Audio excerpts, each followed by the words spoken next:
The Murky Mountains was a stretch of land that separated the Southern Federation from the rest of the Ulier continent.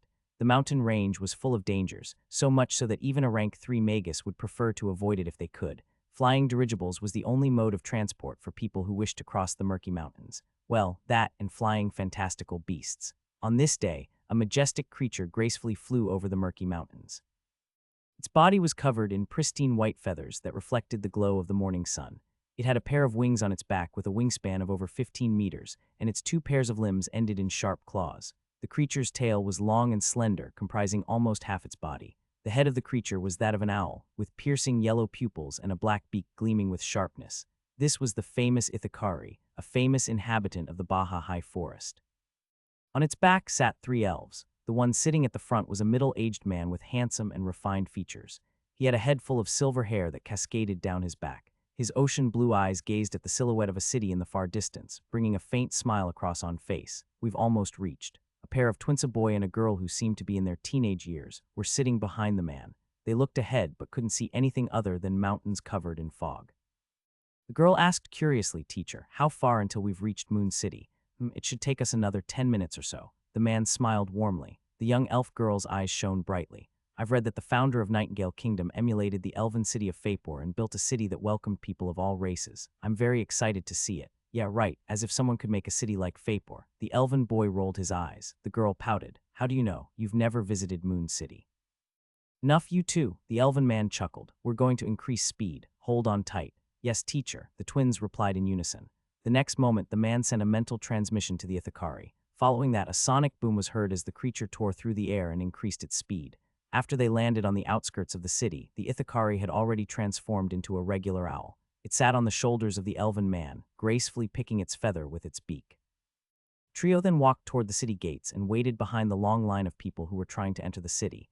Outsiders must pay an entry fee. An armored city guard stopped them at the gates. "You," the elven boy was furious. "First you make us wait in line and now you're even asking us to pay. Do you even know who we are?" The guard simply stood there with a bored expression. He'd seen a lot of young masters such as this elf. By now he was used to it. "Please leave if you won't pay. Don't mind him."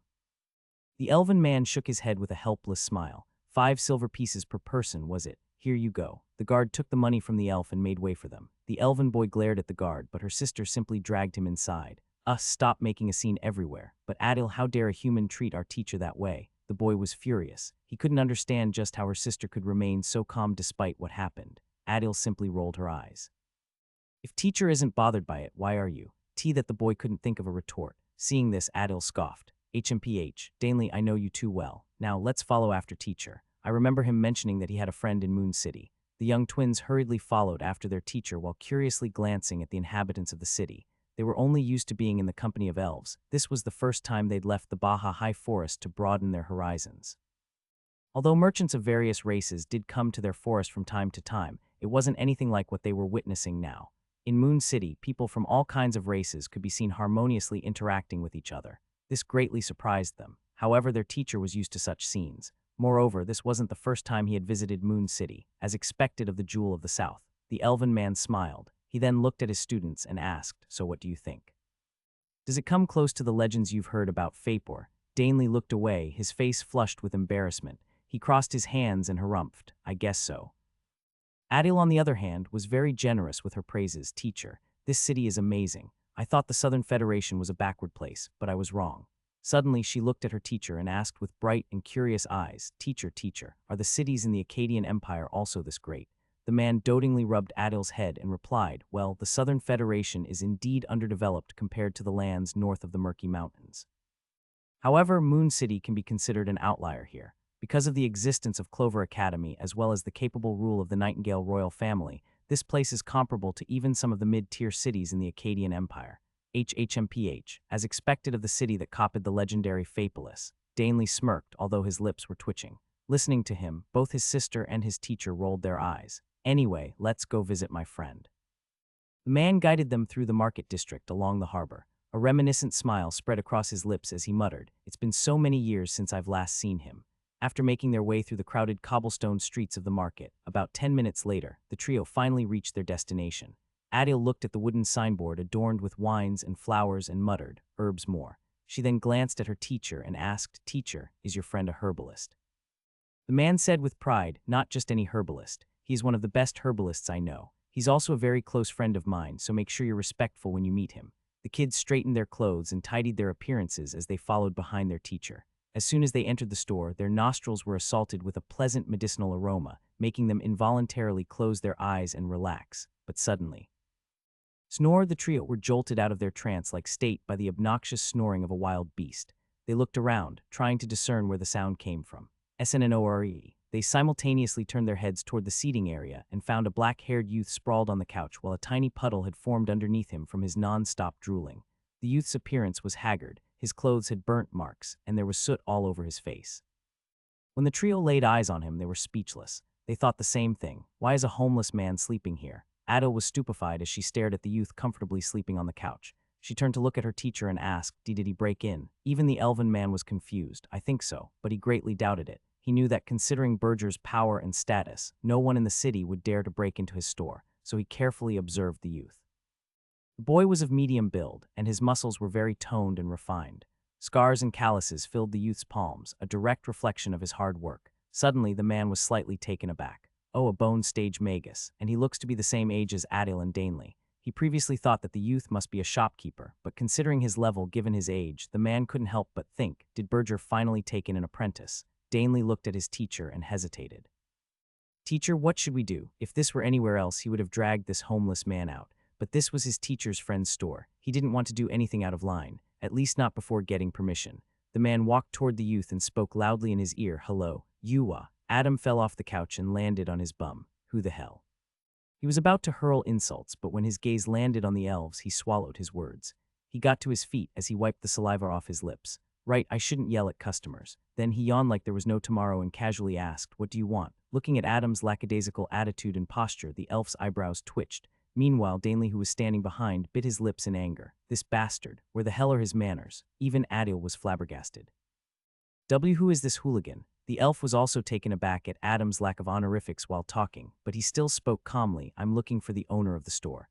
Adam turned serious. He observed the man, wondering who he was. You're looking for the old man. If there's anything you wish to buy, I can help you. The old man's busy right now. The elf chuckled. No, I don't wish to buy anything. I'm just here to meet a friend. Now Adam turned very serious, but at the same time he was also slightly suspicious. A friend of the old man. He doesn't have any friends. Despite his suspicions, his behavior turned respectful as he asked, Sir, may I know your name? Seeing the sudden change in the youth's behavior, the elf was very amused. Tell him it's Elrod. All right. Adam nodded. He then pointed at the seating area and gestured. Please wait here a moment, I'll let him know. He then hurriedly ran toward the spiral staircase and yelled, Old man, you have a visitor, tell them to get lost. Hearing the annoyed voice come from upstairs, Elrod chuckled. Yup, he's still the same. He says his name is Elrod. Adam screamed back. There was a moment of silence, followed by the sound of hurried footsteps coming from upstairs. Adam was shocked as he thought to himself, he's actually hurrying down. He then looked at the elven man who was smiling at him and thought with slight shock, so these guys really are friends.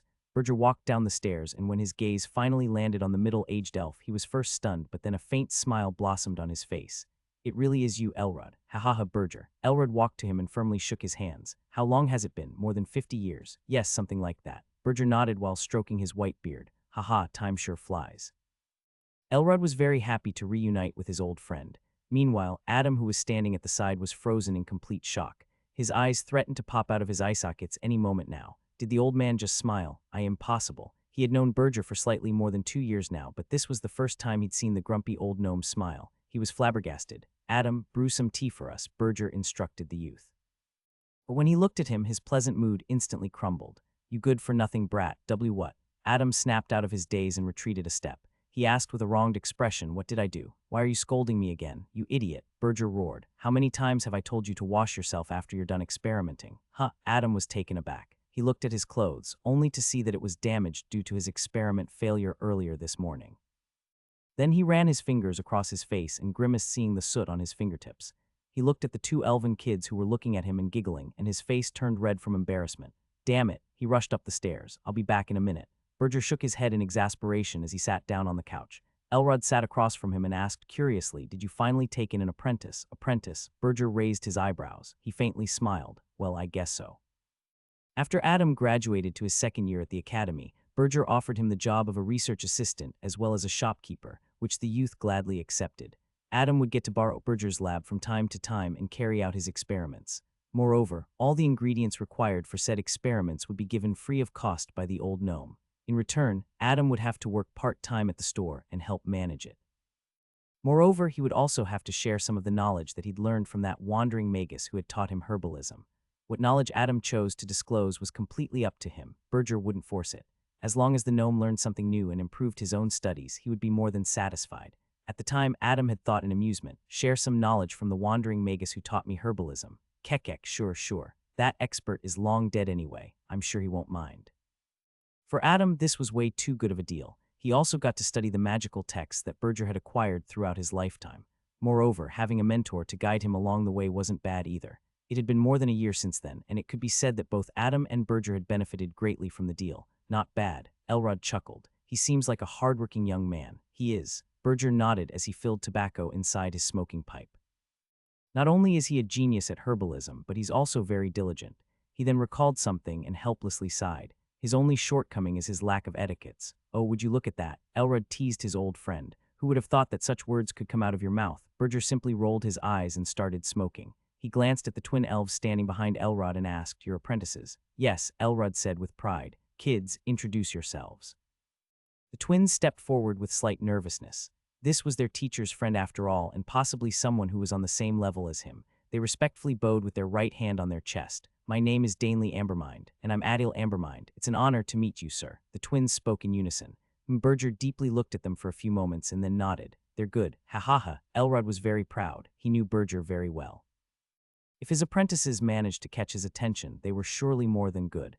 The next moment, Adam came downstairs with a tray carrying a pot of tea and 2 cups. He had already freshened up and looked decent now. He placed the tray on the table and began pouring the tea. Danley and Adil were stunned seeing Adam's appearance. It's not that he was good-looking. His looks were mediocre, but what stunned the twins was the way he carried himself. Adam's entire aura had changed. If earlier he looked like a beggar, now he looked like a dignified magus. The twins couldn't comprehend the fact that someone could pull off something that was on 2 opposite ends of the spectrum. Is this the same homeless beggar from before? The twins couldn't help but wonder. Elrod also noticed this and faintly smiled, but suddenly he inhaled the aroma of the tea and was surprised. He took a sip of the tea and was greatly taken aback. "Good tea, hoo-hoo, of course it is." Adam smirked. "I grew them myself. Now leave us alone." Berger impatiently waved his hand and shooed Adam away. "Take these 2 and give them a tour of the city." Adam pursed his lips. Fine, he looked at the twins and gestured. "Let's go." Okay, Adil cheerfully followed him. Meanwhile, Danley found Adam's behavior annoying, making him think that the youth was being forced to hang out with them. After the kids left, the elf and the gnome chatted with each other for a long time. There was a lot to catch up on after all. Moreover, this was a good change of scene for Berger, who was used to living like a recluse. Then the topic shifted to their apprentices. Elrod looked at the empty teacup and smiled. "Fine lad, that one." He raised his head and asked, "And surprisingly strong spiritual power for someone his age." Berger nodded. "He's indeed born with a strong soul." Elrod slightly hesitated for a moment, then finally asked, "Are you going to introduce Adam to the Brotherhood?" Berger turned silent. After a long time, he replied, "Although the kid is a bit greedy and uncouth, his heart is in the right place. He has a good character. When he's old enough, I'll ask him. Whether he wishes to join or not will be up to him." Elrod nodded. "He's a talented kid, and if he wants to grow as a magus, one day he'll have to cross the mountains and go to the other side." Berger completely agreed with his friend. The Southern Federation would never be able to provide him with the opportunities to grow when compared to the Akkadian Empire and the rest of the world. "What about Danley?" Berger asked. "Are you going to induct him into the Brotherhood?" Elrod chuckled. "All in due time, my friend. We both know how beneficial joining the organization would be for young men like Adam and Danley." "Well, I can't argue with that." Berger exhaled a puff of smoke. After another brief period of silence, Berger asked, "How are those guys?" Hearing this, Elrod smiled. "Some have retired, while others continue to guard the realms of men. We are the Lord Guardians of the realms." Berger repeated the words that he once lived by for most of his life. But somewhere down the line, he lost his way. Recalling that dreadful incident still grieved his heart even though so many years had passed. It was true what they said, wounds fade away but scars remain. In the end, the old gnome simply sighed. Elrod asked, "Do you have any plans of returning?" Berger shrugged. "Who knows? Anyway, what brings you to this side of the continent?" The gnome changed subjects, not wanting to talk about it anymore. "Ah, the kids have just gone through their coming-of-age ceremony. I'm going to take them across the continent. It'll help broaden their horizons," Elrod replied with a warm smile. "Still as fancy as ever, eh?" Berger smirked. "Those little shits from the Baja High Forest usually explore the surrounding lands after their ceremony. And here you're giving them a tour of the whole damn continent. Hoo hoo hoo, you know me. Elrod laughed. Anyway, I'll be in Moon City for the foreseeable future, so expect to see a lot of me. The elf got up and he walked to the door. Berger followed him out. You came at the right time. Coincidentally, that thing should also open sometime this year. I'll tell you more about it later. It'll be a good opportunity for the twins to gain experience. Oh, beneficial for the kids, is it? Elrod replied as he thought of Danley and Adil. Very well, tell me about it tomorrow. Oh, that's right. Berger suddenly recalled something and went back in toward the counter. He grabbed a ceramic gourd from underneath and handed it to Elrod. Take this with you. The kid brewed it himself. It's pretty good if I say so myself. Is that so? Elrod was curious. He calls it Adam's tears. Berger chuckled in amusement. Haha, why is that? Elrod asked as he kept away the gourd. Because in his words, the wine tastes so good that it'll bring you to tears, Berger explained, and then both of them laughed heartily. Elrod bade the gnome farewell and went on his way. But after taking a few steps, he turned around and smiled. Berger, no matter what the circumstances, if there's anything you ever need, you can tell us. The Twilight Brotherhood will never forsake one of its own. With that, he turned around and left. Berger looked at his old friends departing back for a very long time. In the end, his lips curled up into a smile and he nodded. I know, so where are you guys from? Adam walked with his hands clasped behind his head, showing the twins around the south ward. Currently, they were still in the market area near the harbor. The twins were curiously looking around. Adil seemed much more lively, while Danley put on an aloof outward appearance. However, the curiosity and wonder in his eyes could barely be hidden. Hearing Adam's question, Adil replied cheerfully, My brother and I are from the Baja High Forest. Oh, Adam was intrigued. You mean the Baja High Forest that is home to countless elven tribes and myriad magical beasts? Hoo-hoo, that is exactly where we're from. Seeing Adam's bright eyes, Adil replied with pride. Adam didn't think that Berger's visitors would be from beyond the murky mountains, so he was very surprised. He couldn't help but ask, have you guys been to the Akkadian Empire? He had heard that the Empire was a land of opportunities, especially for those who walked on the path of magic. There were countless organizations and institutes for higher magical studies situated there. Adam couldn't wait to go there, but right now he couldn't. He first had to graduate from the academy after all. The Clover Academy required its students to complete 5 years before they could graduate, and Adam had only just been promoted to the 3rd year. Seeing that look of yearning on Adam's face, Danley scoffed. HMPH, what's so good about the Empire? Oh ho, Adam raised his eyebrows. So you've been there then? I haven't. Danley crossed his hands and raised his chin. But how can something built by humans possibly outshine the glory of Mother Nature? Adam rolled his eyes. Is that so? You seem to be enjoying Moon City quite a lot from what I can tell. R. Rubish. Danley's face turned red. Don't spout nonsense. Ah, who's spouting nonsense? I wonder. Adam began picking his ear with his pinky finger, an action that seemed to annoy Danley even more. Seeing them banter with one another, Adil couldn't help but giggle. She thought to herself, although this Adam is brutish, he's quite funny. After a long tour of the market, Adam took them to the entrance of the academy. Pointing at the white marble arch covered in wines, Adam introduced with pride, that's the entrance to the famous Clover Academy, the #1 school of magic in the entire Southern Federation. Oh, Adil looked with shining eyes, and even Danley was a little moved. They'd heard about this academy from their teacher. It was comparable to most 3rd grade and even some 2nd grade magic institutions in the Empire. Let's go in. Danley started walking toward the entrance. Ah, don't bother.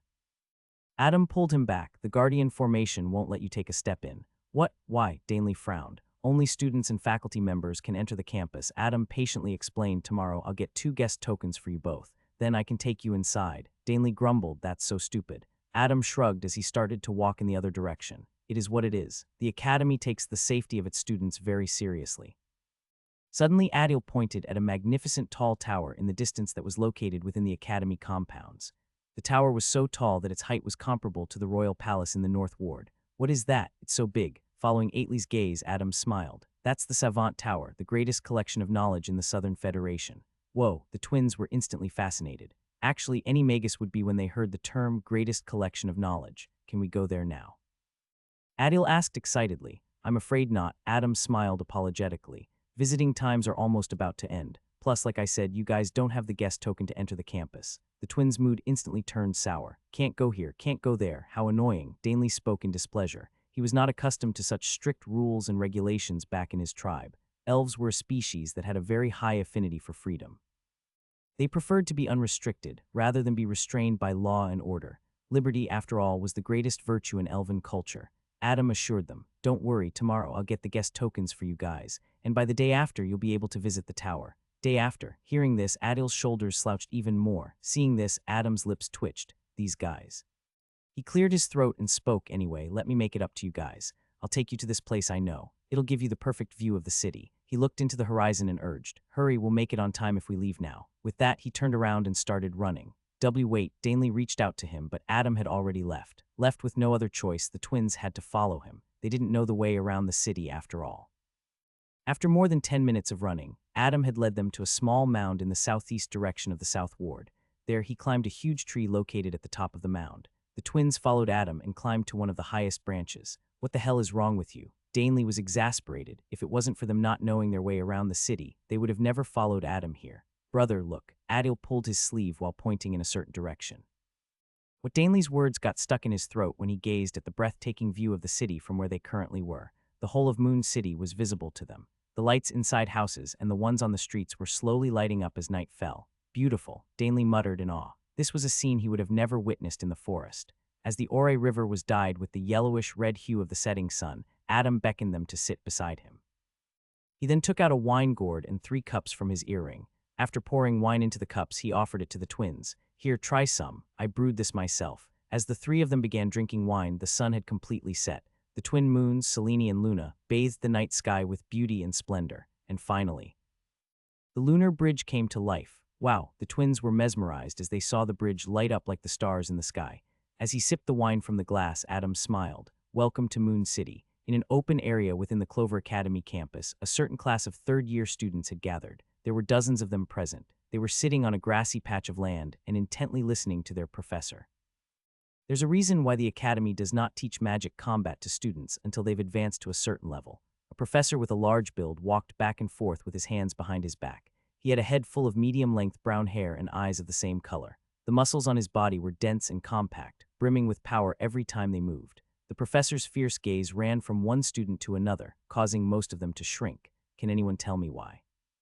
he asked with his deep voice. Everyone simultaneously looked at a blonde youth with emerald eyes. She was wearing a white dress, and on top of that, she was wearing the olive cloak of the Academy. This beautiful girl was none other than Lisa. By now, everyone was already used to her answering every question in every class. She nudged her black, round eyeglasses further up her nose bridge and was about to answer. But someone had already raised their hand. Me, a black-haired youth excitedly called out. The professor looked at him and faintly smiled. "Go ahead, Adam." "What?" Everyone was dumbfounded. They couldn't believe that the class clown who was always snoring away during lectures was actually proactively participating in this class. Well, everyone was shocked except Edward and Lisa. They knew very well just how much of a battle fanatic Adam truly was. Moreover, they'd witnessed firsthand just where his battle prowess lay. It wasn't surprising to see him attentive in a class related to combat. Adam cleared his throat and answered with confidence. "When a magus, especially humans, embark on the path of magic, their bodies are weak. That is why they shouldn't use magic combat techniques, as it would be very detrimental to them." He took a brief pause and his lips involuntarily formed a smirk when he realized everyone was raptly paying attention to him. During the initial stages of rank 1, a human body is constantly nourished by mana and subsequently strengthened. That is why only after a magus has reached bone stage can they truly become efficient while executing magic combat techniques. Correct. The professor nodded his head in approval. He's had a good impression of Adam ever since he had seen his duel against Lisa during the first year. Moreover, he had also read reports about his team missions and learned that the youth was very good at close combat. Thus, he naturally valued him more than other students. He continued the lecture. If a magus tries to execute magic combat techniques during the initial stages of Mana Foundation, their bodies would not be able to take it, and they would severely injure themselves. As the professor continued to speak, Adam thought back to how many times he had injured his hands while using the techniques of the Astral Tyrant Manual. However, the Astral Tyrant Manual was unlike the other magic combat techniques. Not only was it a top-tier manual, but it also constantly strengthened the user's body and built a sturdy foundation. That is why the sequela from using those combat techniques wasn't that great for Adam during the earlier stages of rank 1. Now, you may argue that magic spells are already enough for a magus to fight their opponents, but as Professor Godfrey says, that is simply flawed thinking. The professor's voice turned up a notch, causing the students to flinch. The magi of today are not just scholars, but also brave warriors. He clenched his fist and spoke with vigor. That is why not only must you kids focus on your research studies, but you must also hone your fighting skills so that you're always prepared on the battlefield. All the students were in a daze. They felt as if they were in an army being instructed by a war general. Now, who's going to tell me the reason why magi pursue the art of magic combat when they can already cast spells? He asked with a faint smile. Most of the students could guess the answer to this. But Adam once again raised his hand like an excited little toddler. Me, the professor gestured. Yes, go ahead. Adam once again cleared his throat and answered with a smug look, pretending to be a wise sage. As we all know, a magus cannot cast spells without its spell components. All spells require at least one component to be cast, while others require two, and some even require all three. However, what if someone disrupts this process? All the students rolled their eyes, wondering just why the hell Adam was now asking them questions, as if he was the one teaching the class. That is where magic combat comes into play. By augmenting their weapons or themselves, the magus can effectively defend themselves.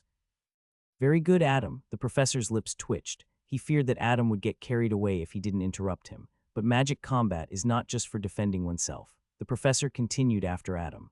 After countless experiments, magi have developed methods that can allow one to execute magic combat techniques whose attack power is comparable to that of even magic spells. The class continued for a long time, with the professor explaining to them about the fundamentals of magic combat. Toward the end of the class, he even made the students perform drills where one had to begin preparing their spells, while the other had to interrupt the spellcasting process. This display showed the students just how important magic combat was. It wasn't something that could be neglected just because one learned a few spells. After class was over, the students left one by one. This was the last class of the day, and these students were now heading home. After a student graduated to the second year, they were no longer allowed to stay on campus. Thus, all of the students were now heading out of the academy. Edward, who had now grown into a tall and muscular youth over the past year, approached Adam and asked, "We're still going to Mystic Lane, right?" Adam nodded. "Of course, but you guys go ahead first." "Where are you headed?" Lisa asked curiously. "You remember those elves I told you about?" Adam asked, to which Edward and Lisa nodded. "Yeah, I'm going to get them to the lane with me. They've been constantly pestering me since yesterday, saying they were getting bored and whatnot," Adam replied, shaking his head helplessly. He then turned around and got going. "Okay then, I'll get Jonathan and wait for you at our regular spot." With that said, Edward and Lisa left the academy as well, heading to a mysterious place restricted to only the Clover Academy magi. Whether it was day or night, the Moon City Harbor was always bustling. Dozens of sailships arrived and departed through the Ore River every day, bringing with them countless trading goods from the other kingdoms in the Southern Federation. The sailors and the dock workers worked tirelessly as they carried crates of goods back and forth. Amidst the laborious environment, Adam led the twins to a particular pub located near the lunar bridge. So stinky." Adil covered her nose with a pink napkin. She looked at Adam and complained, "Where are you taking us? It's so dirty in here." "Ha, get used to it. Did you think the rest of the world would be as pristine as the Baja High Forest?" Adam rolled his eyes as he made his way through the crowd. The twins' complaints fell on deaf ears. Soon they reached a pub named Drunken Siren. When they entered the pub, the twins were quite surprised to see that the sparse customers inside seemed to be quite decently clothed, despite the not-so-decent location of the pub. Adam went straight to the bartender and greeted, "Evening, Choji. I'm bringing these two with me." "Oh, Adam, it's you." The portly bartender laughed welcomingly. Then he looked at the twin elves and nodded. "Very well. As long as they're your friends, they can enter the lane." Adam tossed a gold coin at him and walked past the bar counter toward the back door. He turned around and instructed the twins, "What are you waiting for?" "Why yeah." Danley grabbed Adil's arm and followed after Adam. This whole exchange between Adam and the bartender seemed very shady to them. After exiting through the back door, the trio arrived at a silent alley. Seeing Adam walk toward a dead end, Danley couldn't help but scoff, "Don't tell me you're lost." Heh.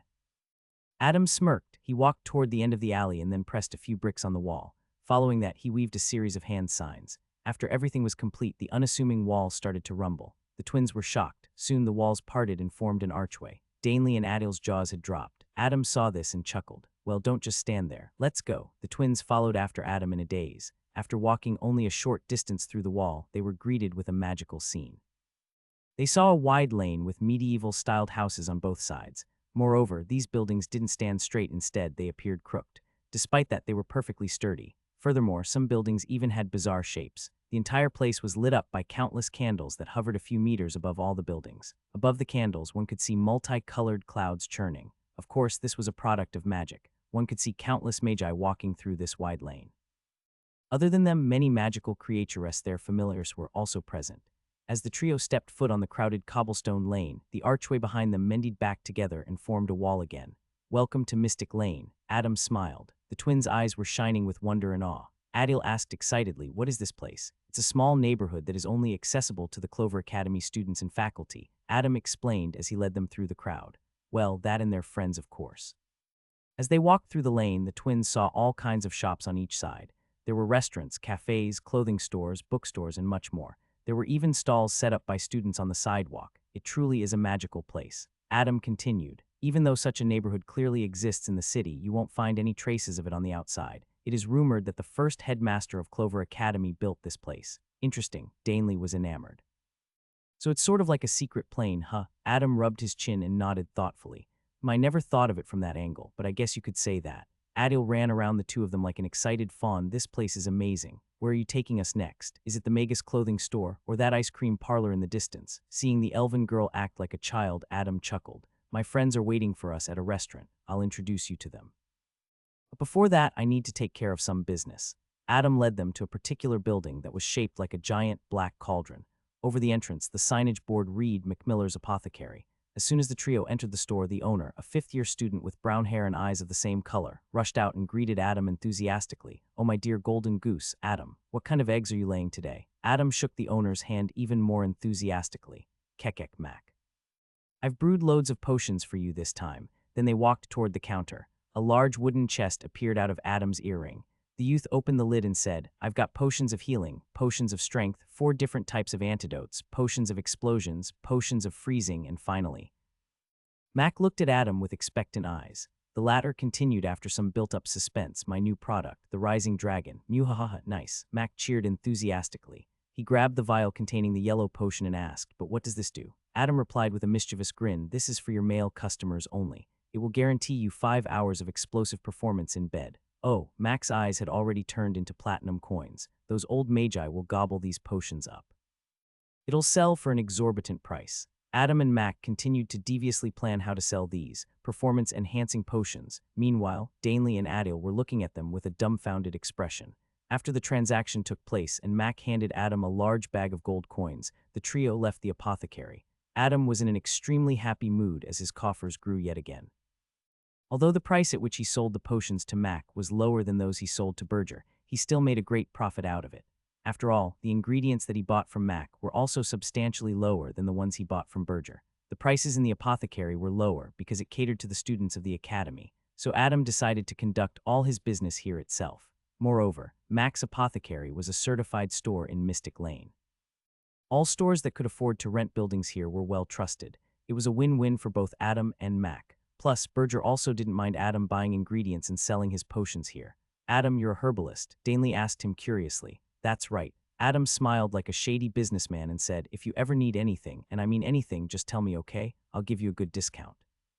Seeing the crazy smile on his face, Danley shuddered. I'll think about it. Kekek, think, you must think hard. Adam turned around and walked with his hands behind his head, his expression extremely merry. Adam here. Suddenly a loud voice called out to him from a distance. The youth turned his head and saw people waving at him. They were gathered at a street-side seating area right outside a building that resembled a giant mushroom. Adam beamed and led the twins to the restaurant. Let's go. My friends are there. The Mystic Lane consisted of only one single street with shops on either side of it. The shops here sold school supplies that mostly catered to the students of the academy. There were shops selling magical robes, shops selling artifacts, some selling potions and ointments, while others sold spell books, quills, and scrolls. There was even a shop here that sold familiars. In this shop, one could even buy magical beast ingredients. Moreover, quite a few fancy cafes and restaurants could also be found at this place. These, however, were the fine establishments that could afford the staggering rent of buildings on either side of the lane. For the ones that couldn't, they could set up a simple stall on the sidewalk. However, they still had to pay a small rent. Mystic Lane was a truly magical place, and the fact that it was only accessible by a select group of people made it all the more enigmatic. Towards the far end of the lane was a very famous restaurant in the shape of a giant mushroom. Right outside the restaurant, on the sidewalk, there were a few chairs and tables set up, each having small mushroom umbrellas covering it. This was Adam and his friend's usual hangout, the Shroom Curtain. Edward, Lisa, and Jonathan were sitting in the outside seating area. When Edward saw him with the twins, he immediately called out to them. Seeing them approach, everyone curiously looked at the unfamiliar twins. Judging by the quality of clothes they were wearing, they could tell that these twins hailed from a very wealthy background. Jonathan looked at Adil and couldn't help but whistle. She's pretty. Edward glared at him. Don't try anything funny with her. Adam mentioned that they're apprentices of a very close friend of Lord Berger. Jonathan nervously gulped and then mumbled, relax, I was just admiring her looks. Both Edward and Lisa rolled their eyes, thinking the same thing, yeah right, guys. Adam finally reached the restaurant and walked toward their table with a wide smile. These are the twins that I told you about. He introduced the twins to his friends and then vice versa.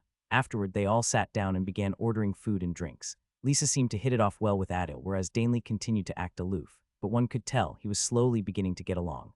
With a faint smile on his lips, Adam drank wine directly from the gourd and listened to his friends talk to each other.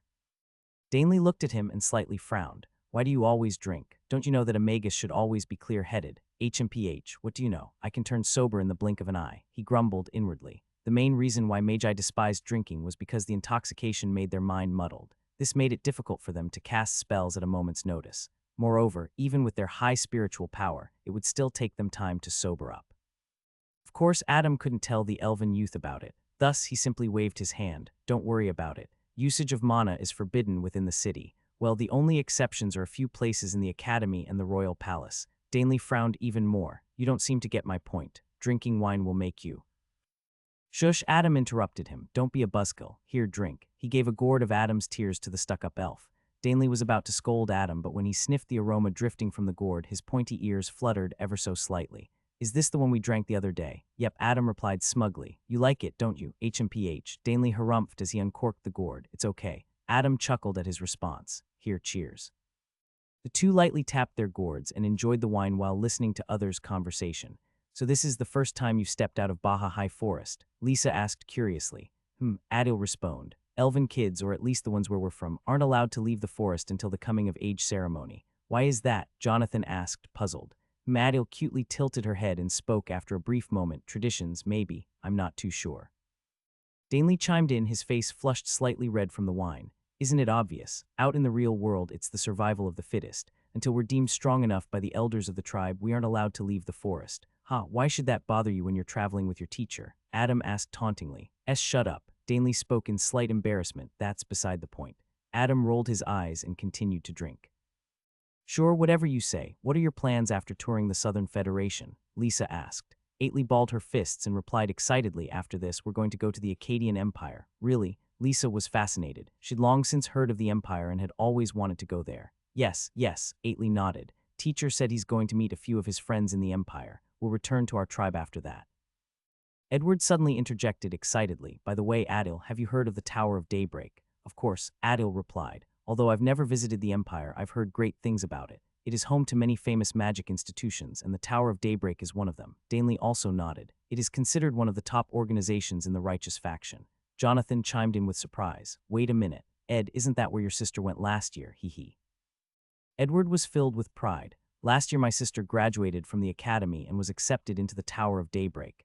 I plan to go there as well after I graduate. Oh, interesting. Danley nodded. If she got accepted into Daybreak, it means she has great potential. These top organizations will only recruit geniuses after all. Listening to the elf praise his sister, Edward laughed triumphantly. If he had a tail, it would be vigorously wagging right now. Adam acutely noticed that when Edward was talking about going to the Empire after graduation, Lisa's eyes flashed with complex emotions momentarily, and she smiled bitterly. However, she quickly hid it. Adam thought to himself as he glanced at Lisa. Do I smell some drama? He took a swig from the gourd and burped. Well, whatever, it's none of my business. Besides, the old man told me not to get involved with women in drama. They're bad for health, apparently. Kekek. Thinking back to when Berger had lectured him about how women would come in the way of his path of magic, Adam couldn't help but chuckle. I wonder what kind of heartbreak the old man went through for him to turn out like that. He took out his pocket watch and checked the time. Then he got to his feet. All right, it's time. He looked at Edward and smirked. You ready? Edward replied confidently. You know it, hee, that's my boy. Adam grinned. Seeing everyone get up, Danley asked curiously, where are we going? Adam's lips curled up into a shady grin as he rubbed his thumb against his index finger. To make some money, of course. After paying the bill at the restaurant, the group went to a nearby pub called Drunken Ring. However, the pub was just a front. In actuality, it was a fighting ring as well as a gambling den. The professors from the academy of course knew about it, but they decided to overlook it. Students needed some sort of enjoyment after all. Besides, nothing illegal was going on here. The entry manager was a middle-aged rank 1 magus. He wore fancy robes and welcomed the students inside the pub after they'd paid a fee. When he saw Adam coming here with his friends, his eyes lit up. Magus Adam, are you going to participate today? Nope. Adam waved his hand. Then he pointed at Edward, but he will. The manager was initially dejected, but when he heard Edward would be participating, he beamed. Great, tonight's going to be interesting. I'll make sure to set things up accordingly. Sure, we're going in. Adam walked in without even paying, and so did everyone else. This went on to show just how much this place valued a customer like him. Besides, this one time Adam had caused a major ruckus here after having to pay every time he entered. The owner of the establishment made concessions after considering how much the youth had helped them indirectly earn. Well, that and Adam's relation to Berger also played a role. Even though they didn't know that the youth was Berger's apprentice, the fact that he worked at Herbsmore was enough for people to treat him with respect. After all, it was a well-known fact that Berger was the best herbalist in the Southern Federation. The main floor of the Drunken Dreams was like any other pub, however. If one went downstairs, they'd be greeted by a small fighting ring where the students fought each other. Moreover, there were also many seating areas around the ring. Currently, there was a fight going on between two second-year students. Meanwhile, a clamorous crowd was cheering from the sidelines. The scene of alcohol, fighting, and gambling made for a boisterous environment. Seeing such a spectacle, Danley spoke in contempt. How barbaric. Hee Danley. Adam looked at him and smirked. Do you know why the Academy doesn't forbid this? Danley raised his eyebrows and gestured for Adam to go on. Look, Adam pointed at the fighting ring. The match had just ended and the two students were now shaking each other's hands, albeit reluctantly.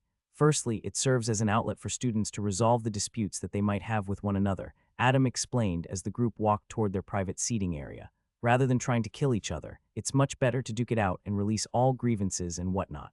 Don't you think? He asked. As everyone sat down, Danley looked at Adam and scoffed. That's not a good enough reason to encourage such savagery. Lisa chimed in with a faint smile. Secondly, this is a place where students can hone their combat skills. Both Danley and Adil were intrigued. It seemed like a plausible reason, but still, they couldn't get over the fact that this whole thing was very rowdy. Adam continued, the owner of this pub, who is an alumnus of the Academy, initially used this place as a club for practicing extracurricular activities, mainly fighting. This used to be a fight club for the students of the Academy back then. Gradually, it developed into what it is today. The owner's quite clever, if I'm being honest. He turned an extracurricular school club into an enterprise. Now students come here not only to hone their abilities, but also for entertainment. Danley's lips twitched, but he didn't speak further. He continued to look at all the fights that took place inside the small ring and found that these students' combat abilities were quite decent compared to the elves of the same age back in the forest. Moreover, he learned that the fighters were prohibited from using mana. That meant no magic spells and magic combat techniques, only pure fighting. Not even weapons were allowed. The young elf found this very interesting. Suddenly, Adil asked Adam, "Are you going to fight?" Adam chuckled. "It's not beneficial to me at all." "Why not?" she asked. Even Danley was curious to hear his reply. Adam drank from the gourd and replied with a carefree attitude, because none of them stand a chance. "HMPH, you're cocky, I'll give you that," Danley harumphed. If all students of the Academy came here, that meant that there would surely be magi of the organ stage and neural stage. Even if they didn't use mana, he didn't believe for a second that Adam, who was only a bone stage magus, would be able to defeat them. Adam simply chuckled, not bothering to explain to the twins at all. Suddenly, a middle-aged man wearing a neat robe came to the center of the ring and announced in a loud voice, "Next up is the main event of the evening. On one side we have the fourth-year student, Rick Richards." Amidst the cheering of the crowd, a tall and burly youth with blonde hair and golden eyes walked onto the ring. He removed his shirt, revealing his chiseled muscles. The girls in the crowd blushed at the scene and cheered even louder. Rick flexed his muscles at the ladies, enjoying the attention he was receiving. The announcer continued, and his challenger, a third-year student, Edward Turner. Adam tapped his friend on the shoulder and displayed the most sincere smile. "I'm counting on you to make me rich, Ed. Lose, I will give you a good beating." Edward involuntarily shuddered, remembering the Beatingno, the training he'd been getting from Adam over the past year. He nervously laughed. "Don't worry, I won't lose." Lisa shook her head at this conversation between the two. She looked at Edward and smiled. "You got this, Ed." Seeing her smile, Edward's heart fluttered. He blushed a little and replied with a toothy grin, "Leave it to me." Edward jumped over the wooden railing separating the ring from the viewing area. As he took his position and prepared to begin the fight, Adam got up from his seat and went in a particular direction. "All right, time to make a quick buck." He walked toward the betting counter and slammed a bulging pouch of money on the desk. Grinning from ear to ear, he stared at the clerk and stated, 1,000 gold pieces on Edward Turner. Edward was close to 1.8 meters in height. Despite that, his opponent, Rick, towered over him like a giant. The latter looked down on him and cracked his knuckles as he spoke. "I've seen your previous fights. You're good." The youth was indifferent to the praise of his senior. He patiently wrapped a long cotton strip around his fists as he prepared for the fight. Rick continued as his lips curled up into a grin. "After I beat you down, I hope you won't cry to your rich daddy." Edward scoffed. "Whatever happens in the ring stays in the ring." "Ha ha ha." Rick laughed loudly with his hands on his hips. "Not bad. You're not like what I imagined at all." After seeing that Edward had finished wrapping his fists, the announcer came between them and solemnly spoke, "I want a clean fight. If I see you trying to kill each other, I will stop the fight immediately." If you understand, nod. Both students nodded. Good. The referee continued, step back. Seeing that both students' backs were touching the boundary of the ring, the referee suddenly disappeared from his spot. Then his loud voice echoed throughout the underground arena. Fight. Rick rushed toward Edward like a charging bull, whereas the latter was calm and composed. He raised his arms and got into a fighting position. Within a few moments, Rick had already arrived in front of Edward and immediately launched a right hook. Fast. Edward's eyes narrowed as he saw Rick's fist enlarging in his vision. But the next moment his lips curled up into a smirk, but not as fast as him. He calmly crouched, evading the hook. Then he launched a jab at Rick's ribs.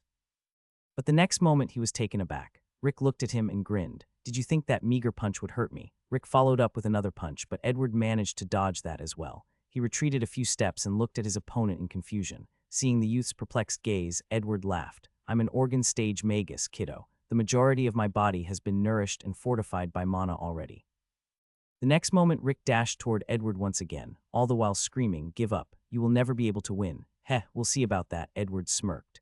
For the next few minutes, Rick continued to throw attack after attack on Edward. However, the latter nimbly evaded every single one of them. At the same time, he counterattacked, continuing to chip down his burly opponent's strength.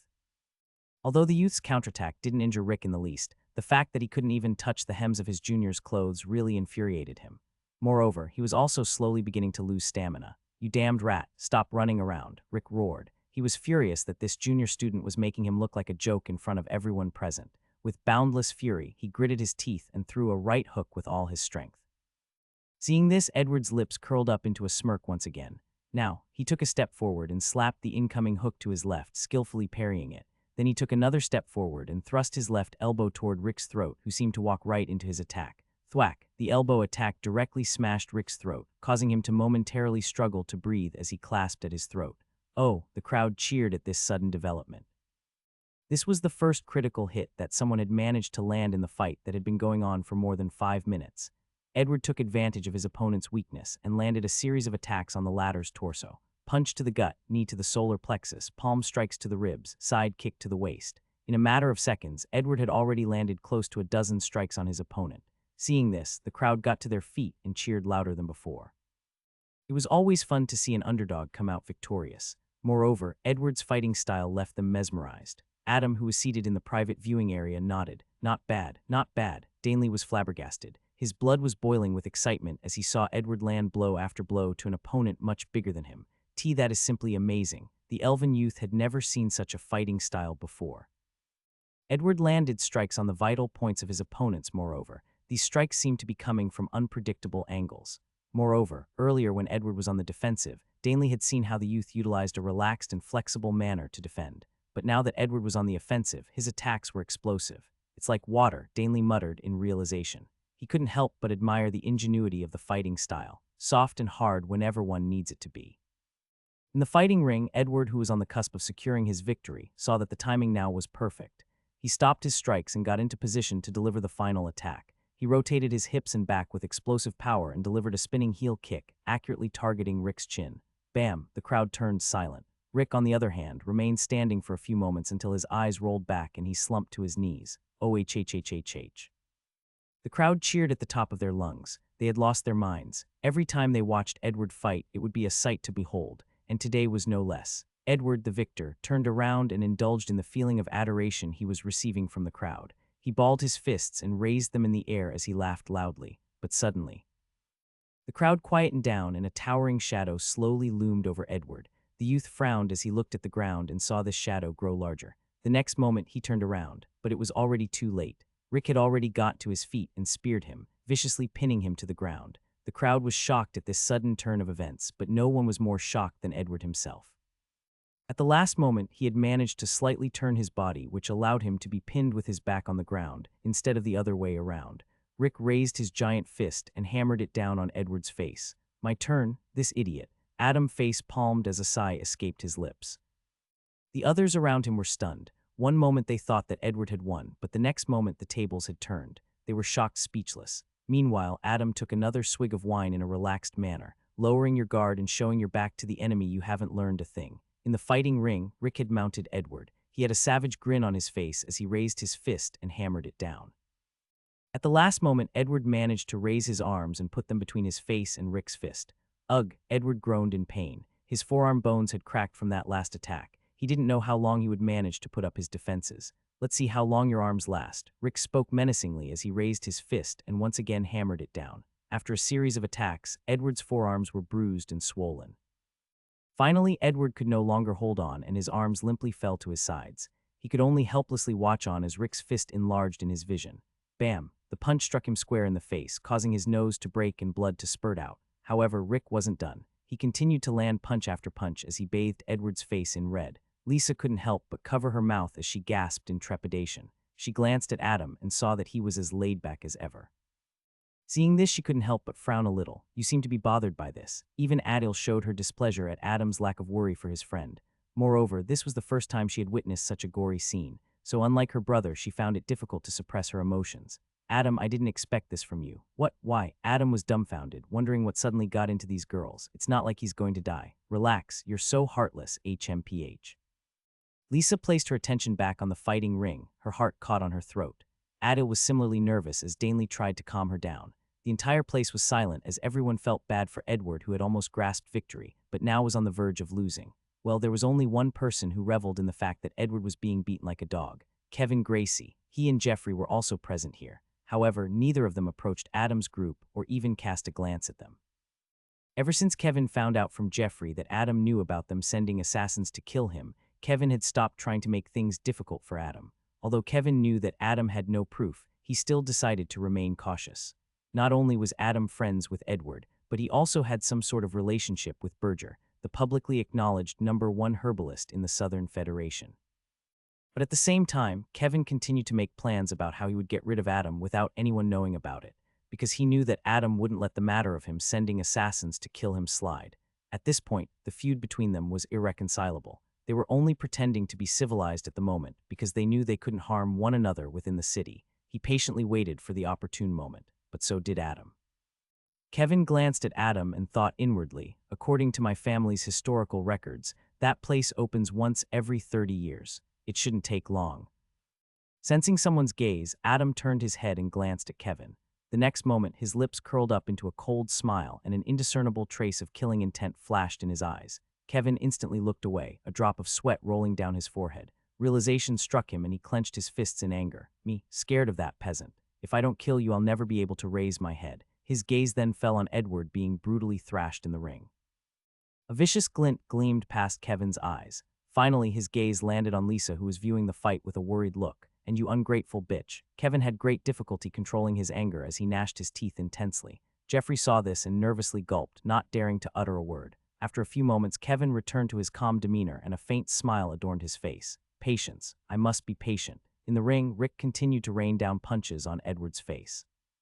Initially, he was still laughing about it, but now he couldn't help but come to admire the youth's resilience. Give up, kid. He raised his hand and paused momentarily. Edward responded by spitting a mouthful of blood at his face. Furious, Rick ruthlessly brought down his fist again. Have it your way. But right at that moment, Edward's bloodshot eyes flashed with brilliance. He skillfully shifted his head to the left, dodging Rick's punch and then immediately grabbing his arm. Then he agilely maneuvered his legs to curl around Rick's neck, effectively putting him in a triangle choke. The crowd was stunned at the turn of events. Once again, they got to their feet and cheered clamorously. Rick was dumbfounded. He didn't think that Edward still had the energy left in him to pull such a move, but it seemed that the kid had been goading him into this one moment. Edward grinned from ear to ear, his bloody face looking extremely devilish. He squeezed his legs around Rick's neck, strangling him slowly. He began laughing like a madman. Ha ha ha ha, you want me to give up? Rubbish. Compared to that bastard's beating, yours just seemed ticklish. Edward continued to laugh maniacally as he squeezed the air out of Rick's windpipe. Finally, the referee intervened just as Rick had lost consciousness. The winner of this match, Edward Turner. Oh. The crowd had lost it. This match was a roller coaster of a ride for them. They all jumped in their seats and cheered for Edward like there was no tomorrow. This was a great fight. Edward stood in the middle of the ring, bathed in his own blood. He took a deep breath and then raised his fists and roared, seemingly high on the adrenaline rush. Seeing Edward come out victorious, Adam breathed a sigh of relief while patting his chest. Adil noticed this and faintly smiled. You're not so heartless after all. But the words got stuck in her mouth when she heard what Adam said next. Phew, I almost lost 1,000 gold coins. That was close. Hours turned to days and days turned to weeks. Adam's life at the academy had become steady and unchanging. As a third-year student, he didn't have to take as many classes as he did compared to before, however. the difficulty of classes was gradually increasing. Although Adam didn't find it hard at all to understand these complex theories, he considered it to be a drag nonetheless, so he only put the bare minimum effort to score just enough marks to pass the class. On this day, the youth had finished with the last class of the day and headed back to his house. After advancing to the second year, he moved out of the academy like all students were required to. Fortunately, he had more than enough money to buy his own villa in a posh neighborhood in the South Ward. Moon City was an expensive city to live in. Students usually rented houses here, but Adam decided to buy one instead. Back when he used to do odd jobs for nobles in his hometown, many a time he'd overheard them saying that buying land and property was always a good investment. Thus, after confirming this with Berger, he bought his own property. As he pondered upon how drastically his life had changed in the last 3 years, he had already reached his villa. It was a white, 2-storied building and had a simple outward appearance. Adam was never one to bother about appearances, so he bought this house that was simple and elegant both inside and outside. The first floor of the villa had a large living room, 2 guest rooms, and a kitchen, whereas the second floor had Adam's master bedroom and a study. Moreover, the youth had also constructed an underground floor and turned it into his laboratory. If there was one thing that Adam cherished the most in his villa, it would be his lab. Upon entering his villa, he was greeted by his butler and a few servants. These people were personally handpicked by Edward. Initially, Adam had protested against this, but his good friend insisted, and now it turns out that having a few people to help with the household chores was very convenient. At the very least, he didn't have to bother about the menial tasks and could focus on his personal things. Without even resting, the youth straight away went to his underground lab. This was his usual routine. He would practice mindfulness for a couple of hours in the morning, attend classes, come back home to experiment with herbalism, and practice mindfulness again for a few more hours before finally sleeping. This is how diligent Adam was. The only time he would hang out with his friends would be on the weekend. Other than that, he invested all his time into furthering his magic studies and strengthening himself. Adam's lab was properly organized. One side had shelves that were full of magical ingredients. Another side had a workstation that he would use to pen down his research. The workstation had piles of scribbled parchment papers stacked up together, tomes on herbalism, as well as various diagrams of magical plants and beasts stuck to the wall. There was a separate area where he kept all the apparatuses and other tools that he required for herbalism. And finally, at the center of the lab, there was a large cauldron as well as a table where he'd prepare the ingredients. Adam looked around at his lab and his lips involuntarily curled up into a gratified smile. A couple of years ago, he had seen Berger's lab for the first time and said to himself that one day he would have a lab of his own, and now he did. The youth felt a sense of accomplishment. He walked toward his workstation and started jotting down all the ideas he had throughout the day, mostly about brewing potions with different methods. Then he started brewing potions. After a series of failures and successes, Adam finally tidied up everything and went back upstairs a few hours later. On his way to his bedroom, he instructed his butler, "Bari, have my dinner brought to my room in an hour." The butler, a middle-aged man with graying hair, respectfully bowed. "As you wish, my lord." Adam went to his room and lazily lay down on his bed. Then he shifted his consciousness to the mysterious space inside the White Lotus. Over the past year, the youth had been constantly visiting this place and absorbing the souls. Since then, he had absorbed hundreds of these bright motes of light, and as a result, his spiritual force had increased exponentially. Adam was able to come up with a few theories in regards to this. He speculated that the amount of souls he could absorb was directly related to how strong his body was. This theory was confirmed when he advanced to the bone stage in the past year. His capacity to absorb souls had increased directly after his advancement. If the body was compared to a vessel, and the soul was the water stored inside of it, then how much water could be stored depended upon how big and sturdy the vessel was. Going by this logic, Adam believed that as long as he continued to strengthen his physical body and continued to advance in magus ranks, then he would never reach a bottleneck while devouring souls. However, it was easier said than done. After all, advancing through magus ranks became progressively harder. Adam swam toward the nearest mode of light and gently grabbed it with both hands. Then he started to absorb it at a steady pace. The light orb became smaller at a speed visible to the naked eye. After the orb had vanished, Adam swam toward the next one, intending to do the same. But suddenly he felt something peculiar happening in his spirit sea and instantly shifted his consciousness out of the mysterious space. The next moment he found himself hovering over an extremely large body of water, and in front of him was a pristine white lotus surrounded by 3 round, verdant leaves floating on the surface of the sea. It can't be. The youth struggled to contain his excitement as he flew toward the white lotus. A gray-scaled egg could be seen placed atop one of the round leaves of the lotus. It had nestled against the white petals, seemingly enjoying it very much. Just a moment ago, Adam had felt the egg vibrate ever so slightly, and now when he came close and intently stared at the egg, he could clearly hear it.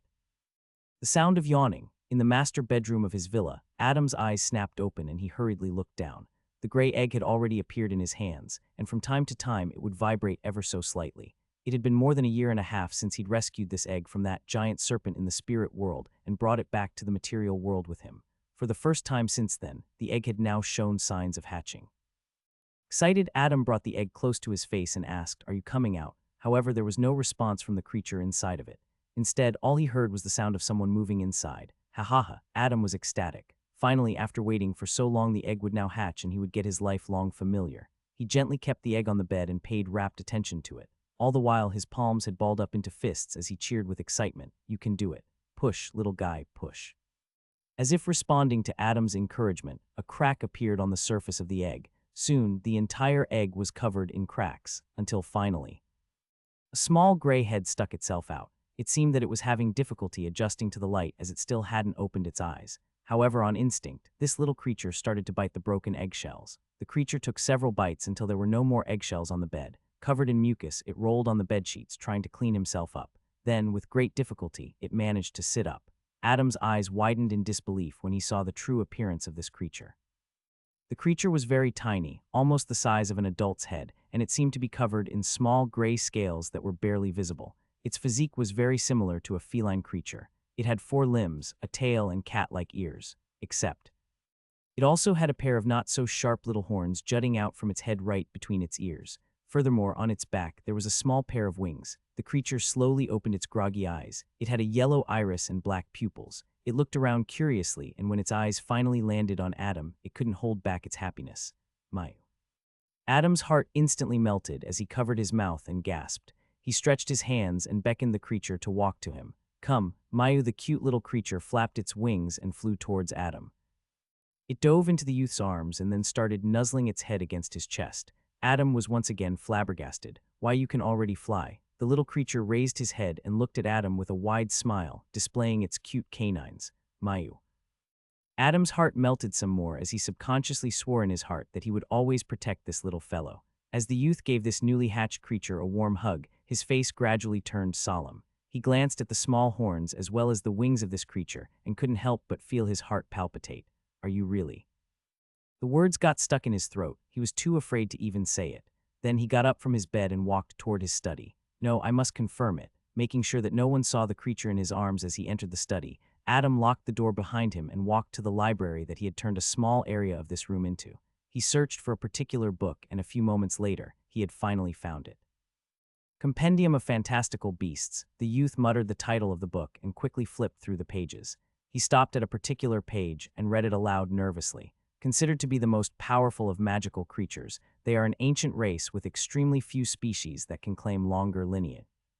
They are inherently magical beings, and although they have scaled skins and reproduce by laying eggs, in no case should they be considered reptilian.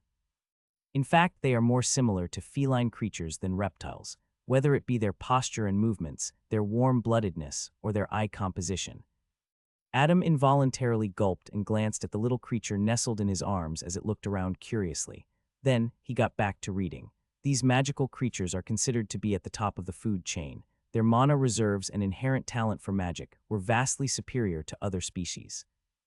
They are the apex predators. However, that is only when they grow old. These creatures grew powerful with age. Therefore, as hatchlings, they are extremely weak. The youth turned the page and looked at the diagram of a hatchling. Then he looked at the creature in his arms and then back again at the diagram, the worry in his heart intensifying. In the end, he closed the book and kept it aside. He laid back on the chair with an anxious expression. "This is troublesome." He grabbed the creature by the armpits and brought it closer to his face.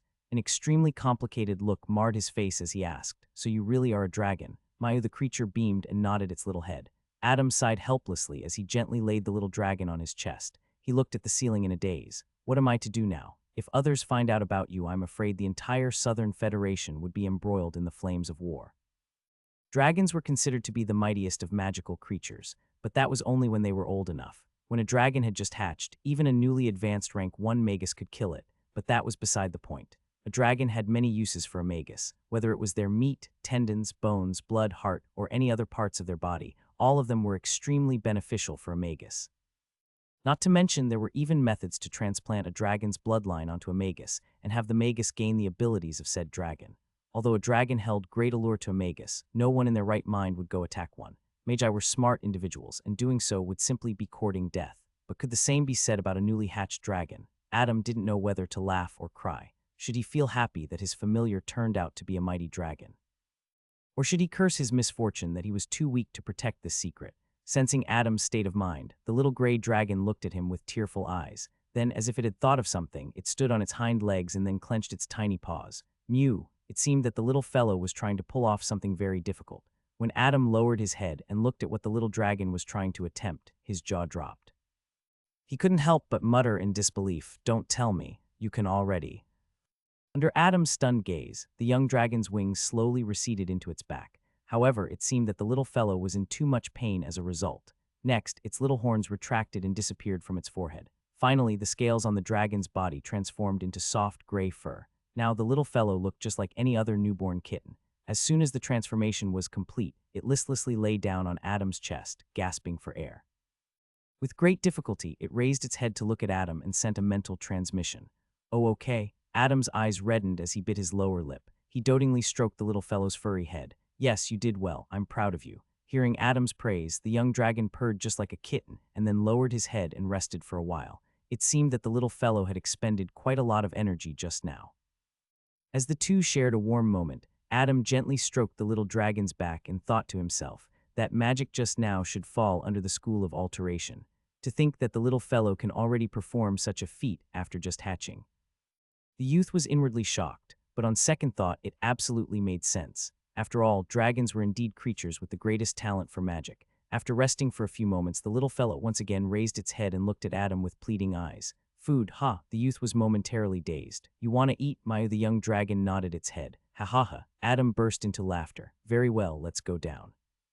On his way down, Adam instructed his butler, Bari, "Get my food to the living room instead, and prepare another plate." "Yes, my lord." Bari, who was instructing the servants in the kitchen, replied immediately. Adam took a seat on the couch in the living room and placed the young dragon on his lap. He scrutinized the little fellow and nodded his head. Very impressive. The transformation was very thorough. Mayu, the young dragon, felt very happy being praised by Adam.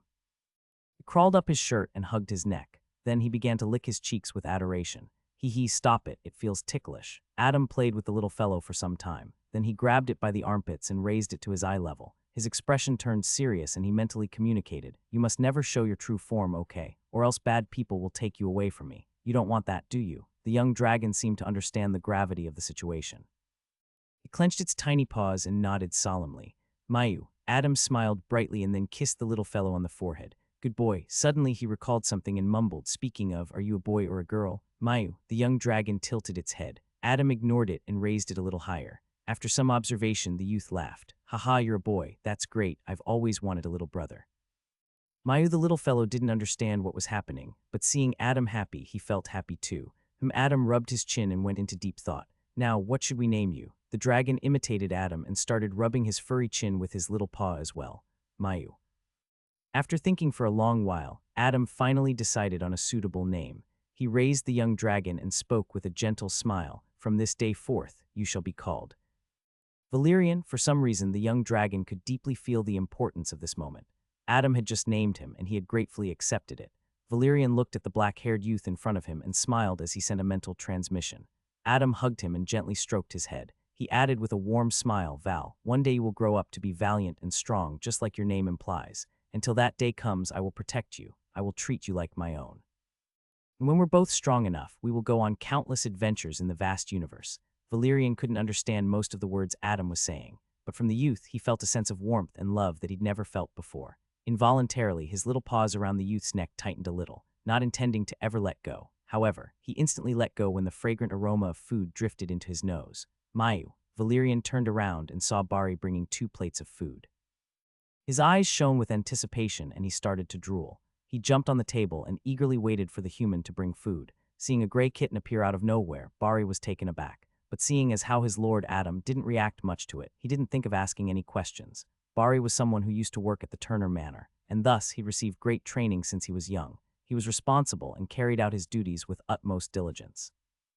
He looked at Adam and asked respectfully, "My lord, is this second plate for another guest, Or is it he glanced at the kitten staring at the plate of food? Adam chuckled. Hee hee, you're right, Bari. The food is for Valerian right here. Bari simply nodded, not finding it strange. He knew that his new lord was also a magus, and it was not uncommon for a magus to have a magic beast or familiar in their company. Yes, my lord. Bari set the plates on the table, one in front of Adam and the other in front of Valerian.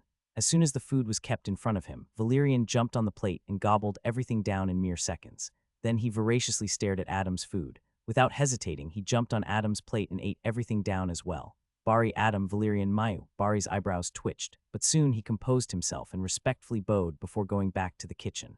I shall bring more food, my lord. Please wait a moment. He then looked at Valerian and smiled dotingly. Don't worry, Val. You can eat as much food as you want. Mayu. Valerian beamed as it started jumping around on the table. Adam looked at his excited little familiar and smiled. Then he thought to himself, I hope your alteration magic is as effective as I think it is. We'll have to confirm it tomorrow. The youth wanted to keep Valerian's identity a secret. However, there was one person whom he was okay sharing this secret with.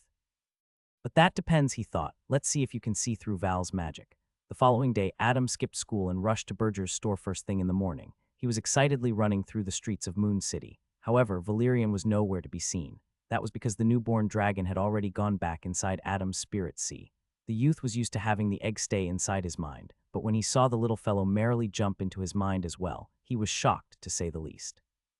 Last night, when Adam shifted his consciousness to his spirit sea, he saw that the little fellow was lazily lying right at the center of the White Lotus. Moreover, he seemed to enjoy it very much. At the time, Adam couldn't help but think in amusement, I've read that dragons are inherently territorial and all of them have their own lairs. Could it be that Val considers the White Lotus his lair? Even now, Valerian was deeply slumbering atop the White Lotus inside Adam's spirit sea. It couldn't be helped. After all, the little fellow had almost emptied all the food supply last night. Both Adam and Bari were dumbstruck and couldn't help but wonder just where all the food went inside such a tiny creature. After non-stop running for about 15 minutes, Adam finally reached Herb's Moor. It was still early in the morning, so no customers were there yet. As soon as he entered, he called out for the gnome, old man, stop screaming so early in the morning. Berger, who was reading a book, roared. Adam pursed his lips and muttered meekly, you're the one screaming. POW, oh, Berger's eyes narrowed and he muttered while cracking his knuckles. So you think you can talk back now that you've gained a little strength? Sorry. Adam knelt down on the ground, tears threatening to fall down his eyes. No matter how many times he tried to dodge the smoking pipe, he would always fail. Even with his sphere of resonance activated, the gnome got back to his seat behind the counter. As he cleared the burnt tobacco off of his smoking pipe, he asked, so, what did you want? Adam's eyes gleamed with excitement, and all of his earlier grievances vanished. He hurriedly got to his feet and said fervently, old man, my familiar hatched last night. Berger's interest was immediately piqued. Ever since Adam had shown him the egg he had gotten from the spirit world, he had always wondered just what sort of creature would hatch from it, and today he'd finally get to witness it. However, when he looked around the youth, he frowned. Where is it? Hee. Adam smugly chuckled. The next moment, he mentally transmitted a message to Valerian, waking him up from his slumber. Following that, a gray light flashed and the newborn dragon appeared on Adam's head. Oh ho, Berger was pleasantly surprised. Does it stay inside your head? How fascinating. But suddenly his expression turned strange as he stared at the gray kitten lazily sprawled on Adam's head and yawning. Seeing the gnome's expression, Adam involuntarily gulped. Did he see through it after all? After observing for a few moments, Berger said with a frown, but why is it a cat? How strange, the egg had scales on it, so I thought a reptile would hatch. Adam was shocked that a rank 3 magus wasn't able to see through Valerian's magic, but he quickly hid it and nervously clapped back.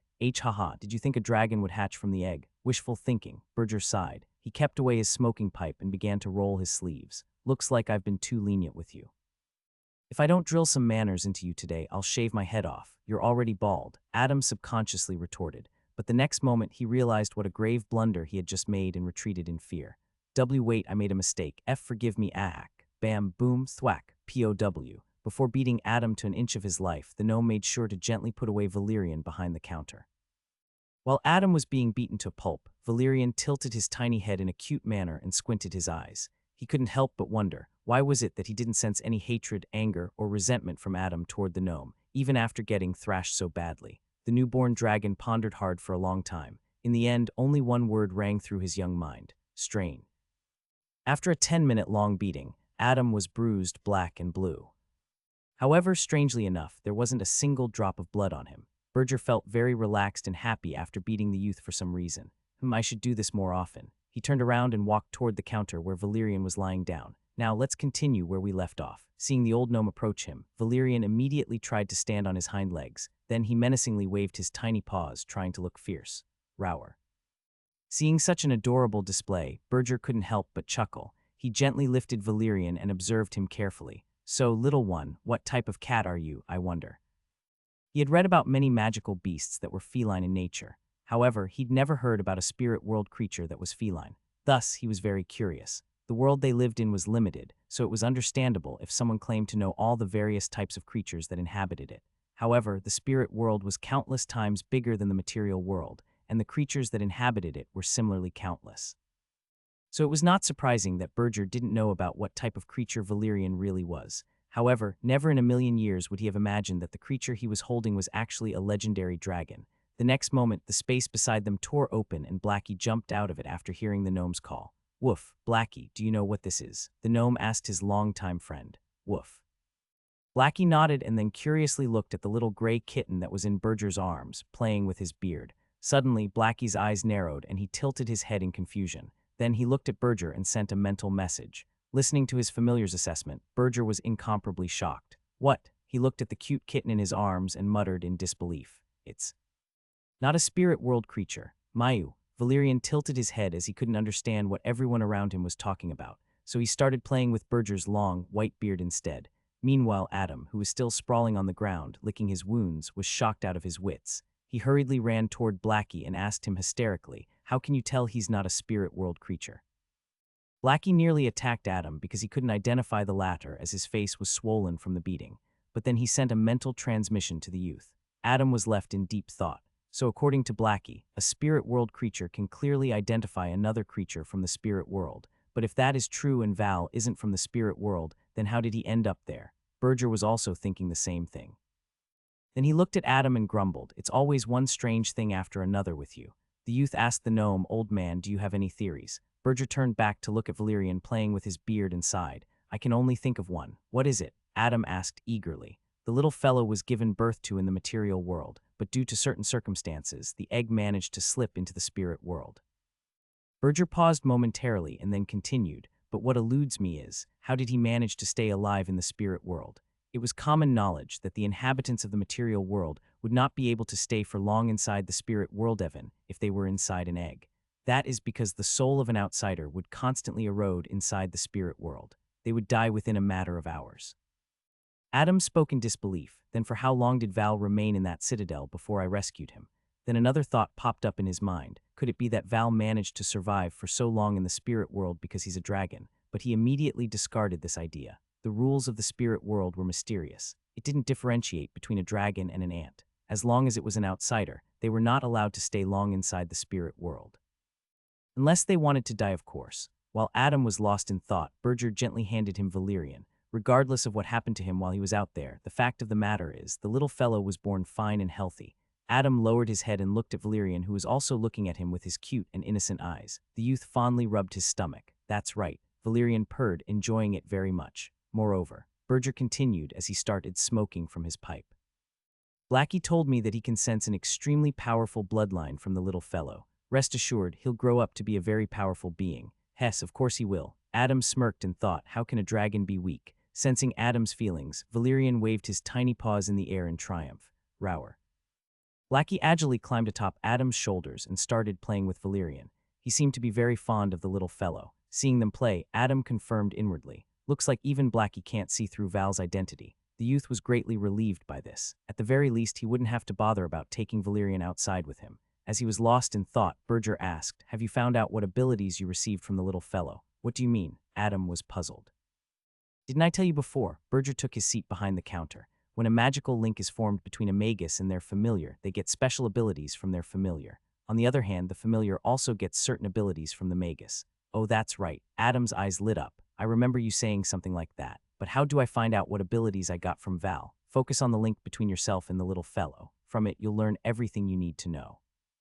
The gnome instructed. Okay. Adam nodded excitedly. He sat down on the floor and placed Valerian on his lap. Then he closed his eyes and focused hard. Seeing Adam shut his eyes, the young dragon covered his eyes with his tiny paws. However, from time to time, he continued to secretly peek at Adam.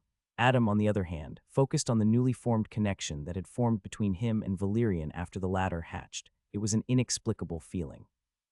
This magical connection between the two was like a silver thread, but this thread was anything but weak. It seemed unbreakable. Through this thread, the two could feel each other's emotions, intent, and everything in between. In many ways, the two now shared a common existence. When Adam felt this connection, he became very emotional. He felt something that he had completely forgotten about, something that he hadn't felt for a long, long time. Kinship. A warm smile involuntarily formed on Adam's face. The next moment, as he delved deeper into the fabric of this thread that was the magical link between him and Valerian, his mind was suddenly flooded with knowledge. Knowledge about the abilities he had received from the young dragon. When Adam learned what abilities he had been gifted, his eyes snapped open in sheer shock and his jaws dropped. He looked at Valerian incredulously, his body trembling. "What is it, boy?" Berger asked with a frown, not having expected such a reaction from the youth.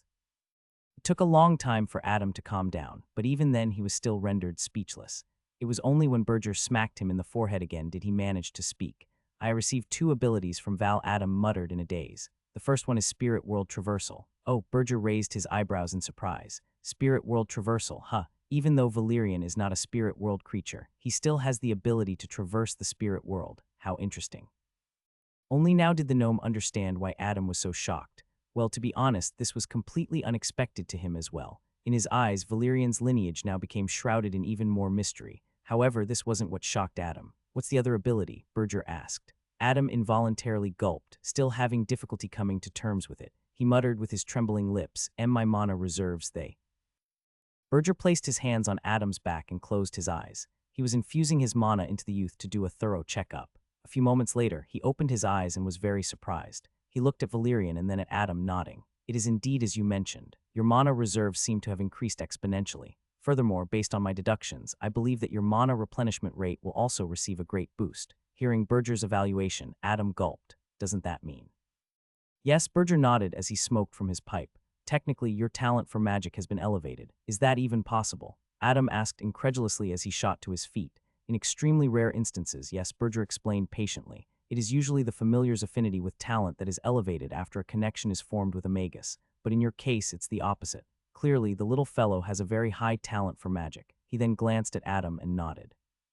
"You're very fortunate." Adam was silent for a long time. He gazed deeply at Valerian, who was still playing with Blackie. In the entrance examination of the academy, he was tested for his talent, and the result was barely a B grade. Now, with the boon from the young dragon, his talent had greatly increased. Sensing Adam's emotions, Valerian turned to look at him and smiled. "Mayu."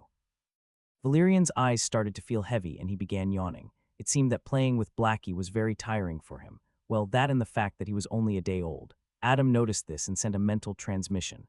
"Val, it's okay. You can go back to the Lotus and sleep." Valerian nodded, and the next moment, he turned into a gray flash of light and shot inside Adam's forehead. The youth closed his eyes and shifted his consciousness to his spirit sea.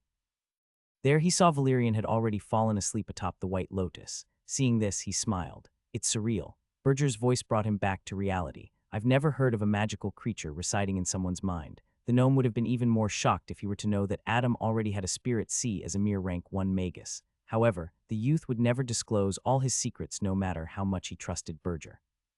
Suddenly he thought of something and asked, "So what abilities did Val get from me?" Berger shrugged. "Who knows, it's still too early to tell. Valerian is still an infant after all, but generally familiars become accustomed to most, if not all the spells that their magi know. It becomes second nature to them." "Is that so?" Adam had a pondering expression. Suddenly he thought of something and froze. What if Val acquires the Astral Tyrant Manual? Just thinking of all the devastation a dragon could cause if they performed the magic combat techniques of the Astral Tyrant Manual made Adam tremble in fear and excitement. "What are you thinking?" Berger asked him with a bored expression. "And nothing." Adam hurriedly shook his head. "Don't think too much about it. Compared to what you've received from Valerian, what he'll receive from you will be worthless." Berger's words stabbed right into the youth. Adam almost opened his mouth and was about to retort, but the words got stuck in his throat when he thought back to the vicious beating he'd received just a few minutes ago. In the end, he simply smiled mysteriously. "Hee, old sir, you never know. I'm a genius after all, kekek." Berger rolled his eyes and scolded the youth. "If you have time to speak rubbish, then go clean the shelves." "Yes, Sir," Adam replied with a defeated expression. Since he had already skipped school today, he might as well work at the store now. And so for the next 6 hours, he worked at the store and tended to every customer who stopped by. After bidding farewell to the gnome, the youth walked toward the academy in a jovial mood. He was ecstatic about his prospects now, not even mentioning the fact that his mana reserves had increased so much. Just the fact that he could now traverse the spirit world was already unbelievable. But he speculated that there had to be certain restrictions. He would have to find them out when he experimented with this ability later. The classes for the second year had just gotten over. Edward and Lisa came out of their classrooms together. As they walked through the corridor of a particular building, Edward asked, "How come Adam isn't here today? It's unlike him." Lisa nodded. "It is strange. Adam had never missed a day at the academy. Even if he never liked classes, he would attend them nonetheless. But it was a different matter altogether that he would attend these lessons and then immediately go to sleep inside the classroom. Yo, just as the two exited the building, Adam called out to them. The two looked into the distance and saw the youth standing under the shade of a tree and happily drinking from a wine gourd. They approached him and immediately asked, "Why didn't you attend classes today, and why do you look so happy?" Adam had a bright smile on his face as he replied, "My familiar hatched last night." Really, Edward and Lisa were pleasantly surprised. They were very happy for him, needless to say. In the past, Adam would always complain about them having fun with their respective familiars while he stood there with an egg in his hand. But now that Adam's familiar was finally born, at the very least he wouldn't grumble like before. Hee, it's true. Adam's face was full of glee. "Come over to my house for a meal, I'll introduce you to him. He's sleeping at the moment." The two followed him out of the academy excitedly. As they walked toward Adam's villa, Edward suddenly recalled something and said, "Oh, that's right. You both must come to my house this weekend for dinner." "Sure." Adam agreed readily. However, Lisa first asked, "What's the occasion?" Edward replied with a chuckle, "Nothing special. My father just returned from the Empire after dropping off my sister at the Tower of Daybreak.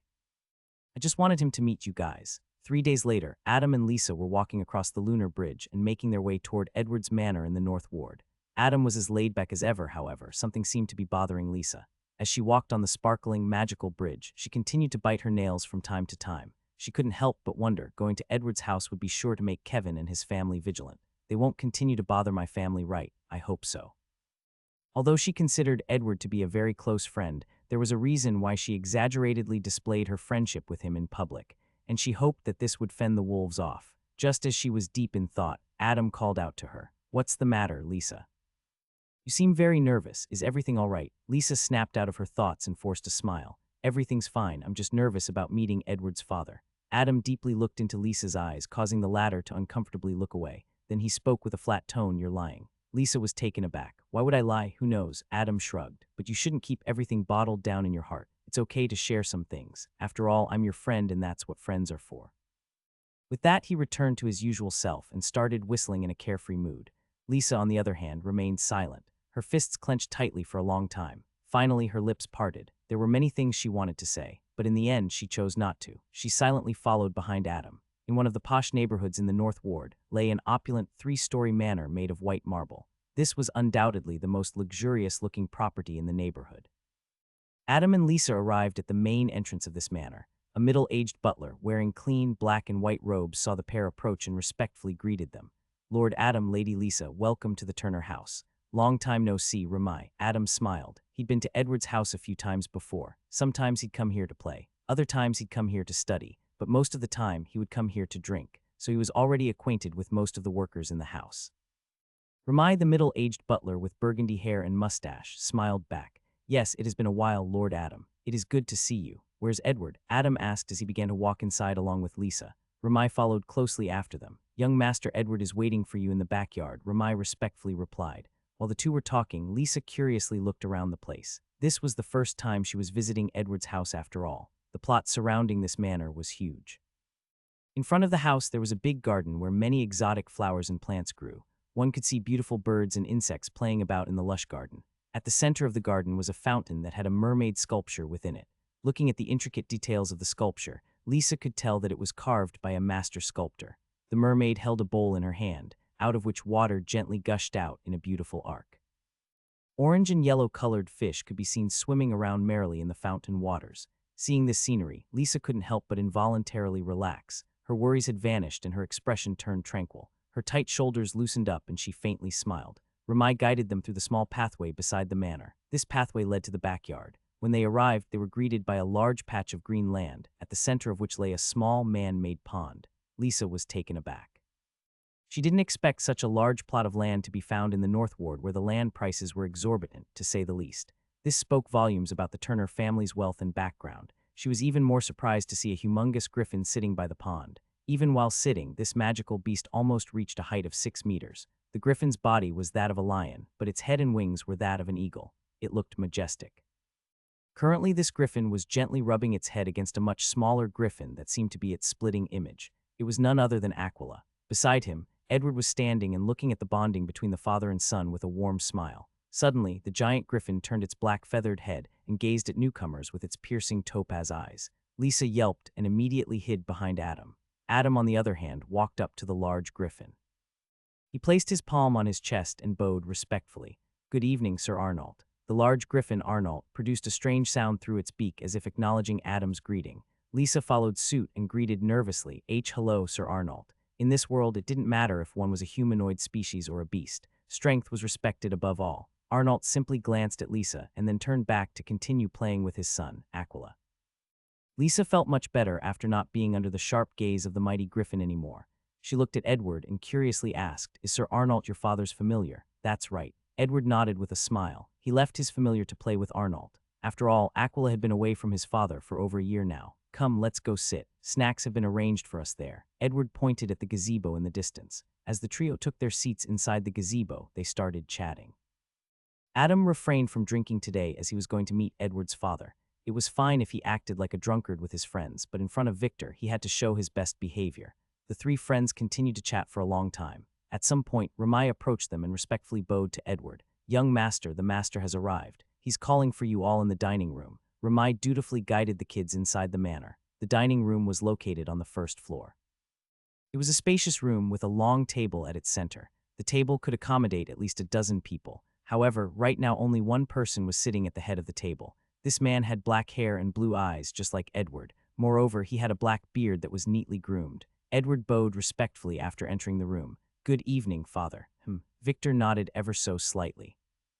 He rested his elbows on the table, interlocked his fingers together, and lay his chin on them as he silently observed his son's friends. He had already met Adam a few times before, but this was the first time he had seen Lisa, so his gaze lingered on her for a while. Lisa, feeling this powerful magus gaze, involuntarily trembled. She lowered her head and nervously greeted, "Good evening, Lord Victor." A moment of silence ensued as Victor continued to look at Lisa, while the latter nervously stood still. Edward wanted to say something but didn't dare to. He didn't try to act out of line in front of his father. Victor only ever showed his doting side to Elaine, but in front of Edward he was always strict. Lisa declared, "Correct." Victor suddenly spoke. "Yes, my lord." Lisa curtsied, trying her best to maintain a calm facade, but her ever so slightly trembling hands gave her away. Suddenly, Victor's lips curled up into a faint smile as he spoke. "No need to be so formal. You're Eddie's friend after all. You may simply address me as uncle." Lisa was taken aback, not having expected the magus to be so easygoing. She sincerely smiled and replied, "Yes, Uncle Victor." Victor nodded. Edward also involuntarily released his clenched fists and sighed a breath of relief. He didn't want Lisa to feel uncomfortable at his home.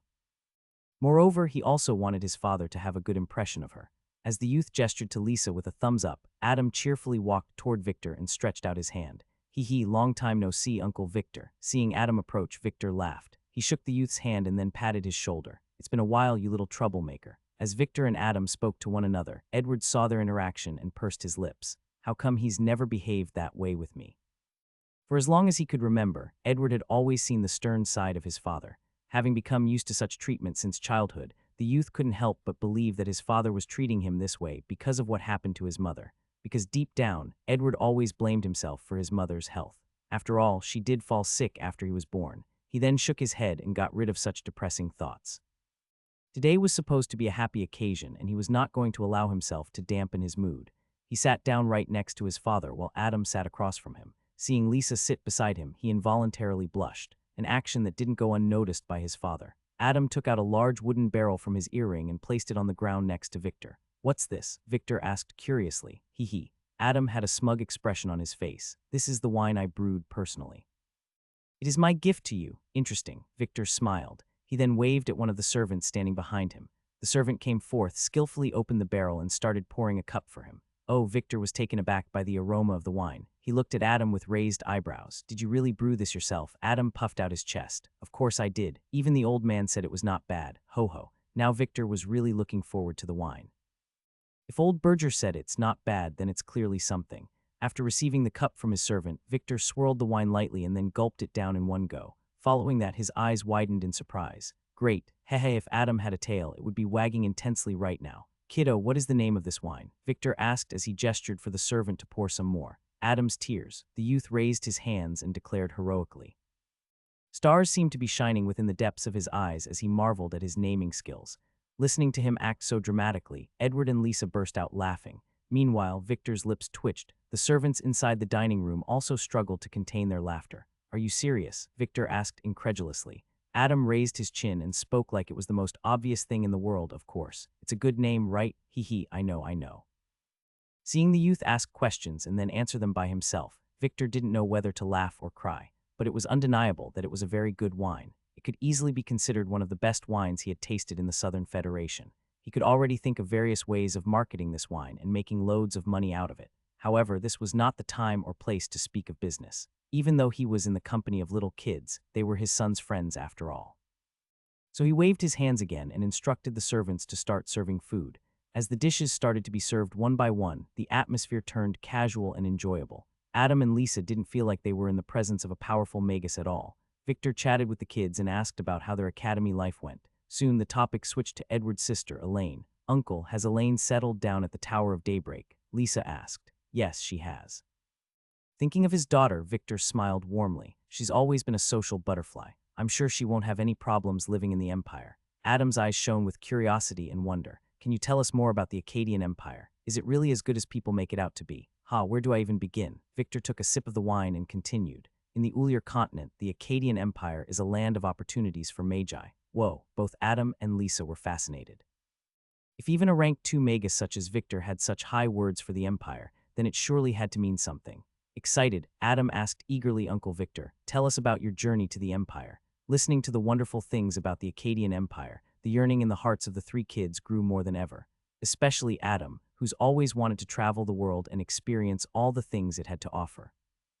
The youth stated with eagerness, I just want to drop out of the academy and go to the Empire this instance. Hearing him, Victor chuckled. I'm afraid that won't do. All the greatest magic institutions there take academic results very seriously. They would never welcome someone who hasn't even finished schooling. But what if I'm a genius? Adam crossed his arms and grumbled under his breath.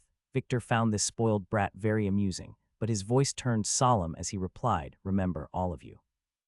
There are countless geniuses in this world, but can a dead genius still be called a genius? Hearing the magus words, the three kids gulped involuntarily. Victor continued, this world is not as merciful as you think it to be. Only the strong have the right to dictate the rules. If one is weak, they can only bow their heads and comply. The kids remained silent, carefully weighing Victor's words. Victor looked at the uneasy expressions of his son and his friends and thought to himself, did I overdo it? They're still kids after all. He decided to encourage them, so become as strong as you can while you're still at the academy. The Clover Academy is the best institution for magic in the Southern Federation, so make full use of it while you still can. This is a golden opportunity for you. The kids were now filled with vigor, listening to the encouraging words of a powerful magus. Victor ordered his servant to fill another glass of wine for himself. He took a sip and observed the kids' reactions. Adam was full of gusto. It seemed that his speech had ignited a fire in the youth's heart.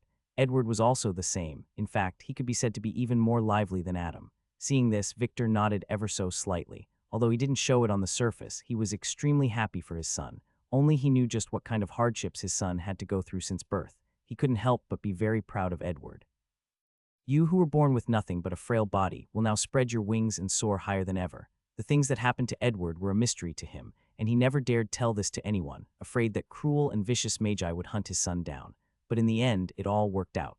As the dinner continued, Victor got to know more about Edward's friends, and he was happy for his son to have made such friends.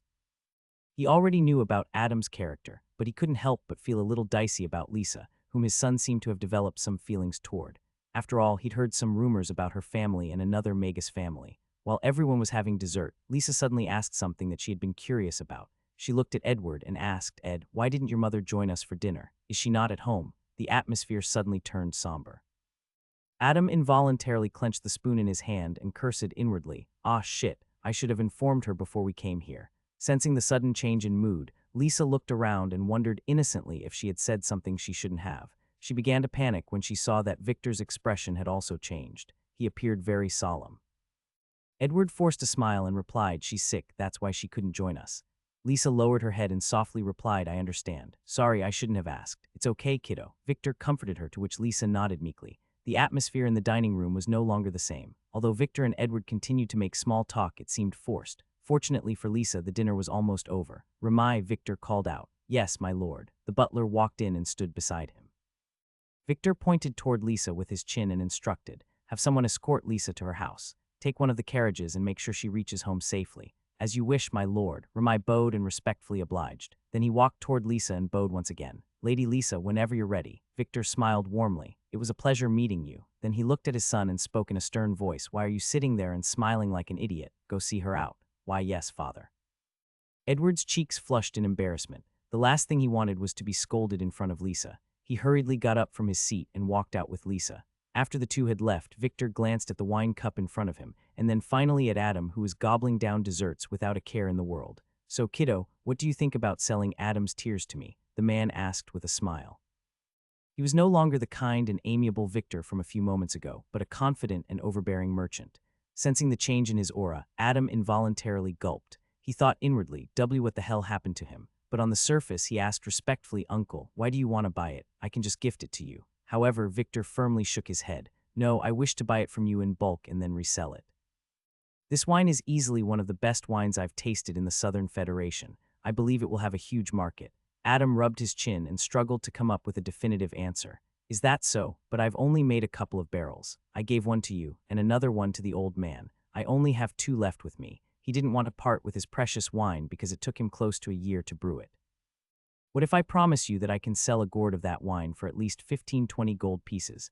And in the future, if I play my cards right, I can even hike the prices," Victor said confidently. Adam's eyes shone with otherworldly brilliance as he did some calculations in his head. 1 barrel is exactly 40-60 ounces. 1 gourd is 25 ounces, so that's approximately a little above 160 gourds. 160 gourds times 20 is 3,200 gold coins, and if I manage to brew several barrels. Just the thought of all the amount of money made him drool. He wiped his lips with the napkin and gave Victor a thumbs up. "Very well, uncle. I'll give you 1 barrel for now, and in another year I'll give you 10 more and I'll make that 20. Ha ha ha." Victor laughed heartily. 1 barrel will be more than enough to entice those wine connoisseurs for now. Adam took out another barrel of wine and placed it beside him. On the other hand, Victor took out a bulging bag of money from his storage artifact. "Here, this is an advance." Adam's eyes bulged out, so much. As Adam incredulously stared at the bag containing 1,000 platinum coins, Victor waved his hand nonchalantly. "Don't worry about it. Besides, I know brewing wine is a long and tedious process, so I hope this can motivate you, even if it's only a little bit." He paused for a moment and then continued, "Tomorrow, I'll send one of my men over to your place. Hand him the list of ingredients you'll need. You still have that crystal card I gave you, yes. You may use it to buy the ingredients. It'll save you a lot of money." Adam was still in a state of shock as he gazed at the shining platinum pieces within the pouch. 1,000 platinum coins were equivalent to 10,000 gold coins. He involuntarily gulped seeing such a large amount of money. This was easily the greatest transaction he'd ever made. Plus, he'd never expected Victor to just give him so much money up front in the first place. The youth looked at Victor and muttered sheepishly, "Uncle, you could have just given me the money after I'd delivered the goods." Victor smiled. "Don't worry, kiddo, I trust you. Besides, when the transaction volume is so big, it's only right that I give you a form of advance payment." Adam nodded as he put away the money bag. "Rest assured, uncle. I'll try my hardest and brew as many barrels as I possibly can." "Good." Victor nodded in gratification. He then looked at the barrel that the youth had just taken out and confidently said, "I'll sell wine from this barrel in intervals. Eventually, the scarcity of the product will cause the price to shoot through the roof." He then glanced at the youth and smirked. "By the time your first batch of wine is ready in a year, I'm sure the selling price will have already exceeded 20 gold pieces a gourd." Thinking of all the money he would make in the future, Adam rubbed his hands and started to laugh like he'd been possessed by an evil spirit. "Yuhehe." Victor's eyebrow twitched seeing Adam's smile. "What in the world? It's your skills in winemaking that have allowed you to grasp this opportunity. Honestly, I still can't believe that you could come up with something so divine. I must commend you for that," Victor sincerely praised. The two of them got up from their seats after finalizing their deal. Victor personally walked the youth out of the manor. On the way, he spoke with great expectation. "I'm looking forward to our partnership. Hee, me too, me too." Adam was also very happy about it. With so much at stake, he could make tens of barrels by the end of the year. Money was truly one of the greatest motivators. Suddenly, he thought of something and hesitated whether to ask Victor about it. He'd been thinking about this for a while now and felt this was the right time to ask. Victor astutely noticed this and asked, "Go ahead, what do you wish to know?" Still, Adam was very hesitant about this. In the end, he finally gathered the courage and asked, Uncle Victor, it's about Edward's mother. Is it okay if I ask what has happened to her? Hearing the youth, Victor sighed. After a brief pause, he replied, I do not know. Adam was perplexed. Victor shook his head with a bitter smile. I still don't know what has caused Elia to fall sick, even after so many years have passed. Adam frowned. But does an old man make potions for her? How could he not know? That's the problem, Victor replied. Even someone as skilled as him wasn't able to diagnose her illness. The youth stopped in his steps, an incredulous look engulfing his face. Even old man couldn't diagnose it. Victor nodded. The root cause of her illness has still not been neutralized. That is why for over a decade now, all old Berger could do was brew potions to extend Elia's life. Adam was stunned that even Berger was unable to help. He'd been with the old gnome for all this while and knew that he was a rank 3 magus. Moreover, he also thought that the gnome's attainments in herbalism were not bad. The reason he gave such a low evaluation was because he was comparing Berger to the powerhouse whose memories he had first absorbed. But even then he couldn't diagnose it. Adam wondered with a pensive look. Could it be because of his lack of knowledge? He felt that this was most likely the case. After all, Berger's knowledge couldn't compare to the one that he had absorbed. The more he thought about it, the more it made sense. Suddenly, he looked at Victor and solemnly asked, Uncle Victor, can you let me take a look at Edward's mother? Victor was taken aback. You want to diagnose her? Adam nodded with a serious expression. Victor couldn't help but wonder if the youth had gone mad or if he was overestimating his own abilities. Something that even a rank 3 herbalist couldn't do. How could a mere bone stage magus do it? He shook his head.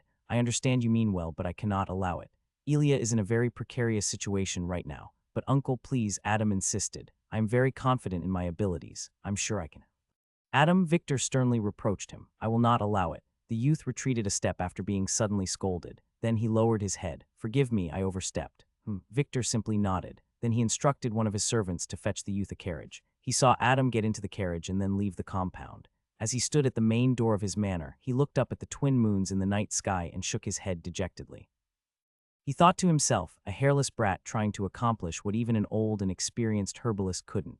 The young sure are daring. But suddenly another thought popped into his head. His palms balled into fits as he wondered, but he is old Berger's apprentice after all. Victor had an abundance of wealth, but none of it could help him save his wife. He had even hired famous herbalists from the empire, but even they failed.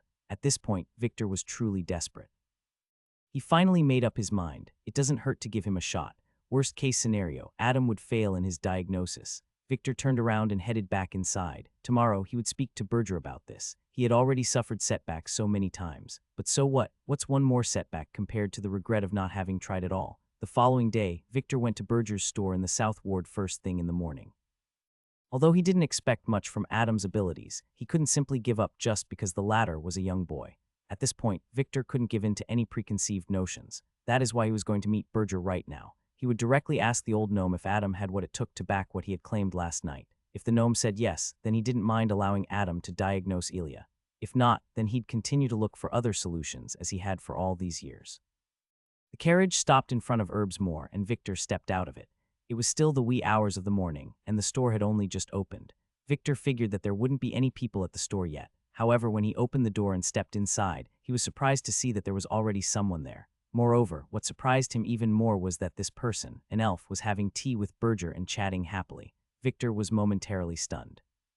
He had never seen the old gnome act in such a friendly manner to another person, not even Headmistress Godfrey or the King of Nightingale. Out of sheer curiosity, he glanced at the elf who had long, silver hair cascading down his shoulders. He was wearing regal clothes, and each of his movements was extremely refined and noble. Moreover, the fact that the elf could be so calm and at ease in front of Berger could only mean one thing. Victor immediately understood that the elf sitting with Berger was someone very close to him, and most likely of the same rank. Thus he respectfully greeted the two. Good morning, old Berger. Then he looked at the elf and placed his hand on his chest as he bowed. Greetings, Lord Magus. Elrod, who was sipping tea, suddenly stopped and carefully observed Victor. His eyebrow rose in slight surprise and he stated, I can see signs of the disorderly mana beginning to form a pattern. Looks like it won't be long before you achieve mana vortex. As expected, Victor was taken aback. To be able to deduce so much after a simple observation meant that the elf was much stronger than him. Victor humbly replied, yes, I was fortunate. Within the next few years, I should advance to the next rank. Not bad. Elrod nodded with a smile. I wish you good fortune. Berger suddenly asked, what is it, Victor? If you're here for the medicine, it isn't ready yet. Old Berger, that's not it. Victor approached the seating area and remained standing next to the two magi. No matter how wealthy he was, he would never dare to sit in the presence of these two. This was out of respect for them. Oh, Berger placed some tobacco in his pipe and lit it. As he puffed out a cloud of smoke, he asked, "What is it then?" Victor thought of the right words to say and then finally stated, "Old Berger, what do you think of Adam's abilities as a herbalist?" Berger was perplexed, wondering why Victor would ask such a strange question. Why, Victor was about to answer, but he subconsciously glanced at Elrod. To be honest, he didn't feel comfortable talking about his personal life in front of a stranger. Furthermore, he couldn't even tell the elf to excuse himself. However, Elrod was thoughtful enough. Regardless of how powerful he was as a magus, he was still a well-mannered person. Well, the elf finished the cup of tea and got to his feet. "I should get going. Danley and Adil have been crying about leaving the city and visiting other places." He looked at Berger and bid farewell. "I'll see you when I return." Berger simply nodded. "Don't take too long. That thing I told you about is going to open in the next couple of months. Make sure the kids are back in time. I'll be securing 2 tokens for them." "Ah, of course." Elrod nodded with a warm smile. Well then, he turned around and walked toward the exit. Suddenly, he stopped by Victor and placed his hand on the latter's shoulder. "Remember, lad, as long as the knot in your heart is not resolved, you will never be able to take the next step. Such is the way." With that, he walked away, leaving behind words containing great wisdom and mystery for Victor to unravel. The way Victor repeated Elrod's words in a daze. "So what were you saying?" Berger's voice snapped him out of his reverie. Victor returned to his senses and replied, "Last night, Adam proposed to take a look at Elia's condition. He claimed that he was very confident in his abilities, so I came here to ask for advice. Should I let him?" Berger interrupted him. "Do it." Huh, Victor was perplexed. "Just like that." Berger rolled his eyes. "You asked for my advice. That is my advice, but he's just a boy." "Do you really think?" Victor began, but he was once again interrupted by the old gnome. "Tusk." Berger clicked his tongue in annoyance. "You foolish brat, stop trying to find justifications. You coming here means that a part of you wants Adam to perform the diagnosis. So why are you hesitating now? Do you want a beating?" Victor's neck shrunk back after being reprimanded by the old gnome, but he knew that Berger was right. "That's right, why am I still hesitating?" he wondered. Seeing Victor lost in thought again, Berger's tone softened. "Adam is a genius at herbalism. Even that word genius would be an understatement to describe him. Sometimes I even get the feeling that the kid is more knowledgeable than I am." Not expecting to hear such high praise from the gnome, Victor was stunned. "Is he really that good?" Berger nodded as he smoked from his pipe. "Give him a chance." Victor took a deep breath and nodded. "Very well, ha ha ha, Val, catch me." Adam ran through the crowded cobblestone streets of the South Ward with a bright smile on his face. Behind him, the young dragon took tiny steps and excitedly followed after him. Rower Valerian had a menacing look on his face as he ran with all his might. But everyone on the sidewalk who saw this menacing look instantly had their hearts melted. Seeing that the little fellow was breathing raggedly and struggling to catch up to him, Adam slowed down. Then he pretended to stumble over something, allowing Valerian to pounce on him.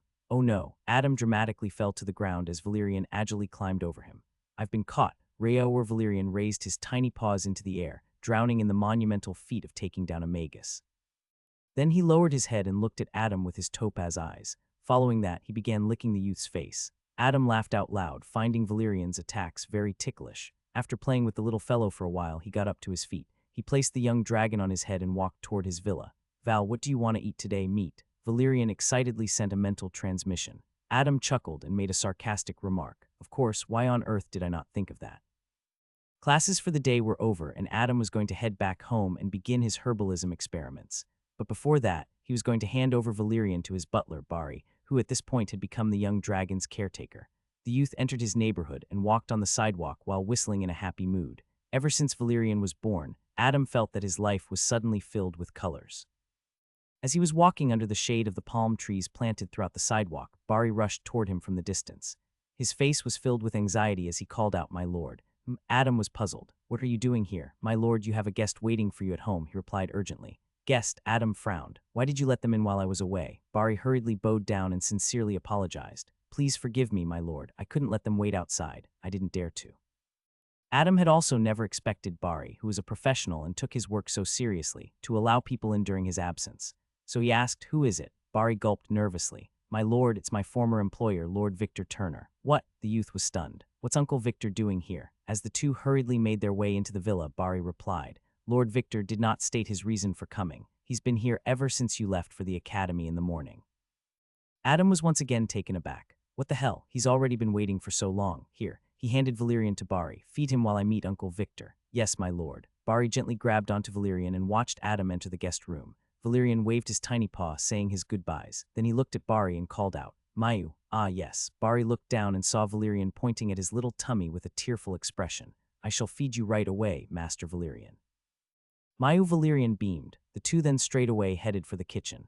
Adam entered the room and saw Victor sitting on the couch by the fireplace. The man was reading a magic textbook while waiting for him. Uncle Victor, Adam called out to him. What brings you here? He figured that something really important must have happened for Victor to wait for him for more than 6 hours at his villa. Seeing Adam still in his academy uniform, Victor asked, I reckon you're done with your studies. Yes, Adam nodded.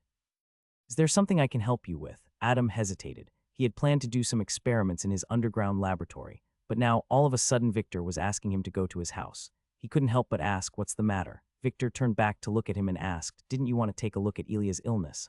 Adam was speechless. Last night, Victor had scolded him for the same reason, but now all of a sudden, the man's attitude had changed 180 degrees. He couldn't help but wonder, did he hit himself in the head or something? Seeing the youth's incredulous expression, Victor sighed. Look, kiddo, initially I didn't think a brat like you could do something that even experienced herbalists couldn't, but after talking to old Berger, I've decided to give it a shot. Besides, the man smiled bitterly. At this point, I don't think I have much to lose anyway. Seeing the man's defeated expression, Adam involuntarily clenched his fists. He asked, so the old man convinced you, huh? Victor nodded. Okay, Adam spoke confidently, I will do my best. Seeing the youth's determined expression, Victor smiled warmly. Okay, let's get going. All right, let me get my stuff first. Adam headed to his laboratory and quickly readied all the tools he would require. Then he went upstairs and instructed Bari to fill Valerian's stomach until the latter passed out. After bidding the little guy farewell, he hopped onto the carriage with Victor and left for the North Ward. While they were crossing the lunar bridge, Berger suddenly appeared inside the carriage out of nowhere, scaring the living daylights out of Adam. Yua, the youth was taken aback and fell from his seat by the gnome's sudden arrival. He placed a hand on his chest, feeling his wildly beating heart, and then looked at Berger with shock. Old man, did you teleport here? POW. Berger smacked Adam in the forehead. Fool, do you think space magic is so easy that just anyone could cast it? Ah, true, true. Adam massaged his swollen forehead and nodded. Why are you here, though? Berger replied as he smoked from his pipe.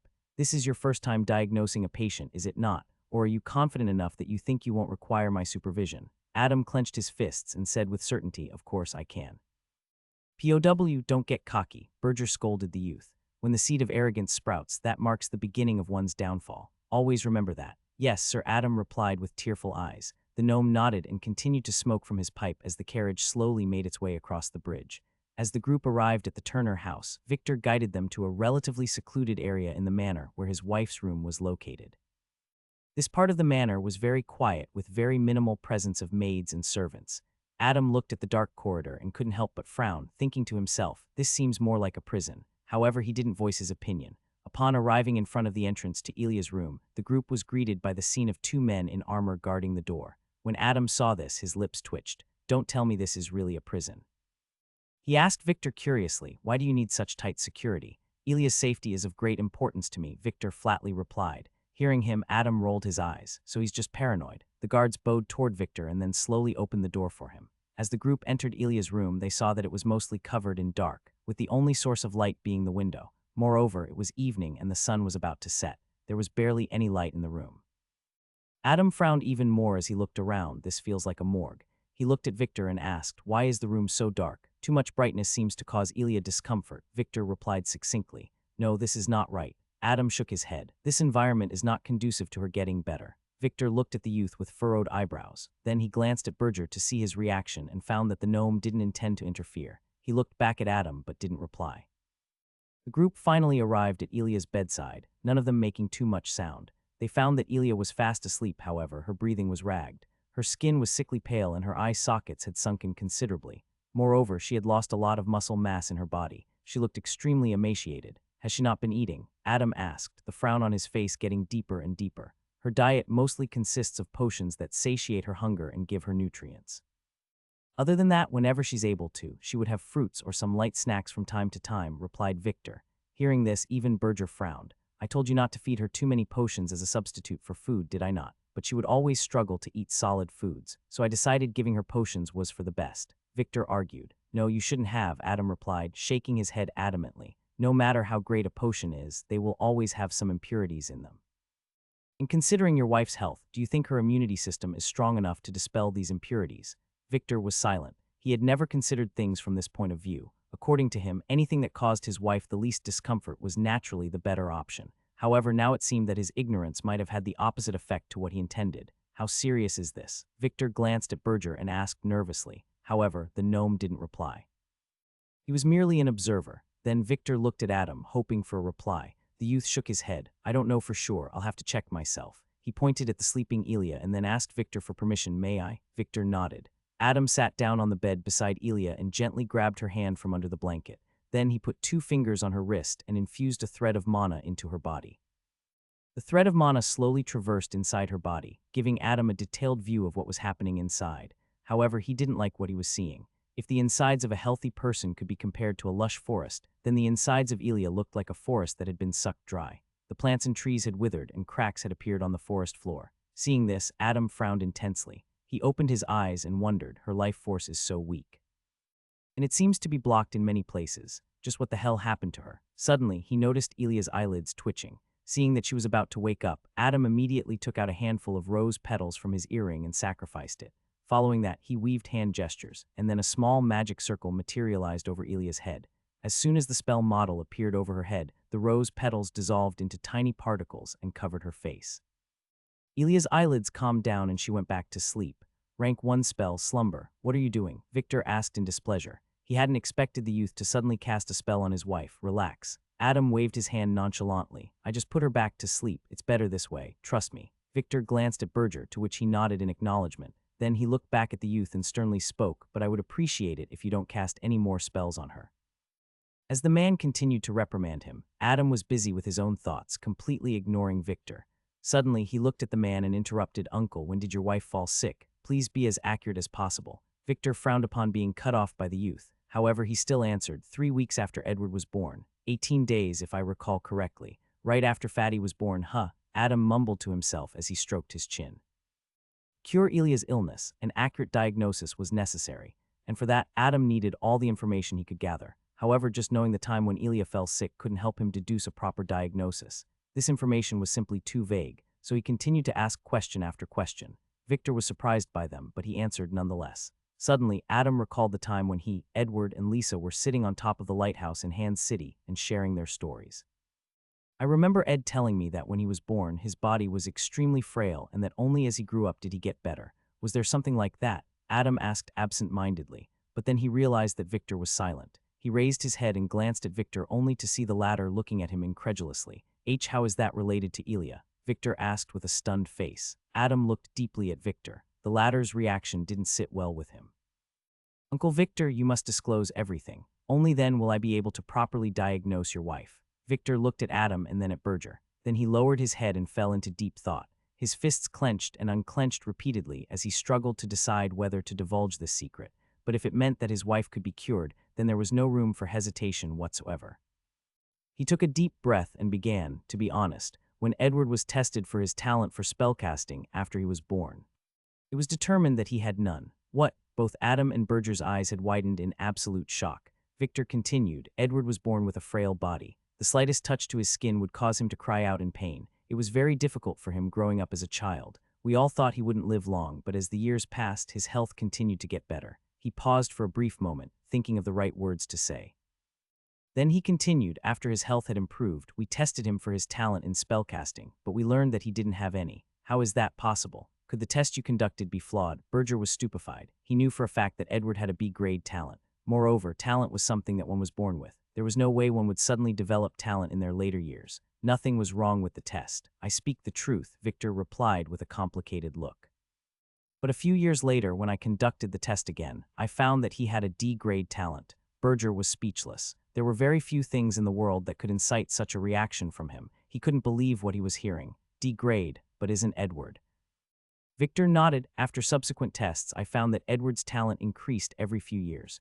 Now he is a B grade, and I believe his talent will increase again in a few years. This impossible. This is unheard of. Berger was dumbfounded, losing all bearings of a powerful magus. Well, it couldn't be helped. His behavior was justified. After all, such a thing was indeed unheard of. On this planet, that is. Adam, who had been silent all this while, had an incredulous look on his face.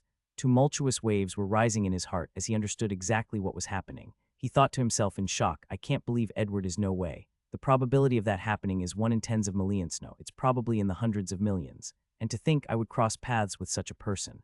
No, more importantly, he glanced at Ilya, his gaze filled with shock and admiration.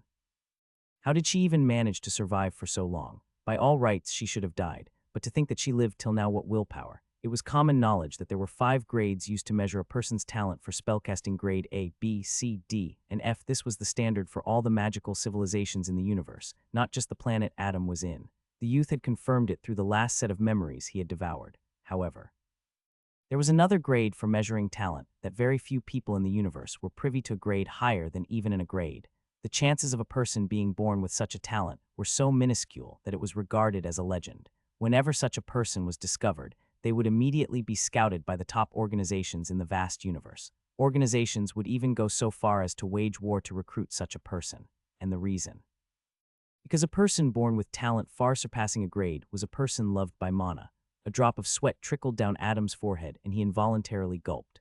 A trace of envy flashed across his eyes as he thought to himself, so fatty. You turned out to have an S-grade talent, what a monster. He then glanced at Ilya and confirmed, well, that would explain everything. When a being with S-grade talent begins to grow inside a fetus, it requires a tremendous amount of mana and nutrients. When these requirements aren't met, the baby subconsciously starts to take them from its mother. More often than not, the baby's requirements are never met, and this results in the death of both the mother and the child. This is one of the main reasons why people with S-grade talents were few in the universe, but in extremely rare cases, the baby's requirements are met. This results in the baby being born, but the mother dying in the process. But in even rarer cases, the baby's requirements are met, and both the mother and child are safe. Cases such as the last one were so rare that it would be apt to call them a miracle. As Berger and Victor were talking with each other, Adam muttered, "I think I can do it." "What?" Both men stopped talking and glanced at Adam. Victor asked again, "What did you say?" Adam started to bite his nails, a bad habit that he'd acquired from Lisa, and mumbled incoherently, "It's possible if I use the acupuncture technique infused with mana." "Kid," Victor grabbed Adam's shoulders and barely managed to control his voice. "What did you just say?" Adam snapped back to his senses and looked Victor in the eyes. "Uncle, there's a chance that I can cure her illness." But what?" Victor nearly screamed. "There's a chance that her rank may drop." Adam gulped nervously. Or worst case scenario, she would never be able to wield mana again, but Victor's arms trembled and his eyes shone with hope. "She'll live." Adam thought for a long time and then confidently nodded. "Yes, wait a minute." Berger walked toward Adam and asked solemnly, "Boy, did you find the root cause of her illness? What was your diagnosis?" "Shit." Adam cursed inwardly. How should I explain it to him? He couldn't just tell Berger about the existence of S-grade talent. This would cause the gnome to be very suspicious of him. He might just think that Adam was lying. Moreover, the herbalist expert whose memory Adam had absorbed had never treated a person who had given birth to an S-grade talent. Heck, he had never even seen a person with S-grade talent. The expert only knew that such people existed. Adam had deduced the treatment procedure by himself based on all the herbalism knowledge he had acquired. After all, it was fairly simple to cure an illness if it was accurately identified. But if Adam told Berger this, the latter would not allow him to treat Edward's mother. And if he didn't treat her now, things would get troublesome. She was sure to die soon. He couldn't let his friend's mother die knowing he could save her. Thus, Adam blatantly lied through his teeth. "You might not believe me, but the wandering magus who taught me herbalism had once treated someone with the same condition." Berger's eyes narrowed. "You expect me to believe there was another person who had a talent increase as bizarre as Edward's, and that the person who taught you herbalism treated such a person's mother? Do you take me for a fool?" "Damn it." Adam gritted his teeth. He took a deep breath and muttered solemnly, "Old man, I can cure her. Please trust me."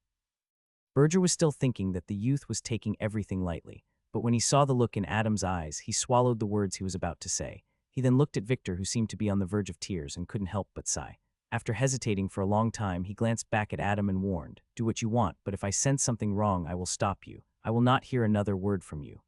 Hee. Adam laughed nervously. "Well, you see, my methods might be a little unconventional." Upon Adam's instructions, Victor gently lifted Ilya from the bed and placed her on the ground. The youth needed more space to maneuver. Operating on the bed would prove to be a hindrance. Moreover, he also instructed Victor to remove Ilya's upper garments, leaving only the bare minimum. Victor protested against this. He was not comfortable with it at all. However, Adam insisted. Of course, his intentions were purely professional. Berger merely observed from the sidelines and didn't interrupt the youth. Adam, on the other hand, walked around Ilya and observed her carefully. He nodded his head from time to time and muttered, "It truly is a miracle that she was able to hold out until now." "What do you mean?" Victor asked nervously. "Nothing." Adam shook her head. "Uncle, your wife is a strong lady. By all means, she should have died long ago. I wonder what kept her going." Listening to the youth, Victor's eyes reddened and tears threatened to fall. "Can you really cure her?" Adam paused for a while and then nodded. I'm about 80% sure. 80%, Victor repeated. He didn't care about the uncertainty in Adam's words. The youth's reply was far more genuine than those master herbalists who had assured him that they could cure his wife and then ended up failing. The man looked at Adam and solemnly nodded. I'll leave it to you. Adam sat down on the ground, a little over Elia's head. Then he took out his personal kit from his earring. After opening the kit, all sorts of herbalism tools were visible. The youth then took out a bowl and a type of silver liquid from his earring. He then poured the liquid into the bowl, then grabbed the dozens of needles from his kit and put them inside the bowl. What are you doing? Berger asked with a frown. Sanitizing the needles, Adam replied absent-mindedly. I can see that, the gnome muttered in annoyance. What do you need the needles for? Adam thoroughly cleaned the needles after drying them and replied without looking, to pierce the skin, of course.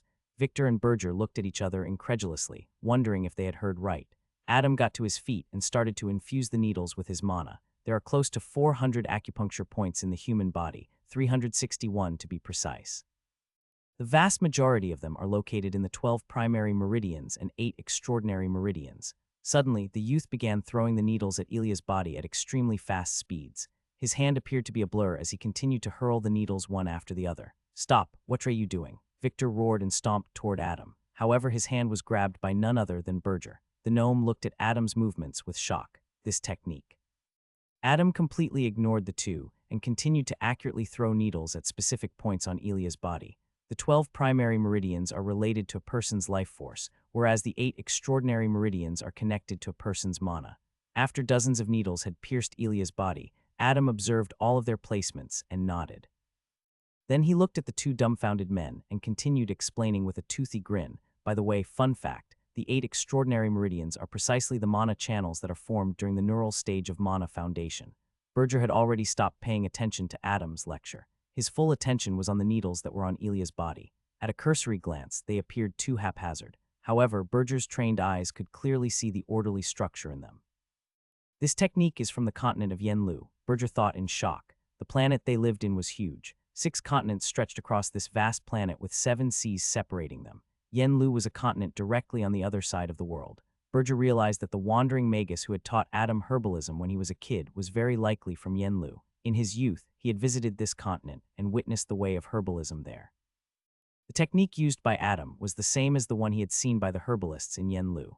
However, Berger had never bothered to learn their techniques because at the time he believed that they were backward, and that the herbalism techniques used in the Ulier continent as well as another continent were far superior. But when the gnome saw Adam perform the same techniques, he was in a daze. This was completely unlike the one he'd seen in Yenlu. It was far more sophisticated. He felt as if he was watching a master at work. It looked beautiful. It looked magical. Old man, are you listening? Adam called out to him. Yeah, Berger snapped back to his senses. What is it? I need your help with the next step. I don't have enough mana to perform it by myself, Adam stated. What do you need me to do? Berger asked solemnly. I'm going to extract the impurities accumulated in all the acupoints in her primary meridians. I need you to remove it after they've gathered. This process needs to be carried out without delay. We can't stop for a single moment, okay? Adam solemnly said. Berger nodded. I'll follow your lead. Okay, great. Adam took out a large tub from his earring and placed it beside Elia. Then he made a series of hand gestures, following which, most of the needles on Elia's body started to shine with a bright light and were soon covered in Adam's mana. Elia's body trembled ever so slightly, however. She remained fast asleep. Adam had made sure to give her a small dose of muscle relaxants before he began operating. Soon, black liquid started to ooze out of the tip of the needles. With the help of Adam's guidance, this murky black substance slowly rose to the top and began accumulating a few meters above Elia. Victor and Berger were shocked to see such a development. The black liquid could be considered to be a type of poison that had been affecting Elia all this while. About 10 minutes later, a large blob of sticky black liquid had formed over Elia. Adam hurriedly instructed, Old man now. Berger coated the blob of impurities with his mana and transported it to the tub Adam had taken out. When the black liquid filled the tub, it started to sizzle and emit smoke. Victor couldn't help but think in apprehension. All this was inside Elia. And that was not all. Adam was still taking out even more impurities through the needles. After a couple of hours, the last of the impurities had been successfully extracted from Elia through the acupuncture technique. Adam lifelessly fell down and lay on his back. His mana reserves had run dry and he was profusely sweating. Berger and Victor looked at Elia, who seemed to be in the best shape that she'd been in years, and were incomparably shocked. Her skin was no longer pale and her breathing had stabilized. Victor couldn't help but ask hopefully, his eyes brimming with tears, Is Elia fine now? Adam weakly looked at him and smirked. This was only half the battle. This just went on to show how taxing the operation he was conducting truly was. If Berger wasn't there to help, he would have never been able to cure Ilya, not until he became a rank 2 anyway. He looked at Berger and saw that the old gnome was curiously looking at the placement of the needles on Ilya's body and jotting down notes in his grimoire. He thought in amusement, look at him act like a little child. All right then, let's switch the roles of teacher and apprentice. Old man, now that the impurities have been removed, I'm going to unblock the acupoints where life force has remained stagnant for all these years. He got to his feet and explained to Berger. Victor chimed in. Kid, how did so many impurities accumulate inside Ilya in the first place? He glanced at the pungent, murky black substance inside the tub with apprehension. A person is tainted with impurities the moment they are born. The air we breathe in, the food we eat, and the ground we touch all have differing levels of impurities that our body accumulates as we grow older. Adam explained as he walked toward Ilya. He crouched down and started to take out the needles from her body. Magic potions are said to contain a great amount of impurities. No matter how skilled a herbalist is, they cannot extract all the impurities from their potions. Victor clenched his fists as his heart was gripped by guilt. Seeing him like this, Adam reassured him, but worry not, I've extracted over 90% of the impurities inside of her. Does that mean she's going to be fine? Victor asked, his eyes brilliantly flashing with hope. Well, not yet, Adam shrugged. He then looked at Berger and started to explain the procedure to him. Besides, it looked like the grumpy old gnome was desperate to learn his technique. Adam stood over Ilya and readied a new set of needles. He coated them with mana and patiently waited. When a child is inside a fetus, it absorbs nutrients through the placenta, Adam began, but Ilya doesn't have one. It should have already been pushed out after giving birth to Edward, Berger added matter-of-factly. Correct, Adam nodded. However, the damage is already done and has been spreading ever since. The life force has been blocked in many places, especially in the abdominal region. Berger had a thoughtful expression. Adam continued, so I'm going to apply the acupuncture technique to the large and small intestines, stomach, spleen, bladder, kidney, and finally the liver. The youth's eyes narrowed and he launched the needles at the locations he had just mentioned. Berger paid rapt attention as he saw the needles penetrate the skin and come in contact with the organs. Following that, Adam weaved a series of hand gestures and pointed his palms at the needles. A large amount of mana gushed out of him and transformed into tiny threads. These threads then accurately pierced the needles. Seeing such fine control of mana, Victor was shocked. Such precision. As Adam continued to pour mana into the needles and unblock the acupoints, slowly and steadily, the life force that had been blocked for so many years was now beginning to flow. How fascinating. Berger could feel the flow of life force in Ilya's abdominal region. He realized that the technique itself was simple, but it was the diagnosis that was the hard part. Without proper diagnosis, Adam would never have learned just where to use his acupressure techniques. More than half an hour later, Adam felt that the points had all been unblocked. Noticing that he still had mana left, he removed the needles from Ilya's abdominal region. Then he took out a new set of needles and hurled them at her. This time, however, the needles penetrated different locations. Seeing this, both Berger and Victor were taken aback. After all, the points that the needles had penetrated were precisely the mana channels.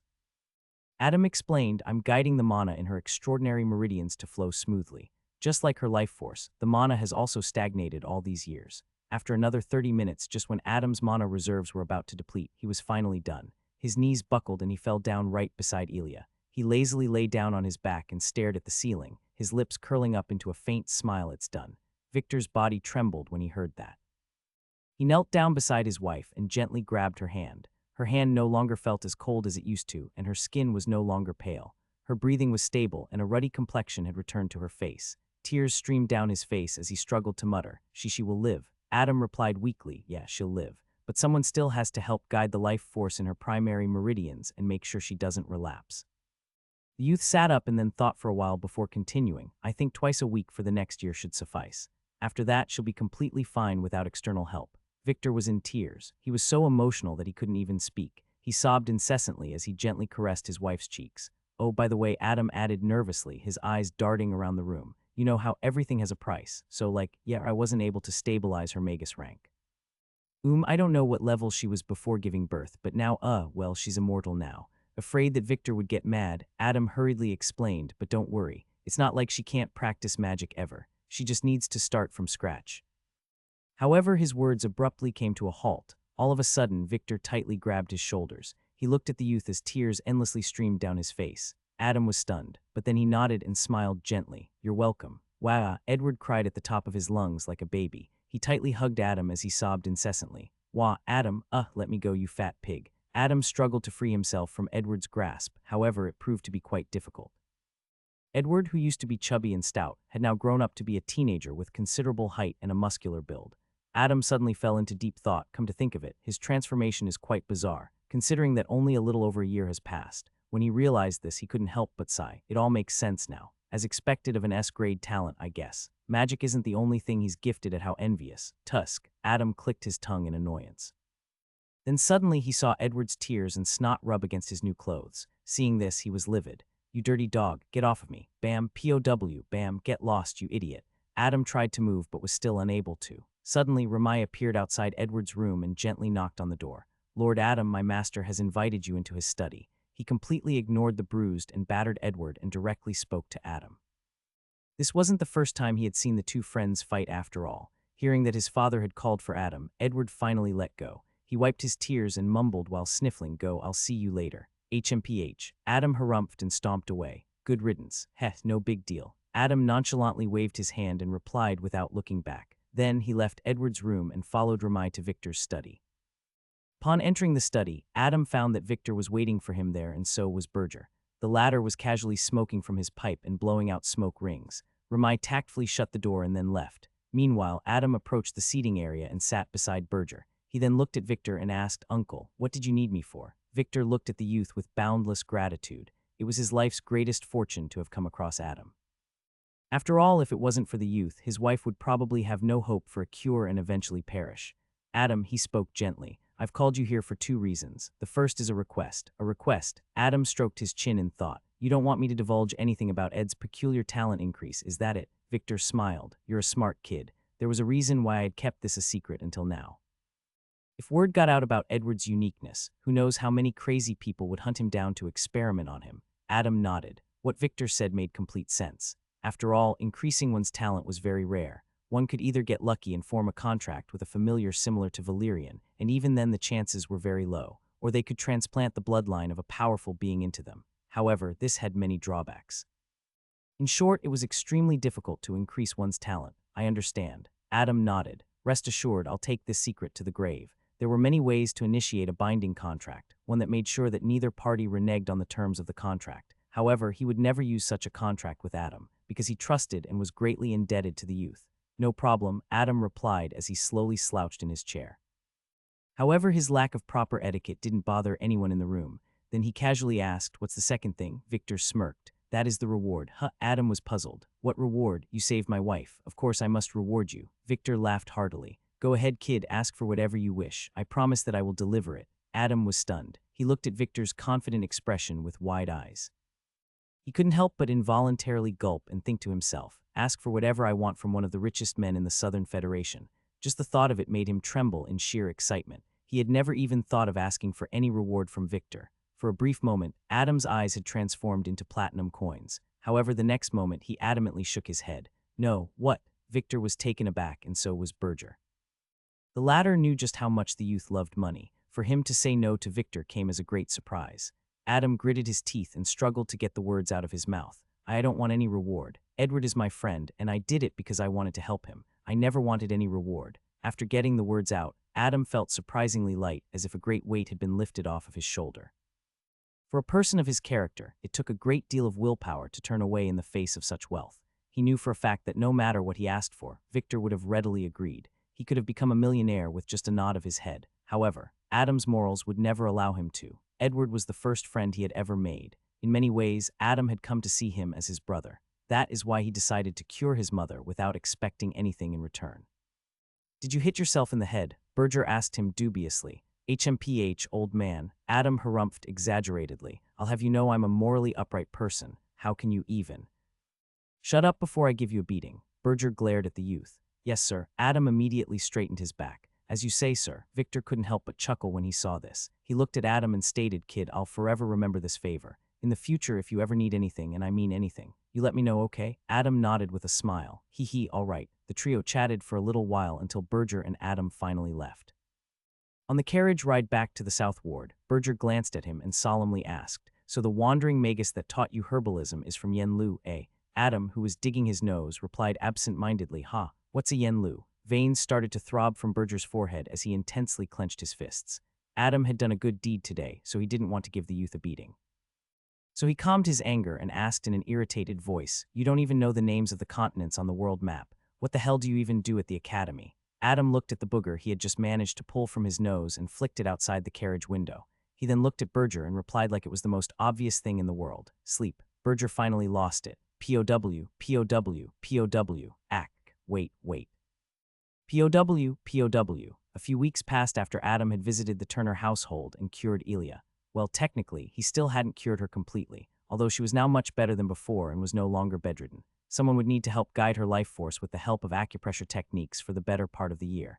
Only then could she be said to have been completely cured. Fortunately, Berger had decided to do this in Adam's stead. However, Adam believed that the reason why the grumpy old gnome had agreed to this in the first place was definitely because he wanted to learn the intricacies of the acupressure techniques. The youth didn't mind disclosing it to him. Moreover, with Berger treating Elia, Adam had more time to do other things. For example, preparing his journey to the spirit world. Spirit world traversal was one of the 2 boons he had received from Valerian. Adam had been researching this ability ever since he'd learned of it. Till now he had not used this ability, however. He had managed to deduce its restrictions. Firstly, he was not able to directly open a portal to the spirit world like he had seen Blackie do so effortlessly. To open the portal, he would have to borrow the power of a runic formation. And lastly, spirit world traversal was restricted to Adam's soul body. He could not enter with his physical body. Therefore, the runic formation he would create would have to solve 2 purposes: opening a portal to the spirit world and separating his soul body from his physical body. Adam had already gotten the information about such a runic formation from Berger. Over the last few weeks, he had been studying and perfecting it, and today, he was finally going to put it into practice. In the underground laboratory, Adam had cleared the area in the middle and made enough room to carve the runic formation. He walked around the formation, observing all the little details and nodding from time to time. Valerian, who was following behind Adam, copied him and also nodded cutely. After confirming that everything was ready, the youth crouched down and gently lifted the young dragon. The youth looked him in the eyes and solemnly said, "Val, I'm going to go visit the spirit world." Mayu. Valerian excitedly nodded. At the same time, he sent Adam a mental transmission saying he too wanted to come along.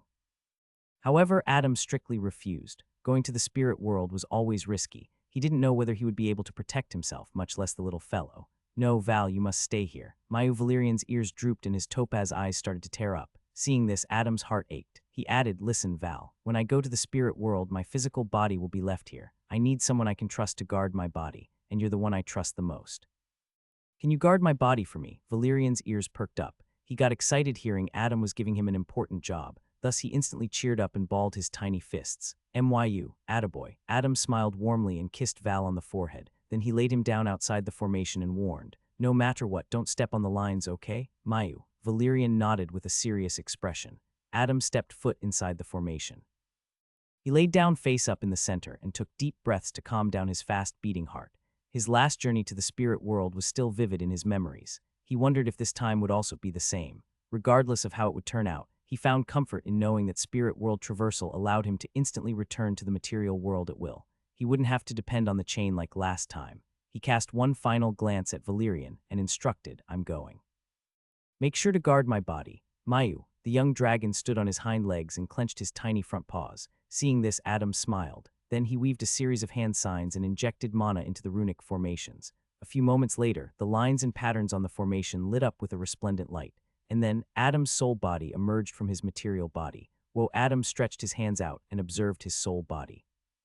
Compared to the last time he'd seen it, it had now doubled in height. His soul body was close to 6 meters tall, whereas his physical body was only a little more than 1.8 meters. However, there was one slight problem. His soul body was bright, too bright. In the underground laboratory, he was like a small sun that illuminated every inch of the place. The light was so bright that even Valerian had covered his eyes with his tiny paws, unable to look at it. And this can be troublesome. In the spirit world, where danger lay at every corner, his soul body would become a very conspicuous target for evil spirits. "I wonder if I can reduce the light a little." The next moment, as if listening to his intent, the light emitting from his soul body drastically reduced, so much so that his soul body now appeared slightly transparent. "Haha, this is perfect."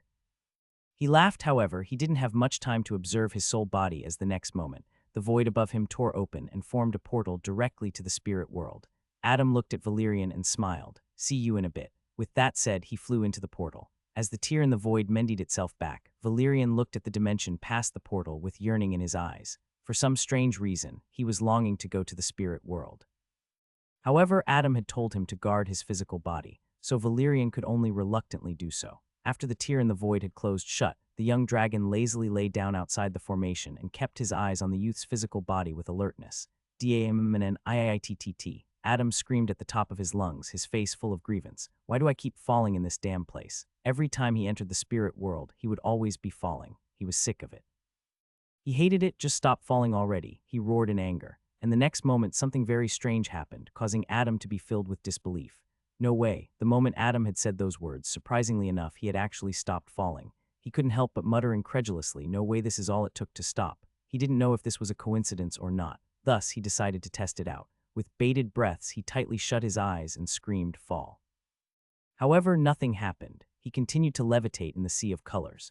Adam slightly opened his eyes and looked around. Seeing that he wasn't falling, he breathed a sigh of relief. I guess that was a coincidence after all. The youth nodded while stroking his chin. Well, I'm not complaining. He looked around, trying to discern where he was. In his vision, all he saw was a vast expanse of colors mixing with one another. However, there was a clear distinction between the boundaries of the myriad colors. To Adam, it seemed that these colors wanted to mix together but were somehow unable to. Everywhere he looked, the same thing was happening. How fascinating, he muttered, but what should I do now? Just as the youth was wondering where to go, he caught sight of something approaching him from the far distance. He squinted his eyes and tried to identify what it was, but it was too far away. It appeared to be a white dot that was approaching him at a surprisingly fast speed. What is that? Adam grew tense.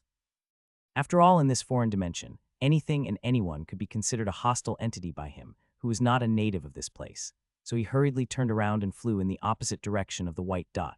Surprisingly, he found that he was able to skillfully maneuver his way around this time in the spirit world. He couldn't help but wonder, is this one of the perks of spirit world traversal? It wouldn't be surprising. After all, the ability did have traversal in its name. Adam stretched his hands in front of him and willed it in his mind. The next moment, he flew off into the distance. Flying in this dimension came as easy as breathing to him. It felt instinctual. Adam reveled in this newfound feeling, but when he looked back, his expression darkened. The white dot had gotten ridiculously close to him. It was difficult for the youth to understand how that entity could have covered such a large distance in such a small amount of time. But then he remembered something Berger had once said to him. Time and space have no meaning in the spirit world. Overcome by fear, Adam turned back around and flew even faster. He thought to himself, if anything bad happens, I'll instantly return to the material world. However, before he could even finish his thought, the white dot that had been chasing him suddenly appeared in front of him. Adam was shocked out of his mind and he hurriedly tried to return to the material world. But all of a sudden, the moment he glanced at the true form of the white dot, he was dumbfounded. Earlier, he couldn't make it out, but now he clearly could. He couldn't help but exclaim, you're that butterfly. The pristine white butterfly gracefully fluttered up and down in front of the youth, seemingly nodding to his answer. During his last visit to the spirit world, after Adam had jumped off the floating island where the giant serpent resided, he had fallen into the dark abyss-like place that was full of shadowy tendrils. At the time, he had thought that he would never make it out of that place. But just when all hope seemed lost, this butterfly appeared out of nowhere and teleported him out of that nightmarish place. Adam didn't know what happened to the butterfly afterward, as he had woken up at a different place after the latter had teleported him out. But now that he happened to meet the butterfly again, he was very happy. He didn't know why, but in front of this strange butterfly, he felt at home. It was as if he was in the presence of someone very dear to him. But at the same time, he was also very surprised by this feeling. Adam knew for a fact that the butterfly hadn't cast any enchantment-type spells on him. If it had, he would have instantly known because the white lotus would have countered it. But despite that, why did he feel so comfortable around this spirit world creature? He didn't know. So he asked, what's your name? Why do I feel so homely around you? The butterfly didn't reply. Adam didn't know if it couldn't or whether it chose not to. Then he saw the butterfly gently flying around him playfully. Seeing this, he couldn't help but chuckle. You're having fun, huh? He asked with a smile. Suddenly, the butterfly made a few rounds around Adam's head and then flew away. Then it stopped a little distance away and turned back to look at Adam. You want me to follow? Adam asked curiously, having understood the butterfly's intentions. The butterfly fluttered up and down. Adam thought for a while and then nodded. Okay. He didn't feel any ill will from the butterfly. Moreover, his intuition was telling him that following it wouldn't bring him any harm, so he decided to play along. The pair flew through the spirit world with a distance of only a meter between them. The butterfly was the guide and Adam was the traveler. No matter how fast or slow they flew, the distance between them always remained a meter or less. After a long time, Adam was about to ask just where they were headed. But right at that moment, the space in front of the butterfly shattered like it was a fragile pane of glass. Spider web-shaped cracks started to form for tens of meters on end. Seeing this, Adam's eyes widened in disbelief. He was sure that the space in front of them was an empty void, but despite that, it broke like the surface of a mirror. It was similar to how Blackie tore space, but at the same time, it was vastly different. And before he knew it, he and the butterfly had already dove through one of the cracks of the shattered space. After the two had disappeared, the broken space mended itself back and everything returned to normal. In another unknown location inside the spirit world, the space suddenly distorted and then shattered like a mirror. Following that, the butterfly and Adam shot out of it. The butterfly graciously hovered in the air. Meanwhile, Adam miserably fell headfirst onto the ground. Tui. He hurriedly spat out the mud and dirt he ended up swallowing after the fall. But suddenly, he realized something. Wait a minute, mud, ground. He looked around and saw that he was no longer floating in the colorful void. Instead, he had arrived in a place that was covered in all sorts of flora and fauna. When Adam laid his eyes on the various herbs and plants all around him, his eyes widened in disbelief. It can't be. Berger had once lent a book to Adam. The title of the book was Ingredients of the Spirit World. It was a book jointly authored by magi who had traveled to the spirit world. This book wasn't widely known, and its copies were only available to the select few. After all, the vast majority of the magi couldn't travel to this dimension. But more importantly, such types of books were strictly guarded because the information inside was very valuable, and right now, he was looking at them. The place he had teleported to just now was filled with precious plants and herbs. Moreover, he also saw many unknown ingredients that weren't even mentioned in the book.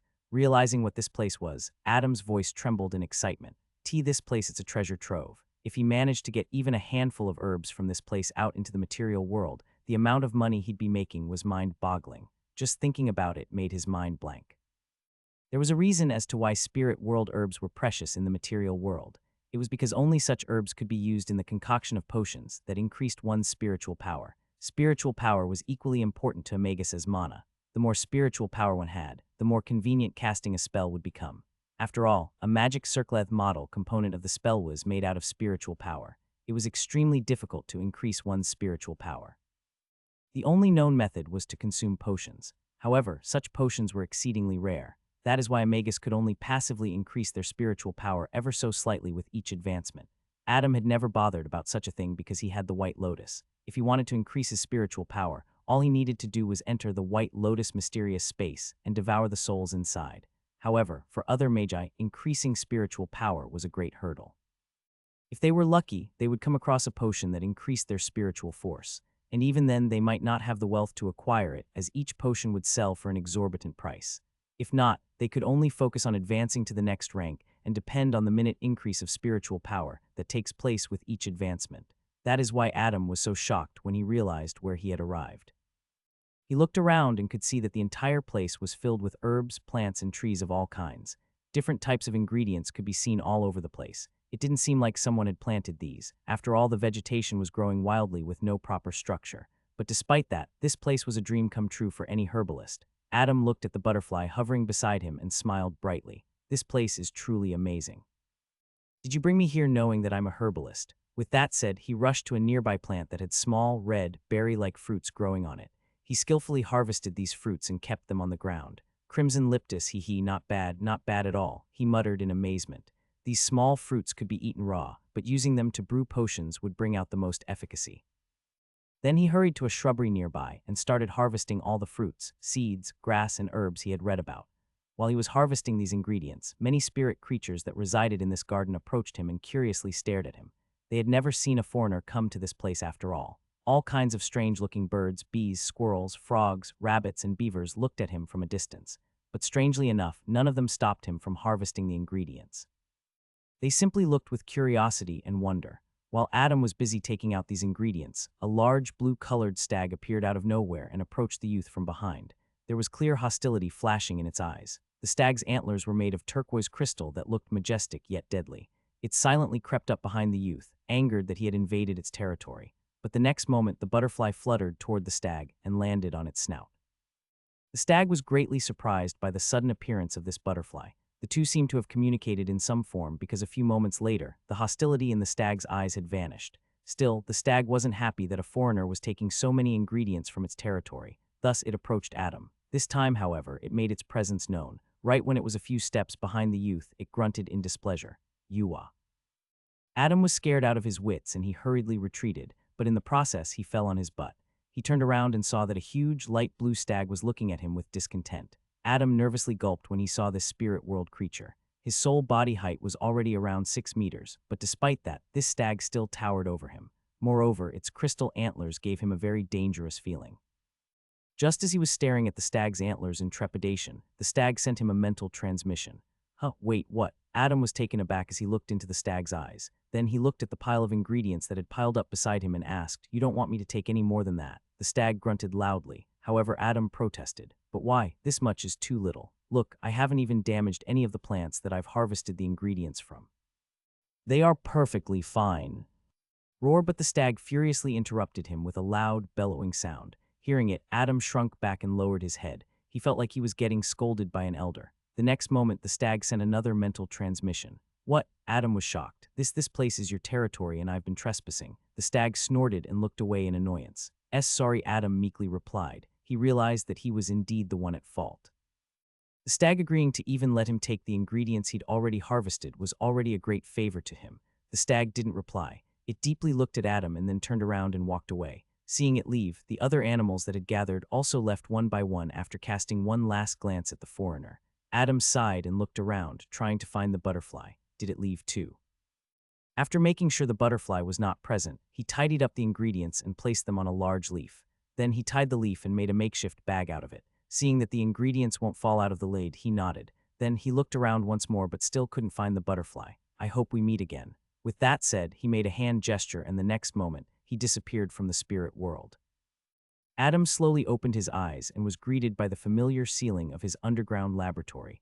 As he sat up, he looked down and found that the large leaf containing all the herbs was on his lap. Seeing this, he smiled in gratification. "That's good. I thought for a second that I wouldn't be able to get these things out with me." The youth didn't know the intricacies of spirit world traversal fully as of now. However, with each journey, he would get to know more and more about it. He stroked his chin and mumbled, "So if I have to enter the spirit world, I have to use the help of the runic formation. However, for my return journey, I only need the physical component and my soul body would instantly return to my physical body." As he pondered the mysteries of his new ability, he couldn't help but be fascinated. He knew that time and space were meaningless in the spirit world, so he couldn't help but guess just how large of a distance his soul body had covered while returning to the material world. Just as he was deep in thought, an extremely weak sound entered his ears. Mew. Adam turned his head in the direction of the voice, and when his eyes landed on Valerian, he was flabbergasted. Valerian listlessly sprawled outside the runic formation. His eyes had sunken in and he seemed to have lost a tremendous amount of weight. To say that he was emaciated would be an understatement. "Val, what the hell happened to you?" Adam hurriedly picked up the little guy in his arms, his face riddled with panic. Valerian weakly stretched out his tiny paw and touched Adam's face. He then sent a mental transmission that was full of grievance. "Me no food 2 days wa." Adam's mind instantly short-circuited as he looked at Valerian like an idiot. 2 days. Valerian weakly nodded as tears streamed down his cute little face. 2 days. Adam was dumbfounded. He was sure that he'd only spent a few hours in the spirit world, but in reality, 2 days had already passed. Seeing the little dragon's teary eyes and pitiful face, Adam's heart twisted into a tight knot. He couldn't believe he had made Valerian starve for 2 whole days. He wiped the tears off Valerian's face and hurriedly rushed out of his laboratory. "Don't worry, Val. I'm going to feed you tons of food right now." Valerian nodded while sniffling. Being praised by Adam, the young dragon felt deeply happy, momentarily forgetting about his hunger. But then, growled, the little fellow's stomach growled like a ravenous beast. Feeling intense hunger once again, Valerian started to cry loudly. Adam gritted his teeth and hurriedly made his way to the kitchen. "Bari, take out everything." The city of Glassford was located on the western side of the Southern Federation. This city was one of a kind as it was jointly established and governed by the 4 major race humans, elves, dwarves, and gnomes. There was only one main reason why this city wasn't under the sole rule of a single race, and that was because this city was directly related to a resource that affected the economy and strength of the entire Southern Federation and other lands on this part of the Ulir continent. Such power was too great for one single party to bear. However, the fact that the 4 major races were equal in strength was the driving factor for the joint governance of Glassford. This city, however, was mundane compared to the other famous cities of the Southern Federation, the Elven Forest in the north, or even the Dwarven Mountain in the east. Glassford was not even a major exporter of any precious commodity that could be considered rare in this part of the Uller continent. So that begs the question, what exactly does Glassford have that could affect the strength of the entire Southern Federation as a whole? For generations now, the Southern Federation has been able to sustain itself despite being cut off from the rest of the Uller continent because of the Murky Mountains. It has been able to fend off the attacks of orcs, ogres, and trolls from the mountains time and time again. Moreover, it has also successfully defended against the powerful magic beast horde that occurs every few years. Without external help, how did the Southern Federation manage to remain standing for all these generations? The answer to that could be found in the city of Glassford. Currently in the central square of the city, a large number of people had come together. The cobblestone square was massive, having enough space for thousands of people to gather. At a cursory glance, one could find members from all four major races among the crowd. Now, in this part of the continent, such a scene could only be seen in Moon City. After all, most of the other places in the Southern Federation would restrict entry to one or more races due to some sort of grudge or just direct racism. Not every place was as open-minded and welcoming as the Jewel of the South. Another important thing to note was that the people that had gathered at the square were all magi. They'd already been waiting here for the last couple of months, and today their wait would finally be over. Rumble. At the center of the square, the space suddenly started to distort. The skies above darkened as lightning streaked from time to time. Seeing such a drastic change, the magi present weren't apprehensive at all. In fact, they were filled with joy. They patiently waited for this grand spectacle to unfold. The space in the middle of the square suddenly tore open, and a large fissure was formed. This tear in the void, however, was unstable. But soon the fissure started to stabilize and turned into a circular doorway with a radius of 50 meters. This large doorway was a portal that connected to an unknown location. After the portal was formed, the magi surrounding it went into an uproar. They hurriedly sent communication to their respective organizations, notifying them of this change. Amidst the boisterous clamor of all the people present, there was one statement that was constantly repeated. The Soaring River Secret Plane has opened. A week had passed since the opening of the secret plane. Since then, the entire Southern Federation seemed to have come alive. Every notable Magus family and organization had begun their preparations. After all, this was an event that happened once every 30 years. The results yielded this time would lay the foundation for the next 30 years when the secret plane opened once again. Countless Magus families have risen and fallen in the long history of the Southern Federation. The only constant was the Soaring River Secret Plane. On this day, the leaders of all the kingdoms, prestigious Magus families, magic academies, and other organizations that made up the Southern Federation had arrived at Moon City. The King of Nightingale Kingdom was hosting these leaders in an opulent hall within the royal palace. Inside this palace, dozens of magi could be seen seated around a long table. Magi of all four major races were present, and the lowest-ranked magi were at least rank 2. Other than that, there were also rank 3 magi present, 5 of them to be precise, 2 humans and 1 from the other 3 major races. These rank 3 magi were undoubtedly the representatives of their races in the Southern Federation. The King of Nightingale Kingdom was sitting at the head of the table and looking at everyone present with calm eyes. He was a middle-aged man with a head full of chestnut hair and facial hair that was neat and trim. He wore regal robes and donned a golden crown over his head. He had the dignified aura of not just a monarch, but also a rank 3 magus. His name was Arnold Nightingale. Seeing that everyone's attention was on him, Arnold spoke with a faint smile. "My fellow magi, as you all know, the Soaring River Secret Plane has once again opened its doors to us. This is a cause for celebrations. Hear, hear." All the magi nodded their heads in acknowledgement. The secret plane was home to countless treasures and magic texts left behind by its owner. After numerous expeditions inside the secret plane, it was deduced that its owner was a magus who majored in the School of Summoning. Anyone who entered the secret plane was bound to come across fortuitous encounters, even after so many years had passed. After all, it was a vast land full of riches. However, since time immemorial, opportunity has always coexisted with danger. The Soaring River Secret Plane was also home to magical beasts as well as other races that have lived in the secret plane since its inception. However, the greatest danger had never been the natives of the secret plane, but the outsiders. After all, be it human or elf, dwarf or gnome, greed and self-interest knew no bounds. Arnold's face turned solemn, and so did the aura around him.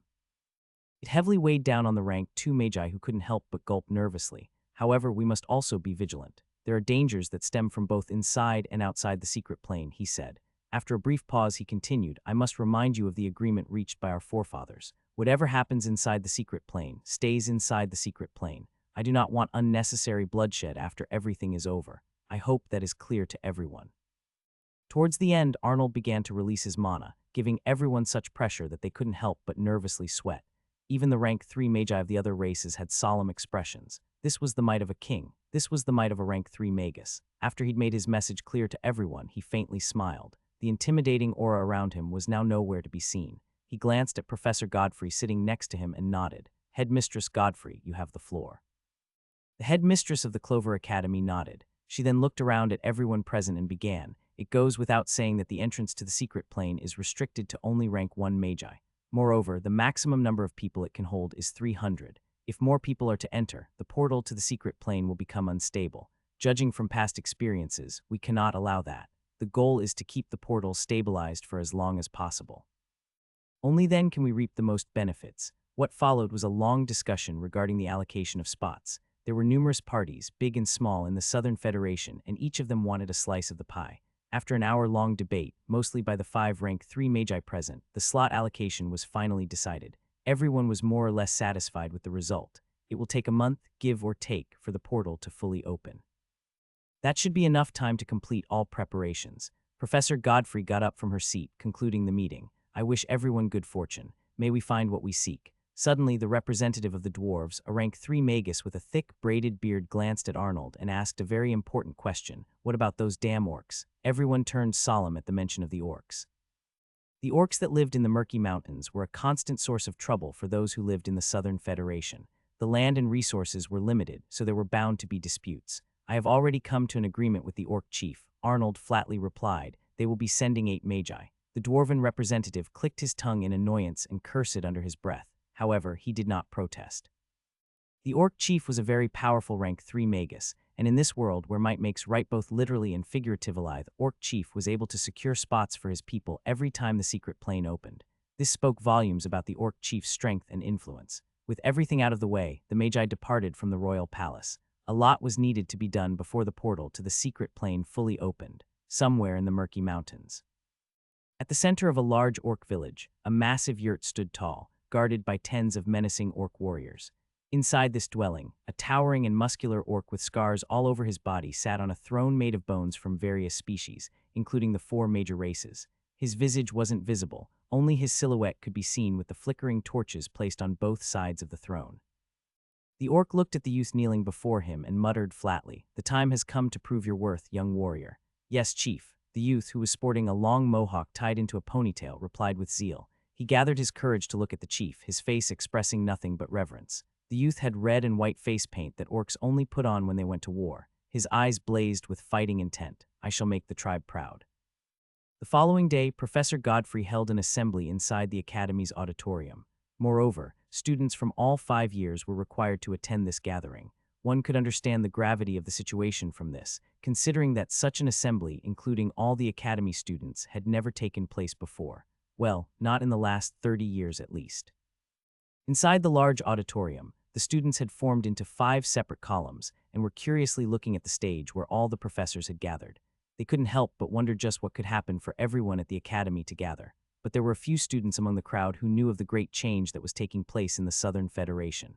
In the 3rd column from the left, the 3rd-year students had formed a long line and were chatting with one another. Adam was standing somewhere in the middle of this line and curiously looking at the 5th column of students. "So those are the 5th years," the youth thought to himself, an amusing smile forming on his lips. "I wonder if they can be considered fortunate or hee-hee." By now Berger had already briefed him about the secret plane. Sure, it was a land of opportunities, but it was also a place that was riddled with life-threatening dangers. Every time the secret plane opened, there would be countless people that died inside. This time it would be no different. That was why Adam found it very amusing that the 5th years found themselves in the middle of this. After all, if the secret plane opened a year later, none of the 5th-year students would be here to participate. But at the same time, they would have also missed this great opportunity that presented itself once every 30 years. But I guess they should be fine, Adam thought. They're the strongest students of the Clover Academy, after all. A few minutes later, after all the students and the faculty members had arrived at the auditorium, Professor Godfrey made her way up the stage and toward the podium at the center. She was wearing a gray robe with a clover insignia as well as a pointy hat of the same color. She sported gold-rimmed, round glasses which made her look very scholarly, but also subtly affluent. Nothing too ostentatious. The headmistress of the Clover Academy naturally emanated a grand and dignified aura that demanded nothing but respect and admiration from others. As she stood on the podium, she adjusted the communication and voice amplification magic devices. Then she gazed at all the students in the auditorium and greeted them with a faint smile. "Good morning, everyone." "Good morning, Professor," the students respectfully replied in unison. Although she was the head mistress of the academy, Professor Godfrey preferred that others called her professor, whether it be students, faculties, or even outsiders. Professor Godfrey's expression turned solemn as she began. "I will keep this short since we have a lot to do and time is of the essence. A great opportunity has presented itself, one that will greatly aid you in your path as a magus." The students looked at one another, their eyes gleaming with curiosity. They couldn't help but wonder just what this opportunity was for the professor to gather every student and hold an assembly. In the city of Glassford, a portal to a secret plane has opened. Gasp. A collective gasp was heard from the majority of the students present. Being students of the academy, naturally, they knew what a secret plane was. It was a separate dimension carved by powerful magi. They had all heard stories of how budding magi found themselves in a secret plane left behind by a powerful magus. And when these magi came out of it, they soared to the skies. So hearing that a secret plane had opened in the Southern Federation, the students were incomparably excited. Professor Godfrey added, "The portal has only just recently formed and should be fully open in a month. That should be enough time for you to reach Glassford." She paused for a moment, allowing the students to digest this information. After everyone had calmed down, she continued, "However, due to the nature of the secret plane, not everyone can enter. I have only managed to secure 50 spots for the academy." Hearing her, every student deflated like a balloon, their hopes vanquished in a few words. They thought that they all could enter, but the reality was different. Professor Godfrey didn't bother about the depressed attitude of the students. Securing 50 out of 300 slots was already the most she could do. Only she knew how much she had to argue with the representatives of other races and even King Arnold. She spoke solemnly. 10 students from each year have been selected to enter the secret plane and represent the Clover Academy. These students have been selected based on their talent and potential. When I call out your names, step forward. One by one, she called out the names of all 50 students who were going to enter the secret plane. Adam, Edward, and Lisa were naturally selected. Adam looked around to see who else was going to enter, and when his gaze landed on Jeffrey from the same year as him and Kevin from the 4th year, his lips curled up into a cold smile. "Good, you guys have lived long enough," he thought to himself as he tightly clenched his fists in rage. He was snapped out of his thoughts by Professor Godfrey's next words. "I must be honest with you, the secret plane is filled with dangers, and whether you survive or not depends on your skill. Knowing this, do you still wish to enter?" Not a single student out of the 50 chosen ones refused. The path of a magus was filled with dangers to begin with. How could they shy away from it? None of them were cowards. They were warriors. They were magi. Good. Professor Godfrey nodded in approval. "Based on past experiences, the secret plane will be open for at least a year. I will make it so that when you come out, you will be directly promoted to the corresponding academic year. That will be my reward to you all, who are going to represent the academy," she added. The 50 selected students were taken aback, but the ones who hadn't been selected were even more shocked. These students, not only had they missed out on entering the secret plane, but they had also missed the opportunity for direct promotion. However, they would find comfort in the fact that they wouldn't have to put their lives at risk inside the secret plane. Everything had a price. Adam was the happiest among the selected students. He almost cried tears of joy thinking that he wouldn't have to needlessly waste his time studying. He would get directly promoted if he made it out. He was extremely confident in his abilities to not only survive but thrive inside the secret plane.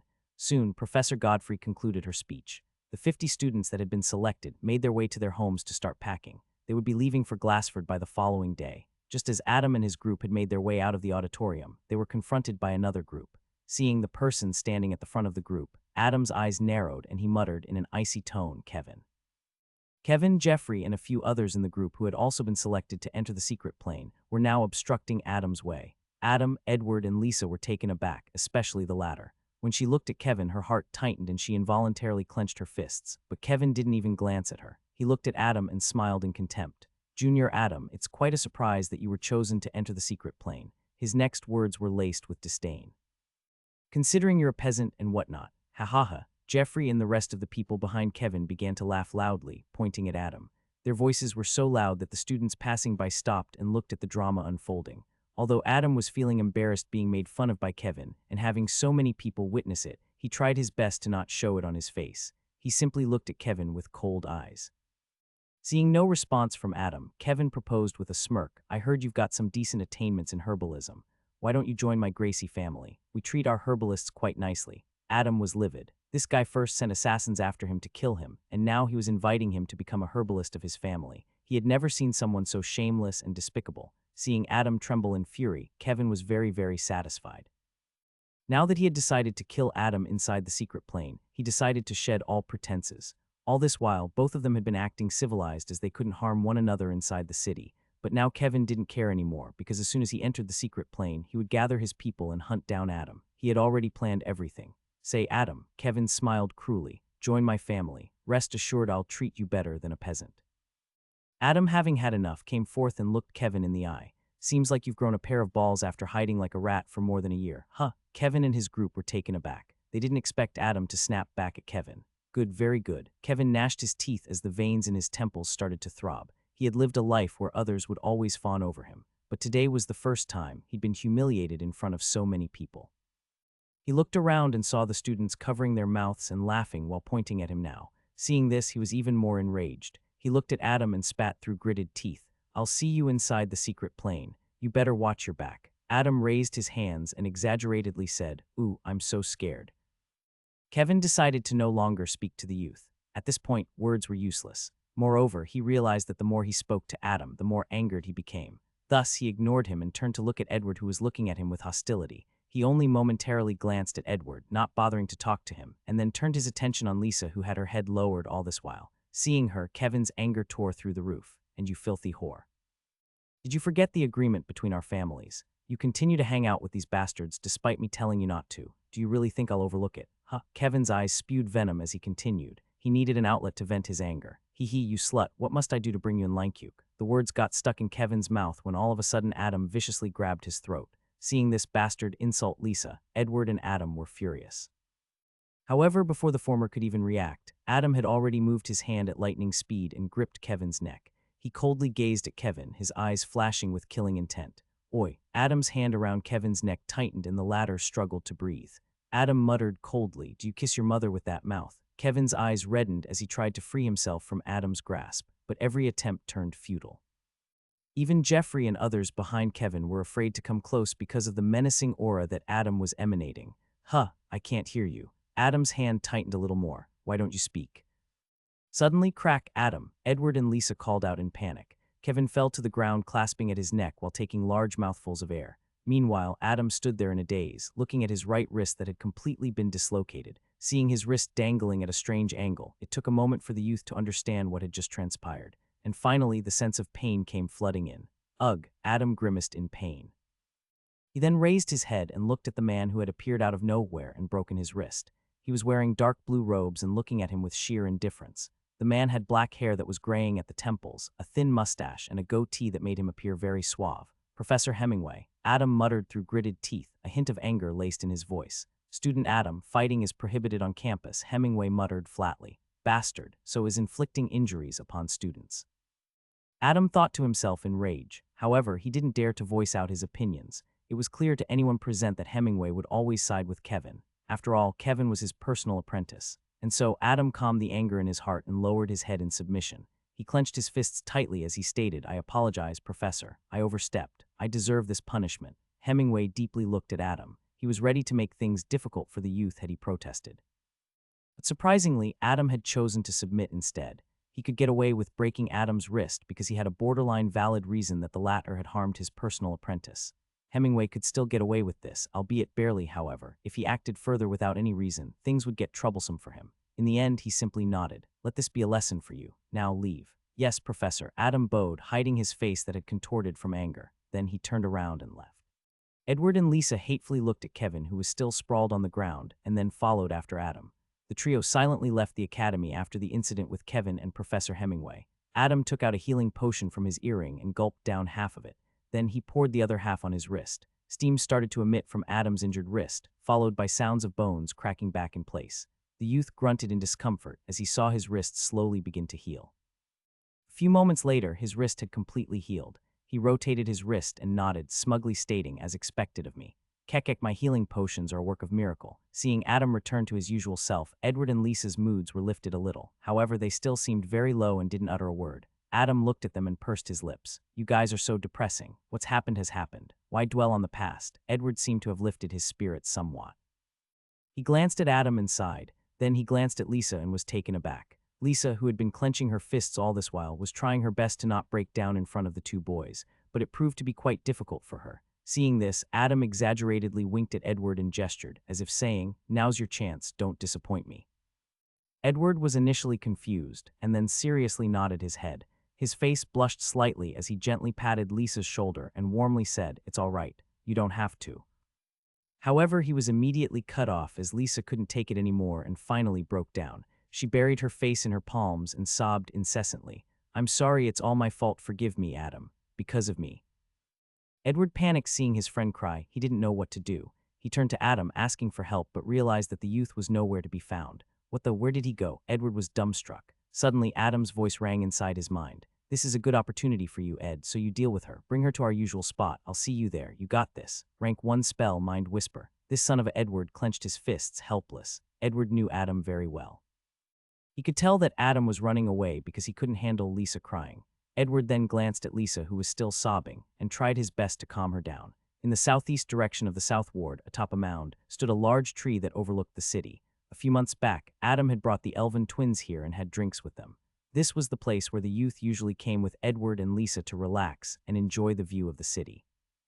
Currently, he was sitting on one of the highest branches of the tree and absent-mindedly gazing at the ships sailing in the Ore River. He was thinking back to what had transpired earlier with Professor Hemingway. The reason Adam embarked on the path of a magus was because he wanted to live a better life.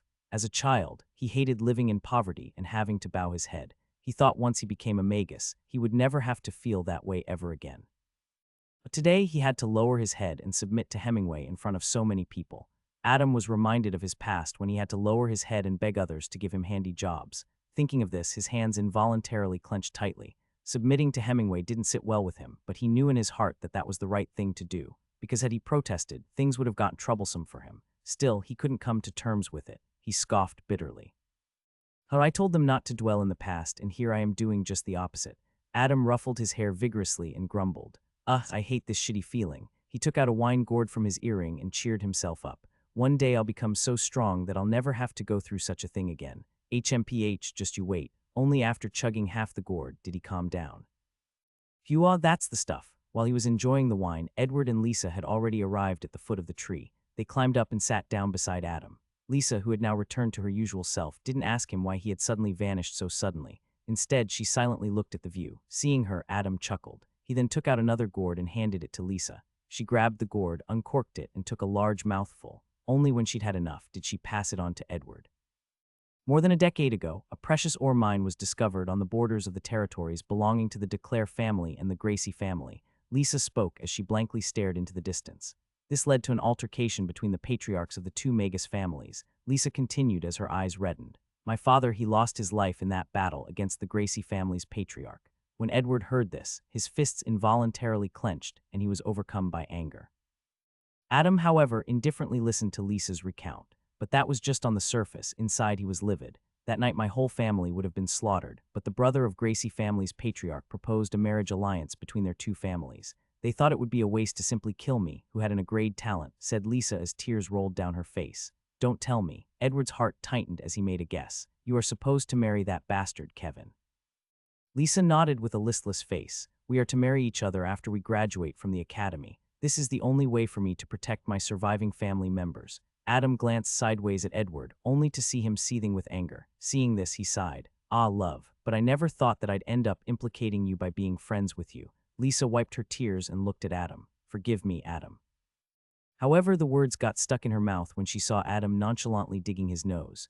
She tried her best to stop from flaring up, but Adam didn't seem to care at all. Were you saying something?" Adam flicked the booger off of his finger. "'Cause all I heard was a bunch of gibberish." "Adam," Edward angrily called out. "You shut up." Adam glared at him. Then he looked at Lisa and reprimanded. "What do you mean you implicated me? I confronted that bastard because I chose to." "It has nothing to do with you." Both Edward and Lisa turned silent. Adam continued, "Besides, have you never thought about revenge? Or are you just going to simply give in? You think I've never thought of revenge?" Lisa roared, her eyes reddening from fury. "Every waking moment of my life, I think of nothing but avenging my father." But she clenched her fists and muttered helplessly, "I'm weak, too weak." Seeing her defeated expression, Adam's voice softened. "How strong is the patriarch of the Gracie family? He's been a rank 2 magus for decades now." Lisa replied with clenched fists. Edward, who was about to offer his family's help, paused when he learned that the man was a rank 2 magus. The youth was thinking of getting his father to step in, but knowing his father, Edward knew that Victor wouldn't step forward to help as both he and the Grace Patriarch were rank 2 magi. After all, Victor was a merchant and a very successful one at that. How could he embark on something that wouldn't bring him any benefits? Now, even Edward felt helpless, and he hated himself for it. However, Adam raised his head and laughed loudly. Only rank 2. Kekek, it's fine as long as he isn't a rank 3 magus. Only rank 2. Lisa mocked him. Do you even hear yourself? I will have already become a rank 2 magus by the time I graduate from the academy, and even if I don't, I'll have the strength to fight one for sure. Adam stated with utmost confidence. Then he glanced at Edward and smirked. And this fatty might give all of us a surprise as well. Me. Edward pointed at himself, looking stupid. Lisa was enraged, thinking that Adam was making fun of her. You B-grade talents are thinking of advancing to rank 2 by graduation. Are you even listening to yourself? You do know that advancing becomes progressively harder, right? Even I, and a grade talent, have low chances of advancing to rank 2 before I graduate. Lisa, Adam firmly clasped her shoulders and looked her in the eye. Do you trust me? Lisa's eyes reddened and she bit her lower lip. After a long time she nodded. Good. Adam looked far into the distance and cracked his knuckles. And it just so happens that I also have a grudge with that Kevin bastard. He grinned from ear to ear and coldly muttered. When the secret plane fully opens, I will begin my hunt. The road to Glassford was filled with carriages. Magi from all over the Southern Federation were traveling to this city for the opening of the Soaring River secret plane. A month had passed since the students of the Clover Academy had departed from Moon City. By sunset today, they will have reached the city that houses the portal to the secret plane. Inside a black carriage drawn by blue, fish-scaled horses, Adam, Edward, and Lisa were traveling together. Currently, the three of them were attentively going over a particular map. Adam thoroughly memorized the details on the parchment paper and muttered in amazement how fascinating. The area inside the secret plane is actually so big. Much to his surprise, he learned that the secret plane was more than 80 square miles. This map looks pretty old, fatty. It's been in your family for a while, huh? Adam glanced at Edward and asked curiously. Edward rolled the map and kept it away. He crossed his arms and replied smugly, Heth, of course. For generations, my family has been updating this map every time the secret plane opened. Adam silently nodded. He guessed that the current prosperity of the Turner family, or any major magus family in the Southern Federation for that matter, could be directly related to the secret plane. Only now was he beginning to realize just how much of a vital role the secret plane played in the history and the progress of the Southern Federation. I must say this map is even more detailed than the one in my family. Lisa praised the detailed work as she rolled the parchment paper and put it inside her space-type storage ring. So the main objective for us will be to advance toward the center of the secret plane, huh? Adam asked as he stroked his chin. That is correct. Edward nodded. Based on the past experiences of my family elders, although one would find treasures and precious herbs and items in the periphery of the secret plane, none of them can compare to the ones found at the center. Adam nodded absent-mindedly as he stared at the center of the map. There, he saw something marked that he would have never imagined even in his wildest dreams. The fact that such a structure could even exist spoke volumes about the magus who created the secret plane. He had learned that the magus who owned this secret plane was someone who majored in the School of Summoning.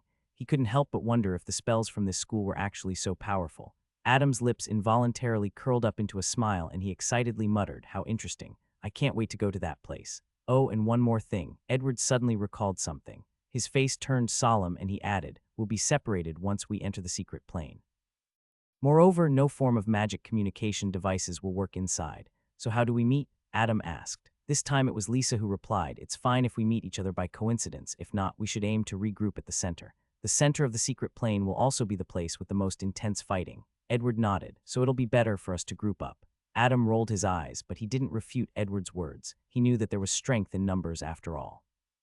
If that's the case, then let's include the twins. Oh, that's right. Edward's eyes lit up. Where are they? I don't think I've seen them in the city ever since they came to Mystic Lane. Adam nodded. They went with Lord Elrod to visit the other places in the Southern Federation. They should have already reached Glassford by now, though. What about their entry? Lisa asked with slight concern. I heard that it was quite difficult to secure entry spots.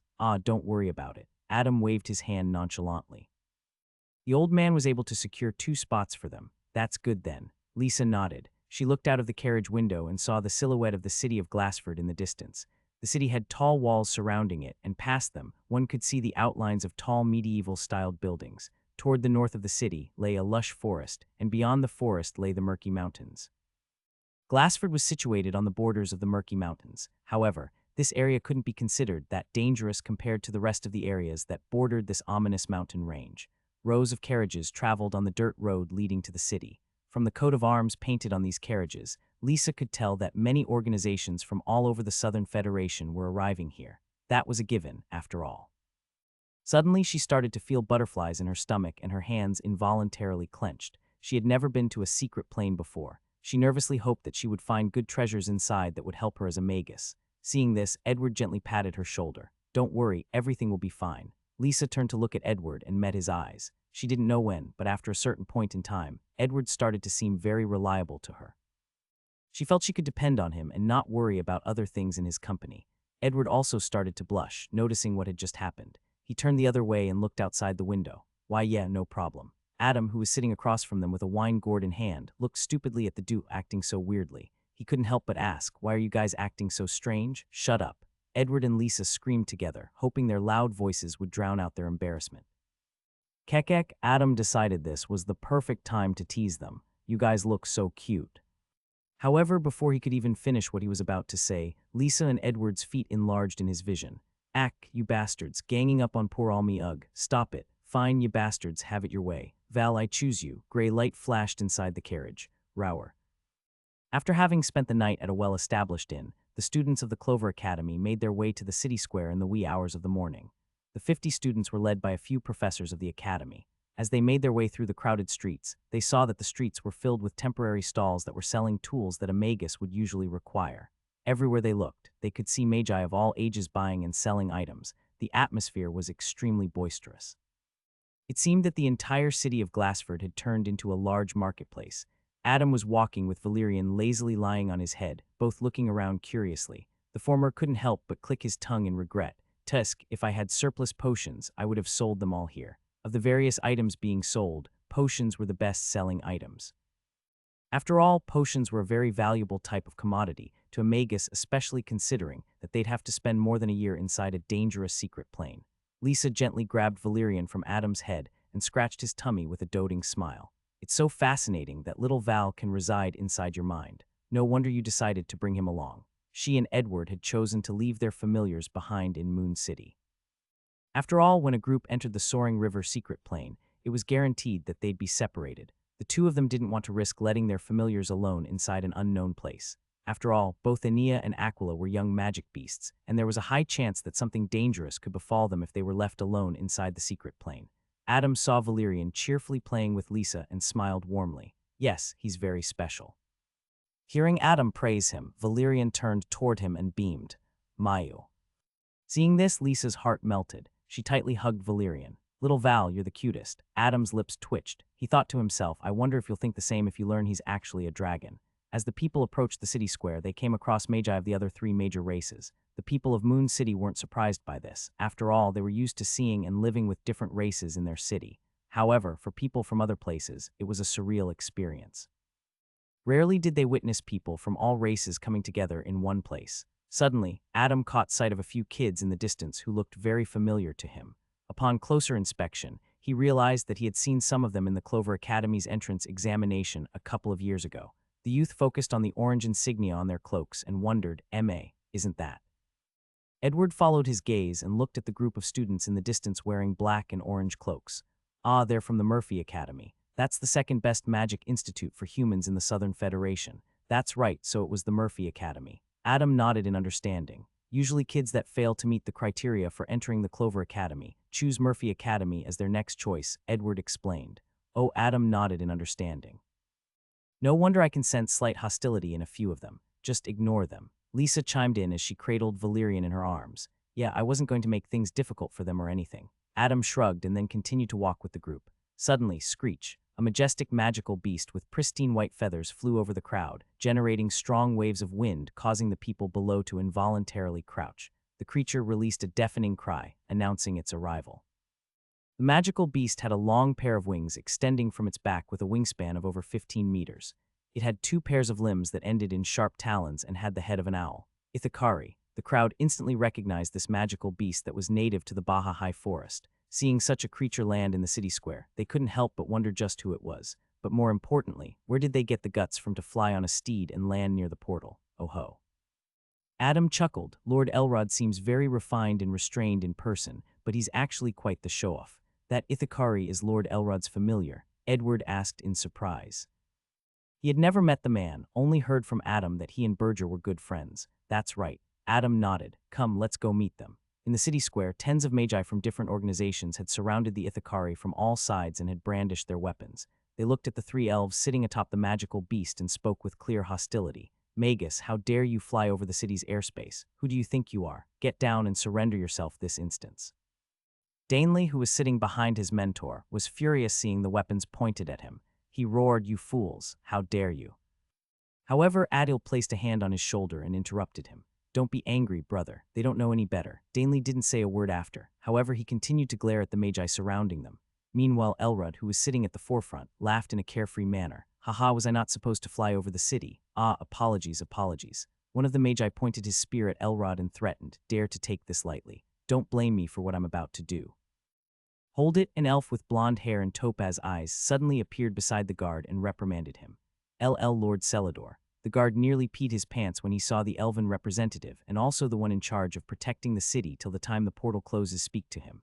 Celador ignored the guard and walked toward the Ithacari. Then he respectfully bowed with his hand over his chest. Lord Elrod, welcome to Glassford. Everyone who saw this was shocked out of their wits. Celarod, a rank 3 magus, was actually bowing to this newcomer. They couldn't help but wonder just who the hell this unknown elf was. Elrod, along with his 2 apprentices, got off the Ithacari and landed on the ground. The former walked toward Celrod with a smile and then clasped his shoulders. Raise your head, Celador. We are equals. Celador looked into Elrod's eyes, smiled, and faintly shook his head. I will forever be your junior, Lord Elrod. While the 2 rank 3 elves were catching up with each other, a figure suddenly appeared behind Danley, and Adil like a specter, putting his arms around their shoulders and catching them off guard. Did you guys miss me? Danley and Adil didn't even sense when this newcomer suddenly appeared behind them.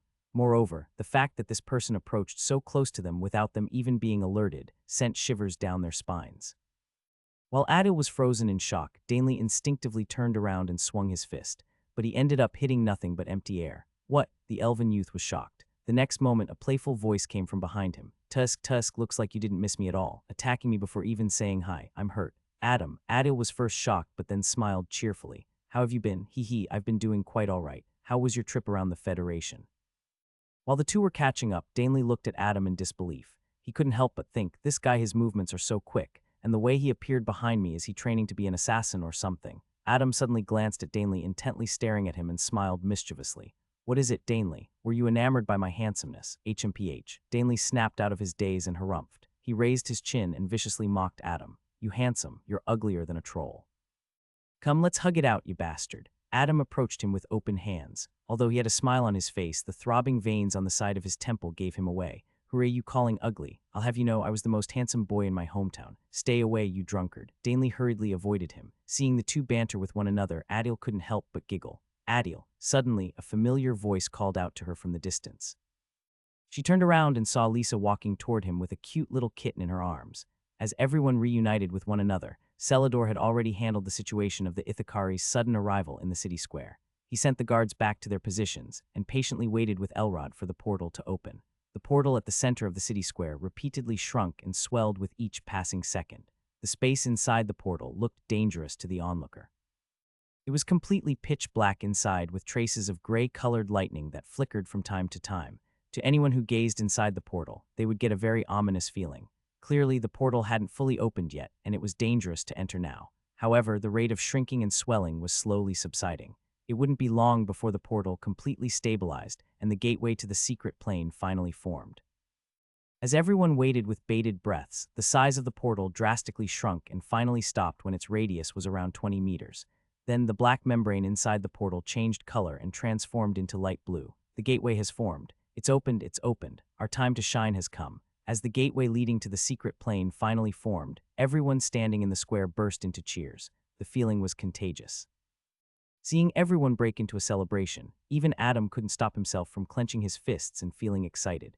He looked at his friends around him and asked with a smile, "You guys ready?" Edward, Lisa, Danley, and Adil nodded, anticipation flashing across their eyes. Valerian, who was lying on Adam's head, also raised his tiny paws and cheered. Mayu, Elrod suddenly approached them and smiled. "Everyone, you must be careful inside." "Yes, teacher. Yes, Lord Elrod." The 5 of them nodded solemnly.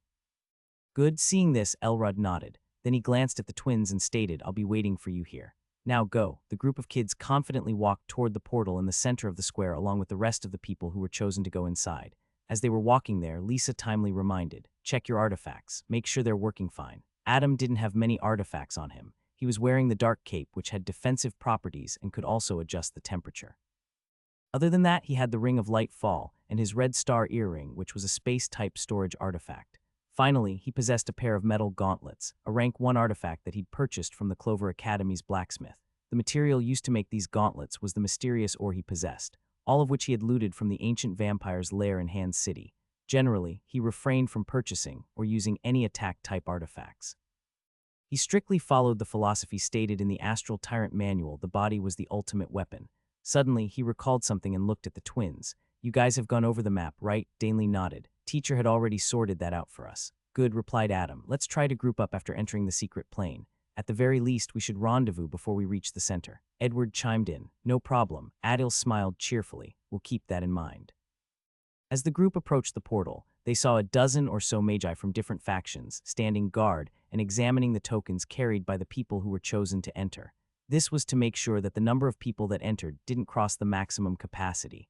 After all, the number of tokens in circulation was only 300. Every participant was given their entry token by their respective factions. The Elven twins' tokens were secured by Berger, whereas for Adam, Edward, and Lisa, their tokens were handed to them by the Clover Academy.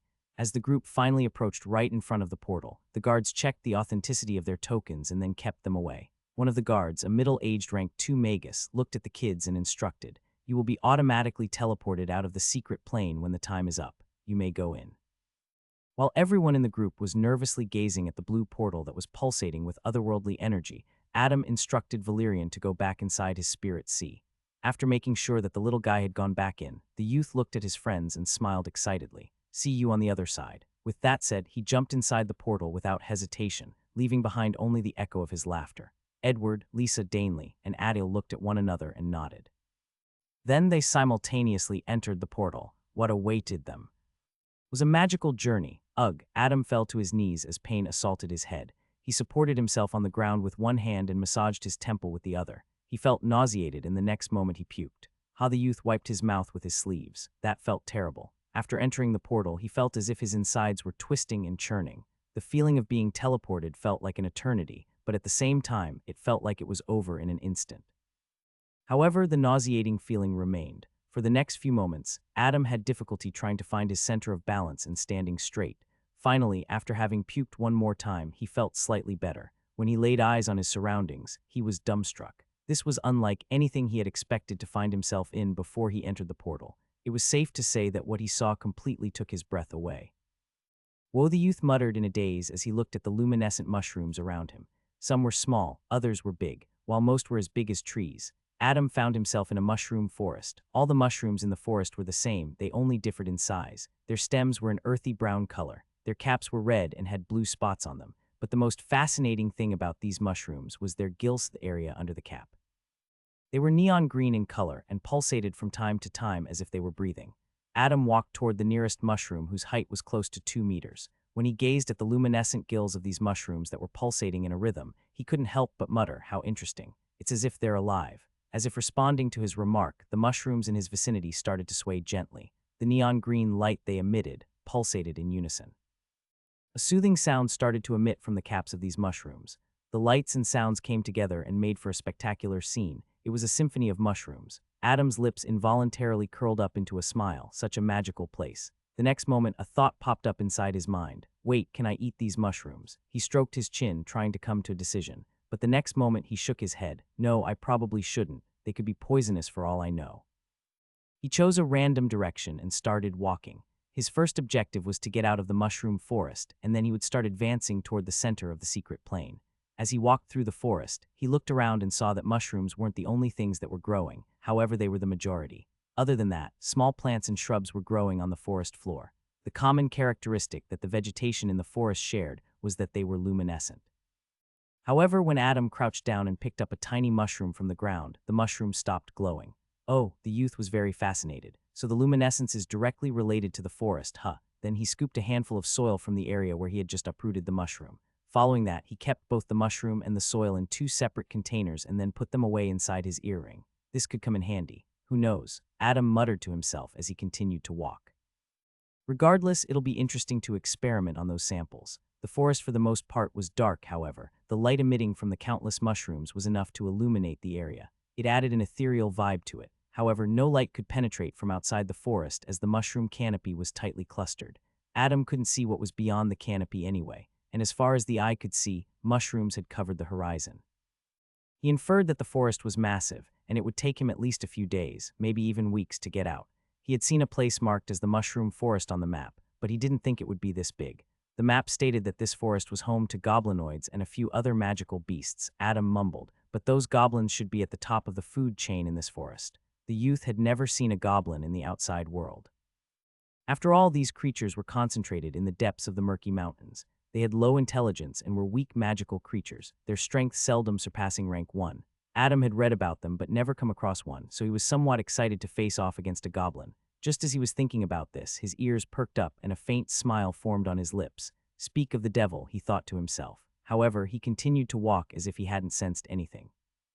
He wanted to see what these crafty little fellows would do. Ever since he entered the mushroom forest, he had already activated his sphere of resonance and greatly increased its area of surveillance. He could detect anything that was happening within a radius of 100 meters. However, it wouldn't be too detailed. This was the trade-off for increasing the sphere of resonance's detection area, but it was still enough to alert him of any disturbances. He could sense dozens of goblins closing in on him from all sides. What was interesting was that he couldn't hear the sound of their footsteps or any other sound whatsoever. Moreover, these goblins seemed to be waiting for something. A trap, Adam thought. However, he couldn't see any traps in front of him or anywhere around him for that matter. But that didn't mean there was none. He stealthily took out a material component from his earring and nonchalantly walked ahead. The +20 goblins silently converged on him. Adam still couldn't understand how they could move without a sound even though they were only about 10 or so meters away from him.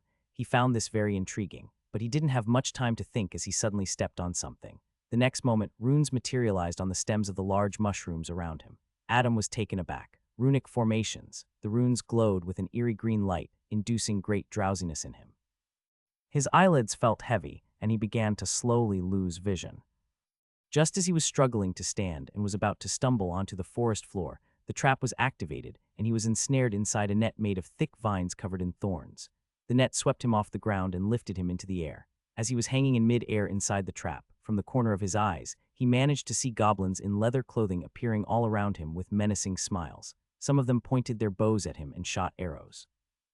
The arrows viciously pierced into Adam's body. He was completely helpless to defend against them. The goblins excitedly cheered at having taken down their prey. But the next moment, the smiles on their faces froze when they saw their prey slowly dissipating into gray smoke inside the net. Traps using runic formations that have properties of stealth and enchantment, followed by mana-infused arrows. Very impressive. A cold voice drifted into the ears of the goblins, making them tremble in shock and fear. He turned around and saw a figure standing atop a luminescent mushroom. The hems of his black cape fluttered behind him as he weaved a series of hand signs at a leisurely speed. The next moment, this figure donning the black pointy hat looked down at these goblins and pointed his finger at them. Magic missiles. 10 bright magic circles materialized over Adam's head, and from them, 10 magic missiles were created by pure mana. With a wave of his hand, the magic missiles shot toward the goblins. Being taken off guard, many goblins died in the first round.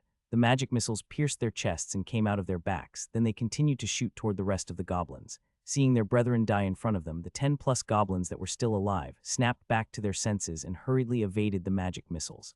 At the same time, some of them fired arrows at Adam, while the rest closed in on him with spears, attacking me instead of escaping. Adam thought to himself as he effortlessly dodged the arrows. It's just as I'd read. Goblins are indeed irascible and find it difficult to overcome their short fuse. While the group of goblins closed in on him, brandishing their weapons, Adam waved his hand and redirected the magic missiles to shoot the other group of goblins that were shooting arrows from a long distance. Just when the former group of goblins had completely surrounded him and were about to attack, Adam stomped his foot on the ground. A magic circle materialized on the ground underneath him. Following that, half a dozen thick vines shot out from underground and instantly coiled around the goblins. They tightly curled around their limbs and immobilized them. Rank 1 spell, Thorn Vine, Kiek. All of them struggled intensely to free themselves, but they were unable to. Adam didn't pay them any attention at all. He focused on the goblin archers while directing the magic missiles at them. He had to admit these goblins were really nimble creatures. It took him about a minute to completely get rid of all the goblin archers. Only then did he turn his attention to the half a dozen goblins that had been tied up by the vines. "Ah, sorry to keep you waiting." Adam displayed an apologetic smile. However, to the goblins, this smile sent shivers down their spines. They struggled even harder to get free, but they realized that the harder they tried, the deeper the thorns on the vine dug inside their skins. Through his sphere of resonance, Adam found that there were no other goblins or any other immediate danger in the vicinity, so now he was free to experiment as he liked. He walked toward the nearest tied-up goblin and carefully observed it. When this goblin noticed the youth approaching, its body trembled in fear. Despite that, the anger and ferocity in his eyes did not vanish. "Stay still, idiot." Adam smacked the goblin in the head, instantly knocking it out. Then he began examining it thoroughly. Like the rest of the goblins, this one's height didn't exceed 1.2 meters. It had a flat face, broad nose, pointed ears that curled down toward the end, and small, sharp fangs. The goblin's skin color was green with some small brown patches here and there. Adam lifted the unconscious goblin's eyelids and muttered, "Eye composition is the same as other humanoids, except this guy's pupils are red." Then he looked at the other goblins and nodded, "So are the others." The youth then took out a scalpel from his earring and made a sharp cut on the goblin's arm. Blue blood, interesting. He sanitized the scalpel and kept it away. Then he checked out the goblin's clothing. Like the others, it wore minimal leather clothes. The youth also noted that their hygiene was extremely poor, something which he detested. And finally, Adam crouched and checked the goblin's feet, more precisely its soles. He was very intrigued by the way these creatures silently moved. After examining it, he muttered in realization, "Nothing out of the ordinary, I see." He stood back up and dusted his hands. It seems they've adapted to the environment here and learned to move in stealth to catch their prey. Adam then walked to the next goblin and performed the same examinations. After confirming that the results were consistent, he weaved a hand sign, causing the vines to tightly coil around the goblins' necks. The goblins struggled to breathe as their eyes turned bloodshot.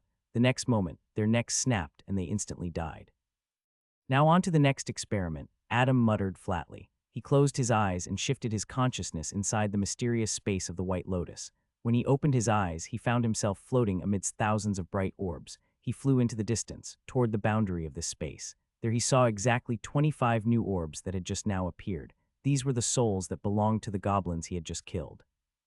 He carefully examined all these orbs and confirmed that none of them contained any memories.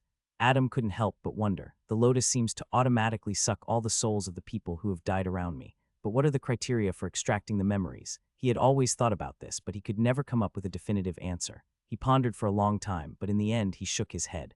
"I can only try to find answers through trial and error. There's no need to rush things." The next moment he shifted his consciousness back to reality. He opened his eyes and glanced at all the dead goblins. Then he started looting these corpses one by one. Anything that could help him survive this place, he would gladly take it. After taking what he needed, he searched for the goblins' footprints. His new objective was to trace these footprints back to their origin. If he could find the goblin's lair, he might be able to get a surprise. After all, goblins were said to be greedy creatures and liked to hoard treasures, or at least what they considered to be treasures. Regardless, Adam decided to raid the goblin lair. He was curious about the goblin society as well, but more importantly, he coveted what valuables these goblins might have accumulated since the last time the secret plane opened. Adam's eyes shone brightly as he leaped from one mushroom cap to another, slowly making his way to the goblin lair. Let's see what you guys have been stockpiling for the last 30 years. The following day, Adam slowly opened his groggy eyes and yawned as he rubbed them. Then he lazily stretched his limbs. He looked around at the makeshift cave he had carved inside the stem of a large mushroom tree. It's surprisingly comfy. After traveling the whole day on foot yesterday, he had made some progress in tracking down the goblin lair. On his way, he had come across many goblin patrols consisting of at least a dozen goblins. He avoided the ones he could and killed the ones he couldn't. After having spent close to 15 hours tracking the lair, he decided to rest for the night, or day. He didn't know. After all, there was no concept of day and night, not inside the mushroom forest at least, so he chose a tall mushroom tree and carved a cave toward the top. Additionally, he also held a ritual to summon a spirit from the spirit world who would keep guard. There was a spell from the School of Summoning with a similar effect, called the Hidden Servant. But the problem with that spell was that the duration that the spirit could stay in the material world was only 1 hour. However, the ritual could prolong this effect in that the spirit would be reshuffled every hour. After all, spirit world creatures couldn't stay for long in the material world. Adam looked at the ritual formation in front of him and then made a hand sign. Following that, the temperature inside the cave suddenly turned cold.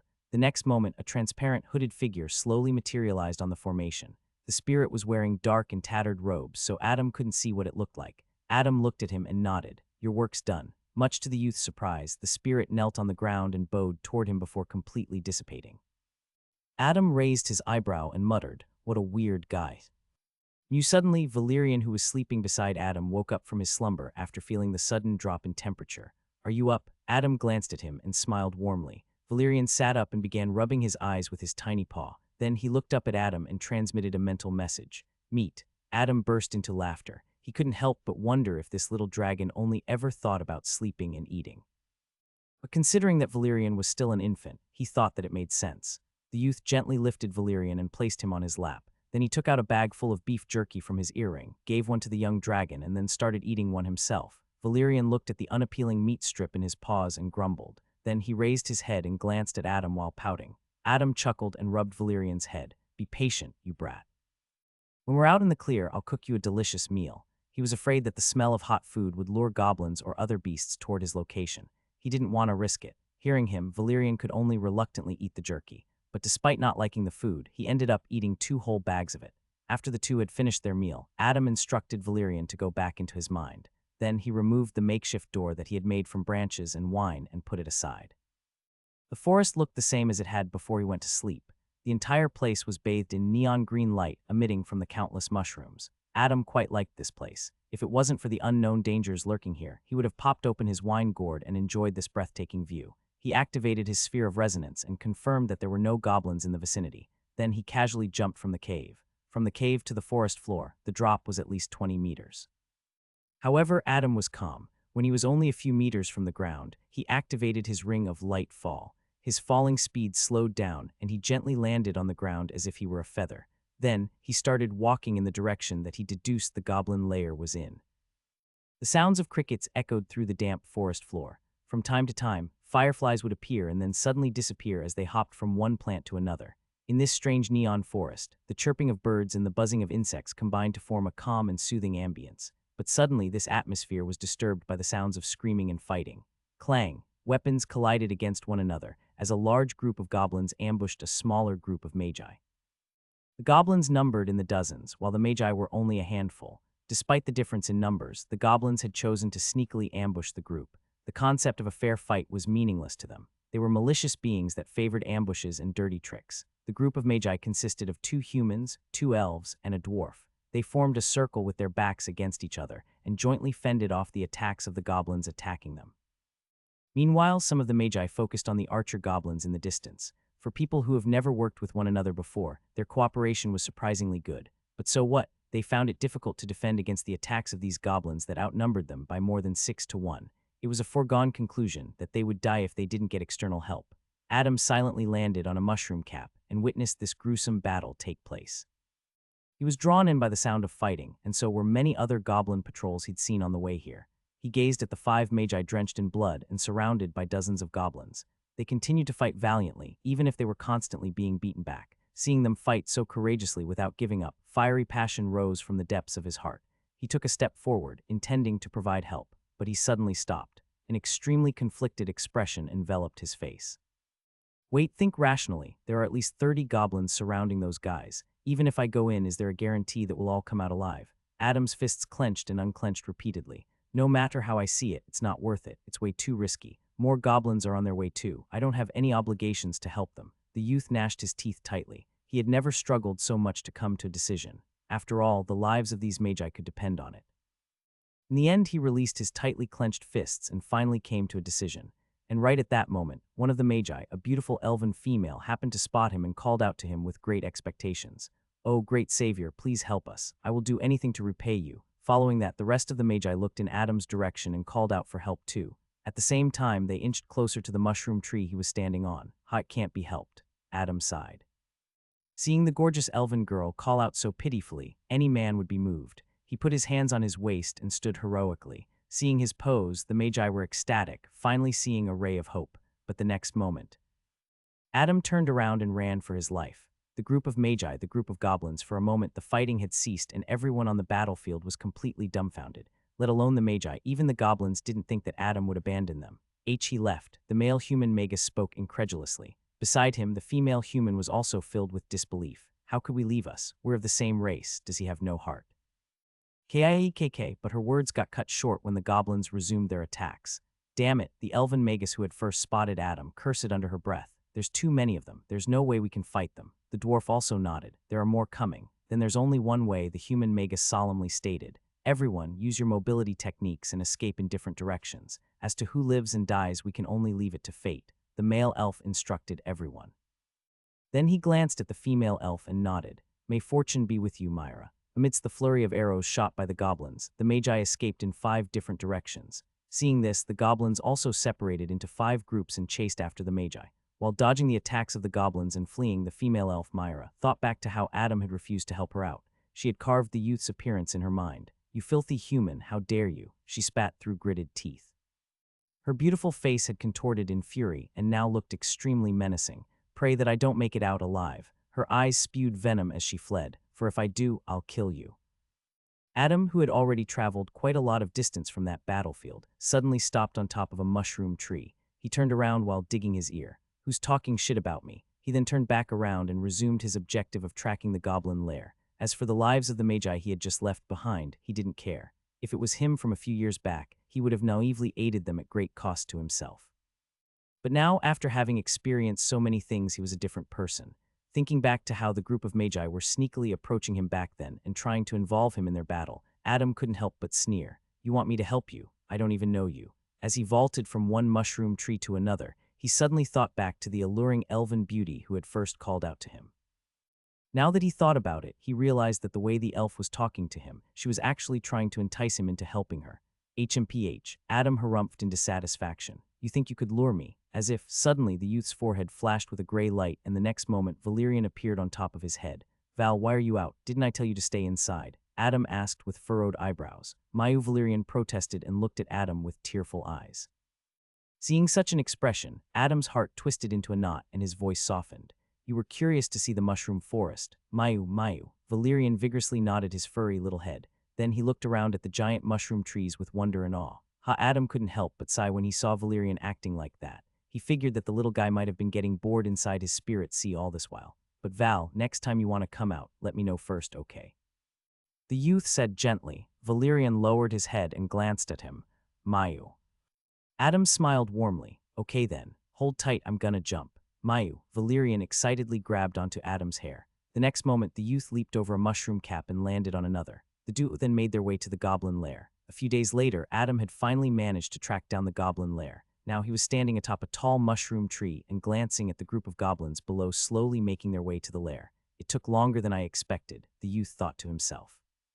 He was only now beginning to realize just how massive the mushroom forest could potentially be. Another thing he realized after tracking these goblins for the last few days was that every patrol group had at least a dozen goblins. He deduced that the lair had an extremely high chance of having a large population of goblins. As he gazed at the goblins making their way to the camp, he stroked his chin, deep in thought. Although a goblin's life expectancy is low, they reproduce very quickly. That could explain the large number of goblins here. Adam shifted his gaze into the distance and could see the silhouette of a large village. Moreover, he could hear the boisterous clamor even from so far away. How do I go about this? He wondered for a long time. Valerian, who was sitting on his head, also began to stroke his chin and softly mumble, Mayu. Adam glanced at him and smiled. Val, you should head back in now. It's going to get dangerous. Valerian clenched his tiny paws and transmitted a mental message. Sensing his concern, Adam gently patted the young dragon's head. Don't worry, nothing's gonna happen to me. Valerian nodded, and the next moment, he turned into a gray flash and entered Adam's spirit sea. After he had gone back inside, Adam's gaze shifted to the group of goblins that were making their way to the lair.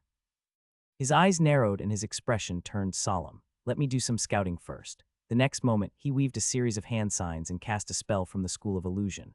Rank 1 spell hide. The image of Adam slowly started to distort and merge with the surroundings. Although the spell couldn't make him invisible, it could camouflage him to a great degree. Adam jumped down from the mushroom tree, activating the ring of light fall when he was only a few meters away from the ground. Then he closely followed behind the goblin group. However, just to be on the safe side, he made sure to keep a distance of at least 15 to 20 meters. As he slowly made his way to the goblin lair, the scene that greeted him left him completely stunned. In the distance, the goblin lair finally came into view. Contrary to what Adam had expected, the lair actually seemed very secure and properly structured, taking him by surprise. The boundaries of the village were constructed from the thick stems of the mushroom tree. In some places, an entire mushroom tree was dug in. Atop these mushroom caps, armed goblins stood, acting as sentries. Adam stopped in his footsteps and made some distance away from the group he was following. He looked at the tight security of the village and frowned. This is going to be tougher than I thought. He hesitated momentarily. Is the treasure inside really worth all the trouble? The next moment, however, his eyes shone with resolve. He mocked himself. Since when did I become so indecisive? This place has really got me on edge. Being constantly on guard for the past week was really beginning to test his mentality. This was different from the time he was being spied on by those assassins in Hans City. Back then, he was in a city full of people. Moreover, he also found comfort in knowing that his friends were with him. But now he was in a strange place with no one around him. He had to constantly be on guard against goblins and other magic beasts. This is a test of my mental fortitude. Adam encouraged himself. I must not waver. He knew that none of the inhabitants of the secret plane had strength exceeding that of a rank 2 magus. If that was the case, then he had nothing to worry about. Furthermore, even if he was somehow cornered, he was confident in his ability to escape. Before leaving the academy, he had spent a great amount of money to purchase a rank 1 spell that aided his mobility. Having resolved his mind, Adam took out a crystal vial containing dust. He looked at the contents in the vial and smirked. This unassuming dust was a product of herbalism and was called traceless. The youth uncorked the vial and sprinkled the dust all over his body. This dust made it difficult for others to track his scent. After waiting a minute for the effects of the dust to kick in, he stealthily made his way around the village walls, trying to look for a way in that had the least amount of resistance.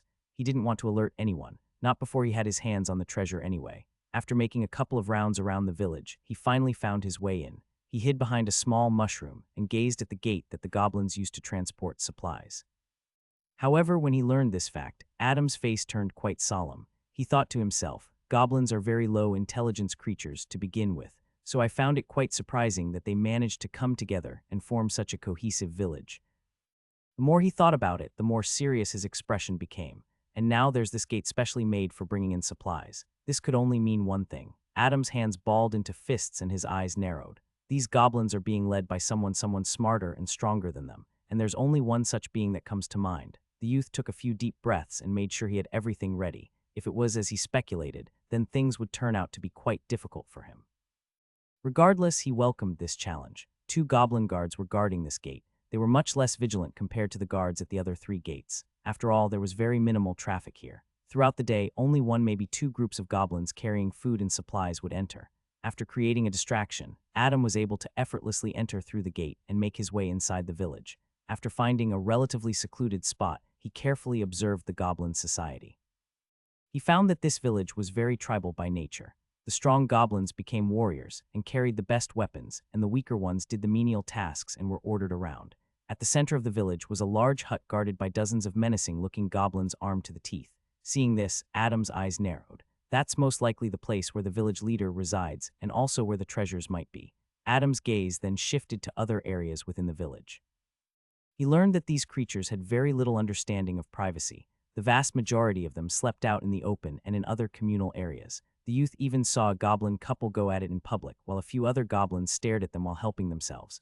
Adam was repulsed by this, truly barbaric. Suddenly he sensed that a goblin was coming his way, so he hurriedly changed locations. After coming to another quiet place, he continued to observe.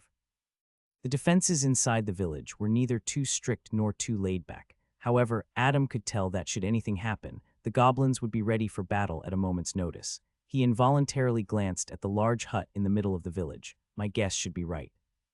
Adam continued to look at other areas inside the village, a plan of action slowly beginning to formulate in his mind. But all of a sudden, from the corner of his eyes, he caught sight of people being imprisoned inside metal cages and tortured by a few goblins. Upon closer inspection, Adam was taken aback. These guys, it's barely been a week and they're already caught. What in the world? The people who were being imprisoned and tortured were none other than the magi who had entered the secret plane. Among them were humans, elves, dwarves, and even gnomes. These guys are pathetic. Adam shook his head. Then his lips curled up into a sneer. But I can make good use of you. Boom, boom, boom. A few minutes later, a series of explosions went off outside the village. This caused great panic and chaos amongst the goblins. At once, many goblin warriors rushed out to deal with the impending threat. While most of these goblins, including the ones that had been guarding the prisoners, had gone out, Adam sneakily approached the cage where the prisoners were being held. He found out that the dozen or so magi were drugged and their hands were tied. Seeing this, he thought to himself, no wonder they weren't able to cast spells. Adam took out healing potions and antidotes and force-fed them, then he untied them. When the Magi came to, they saw that a human youth was heroically standing in front of them, stars shining in the depths of his eyes. "Did you save us?" an elf asked, on the verge of tears. "I did, but now is not the time for celebration." Adam clenched his fist and spoke with passion, his words carrying a certain charm. "I have managed to lure the goblins out, but soon they'll be back. We must be ready." The Magi got up to their feet, gnashing their teeth in fury. Anger was evident in their eyes after having been humiliated by the goblins. They couldn't wait to go out and exact revenge. Adam took advantage of this and hammered down while the iron was still hot. "Those despicable goblins, how dare they look down on us Magi?" He looked everyone in the eye and spoke with great fervor. "My brothers, my sisters, let us teach these bastards the consequences of messing with us. OHHHH. The Magi were filled with courage as they rushed out of the cage one by one, attacking any goblin they saw. Seeing them so riled up, Adam's lips curled up into a smirk. "Heh, got 'em." Magi were a smart bunch. No matter the situation, they would very seldom be goaded into doing something dangerous. They would always consider matters before coming to a decision. So then how did the group of imprisoned Magi get so fired up just by a few words from Adam? The answer to that was naturally magic. To be more precise, it was magic from the School of Enchantment. The School of Enchantment was a mysterious branch of magic. The spells from this school could affect the minds of others, influence and even control their behaviors. After throwing multiple potions of explosions outside the village to lure the goblins out, Adam freed the Magi and at the same time cast 2 spells on them. Rank 1 spell, Persuade. Rank 1 spell, Bravery. The former, as its name suggests, convinces a target to carry out a particular task. There was always a risk of the target refusing to comply, but Adam's spiritual power was many times more than the Magi's, so this spell was easy for him to use. Whereas, Bravery, also like its name suggests, imbues the target with bravery. With these 2 spells combined, it was very easy for Adam to manipulate the Magi into fighting the goblins for him. As the Magi continued to fight in a very conspicuous manner, they started to draw more and more goblins toward them. Adam watched on from the sidelines. His gaze shifted back and forth between the large hut in the middle of the village and the area where the Magi were fighting the goblins. He was patiently waiting for the right moment to strike. After another few minutes, the goblins that had rushed outside toward the place where Adam had dropped the potions of explosion had now returned to the village after hearing the sound of fighting. By now, the Magi had been surrounded by dozens of goblins from all sides. They continued to fight relentlessly no matter how greatly they were outnumbered. All types of magic spells were cast by the Magi as they reaped the goblins' lives. Meanwhile, the goblins attacked them with arrows from a distance or carried out close-quarter combat while infusing mana into their weapons. It was a gruesome scene as blood and flesh splattered in all directions. The goblins continued to die in droves, and the Magi continued to be backed into a corner. Moreover, they were all grievously injured. Seeing this, Adam was becoming impatient. After all, in another minute or so the effects of the spells will have ended. When that happened, the Magi would no longer continue to fight without care for consequences as they were right now. They would prioritize saving their own lives and fleeing from the village rather than fighting a losing battle. But that wasn't what Adam desired. He looked at the large hut in the middle with narrowed eyes and muttered, still not coming out. Then he took out a few more potions of explosions and prepared to throw them. "Fine, have it your way." He rushed out from his hiding spot and chucked the vials one after the other. Every potion of explosion he threw was from a different place, making it difficult for others to accurately locate him.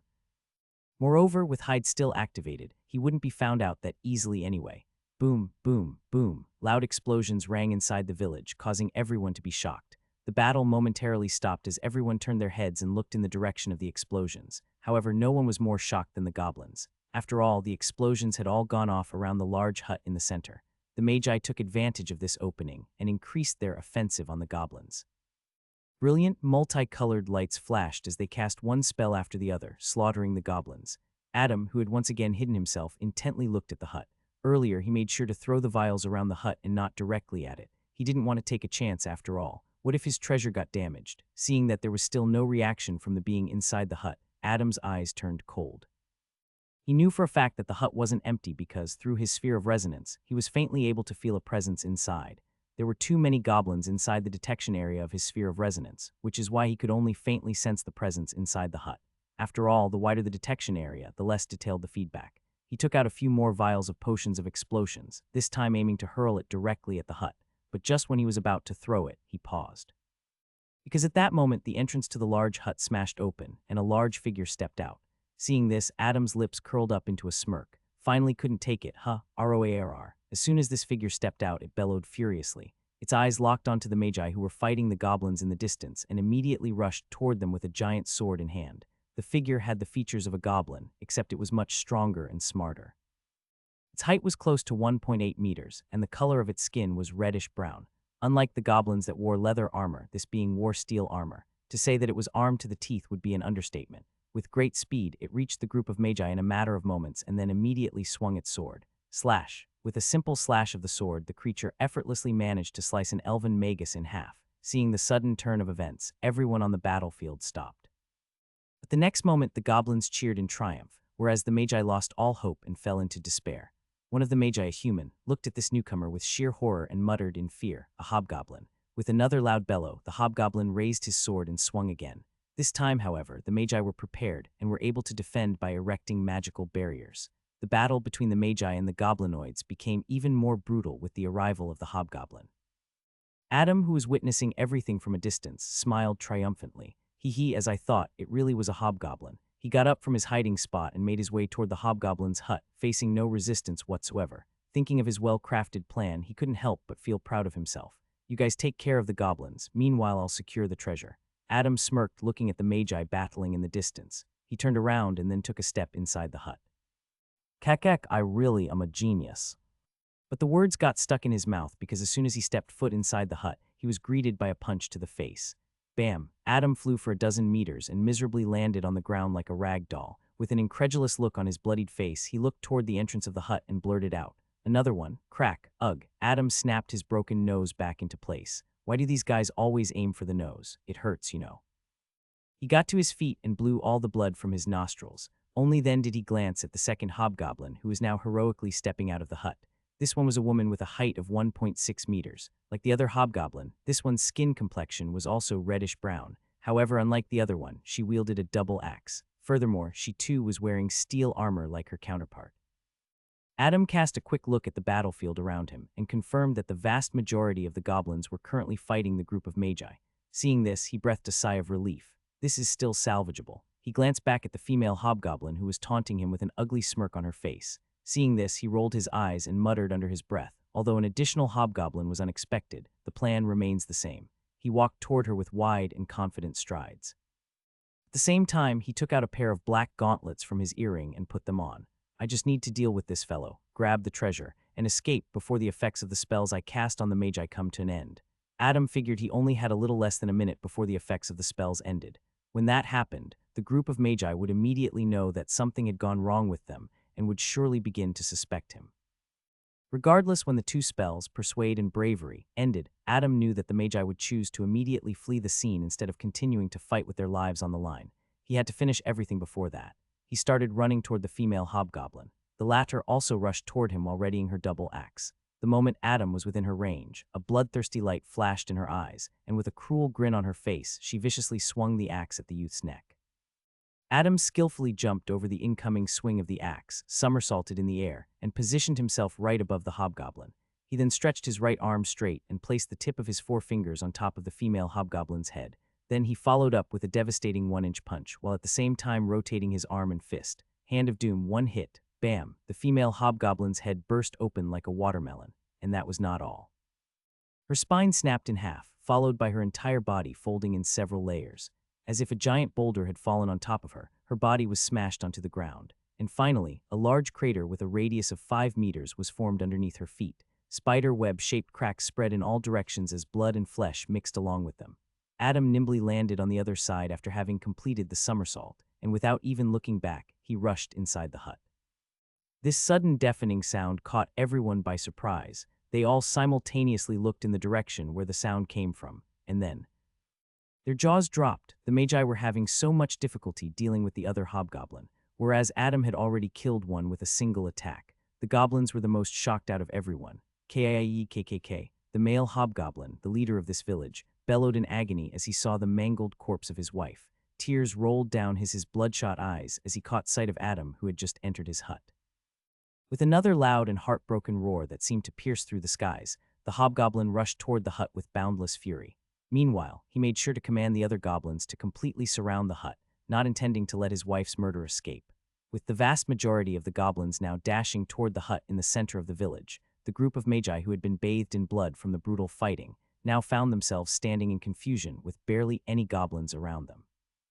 After killing the last of the goblins near them, one of the human magi stated, we should take this chance to escape." The other magi also snapped to their senses, thinking that this decision was very reasonable. But at the same time, they couldn't help but think, why did they not think of that before? Just why were they fighting an unwinnable battle in the first place? When they thought till here, their suspicions naturally fell on Adam. They couldn't help but involuntarily look at the hut that was now being surrounded by countless goblins. Seeing this, an extremely complicated expression marred their faces. On one hand, Adam had saved them from the goblins, so by all rights they should lend a helping hand to him now. But on the other hand, they suspected that the youth had used spells on them and manipulated them into fighting the goblins for his personal gains. They didn't know how to feel about it.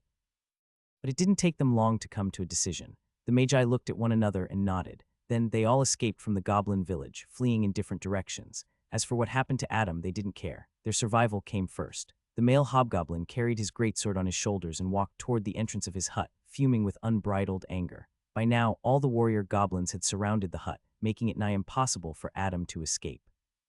Gnashing his teeth in rage, the hobgoblin broke through the door of his dwelling. He raised his sword and was about to go wild, but he suddenly paused. He noticed that everything in his hut was missing. Not a single piece of furniture was left. All that remained inside the hut was dozens of broken vials sprawled on the floor, and from these vials an orange-colored liquid seeped out and stained the ground. The hobgoblin's eyes narrowed as he gazed at the orange liquid, a foreboding feeling welling up in his heart. But he didn't have much time to think, much less act, because the next moment the liquid caught in flames. The plumes of fire spread all around and soon enveloped him. A loud explosion engulfed the center of the goblin village, plunging the hobgoblin along with the rest of the warrior goblins in a devastating sea of fire.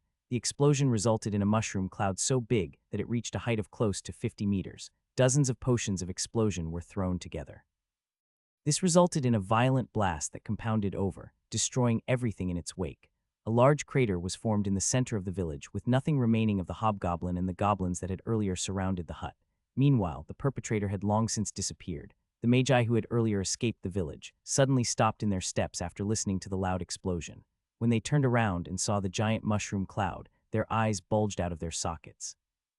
After all, the attack power that they sensed from the massive explosion could easily take care of a rank 1 magus. All of them couldn't help but involuntarily gulp, thinking that it was indeed the wisest decision of their lives to escape when they had. They cast one final glance at the dark mushroom cloud and then turned around and ran for safety. On top of a mushroom tree, a distance away from the goblin village, Adam suddenly appeared. Green wind swirled around his feet, and in a few moments they disappeared after being cancelled. Rank 1 spell, Westerly Ride. He looked at the giant mushroom cloud at the center of the village and nervously gulped, muttering with lingering fear, "Damn, I didn't think the explosion would be that deadly." Suddenly, his ears perked up and he glanced below. He could see many goblin patrol groups rushing back to the village in panic. Adam's face was solemn as he thought to himself, now that both the hobgoblins have died, it wouldn't take long for the village to fall into chaos. Who knows, they might even be absorbed by another village led by a hobgoblin. However, that had nothing to do with him. He had already gotten what he had come here for. Thinking of all the things he'd put inside his earring, a wide grin bloomed on Adam's face. As I thought, those goblinoids really are avaricious creatures who like to hoard gold and treasure. He turned around and jumped onto the next mushroom tree as he slowly made his way toward a secure hiding spot. After running for hours, Adam was able to put a considerable amount of distance between himself and the village that he had just escaped from. Moreover, he also took many detours to make sure that he wasn't being followed. He finally found himself a tall mushroom tree and carved a cave near the top. After hiding the cave entrance, he set up a ritual formation to call upon a hidden servant. He instructed the spirit to keep guard outside. Only after all of this was over did he finally have time to check the loot. He rubbed his palms together as he started grinning from ear to ear. The next moment he paused and then started chuckling. Sure, you can come out," he said with a gentle smile. Following that, a gray light flashed and Valerian appeared in front of him. "Val, I've managed to loot some treasure. Wanna check it out with me?" Adam smiled brightly.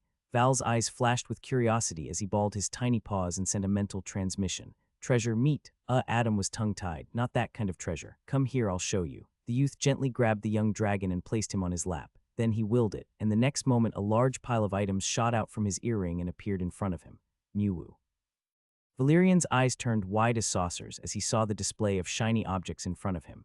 Among gold, silver, and platinum coins, there were all sorts of gems and pieces of jewelry, armor, weapons, and even all kinds of clothing. Seeing this, Adam was speechless. When he had entered the hut, he was in a hurry, so he ended up putting everything he saw inside his earring. Only now was he able to properly see what these items were.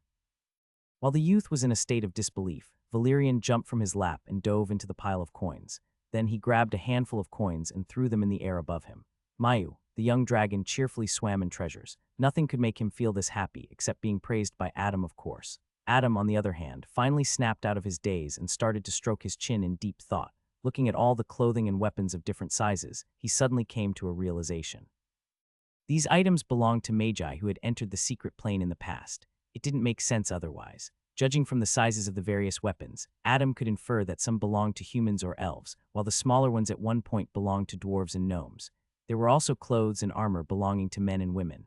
Moreover, the fact that there were platinum, gold, silver, and bronze coins, which were clearly the currency of the Southern Federation, was a clear giveaway.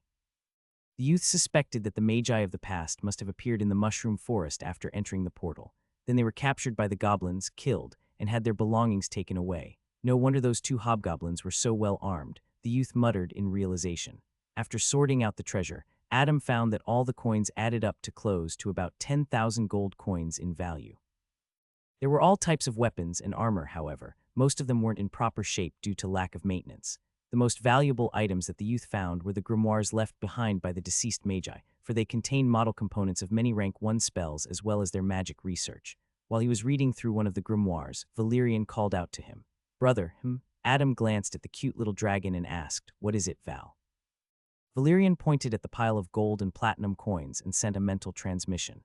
Gimme, 50-50. Oh, veins started to throb on Adam's forehead. Already dividing the loot. Then he grabbed Valerian and gently pinned him down on his lap. Looks like I must discipline you. Valerian's fur stood on end and his body trembled as he looked at Adam's menacing grin. He raised his tiny paw in surrender. Mayu, HMPH, too late, Adam harumphed. The next moment his hand turned into a blur and he launched his special attack on the young dragon.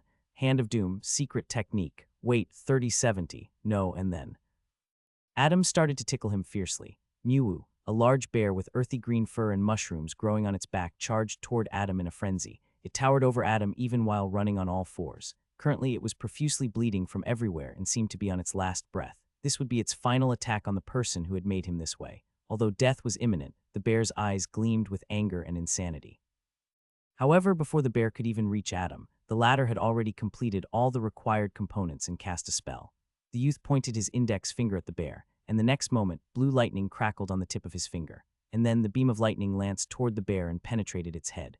Rank 1 spell, Lightning Streak. Roar. The massive bear let out one final bellow as it fell face first onto the ground. The light in its eyes slowly faded away and it perished. After making sure that the bear had died, Adam walked toward it and carefully observed it. If it was up to him, he would have avoided confronting the bear. However, Valerian had been constantly nagging him about eating fresh meat, so he couldn't help but give in to the little guy's request. After all, it had already been 3 weeks since they'd arrived here. They were surviving on beef jerky and other dry rations all this while. And Valerian, still being an infant, naturally got bored of it and wanted to eat something different. While Adam was examining the many mushrooms on the bear's back, a gray light flashed and Valerian appeared in front of him, strutting toward the bear's corpse. Adam wanted to reprimand the little fellow for coming out again without permission, but after seeing the excited look on Valerian's cute little face, he couldn't bring himself to. Valerian pointed at the dead bear and then glanced at Adam with bright eyes. Meat, meat. Adam gently picked up the young dragon in his arms and warmly smiled. Yes, we will finally have some meat, but first I need to cook it. Can't let you have it raw, okay? Mayu. Valerian put his arms around Adam's neck and gave him a warm hug. Then it started to fondly lick his cheeks. Adam couldn't help but chuckle at this. The next moment he placed his hand on the bear's corpse, and following that, it disappeared inside his earring. This space-type storage artifact of his was quite strange. It couldn't store live beings but could store corpses. Well, Adam never complained about it since the convenience afforded by the earring was simply too great. He made his way back to his temporary dwelling cave in a mushroom tree. After skinning the bear and taking out its innards, Adam skillfully butchered the meat. He was used to doing such work. After all, as a kid, he had done plenty of such work to get by. Adam started a fire and then took out the cooking utensils from his earring. After setting everything up, he started to prepare everything for the meat stew. Valerian patiently waited on the side, his eyes shining like stars and his mouth drooling like a flowing stream. When all the ingredients were put inside the pot, an extremely appetizing aroma drifted out and assaulted the young dragon's nostrils, causing him to involuntarily reach out for the pot. Mayu, however, he stopped in his footsteps when Adam flicked his forehead. "Patience, you brat." Adam chuckled, seeing Valerian's actions. After the latter sat back down, he turned his attention to the mushrooms that grew from the bear's back, wondering if it was edible. After experimenting on himself, the youth confirmed that the mushrooms were indeed edible, not poisonous in the least. In fact, they tasted very nice, much better than the mushrooms he had tasted in the outside world. He added these mushrooms into the pot, and about 10 minutes later, the meat stew was finally ready. Adam poured the contents of the pot into 2 bowls. He placed one in front of Valerian and took the other one for himself. He looked at the little guy and smiled. "Go ahead, eat it." "Tell me how it tastes." Mayu Valerian merrily started eating, and judging by the speed at which the stew inside his bowl was depleting, Adam figured that it indeed tasted very good. The youth then started eating as well. In the forest area where Adam had fought the mushroom bear a while back, a female elf suddenly appeared out of nowhere, hiding behind a mushroom. Her footsteps were silent, and her presence nigh indiscernible. The elf first vigilantly looked around and made sure that no one was around. Only then did she come out in the open and begin examining the battlefield. From the traces left behind by the battle, she could deduce that the parties involved were a large beast and a human. To be able to infer so much from so few details, one could tell that this elf was very skilled at her work. A few minutes later, she muttered under her breath, "The human magus is very strong. It seems that the battle was over quickly." She then gazed at the periphery of the battlefield, trying to discern the human magus footsteps. She searched for a very long time, but still couldn't find any tracks. "He's very cautious as well," she said with a frown. But the next moment she scoffed. "But so what?" The elf weaved a series of hand gestures, and the following moment her emerald eyes shone with a yellow glint. She once again looked at the battlefield, and this time she was faintly able to see footsteps leading into the distance. Seeing this, she smirked. "I have a feeling that if I follow you, I'll be able to get out of this damnable forest." The elf then silently followed after the traces left behind by Adam. A week later, the elf was finally able to track Adam down. She was greatly shocked at how skillful Adam was at covering his tracks. Even with her tracking spell, she had lost him plenty of times. Fortunately, she managed to track him down in the end. Currently, she was hiding in the bushes at a distance of about 150 meters away from Adam. However, her gaze wasn't on Adam, but on the periphery of the mushroom forest in the far distance where she could see sunlight seeping in. Seeing this, she was extremely happy. "Finally, I can leave this forest." Suddenly, she glanced at the person she had been following over the past week. For some strange reason, she found him very familiar. After casting a spell to enhance her vision, she finally got a clear picture of this person, and when she did, she was shocked. This person was wearing black robes and a cape of the same color. Moreover, there also seemed to be a gray kitten lying on his head. When the elf gazed at this person's visage, her hands clenched tightly and her eyes turned bloodshot in fury. "It's you." She took out an arrow from her quiver and readied her bow, aiming at Adam. "This is karma for what you did back then." And then she fired the arrow. THWOCK. Valerian gazed at the sunlight seeping in through the periphery of the mushroom forest in the distance. He pointed at it with his tiny paw. "Mayu." "Haha, that's right, Val." Adam gently patted Valerian, who was sitting on his head. "We'll finally leave this place." After spending a month in the neon mushroom forest, they were finally able to see some sunlight, or at least something that resembled sunlight. Naturally, they were very happy about it. "Mayu, Mayu, Mew." Valerian grabbed Adam's hair and started jumping excitedly. "Yeah, don't worry. After we leave this forest, I'll take you to lots of nice places." Adam couldn't help but chuckle seeing the young dragon behave this way. However, he couldn't blame him. After all, he too was very excited to leave the forest and explore the other areas of the secret plane. Both of them yearned to go on great adventures. Suddenly, loud warning bells rang in the youth's mind, and he sensed an incoming projectile in the detection area of his sphere of resonance. His eyes narrowed as he felt the projectile heading toward his head. Adam hurriedly shifted his head to the side, but due to his sudden movement, Valerian, who was sitting on his head, lost balance and fell down. "No," he gazed into the young dragon's topaz eyes that looked back at him with confusion and a hint of nervousness. Adam hurriedly reached out to grab Valerian and move him away from the incoming projectile's trajectory, but he was too late. THWOCK. The mana-infused arrow accurately hit Valerian in the stomach, causing him to fly off into the distance, smash against the stem of a mushroom tree, and miserably fall to the ground. Adam's hand ended up grasping at nothing but empty air. At that moment, the thoughts in the youth's mind went haywire, and he stood there motionlessly in a daze. Then he turned his head and glanced at the place where Valerian had fallen. His lips parted, but no words came out. Tumultuous waves were rising in his heart, whereas his mind was in complete chaos. In a daze, he slowly made his way toward Valerian. Meanwhile, in the distance, the elf cursed under her breath after having missed. She took out another arrow and nocked it. Despicable human, I'll kill you today for what you did. Adam dropped to his knees and gazed at Valerian. Suddenly, life seemed to return in his dull eyes as his gaze landed on the young dragon. Valerian was looking at him with tearful eyes while rubbing his stomach. Val, you Adam was filled with disbelief. The mana-infused arrow that was shot at the little guy had already broken into pieces after coming in contact with him. But that's not what surprised Adam. He gently removed Valerian's tiny paw and looked at the area where the arrow had hit him. No blood, no wound, nothing. Adam couldn't find even a scratch on Valerian. It hurts, Valerian sent a mental message while sobbing. Adam's eyes reddened and tears streamed down his face as he gently grabbed Valerian and hugged him tightly. You're all right, you're all right. Thank goodness you're all right. THWOCK, THWOCK. Two more mana-infused arrows shot from the distance and stabbed right into Adam's back, however. He didn't even react to it.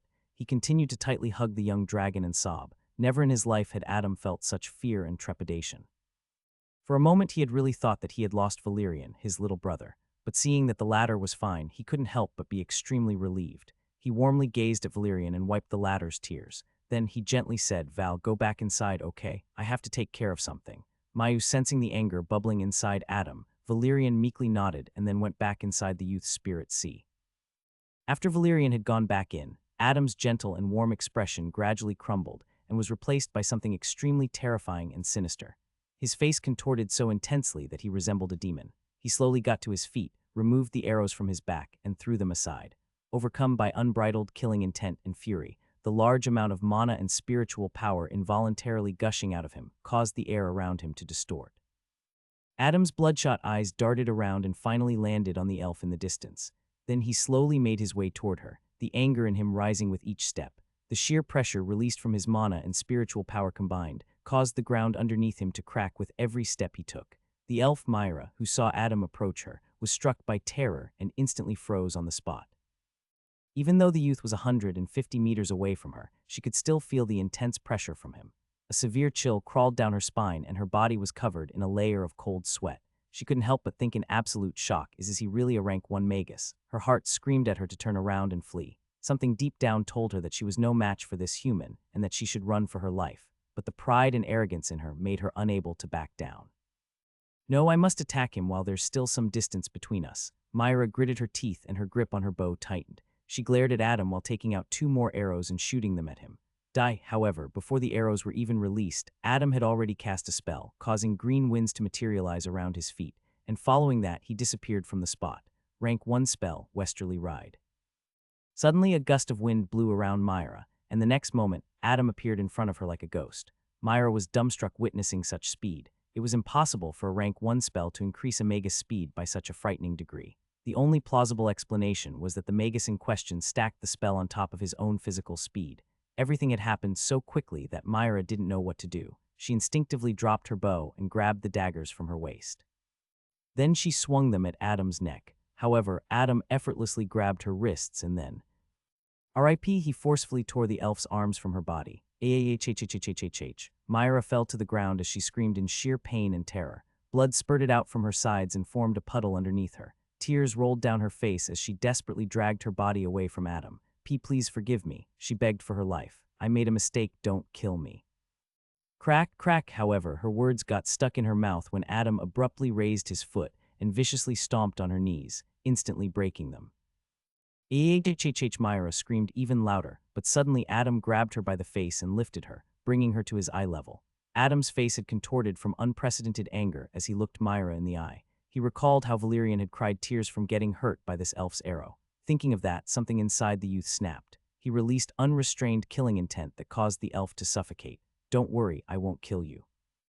Not yet, why? Adam muttered coldly. His gaze laced with killing intent drilled into the elf Myra, whom he had grabbed by the neck and pressed against a mushroom tree. He had already torn her arms off of her shoulders and shattered her kneecaps. Moreover, he had even used healing potions so she didn't die immediately from blood loss. The youth wasn't done with her yet. He needed answers. Why? He repeated.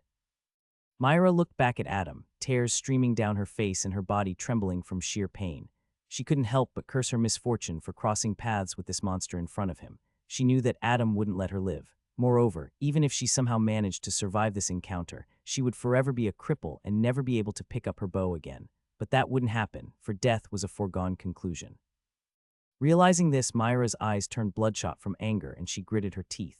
"You human scum, I hate you." Adam didn't reply. Instead, he stabbed his hand inside the wound on her shoulder, the area where he had torn her arm, and then he twisted it. Ah! Myra screamed in pain. She had never been through so much pain in her life. However, that still didn't diminish the hatred and loathing she felt for Adam deep in her heart. Her eyes rolled back, and she was about to lose consciousness. Right at that moment, Adam force-fed her some more healing potion and slapped her awake. "Why?" he asked again. As soon as Myra came to, she glared at Adam, her eyes spewing venom. "You human trash, you want to know why I came after you? It's because you refused to help me that day. For scum like you, it should be an honor to help someone from a noble race like me." Hearing her reply, Adam was silent. Seeing him speechless, Myra laughed maniacally. "Do you get it now? You humans are beneath us.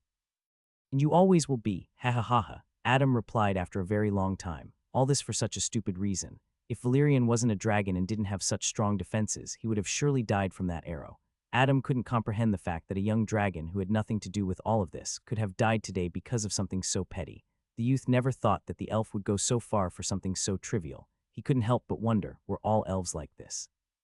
But then he shook his head. Danley and Adil weren't like this at all. But then another thought popped into his mind. Would they have acted the same way if I had met them under the same circumstances? He didn't know. Right at that moment, the youth realized something that some people would take their entire lives to understand. He couldn't discriminate against people based on their race. The only way to judge a person was through their actions. But wasn't that easier said than done? For a moment, he felt lost. Adam then looked her in the eye and said sincerely, "If it was something I could have done, perhaps I might have." He paused for a moment after having come to another realization. If he left people like Myra alive, they would surely become a hindrance to him in the future. Jeffrey and Kevin were the perfect examples. Adam's eyes narrowed and his voice turned cold. "But I won't go out of my way to save a bunch of strangers. You came after me because I refused to help. Why should I help? I have no obligation to help you at all." Myra's eyes flashed with insanity. "You trash should." "I've had enough of you," Adam interrupted her. With lightning speed, he grabbed the arrows from the quiver on Myra's back, then he ruthlessly stabbed her with them. Ahhhhh. Myra's body was riddled with arrows. She screamed for a long time, and then the madness in her eyes was replaced with desperation. She looked at Adam and pleaded, "Please, please kill me. Just kill me, I beg you. Please." However, Adam didn't even cast a glance at her. He turned around and left without saying another word, leaving Myra to die a slow and painful death. "Kill me," Myra screamed. The dozens of arrows had viciously pinned her to the tree. Moreover, she didn't even have hands left to remove the arrows and free herself. The arrows stabbed her vital organs and slowly drained the life out of her. "Ah!" She screamed for a long time. Eventually, her screams turned feeble and her vision became blurry. The light in her eyes slowly dimmed, and the last thing she was Adam's departing back. More than 15 minutes after Adam had left, a youth wearing a hooded orange cloak that had the Murphy Academy's insignia on it appeared in front of the mushroom tree where Myra had been pinned. The youth removed his hood and looked at Myra's corpse in terror. As he looked at the state of the elf, he involuntarily gulped and muttered under his breath, "How vicious and cruel, that guy." For a moment he hesitated, do I really need to get involved in this? But the next moment, his eyes flashed with resolve and he clenched his fists. No, I must take this risk. Kevin promised me that his family would write me a recommendation letter for a transfer to the Clover Academy. Kevin had been planning to take down Adam for a very long time. He had chosen this secret plane as his hunting ground. Naturally, he had made his arrangements. Moreover, after having learned that Adam managed to live through the assassination attempts of 2 Organ stage magi, he had made enough preparations to gather a large number of magi by promising them benefits. All this just to take down Adam. And this teenager from the Murphy Academy was one of those many magi. The orange-cloaked youth cast one last glance at the corpse of the elf and then started to examine the battlefield, looking for something that would help him track down Adam's whereabouts. About another 20 minutes later, the teenager found 2 arrows in the near distance. His eyes lit up as he picked them up and examined them. These were the only arrows that Myra had managed to shoot at Adam. Seeing its arrowheads smeared with blood, he smiled confidently. Yes, this should do. After having made it out of the mushroom forest, Adam found himself facing a great valley. Towering mountains full of greenery stood on either side. Furthermore, a long river flowed through the middle of the valley.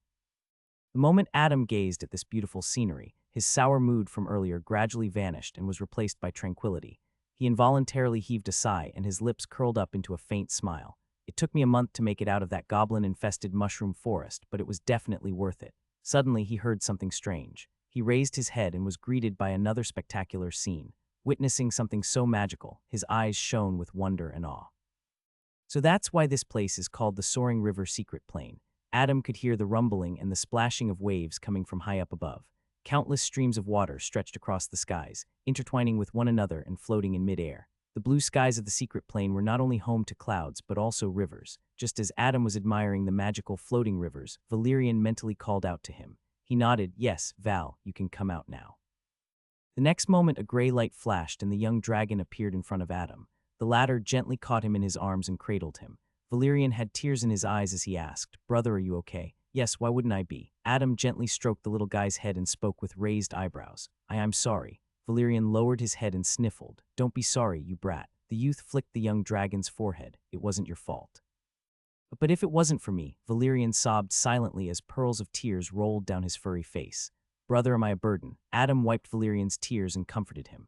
"Val, don't you ever think you're a burden to me. You're not. You're my little brother, and it is only right that I protect you. If anything, it's my fault that something like that happened in the first place. So don't feel bad, okay?" Valerian put his small paws around Adam's neck and tightly hugged him.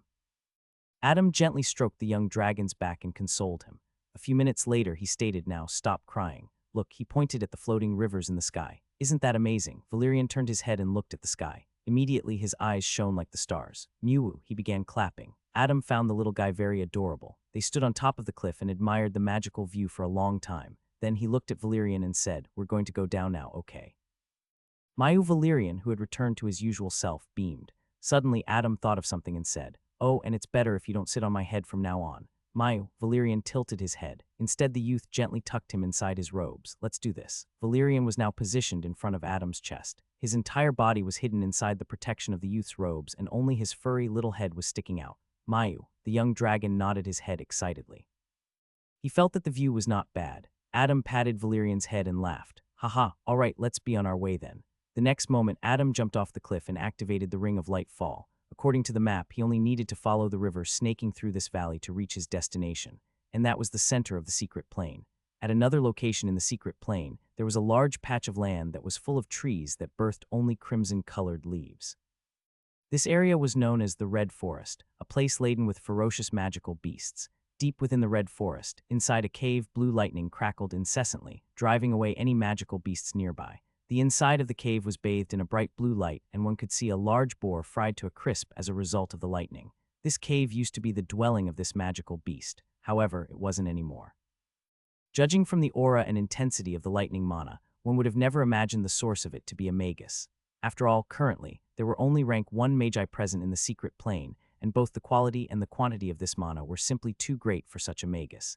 If one ventured deep inside the cave, they would see a male figure writhing on the ground, curled up into a fetal position as lightning danced across his body.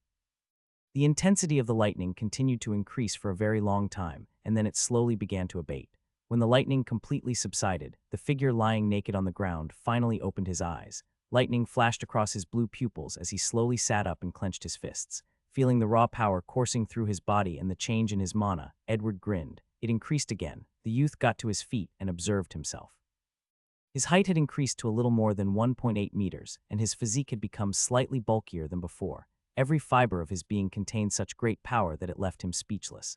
"My talent should be about a grade now," Edward muttered under his breath, unable to hide the excitement on his face. "My strength also seemed to have increased. I wonder if I can beat Adam now." But then he remembered all the training, the beating he had received from the drunkard in the past year. Yeah. Probably not. He put on a new set of robes and exited the cave. He looked in a particular direction and started running.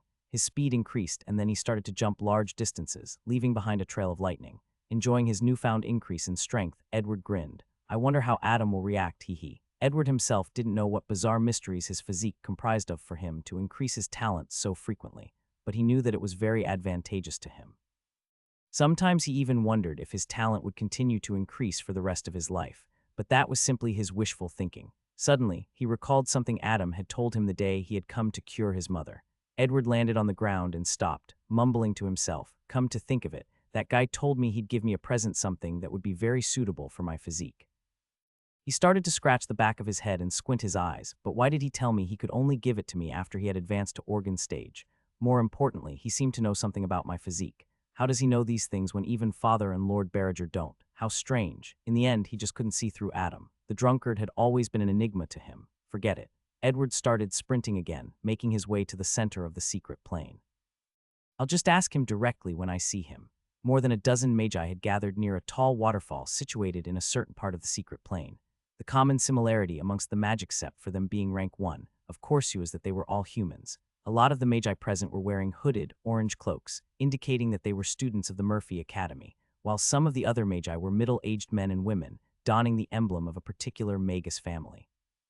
The Gracie Magus family. Kevin, who was standing with his arms crossed, spoke to the magi subordinates of his family in a commanding tone. "That bastard must die, you hear me? I don't care if you have to sacrifice your life. Kill him at all costs. Yes, young master, leave it to us. He's just a bone stage magus. How hard can it be? Just a bone stage." Kevin coldly looked at the subordinate who had spoken last and scoffed. When he was just a muscle stage magus, he was able to survive the assassination attempts of 2 organ stage magi. The youth paused for a moment, looked at all of his subordinates in the eye, and then spoke through gritted teeth. "It is still unknown whether those assassins are alive. They most likely aren't. Do not take this lightly." Kevin's subordinates thought that he was simply being paranoid. After all, there was no way a muscle stage magus could fight 2 levels above and defeat not 1 but 2 organ stage magi. If anything, they thought that Adam must surely have received external help. However, they didn't dare to voice out their opinions in front of their young master.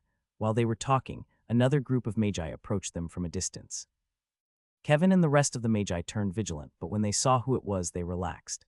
Kevin glanced at the youth leading this new group of magi and smirked. "Took you long enough." Jeffrey harumphed. "Do you have any idea the shit I've had to go through?" "Yeah, about that." Kevin waved his hand in a bored manner. "I don't care." HMPH, Jeffrey snorted in displeasure, but he didn't mind Kevin's behavior. He had already gotten used to it over the years. But still, he didn't like being bossed around, especially considering they both were grade talents. "Anyway, look who I found." The youth pointed his thumb at a student from the Murphy Academy standing behind him. Kevin looked over with slightly furrowed eyebrows. "Who the hell is he?" The person in question came forward and respectfully bowed with his right hand on his chest. "Lord Kevin, my name is Kurt Whitaker." Kurt Whitaker. Kevin raised his eyebrow, trying to recall this youth. "The person who's going to help us divine Adam's location," Jeffrey stated in annoyance. Ah, Kevin finally remembered. He walked up to Kurt with a wide smile on his face and placed a hand on his shoulder. "So, Kurt, have you finished your preparations?" Kurt glanced at Kevin's face and then immediately lowered his head. Although the latter appeared to be smiling to Kurt, the smile was anything but friendly. He nervously gulped and replied, "Yes, my lord." Then he took out 2 blood-stained arrows from his satchel and showed them to Kevin. "I was able to find these arrows. They are stained with the blood of the person you're looking for." Oh, Kevin's eyes lit as he reached for the arrows. "Good job." However, Kurt hurriedly moved them away, causing Kevin's eyes to narrow. Kurt gathered the courage and asked, "My lord, about that recommendation letter." Kevin lowered his hand and returned to his usual self. He replied with a charming smile, of course. Took out a rolled parchment paper from his storage artifact and showed its contents to Kurt. It was only for a brief moment, however, before Kevin put it away. "Rest assured, I will hand this to you after you've done your part," Kevin solemnly stated. "I swear it in the name of my family." Kurt displayed extreme enthusiasm after having confirmed that the recommendation letter was legit. He bowed sincerely. "Leave it to me, Lord Kevin. I will begin setting up a ritual to aid in the divination." "Good." Kevin nodded with a succinct reply. He then looked around at the people gathered and confirmed that the number was close to 30. Although he had gathered 50 people before entering the secret plane, the rest of the people had yet to arrive. He believed that they had either died or were on the way here. Either way, he believed that he would be able to easily take care of Adam with the number of people he had already gathered.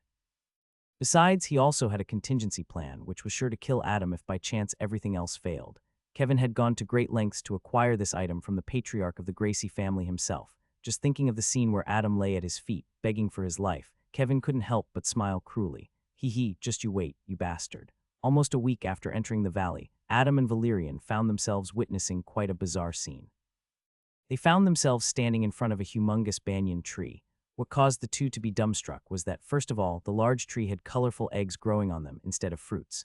And secondly, a large number of crazy baboons were blocking their path. "You stupid monkeys, let me pass," Adam roared. He had tried many times to get past them, but the moment he did, countless baboons would come forth and beat the living daylights out of him. By now he had realized that he had to fulfill a certain requirement for the baboons to let him pass. The only reason Adam hadn't tried to kill them yet was because the baboons didn't display any bloodlust or killing intent toward him. If anything, it seemed like they were simply playing around with him. Seeing Adam scream like a lunatic, the baboons pointed at him and started to laugh. Some of them even turned around and flaunted their pink buttocks at him, clearly taunting him. When Adam saw them doing this, veins throbbed on his forehead. He bit his lower lip and clenched his fists. "Fine, you monkey bastards." The youth finally gave in and walked toward the banyan tree. "Have it your way." The baboons started jumping around and cheered excitedly. They made way for the stupid human, thinking they had managed to dupe yet another magus. Adam finally made his way under the tree. There he saw a large baboon with a long scar on his chest and about 2 meters tall in height, standing with his arms crossed and looking at him with a smirk. A few baboons bought a large rock with a flat surface and placed them between Adam and the large baboon. The large baboon placed his elbow on the rock and then condescendingly beckoned at Adam. The youth placed his elbow on the rock and then grasped the baboon's hand. Seeing that both participants were ready, the hundreds of baboons surrounding them screamed in excitement. After repeated attempts, Adam realized that the only way to get past these baboons was defeating their leader in a match of arm wrestling. Adam had tried many different ways to get past them. He had tried climbing the mountains on either side, swimming through the river in the middle, and even jumping directly over the baboons. However, every attempt of his was brutally thwarted by these magical beasts. Adam learned the hard way that the weakest of these baboons was equivalent to a bone stage magus, whereas the strongest of them baboon that the youth was arm wrestling against that strength surpassing the organ stage. If one came from the direction of the mushroom forest and was heading toward the center of the secret plane, they had no choice but to go through this group of baboons. Fortunately, these magical creatures weren't bloodthirsty in the least. If anything, they were very playful and mischievous, and greedy. The leader of the baboons had communicated with Adam and informed him that if he wanted to move forward, he had to defeat him in an arm wrestling match. If Adam won, the baboons would let him pass. However, if he lost, he had to leave behind all his possessions. This was the reason why the youth didn't want to entertain them and kept trying to forcefully get past them. However, he learned that the baboons had immense physical strength, so he was forced to play their game. Moreover, if he tried to deal with even one of them, he feared that hundreds, if not thousands, of baboons would gang up on him. At that time, he wouldn't know what to do, so the only way left for him was to defeat the baboon leader in a game of arm wrestling. While Adam had clasped the baboon leader's hand before the match began, Valerian had already climbed on the head of a nearby baboon and started cheering with clenched fists. Mayu, Mayu. Surprisingly enough, the baboon in question didn't object to Valerian standing on its head. If anything, this baboon seemed a little scared of him even. An old baboon with a hunched back and a thick tree branch for a walking stick approached Adam and the baboon leader. He looked at both of them and nodded. Ki, the old baboon yelled, signaling the start of the match. Instantly, Adam's face flushed red and he inserted his full strength. Meanwhile, the baboon leader had a grin on his face, laughing at the youth's weakness. Seeing veins throbbing on Adam's face and hand, the baboon leader laughed even more loudly, eliciting a round of loud cheers from his surrounding brethren. Adam bit his lower lip as he glanced at the baboon in front of him. He then glanced at his right hand, which was about to touch the flat surface of the rock. Damn it, he cursed through gritted teeth. When his hand was mere inches away from the surface, Adam finally released his mana and augmented his arm with it. Finally, his hand stopped lowering any further. Instead, he began to overpower his opponent. The cheers of the surrounding baboons gradually died down. Seeing this, the large baboon scoffed. He too augmented mana into his hand. However, much to his surprise, he realized that he was still being overpowered by the puny human. Finally, a solemn expression appeared on the baboon's face. Adam continued to slowly increase the output of his mana. The sheer pressure released by his mana caused the surrounding baboons to retreat a few steps. They couldn't believe that a human's mana could possess such a wild and tyrannical nature. No one was more shocked than the baboon leader, however. Regardless of how much he augmented his arm with mana, it still felt short. Slowly but steadily, the baboon's hand got close to touching the surface of the rock. Ahhhhh. With a final burst of power by Adam, he smashed the baboon's hand against the rock surface, causing it to smash into bits and pieces. Silence. Pin drop silence. Mew. Valerian jumped into Adam's arms, congratulating him. Adam gently patted the young dragon's head. He was slightly gasping for air after having put in much effort. He felt that had he used his spells, he would have mostly won in a few moves. However, using mana for arm wrestling instead was very challenging, especially because his opponent was physically bigger and stronger than him. Suddenly, the baboon leader got to his feet and furiously drummed his chest. He glared at Adam with bloodshot eyes and inched closer to him. Seeing the baboon show blatant hostility, Adam's face turned solemn and he got to his feet as well. Are you going to renege on the agreement? It would be easy for him to deal with the baboon leader, however. There were simply too many other baboons around him. He wouldn't be able to fight them all. Although he could escape, he wouldn't come out unscathed. More importantly, he had just expended a large amount of stamina and was extremely exhausted. Just as he was about to cast a spell, the hunchback old baboon from earlier appeared between him and the furious baboon leader. Then he casually swung his arm and slapped the large baboon away. Bam! The baboon leader was swept off his feet and flew for dozens of meters before falling into the river. Witnessing such a ridiculous scene, Adam's eyes bulged out and his jaw dropped to the ground. Even Valerian was the same. The old baboon then turned to look at Adam and mentally transmitted a message. Human, you're strong. You may leave. He then turned around and hurriedly left. Wait, the old baboon called out to him. Why, yes. Adam turned around and looked at him nervously. The old baboon disappeared from his spot, and a moment later, he reappeared in front of Adam. Seeing such speed, Adam was flabbergasted, but he didn't have much time to think as the old baboon handed him a colorful egg and said, "Your reward."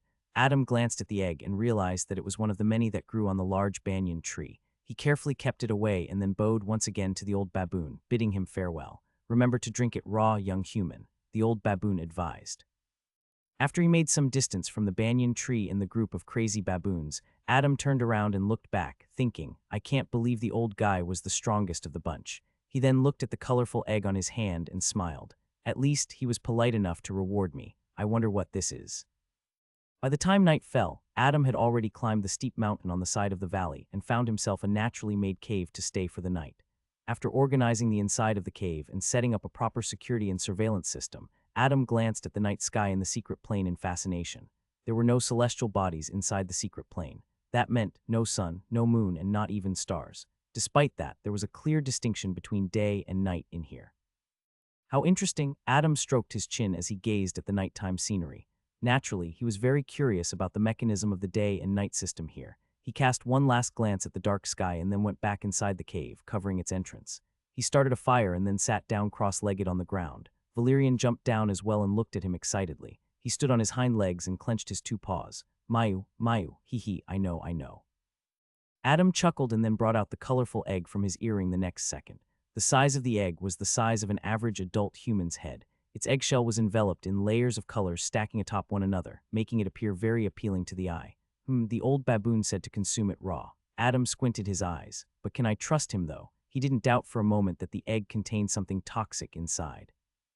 After all, from the way the baboons were guarding that banyan tree, it seemed that it was something very precious to them. What the youth was hesitating about was whether he should consume the egg raw, boil it, or scramble it. Mew. Valerian got tired of waiting and called out impatiently. "Ha, fine, fine." Adam sighed. The next moment, a small knife appeared in his hand, and he used it to cleanly cut the top portion of the egg. Then he and Valerian looked at the contents of the egg and found that there was multicolored liquid inside that gave the aura of immense vitality.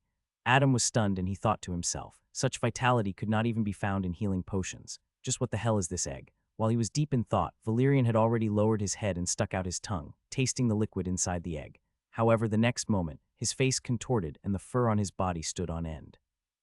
Blargchh, the little fellow immediately puked it out and then proceeded to intensely rub his tongue with his tiny paws. He then glanced at Adam, his expression full of grievances.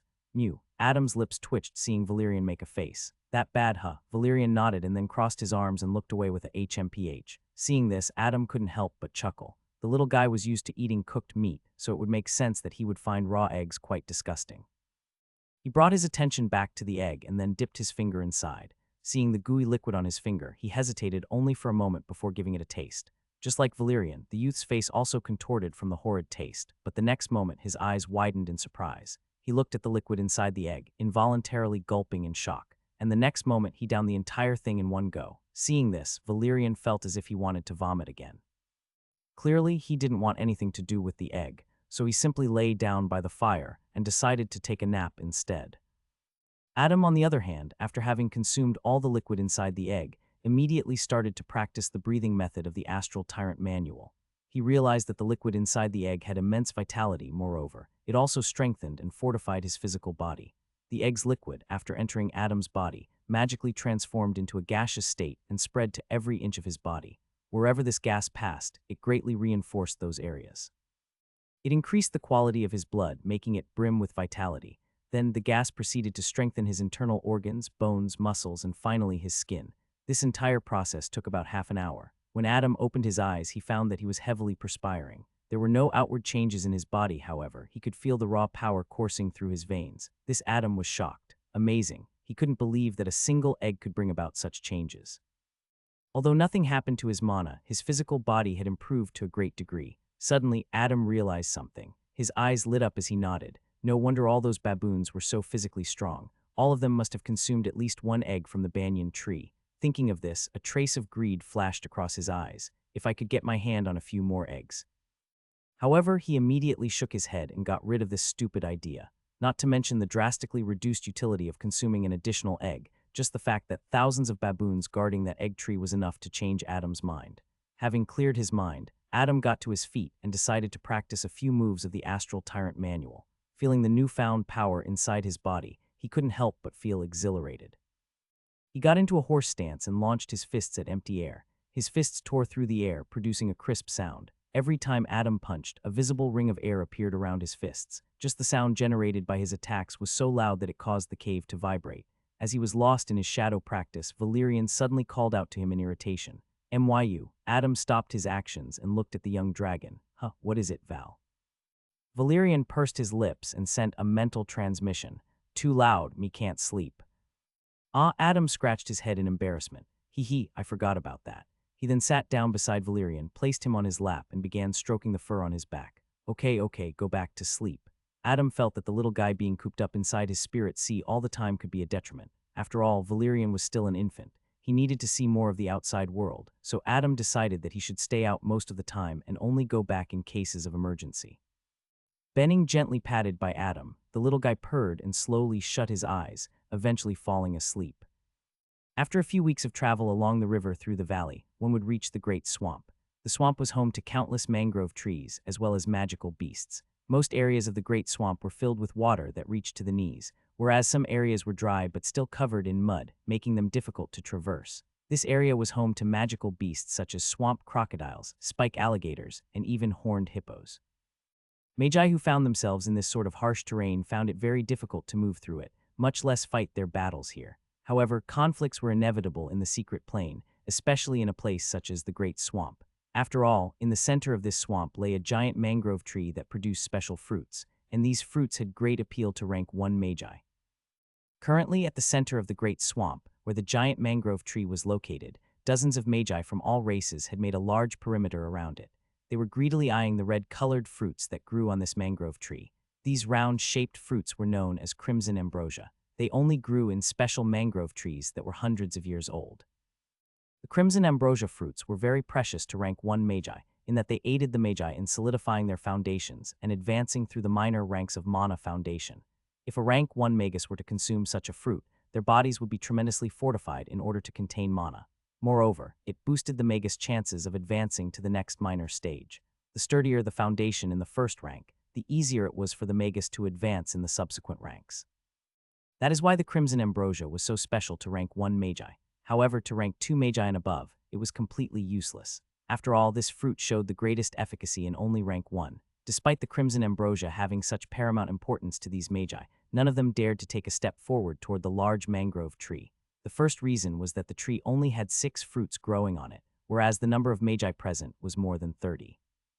A bloody conflict was inevitable, but the main reason that the magi hesitated to step forward was because the large mangrove tree was guarded by dozens of swamp crocodiles and spiked alligators. The former was known for its defense, while the latter was known for its offense. However, that was not all. The final hurdle that the magi faced was the giant mangrove tree itself. After all, it was a tree that had crossed the initial threshold of gaining sentience. One could confirm this by observing the thick roots of the tree that gently wiggled around, coming in and out of the water. The roots of the tree didn't attack the swamp crocodiles and the spiked alligators at all. After all, it considered these magical beasts to be its line of defense. Since time immemorial, opportunity has always coexisted with danger. The magi knew this well. And now, in order to obtain the treasure, not only did they have to fight the magical beast in the mangrove tree, but also other magi. By now, all the magi had already separated according to their races. Not only did they have to be vigilant of other races, but also the magi of the same race. After all, only 6 fruits were growing on the tree. After a brief period of tension, the magi made their move. The first hurdle they had to cross was the magical beasts that guarded the large mangrove tree, at the same time, keeping an alert eye on the other magi. Bright colors flashed one after another as the magi began casting their spells. A brutal battle began, and within a few seconds, the murky water of the swamps had turned blood red. Fire, ice, thunder, wind, earth, and different elemental spells from various schools of magic enveloped the area around the mangrove tree in a resplendent yet deathly atmosphere. Under the constant onslaught of the magi, many swamp crocodiles and spiked alligators perished. But at the same time, the magi also fell from the combined attacks of the magical beasts. Moreover, this was a difficult terrain to begin with. Their movement speed had reduced drastically in the swamps, allowing the native magical beasts to have the upper hand. The magi were outnumbered to begin with, hence, as time passed, more and more magi became food for the swamp crocodiles and the spiked alligators. While this brutal bloodbath was taking place, in the distance, Adam had hidden himself amidst the branches of a small mangrove tree. He was casually eating an apple and observing everything. Valerian had also stuck his head out from within Adam's robes and watched the battle between the magi and the magical beasts. But a few minutes later, he got bored of it. He turned his furry little head and glanced at Adam. "Brother, you go fight." Adam replied absent-mindedly while observing the battle. "Yeah, I will, but not yet." Valerian nodded his head. Then he obediently went back inside Adam's spirit sea. The little one had already learned his lesson from the last time. Realizing what had just happened, the youth shook his head and smiled faintly. It was better this way after all. Then he placed his attention back on the battle, more precisely on the large mangrove tree. From the herbalist's memory that he had absorbed, he naturally knew about the crimson ambrosia. However, this was not what interested him. Instead, what was even more precious than the fruits was the tree itself.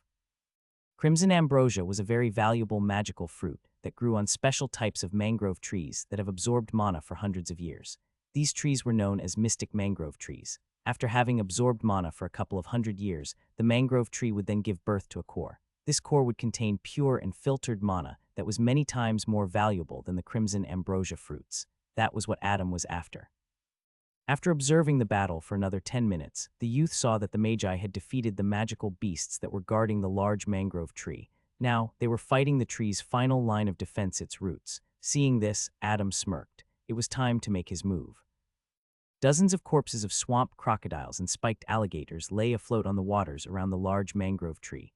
The corpses of magi were also found amidst them. It was a tough and brutal battle. While all the magical beasts had been slain, only about a dozen magi were still left standing, all of them warily eyeing one another. At this point, it didn't matter even if the magi were of the same race, because this was the final phase of the battle. It was every man for themselves.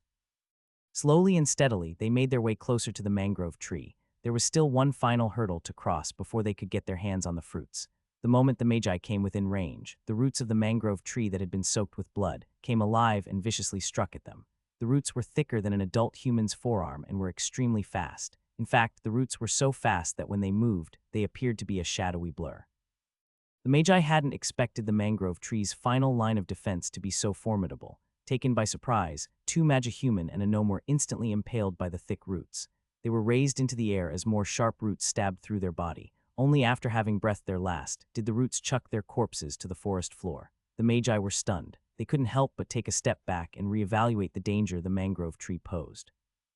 They retreated from the attacking range of the tree and regrouped, their eyes flashing with apprehension and nervousness. Sure, the appeal for the crimson ambrosia was extremely great to them, but that didn't mean that they would die a dog's death for it. The last 10 magi remaining looked at each other with complicated expressions.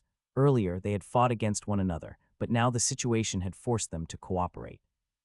A burly, middle-aged human magus stepped forward and solemnly stated, "We have no other options but to jointly attack the roots of that damned tree." Everyone nodded, however. The next moment, an elf with long blonde hair cascading down his shoulders stepped forth and looked at the human magus in contempt. "That's fine, but who put you in charge?" The human magus glared back at the elf and sneered, "You arrogant bastard. If not me, then who? You." Seeing the human's expression full of disdain, the elf was livid. His hand involuntarily reached for the hilt of his sword, but all of a sudden another elven magus patted his back and stopped him. "This is not the time for this." She then looked at the human magus and stated, "It doesn't matter who's in charge. All of us need to work together and take care of the roots, or else we can forget about getting our hands on the fruits." The human magus looked at the female elf and simply nodded. They were about to come up with a plan to deal with the mangrove tree when suddenly they heard the sound of footsteps coming from behind them. Everyone hurriedly turned around and brandished their weapons. They had worked so hard to kill the magical beasts and get to this point, not to mention the number of magi that were sacrificed. And now, if a third party appeared and took away what they'd worked so hard for, they wouldn't know whether to laugh or cry. But when the 10 magi turned around and laid their eyes on the newcomer, they had mixed reactions. Some of them scoffed, while others heaved a sigh of relief, but most of them were confused. A dwarven magi muttered in puzzlement, "A child." The newcomer wore dark magus robes and was donning a black pointy hat that slightly curled down toward the end. The magi present could tell that this newcomer was just a teenager, so they didn't take him that seriously. Seeing that it was a member of his own race, the human magus from earlier advised the youth, "Kid, leave this place. It's dangerous to be out here on your own." Adam nonchalantly walked with his hands behind his back, a carefree smile adorning his face. Ah, don't mind me, I'm just passing through. The human magus frowned. Leave, this is my final warning. Ooh, so scary. Adam spoke exaggeratedly, raising his hands in an act of surrender. He continued to move forward and chuckled. Don't worry, I'm not after the crimson ambrosia. You guys can have it. When the Magi heard Adam say the name of the fruit, their eyes narrowed and they involuntarily displayed hostility. The elven magus, who almost had an altercation with the human magus before, approached Adam with a cold expression. So you know what this fruit is, human? Adam looked at the blonde elf weirdly. Are you stupid? I just told you what it is, didn't I? Or are you perhaps deaf? Are those pointy ears just trinkets? The elf was furious. He was going to deal with this annoying human youth anyway, but after being made fun of by him, the elf decided to teach him a painful lesson for running his mouth. His face turned red from anger and he spat through gritted teeth. I can't let you leave this place. What if you bring in more people? We can't have that now, can we? The elf's figure turned into a blur and he launched his attack on Adam. So just die. Seeing the elf's sharp sword glinting with an ominous light and launching toward his neck, Adam sighed. He replied with boredom, we just met and you already want to kill me. You're one rude pointy-eared bastard. Instead of retreating, Adam took a step forward and skillfully grabbed the elf's sword-wielding hand with lightning speed. Then with great ease he snapped the elf's wrist, instantly causing the latter to drop his sword. Ag, the elven magus was flabbergasted at this sudden turn of events. He looked at his sword lying on the muddy ground, then at this broken wrist, grunting in pain. Finally, he raised his head to look at the human youth who had done this to him, but what he saw instead was a palm full of scars and calluses enlarging in his vision. Slap! Adam slapped the living daylights out of the elf and instantly knocked him unconscious. The elf fell to the ground like a rag doll, frothing from the mouth. The other magi who witnessed this scene were speechless. The elf was an organ stage magus, and this youth who seemed to be no older than a late teenager had made such light work of him. They simply couldn't believe it. While they were frozen in shock, Adam finally walked past them while laughing foolishly. Coming through, don't mind me. This time, however, no one stopped him. The surrounding magi watched with bated breaths as Adam walked toward the attack range of the mangrove tree. The way the youth carried himself in such a goofy and carefree manner, one would think that he would stand no chance. However, the magi had clearly seen with their trained eyes how effortlessly and skillfully Adam had taken care of the elven magus. Those simple moves showcased by the youth were extremely difficult to accomplish. They could only wonder how talented Adam must be, and more importantly, how much effort he must have put in to pull off something like that. The human magus who had earlier spoken to Adam reached out to him as he saw the latter about to enter the attack range of the mangrove tree. Wait, kid, it's dangerous. Perhaps it was because he was impressed by the strength displayed by the youth, or perhaps it was because they were of the same race. The magus couldn't help but warn him once again. Adam, who by now had already stepped inside the attack range, turned around to look at the magus. His lips curled up into a smirk. Don't worry, I'm strong. However, the magus wasn't at all impressed by the youth's bravado. Instead, his expression sank when he saw a thick root of the mangrove tree approach the youth. Watch out. But the words soon got stuck in his mouth when he saw the roots swing at nothing but empty air. Adam had already disappeared from the spot. Not only the human magus, but even the rest of the magi present were completely dumbstruck. They couldn't see through Adam's movements at all. The latter's speed was so great that it appeared that he had teleported. Adam appeared a few meters away, green ribbons of wind swirling around his feet. Rank 1 spell, Westerly Ride. The moment he reappeared, 2 more thick wines came launching at him. Seeing this, Adam simply scoffed and disappeared once again, effectively dodging the mangrove tree's attacks. Every time he disappeared and reappeared, he would move a few meters closer to the tree, and the closer he was to the tree, the more number of roots he had to deal with. Suddenly, Adam's eyes narrowed as he saw half a dozen thick roots lashing out at him at extremely tricky angles, making it very difficult for him to dodge them. The tree seems to have developed a considerable amount of intelligence to be able to launch such a coordinated attack, the youth thought to himself. With no way to move forward, Adam could only retreat while dodging the roots by a hair's breadth. He was forced to step out of the tree's attack range. Now he was back to square one. However, he wasn't disheartened in the least. While the rest of the magi stood there in a daze, completely stunned by Adam's ghost-like movements, he had already taken out a pair of black gauntlets from his earring and put them on. Earlier, while he was evading those roots, Adam had realized that the mangrove tree had already augmented them with its mana. This was precisely the reason why those 2 magi were so easily impaled. If Adam were to let the roots come in contact with his body, he wouldn't come out unscathed. He once again moved forward, a plan of attack quickly forming in his mind. He entered the tree's attack range once again and easily dodged the roots. By now, the teenager had a rough idea of the attack patterns of the roots. With his sphere of resonance activated, Adam skillfully moved past the roots and finally reached the spot where he was forced to retreat last time. Once again seeing the roots come at him from unpredictable angles, Adam didn't retreat this time. His face turned solemn and he augmented his gauntlets with a layer of mana. With fluid, water-like movements, the youth deflected the roots to his sides, forcing them to go past him and penetrate the muddy forest floor. Seeing this, the magi were even more shocked. They could clearly see that Adam hadn't even put up much strength to receive the tree's attacks. He had simply redirected the attacks while using the least amount of movement and strength necessary. They were completely enamored seeing such a display of skills by a magus who was so much younger than them. The magi couldn't help but come to admire and respect the teenager's prowess. Adam, on the other hand, had his full attention on the incoming attacks that seemed to be increasing in number with every step he took. His dark pupils darted around at great speed as they accurately observed the trajectories of the roots. His mind running on overdrive, predicting the attack patterns, and subsequently coming up with countermeasures. Now more than 10 roots were attacking him alone, whereas the rest of the roots of the mangrove tree were on standby in case the other magi also decided to attack. From this, one could tell that the tree had a considerably high level of survival instinct. Adam increased the output of mana and augmented his gauntlets with another layer. Now he was at a very crucial point where he could no longer deflect all the attacks coming at him. He had to take drastic measures or his hard work up to now would be wasted. Seeing the menacing, crimson roots about to assault him, Adam's eyes narrowed. He expertly parried the nearest root, however, instead of deflecting it on either side of him, he redirected it into stabbing another incoming root. And just like that, 2 roots had been instantly immobilized. No way did he just. Amazing, the magi watching Adam single-handedly fight the mangrove tree didn't think that they'd be any more surprised by him than they had already been, but they were severely wrong, and this was just the beginning. Adam continued to take calm, steady, and confident steps forward. He borrowed the power of the tree's roots to deal damage to the other roots. Every root attack that came his way was masterfully redirected toward other incoming roots, instantly rendering them useless. The mangrove tree finally realized that Adam posed a much bigger threat than the rest of the magi combined. It then mobilized all of its roots into attacking the youth and killing him once and for all. However, it was already too late. Adam was already a few meters away from the tree now. He positioned himself calmly and gathered a large amount of mana in his hands. He applied the principles of the Hand of Doom to his next move. Mana swirled around his black gauntlets as he grabbed 2 incoming roots and redirected them. However, this time the roots did not attack other roots. Instead, they ended up stabbing straight through the mangrove tree's trunk. Bam! The moment the 2 roots penetrated the center of the tree's trunk, the other roots that were about to attack Adam instantly stopped in their tracks and lifelessly fell to the ground. Adam breathed a sigh of relief as a drop of sweat trickled down his forehead. That was taxing.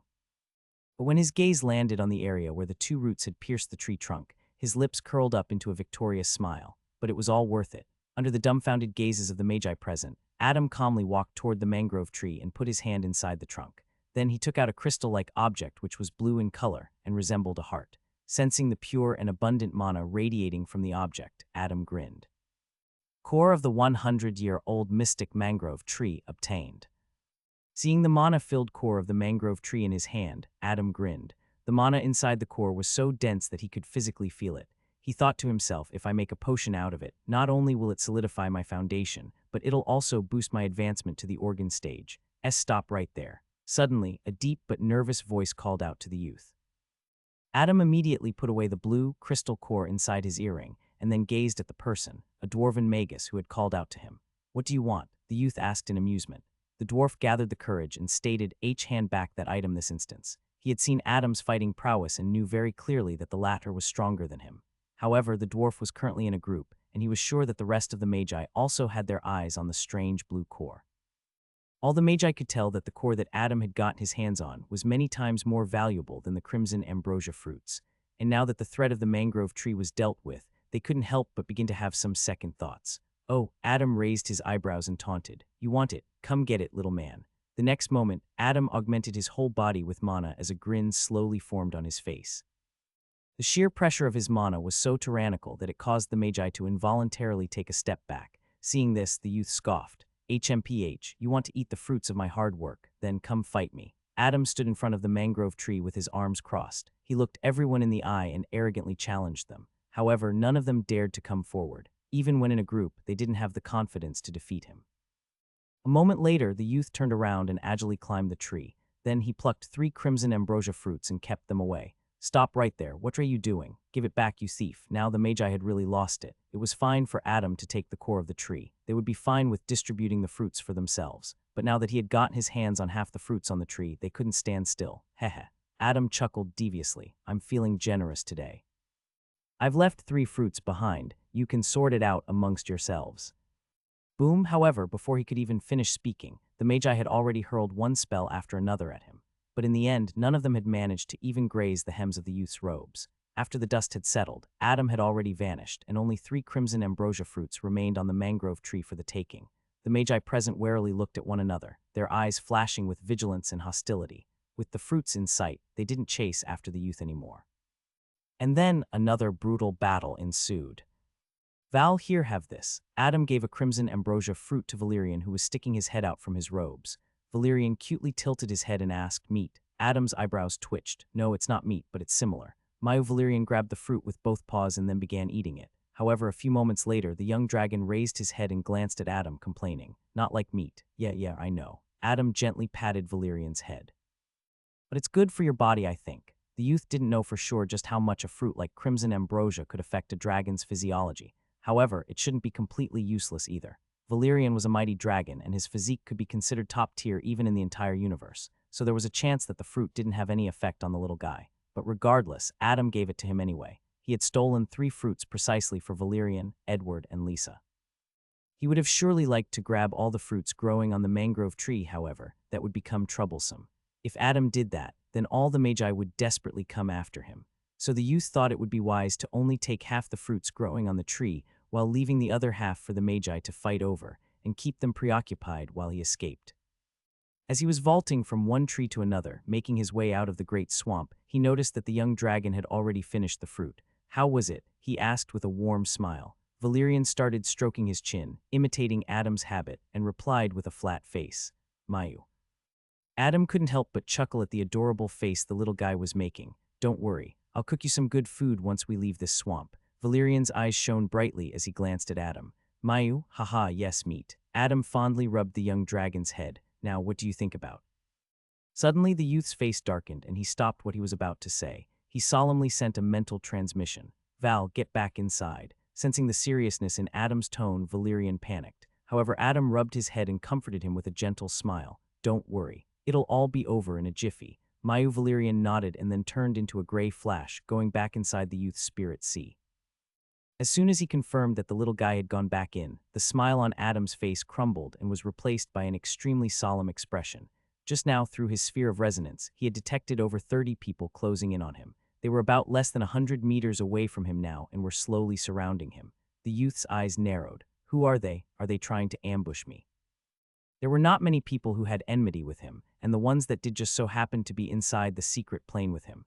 When Adam realized this, his lips curled up into a cold smile. He stealthily took out all the necessary material components from his earring and kept them ready to be used at a moment's notice. At the same time, he made sure to not lower his speed. He didn't want to alert these people.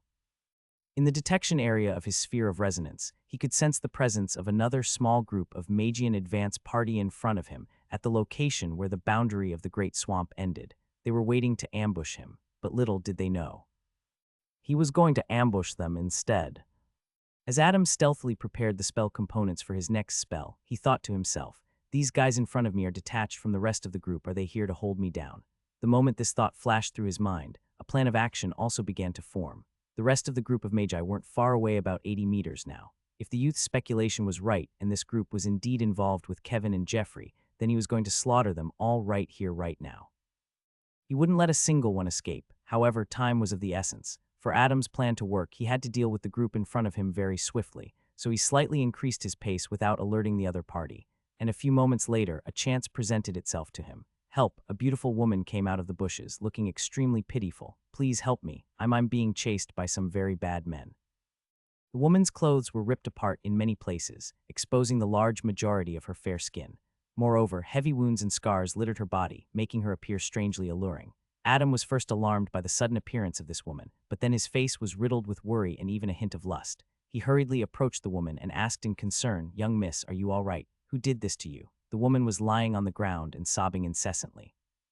"I was attacked by a few despicable men. They intend to do horrible things to me. You must help me. Please, I beg you." Adam was livid. He clenched his fist and spoke furiously. Who would dare? The woman slowly crawled toward the youth while making sure to expose her ample cleavage. "Young hero, they'll be here any moment. Please, please, you must save me." Right when she had finished speaking, her lips curled up into a devious smirk and she placed her hand on the ground.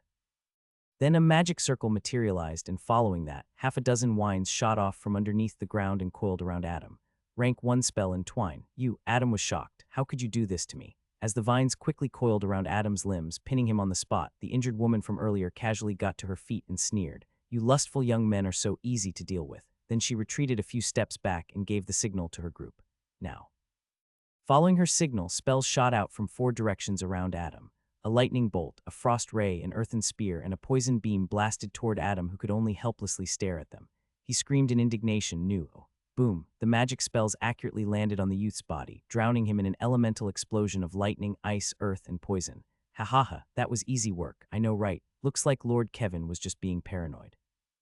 3 people stepped out in the clearing while reveling in their victory. 2 were youths from the Murphy Academy, while the last one was a middle-aged man who was a subordinate of the Gracie family.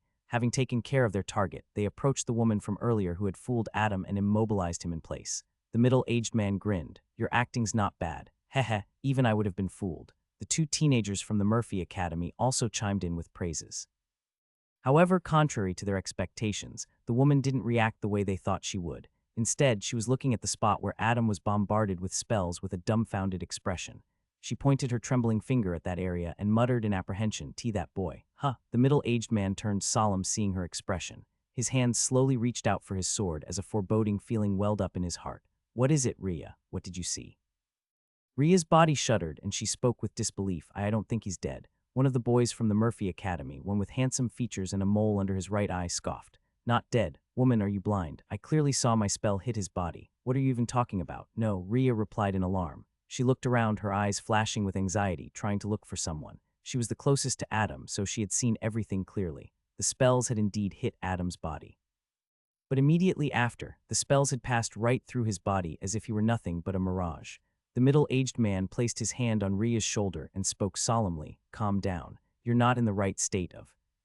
Rhea was puzzled as to why her partner hadn't completed what he was about to say. However, before she could even inquire, she saw the decapitated head of the middle-aged man roll over to her feet. She was momentarily stunned, but after realizing what had happened, she shrieked in fear. Ah.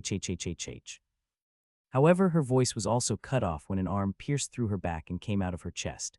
Rhea lowered her head and saw a black gauntlet jutting out of her chest. Her heart had been pierced by this hand. She didn't even need to turn around to identify her killer. She already knew who it was. With an expression full of regret, the light in her eyes slowly dimmed, and she lifelessly fell to the ground. Adam turned around and coldly looked at the last 2 people alive. These 2 youths from the Murphy Academy were frozen in their spots and were looking at him with absolute terror. Not a word escaped their lips as they silently saw Adam approach them like the Grim Reaper. They wanted to move, but they couldn't. They wanted to call out for help, but they couldn't. And just like that, under their fear-induced stupor, Adam approached one of the boys and causally swiped his hand horizontally. A thin red line appeared on the boy's neck. Following that, his head separated from his neck and fell to the ground. The last remaining boy saw his friend getting murdered in cold blood and finally snapped back to his senses. He fell to the ground and desperately pleaded, Please, please let me go." Adam looked at this handsome youth from the Murphy Academy in confusion. Let you go? Are you stupid? But suddenly, through his sphere of resonance, he sensed that the rest of the group was quickly closing in on him. He didn't have enough time. Damn it. Adam cursed under his breath as he turned around and looked into the distance. They're already here. He then turned back to look at the student from the Murphy Academy. Adam's eyes narrowed and he muttered, Count yourself lucky. Kevin, Jeffrey, and the rest of the Magi rushed toward the location of the battle after hearing the sounds of fighting. Damn it. Kevin, who was leading the group, cursed under his breath. I told them not to directly engage with that bastard. The middle-aged man with graying hair had been with Kevin the longest time out of all of his subordinates. Hence, he naturally knew the youth's overly cautious nature. But he still couldn't understand why his young master would gather more than 30 people just to deal with one boy. It was simply ridiculous to him. Kevin turned to look at his subordinate and replied, his tone carrying a hint of respect, Old Grayson, you might think I'm paranoid, but this Adam is not as simple as he looks. Don't underestimate him. Thinking back to when Adam was able to figure out that he was the one who sent assassins after him, Kevin realized that he was not as stupid and goofy as he made himself out to be. Are you still suspecting that Adam was the one that killed those 2 assassins? Grayson asked dubiously. Kevin simply nodded and didn't bother explaining further. Yeah, right, Jeffrey scoffed. Grayson, on the other hand, sighed. To him, it was simply impossible for Adam, who was a muscle stage magus at the time, to confront and kill the two assassins that were at the organ stage. It couldn't be helped. After all, such fighting prowess was unheard of. The power gap between ranksmanner or major was too great, so Grayson naturally thought that Adam must have gotten some help to defeat those assassins. However, he didn't bring this topic up anymore. He knew exactly how temperamental his young master was. Besides, now it didn't matter anyway. With so many magi gathered, it was only a matter of time before they killed Adam. The group of 30-plus magi finally reached the boundary of the Great Swamp, but when they arrived there, they were stunned. 2 people were decapitated and 1 was pierced through the chest, while the last one, the only surviving member of the advance party, sat on the ground, trembling in fear. What the hell happened? Jeffrey blurted out as he saw the corpses of the 3 magi. The way they were killed sent shivers down his spine. He couldn't help but involuntarily gulp and have second thoughts about leaving this place. Jeffrey was deeply afraid of Adam to begin with, and now that he saw how these magi were killed so viciously, he hoped that he could get out of this secret plane this instance. Even being surrounded by so many magi didn't provide him any sense of security. Not just him, even the rest of the people were stunned seeing the way the 3 magi were killed. The fact that Adam was able to not only survive this group's ambush, but also kill 3 of them and escape, truly shocked them. Even Grayson, who had been looking down on Adam all this while, couldn't help but begin to take this youth seriously. Kevin looked at the corpses of the 3 magi and was overcome by fury. He didn't care that they died, but the fact that they allowed Adam to escape truly angered him. His gaze then fell on the only surviving magus, a youth from the Murphy Academy. This young man had handsome features and a mole under his right eye, however. Right now his experience was pitiful and borderline disgusting. This youth was so filled with terror that unbeknownst to him, he had already pissed his pants. Kevin walked up to him while gritting his teeth in rage. Then he raised his foot and kicked the youth in the face. "You waste of space." "Ah!" The handsome youth grimaced in pain after being kicked. He looked up at Kevin and pleaded as tears rolled down his eyes. Lord Kevin.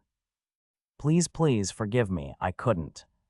"Shut your mouth, you trash." Kevin was seething in anger. He continued to kick the youth over and over again. Only when Grayson pulled him away did he stop. The middle-aged man looked at Kevin and pacified him. "Young master, please calm down, let me handle this." HMPH. Kevin cast one last glance at the handsome youth and turned away. "Old Grayson, you deal with him." Grayson nodded and then looked at the boy, not bothering to hide the disgust on his face. "You tell me what happened." "Why, yes, my lord." The youth nervously nodded and began recounting the details of the fight that had earlier transpired.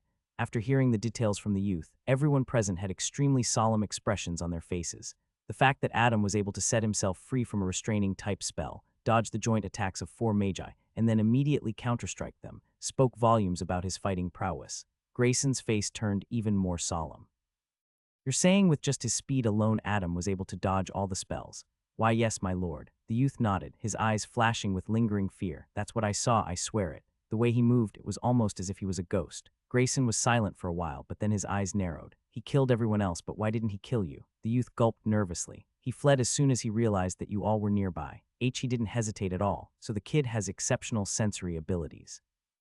Grayson's expression turned pensive. It's going to be difficult to get a hold of him if he can sense us approaching from a distance, but his detection area shouldn't be that big. The middle-aged man turned around and walked back to Kevin. "Young master, we need to expand our search perimeter and surround him from all sides if we wish to capture him. And we need to be quick," Kevin responded, agreeing with Grayson's advice. He then turned to look at Kurt and instructed, "Prepare the ritual and divine his whereabouts. Make haste." A few minutes later, everyone gathered around Kurt, who had finished carving a geometrical runic formation on the ground. At the center of the formation was a large ceramic bowl filled with water. Kurt sat cross-legged beside the bowl and then placed the arrow that was stained with Adam's blood inside it.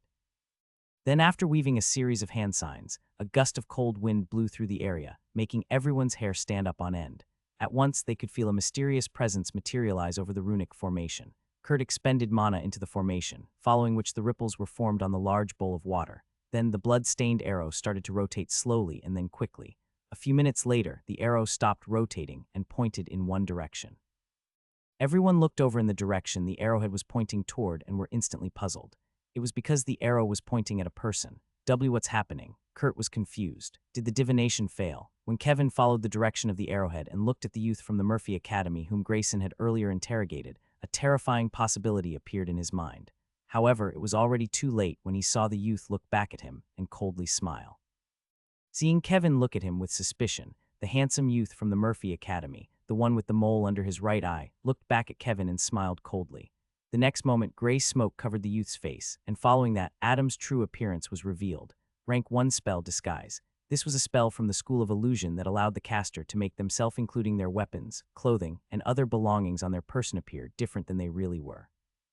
In short, it fooled the eyes of the beholder. The extent of the illusion was up to the imagination of the caster. When the people around Adam saw gray smoke cover his face and change his appearance, they were stunned. However, it was already too late, for Adam had already made his preparations in secret. While still maintaining eye contact with Kevin, Adam raised his right hand and then weaved the final physical component for his spell. Rank 1 spell, Grease. Rank 1 spell, Shape Water. At once, the ground around Adam in a radius of 3 meters was filled with a black-colored sticky grease.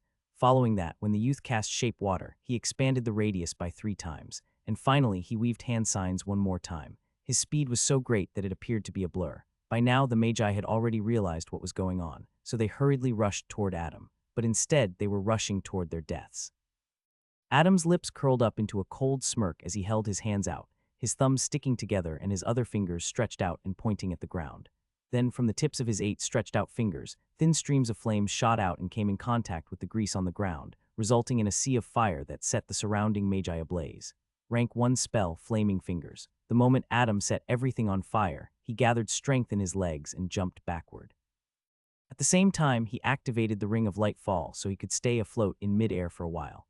As he floated in the air witnessing the scene of the tens of Magi burning in flames, Adam's eyes flashed with a ruthless glint. He sacrificed a few material components and then weaved another series of hand signs.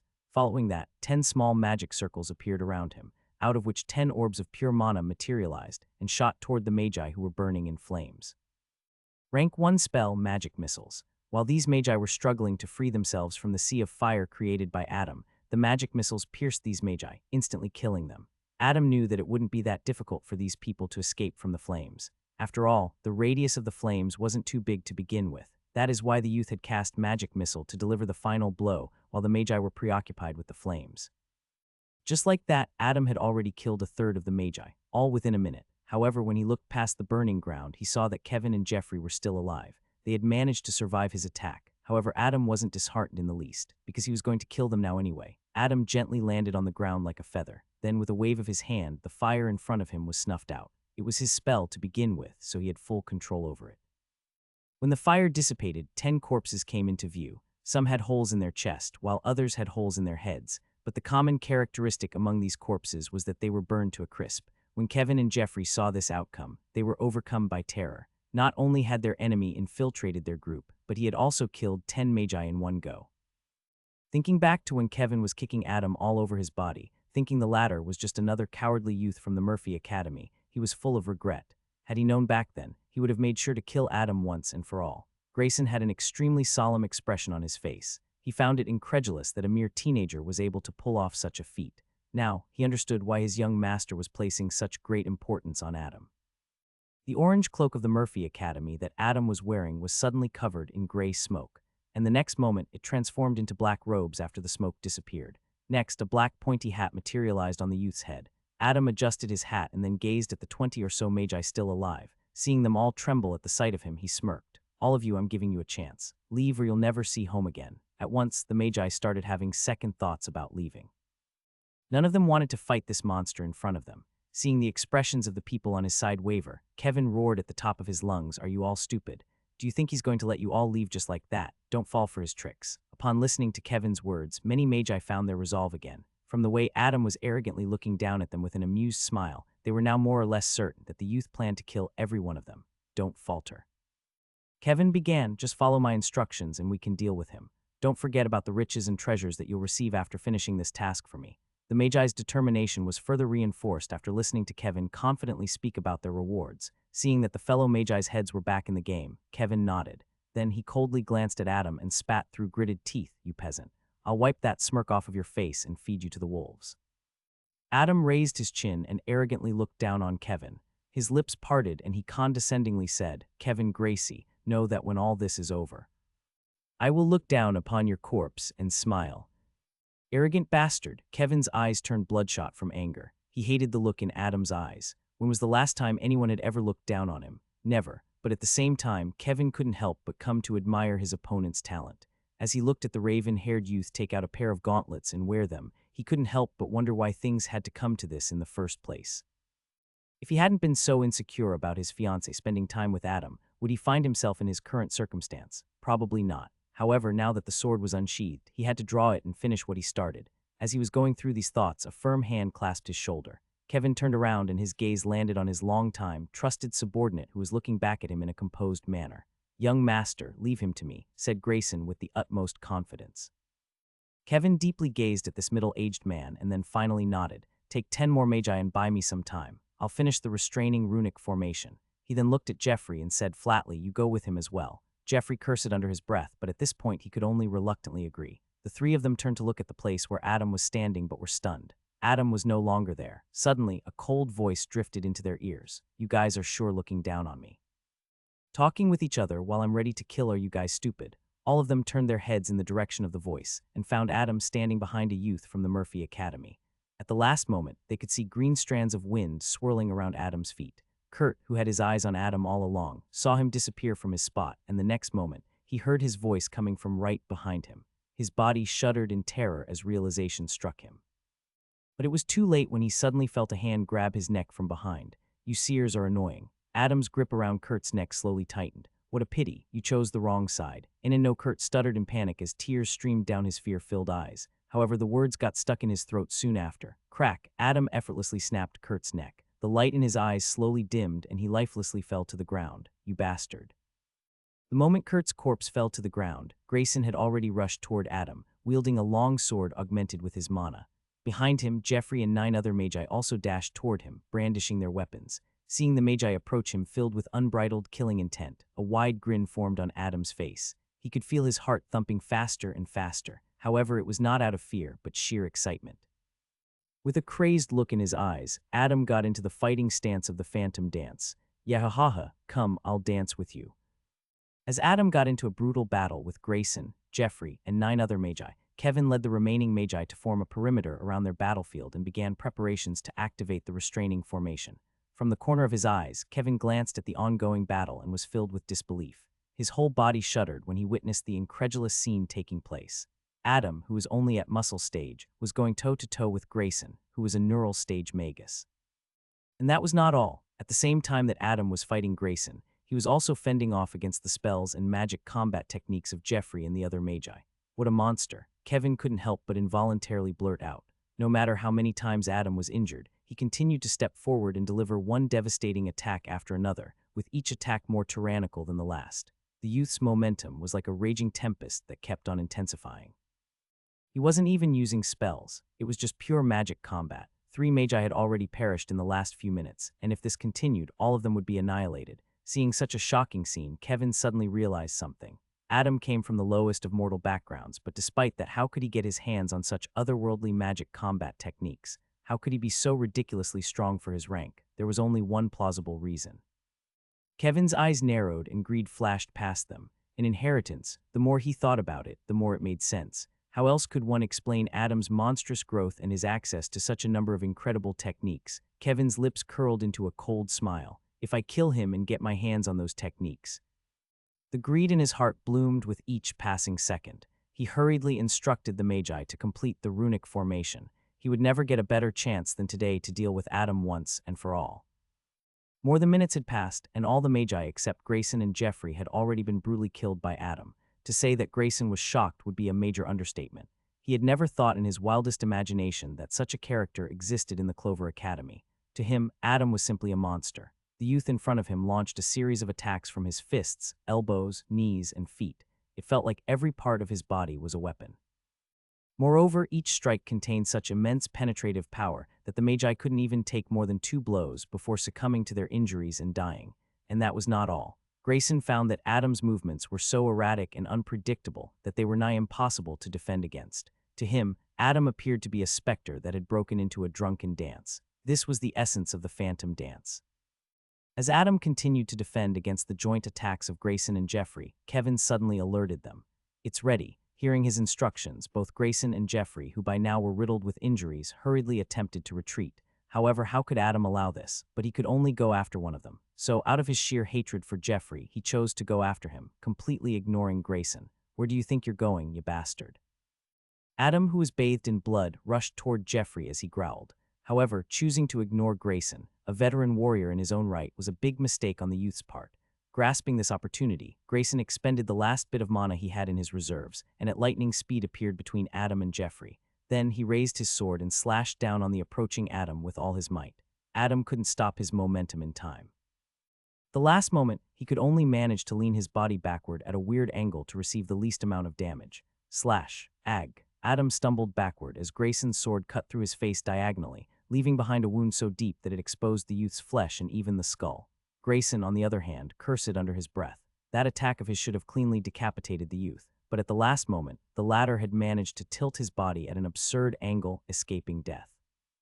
What amazing battle instincts, the middle-aged man thought to himself. The blood from the deep cut on Adam's face momentarily blinded him, stop him in his tracks, but that was all it took for Kevin and the rest of the magi on the perimeter to activate the runic formation. A bright magic circle lit up on the battlefield. Following that, the shadows of the 10 magi, including Kevin, standing on the perimeter, enlarged and shot toward Adam as if they had come alive. The shadows stretched and curled around Adam's limbs, effectively restricting him on the spot. Success. Kevin clenched his fists victoriously. Now Adam's fate was sealed. The youth tried his hardest to free himself, but it was futile. Jeffrey's eyes gleamed with a vicious light and he stopped retreating. Instead, he rushed toward the bound Adam with his spear coated in mana while laughing like a madman. Ha ha ha, die. Before Adam's vision could even return, it was already too late. Stab. Gahhhhhh. Adam's bloodshot eyes widened and he puked a mouthful of blood. Jeffrey's spear had pierced through the left side of his stomach. If it wasn't for him forcefully leaning to the other side at the last moment, the consequences would have been very dire. The shadows of the 10 magi had come alive and restrained him so tightly that it was difficult to even move an inch. But despite that, Adam was able to forcefully avoid Jeffrey's lethal attack through physical strength alone. However, that did not make things easier for him. If anything, it bought him just a few more minutes. Although the magi, including Kevin, at the periphery of the battlefield were rendered immobile due to the restraining runic formation, and Grayson was out of the game because his mana had run out, Jeffrey was still in fighting shape. Adam slowly regained his vision, but everything in it was still blurry. The attack by Grayson had left a deep cut straight across his face, starting from above his left eyebrow, going across the nose bridge, and finally ending at his right cheek. The attack was so deep that the skull was visible underneath the blood and flesh. If Adam had been a moment too late, he would have been cleanly decapitated. Thinking back to that moment, his eyes flashed with lingering fear, and he couldn't help but curse at his oversight. At the precipice of death, the youth's mind seemed to be wandering quite a lot, but he was instantly brought back to the present when Jeffrey viciously twisted the spear embedded in his stomach. Ahhhhh. Adam screamed at the top of his lungs as his body writhed in pain and agony. Seeing his state, Jeffrey broke into a maniacal laughter. Ha ha ha ha. Where's all that arrogance gone? Where's all that bravado? Why don't you dance some more, you filthy peasant? The youth continued to twist the spear while insulting Adam. The latter screamed incessantly, but soon his voice turned hoarse and he stopped, growing numb with each passing second. He lowered his head and couldn't help but think about what led him to this moment. Was it truly as Jeffrey said? Was it really because of his arrogance, or was it because he lacked strength? At death's doorstep, Adam didn't feel fear or anger. Instead, he felt lost. Suddenly, he recalled something he had seen in the last memory he had absorbed. At the time, he had discarded it away because it didn't make any sense to him. But now, strangely enough, he was beginning to understand it a little. The way is hard to define. It is transcendent. It is beyond mortal comprehension, yet it is present in all things. It is the way of the farmer. It is the way of the scholar. It is the way of the emperor. The natural order of all things, the cosmic principles of the universe. This is the way. It is the way of the mortal. It is the way of the warrior. It is the way of the magus. To live in a state of harmony with the world and the mana found within it. This is the way. Adam felt that he was at the cusp of understanding something very profound. He felt that he was very close to comprehending the secret, but at the same time he felt he was far from it. The more he tried to understand it, the more convoluted it became. His eyes suddenly gained clarity as if he had just woken up from a long sleep. He looked around and saw that he was still being restrained by the shadows of the 10 magi that had surrounded him. Jeffrey, who had stabbed his spear in his stomach, was continuing to blather away while Kevin screamed at him to quickly get it over with. Realizing the situation he was in, Adam understood that he was incapable of using any spells. Moreover, he didn't have much time left. There was only one thing he could do now, the Astral Tyrant Manual. Adam knew all 10 magic combat techniques of the Hand of Doom, however, the vast majority of them required him to have a certain level of physical strength, sturdiness, and mana. Only a handful of techniques could be used in the early ranks, while most could only be used in the later magus ranks. However, in his current situation, Adam didn't need to perfectly carry out the technique that had strict requirements.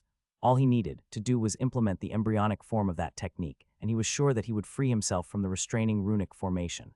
The moment he thought of this, he immediately implemented it. With great difficulty, he brought his hands together, positioning them on top of one another and the palms facing each other. Seeing this, Jeffrey sneered, "Struggle as much as you like. The end you will die by my hands. I'll make sure to give you a slow and painful death." Jeffrey twisted the spear even more, causing Adam to wince in agony. Seeing this, Jeffrey felt very gratified and he continued to torture the youth. Kevin, on the other hand, screamed at Jeffrey, "You bastard. Kill him this instant. Be quiet." Jeffrey turned to look at him and coldly replied, "I've had enough of you bossing me around. I'll kill him on my terms, so shut your mouth and focus on the runic formation." Kevin was livid. However, before he could speak another word, a terrifying pressure suddenly descended on the battlefield. His gaze landed on Adam and saw that a large amount of mana was gathering in between the latter's hands. Seeing the sheer amount of mana as well as its overbearing nature, Kevin shuddered. It was even worse for Jeffrey, who was standing right in front of Adam. The former had completely frozen in fear.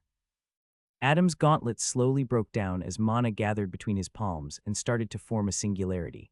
The skin of his hands was torn and the flesh was destroyed, but he kept going. The youth's eyes flashed with a brilliant light as he suddenly gained some insights into the philosophy of the Astral Tyrant Manual: overcome all obstacles. Conquer all enemies. This is the way of the tyrant. Adam roared at the top of his lungs as his hands slowly got destroyed under the pressure of his mana. The vortex of mana in between his palms started to swirl toward its epicenter. With one last push, Adam finally managed to execute this difficult technique of the Hand of Doom, albeit incomplete. BOOMM. From Kevin, Grayson, and the rest of the Magi's perspective, a pitch-black dome suddenly formed around Adam and engulfed him along with Jeffrey within it. The moment this orb was formed, the shadows of the Magi that had been restraining Adam in place instantly severed. Following that, the ground underneath them trembled as if there was a massive earthquake. Kevin, along with the rest of the Magi, coughed out mouthfuls of blood as their shadows were severed. The backlash from the destruction of the runic formation was too much for them to bear. In an instant, most of them fell to the ground, losing consciousness. Young Master, Grayson, who was sprawled out on the ground right beside the black dome, reached out toward Kevin. However, he couldn't even move an inch as his mana reserves had completely run dry, and he too was suffering from its recoil. He could only helplessly stare at Kevin's struggles. Grayson couldn't believe what was happening around him. They had come here with more than 30 Magi, all of this just to deal with a single youth. And yet, as things now stood, 2/3 of them were dead, while the rest were incapacitated. He shifted his gaze from Kevin and glanced at the black dome that now had cracks all over it. With intense fury and hatred flashing in his eyes, Grayson spat through gritted teeth, "All this because of you." However, all he could do was curse, for without mana, he was no different from an ordinary mortal. Just slightly stronger, suddenly the black dome shattered and dissipated into fine particles of mana. Adam and Jeffrey were finally visible to everyone. Strangely enough, although so much had happened outside the dome, nothing had happened inside of it. Jeffrey was still standing with his spear stabbed right through Adam's stomach. Well, the only difference was that the latter was no longer restrained by the shadows of the Magi. What the hell is happening? Jeffrey was covered in cold sweat, his eyes flashing with lingering fear. One moment, he was inside a pitch-black space with terror enveloping him from every direction, and the next moment, he was back on the battlefield. However, when he looked around, he was flabbergasted. The Magi that were operating the ritual formation were sprawled out on the ground as if they could die any moment. Even Kevin was the same.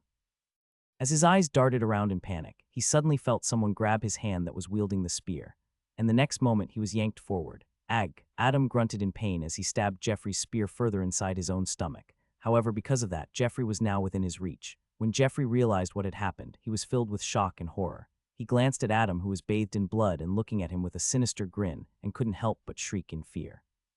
He wanted to flee, but Adam had already tightly grabbed onto his hand.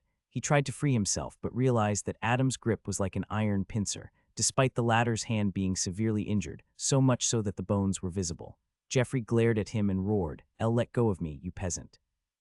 But the next words got stuck in his throat when Adam used his other hand to form a claw and tightly grabbed his face. Seeing the terror in Jeffrey's eyes, Adam grinned widely. No words needed to be said, all he needed to do was kill. Hand of Doom, coiling palm strike. Boom! In an instant, Jeffrey's upper body was obliterated into smithereens. All that remained of him were his pair of legs that stood still on the ground. Heh. Adam laughed sinisterly after finally taking Jeffrey's life. "Bastard, I've been waiting a long time for that." Then he grabbed the spear that was still pierced into his stomach and forcefully pulled it out. Ag! He grimaced in pain as blood spurted out like a waterfall from the hole in his stomach. He fell to one knee as he grabbed onto his wound, trying to stop the immense blood loss. Suddenly, from the corner of his eyes, he saw Kevin dragging his body away from this place. Seeing this, a menacing glint flashed across Adam's eyes and he coldly smiled. He got to his feet and slowly walked toward Kevin while supporting himself with the spear. "Oi, who said you could leave?" When Kevin heard Adam's cold voice, he shuddered. He struggled to get up to his feet and tried his best to run away as far as possible. His entire plan had failed. If he didn't escape now, he would surely die. Moreover, due to the backlash of the runic formation, the mana inside him was chaotic. Hence, he couldn't even properly gather enough mana to cast a spell. However, he still had his final contingency plan left, but for that he needed to distance himself from Adam. Seeing Kevin fall over and over again as he struggled to run, Adam couldn't help but break into a cold laughter. Heh, how the mighty have fallen.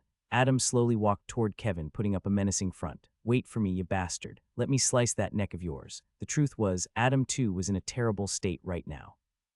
He had almost run out of mana, and his hands were nearly destroyed. But despite that, through sheer willpower alone, he was able to move. No matter what, he had to kill Kevin and everyone here today. Kevin took priority as the rest of the magi were unconscious. They could be dealt with later. As the distance between him and Kevin shortened, suddenly Adam felt a great weight pushing down on him from behind, pinning him to the ground. "Young master, run."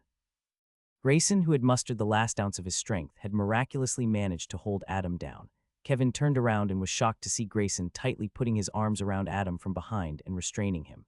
For a moment, Kevin was deeply moved, but the next moment his eyes flashed with a ruthless glint as he resolved himself. He hurriedly dragged his injured body away from them. "You bastard, let go of me." Adam struggled to free himself from the man's hold. He was pinned down in such a way that he couldn't even use the spear. Despite beating the man over and over again, Grayson didn't let go. After struggling for a really long time, Adam finally managed to stab the spear straight through the man's head. However, it was already too late by then. In the distance, Kevin suddenly turned around and glanced at the dead Grayson with tearful eyes. The next moment, a scroll appeared in his hands and he unfurled it.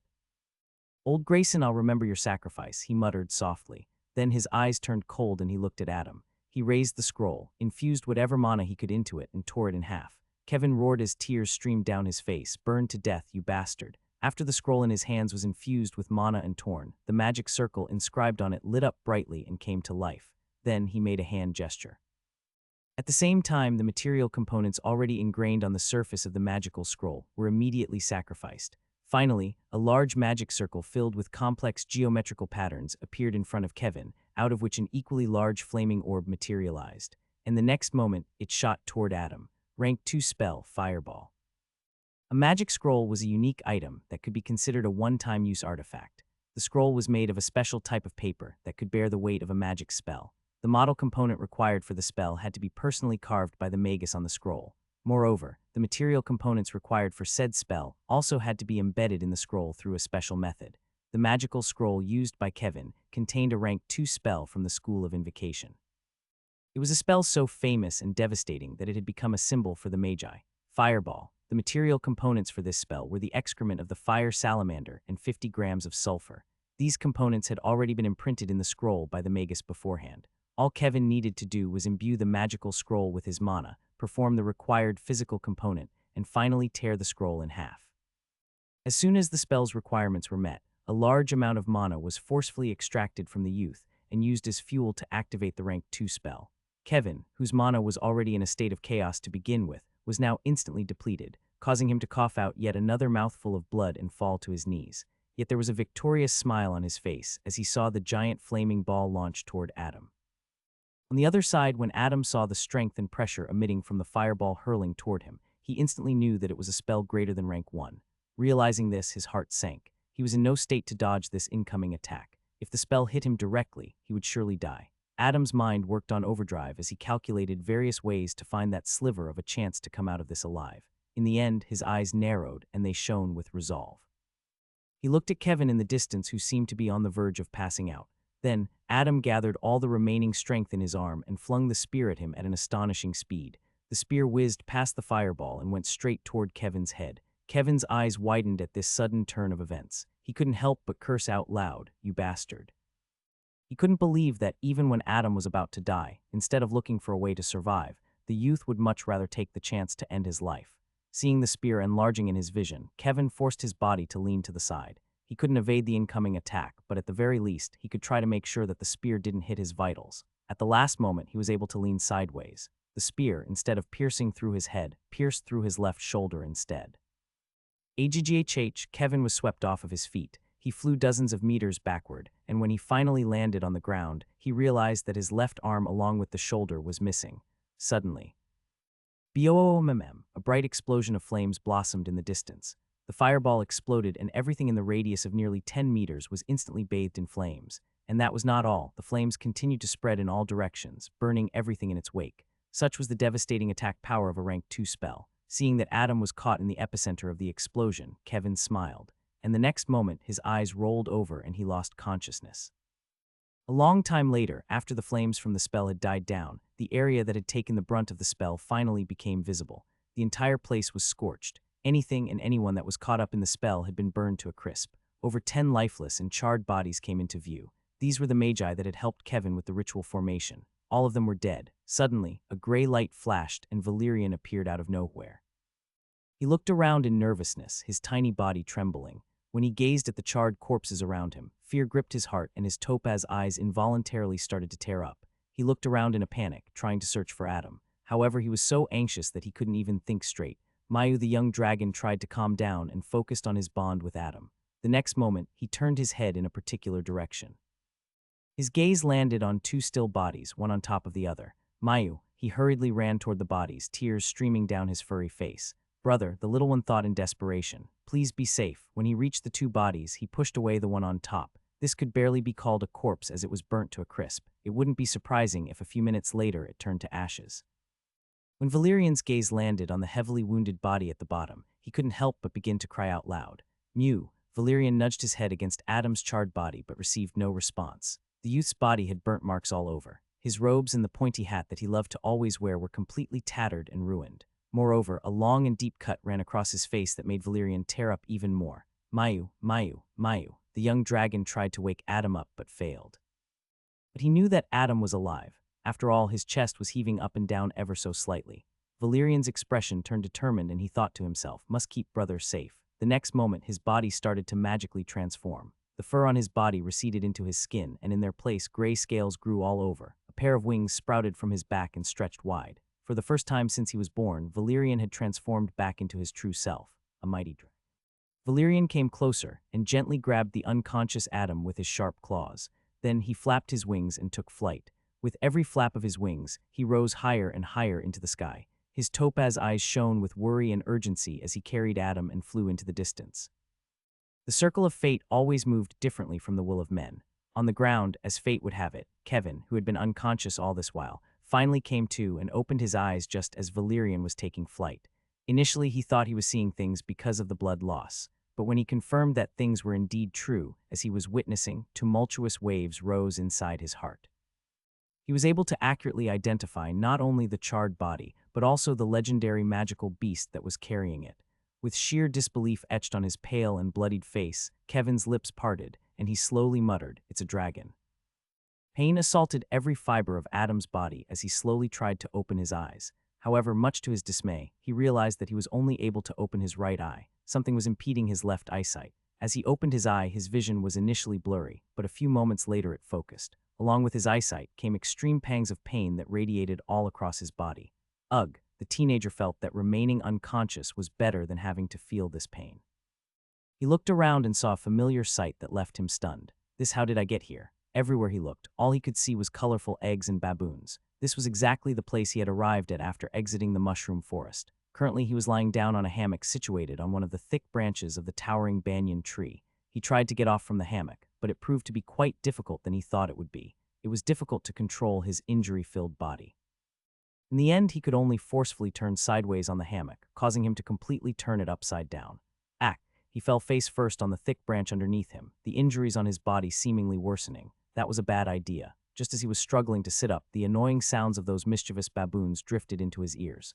Kai kai kai kai kai kai kai ki. The baboons nearby gathered around him in an instant. Most of them seemed like they were little kids. Some curiously observed him as if he was a rare specimen of nature, while others mostly pointed at him, laughing away, apparently finding the youth's appearance hilarious. Adam grumbled, "What's funny, you monkey bastards?" Kai kai kai. The baboons laughed out loud. Some even pointed their pink buttocks at him and taunted him. Adam was speechless. It's okay to make fun of others, but why show your butts in the process? he ignored them and observed the state he was in.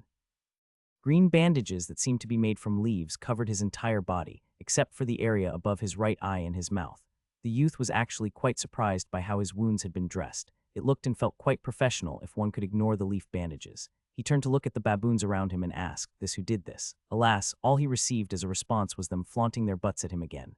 Adam rolled his eyes and complained, "Forget it. Why did I even ask?" The next moment he turned silent as he recalled the battle that had caused him to be like this.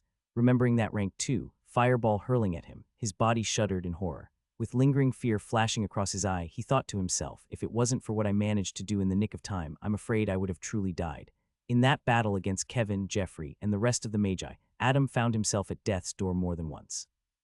If it wasn't for his skills as well as his quick thinking, he wouldn't have made it out of that alive. Toward the end of that battle, after Adam had thrown the spear at Kevin, he had hurriedly retreated and grabbed the corpse of Grayson he had just killed.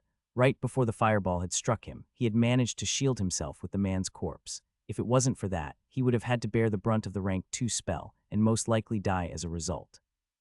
But despite doing all that he could, he was still reduced to such a state. He could only thank his good fortune that he even managed to make it out alive. He thought of the person behind all this, and his eyes narrowed. Kevin. Adam didn't know whether he was dead or alive, but the very thought of him filled him with anger. He was silent for a long time and then shook his head, mumbling to himself, "I hope he died." He then looked around, muttering in confusion, "But how did I get here anyway?" The next moment he thought of a possibility that shocked him. It can't be. But before he could even finish speaking, as if to confirm his speculation, he heard a familiar voice drift into his ears. It was a voice filled with happiness as well as concern. "Myuuuuu." Valerian rushed from the distance and jumped onto the youth. Adam was dumbstruck. Val, it was indeed Egg. The young dragon cared not for the fresh wounds on the teenager's body. With tear-filled eyes, he buried himself in the latter's arms and sobbed loudly. Adam ignored the pain coursing through his body and gently patted the little guy's back. "It's okay, little Val. Everything's fine." Valerian sniffled and put his tiny arms around the youth's neck. He sobbed for a long time. Adam smiled gently and continued to pat the young dragon. His heart warmed knowing that there was someone who cared so much for his well-being. As the two silently shared a warm moment, the surrounding baboons that had been viciously mocking him all this while had now, for some reason, stopped. They were standing respectfully as if they were in the presence of their superior. Adam noticed this and couldn't help but ask, "What's with you guys? It's very strange when you're not showing your buttocks to me." Wait, that doesn't sound right. Adam's body cringed at what he just said. The next moment, the large baboon with the scar on his chest, the one that Adam had arm wrestled a few weeks back, appeared in front of him. Moreover, the hunchback old baboon was also present, but everything felt strange. Very strange. "Why are you guys acting so weird?" The youth was baffled. Sensing his confusion, Valerian nervously sent a mental transmission to him. After Adam heard everything from the young dragon, he was instantly dumbfounded. "EHHH." The youth's eye bulged out of his socket. Why you what?" Valerian lowered his head and made a sad face. Adam had told him time and time again never to transform into his true form, for if he did, endless troubles would find them. But in the end, he went against what the youth had strictly forbidden him to do. Valerian raised his head and glanced at Adam. Mayu. Listening to Valerian's recount, Adam learned that after the battle was over, he was found lying unconscious by the young dragon. Afraid that someone other magi or magical beasts might pass by, Valerian transformed into his true form and flew away while carrying him. The little guy flew for about a week, taking very little rest in the middle, and arrived at the large banyan tree home of the peach baboons. Adam habitually started to stroke his chin, but his hand ended up grazing the bandage on his face, resulting in him wincing in pain. Damn it, so annoying." He looked at Valerian and asked, "By the way, how long have I been out?" 10 days, the young dragon replied via mental transmission. "So it's already been 2.5 weeks since the battle, huh?" Adam mumbled absent-mindedly. Then he thought of a crucial point and asked solemnly, "Did anyone see your true form?" Valerian tilted his head, seemingly in deep thought. He then replied, "Except for them, I don't think so." "Don't think so, huh?" Adam frowned. That answer wasn't very assuring, but there was little he could do about it. In the end, he could only hope that no one on the battlefield witnessed Valerian's true form. Adam suddenly raised his head and looked at all the baboons present. Everything made sense to him now. He finally understood why they were behaving so strangely. It was because they had seen Valerian's dragon form. Both Valerian and the baboons were magical beasts. The former came from a legendary lineage that stood at the top of the food chain. It was only natural for the baboons to feel some sort of reverence toward the young dragon. Seeing him bow, the old baboon panicked, and so did the rest of the baboons that had just arrived. At once there was pandemonium on the large banyan tree. The baboons started screeching loudly. Adam was flabbergasted at this sudden turn of events. He looked around at the chaos and blurted out, what the hell? Did I do something wrong? Valerian, who saw what was happening, suddenly covered his face with his tiny paws. It seemed that he was very embarrassed. Meanwhile, the old baboon hurriedly got on his knees and kowtowed over and over again. At the same time, he sent Adam a mental message through magical means. Esteemed warrior, I do not deserve your salutations. You are the elder brother of the Great One. I beg you, please, never lower your head in front of this humble one. While Adam was speechless. Only a few minutes ago, some of the younger baboons were showing their buttocks to him and taunting him, but now everyone's behavior toward him and made a 180-degree turn. Although the young kids seemed to be reluctantly showing him respect. Suddenly, Valerian strutted toward him and tapped his leg. Adam lowered his head and looked at the young dragon with a questioning gaze. After Valerian sent him a mental message explaining why the baboons were behaving this way, Adam was even more shocked. So it turns out that after the baboons saw Valerian's true form, they started worshipping him.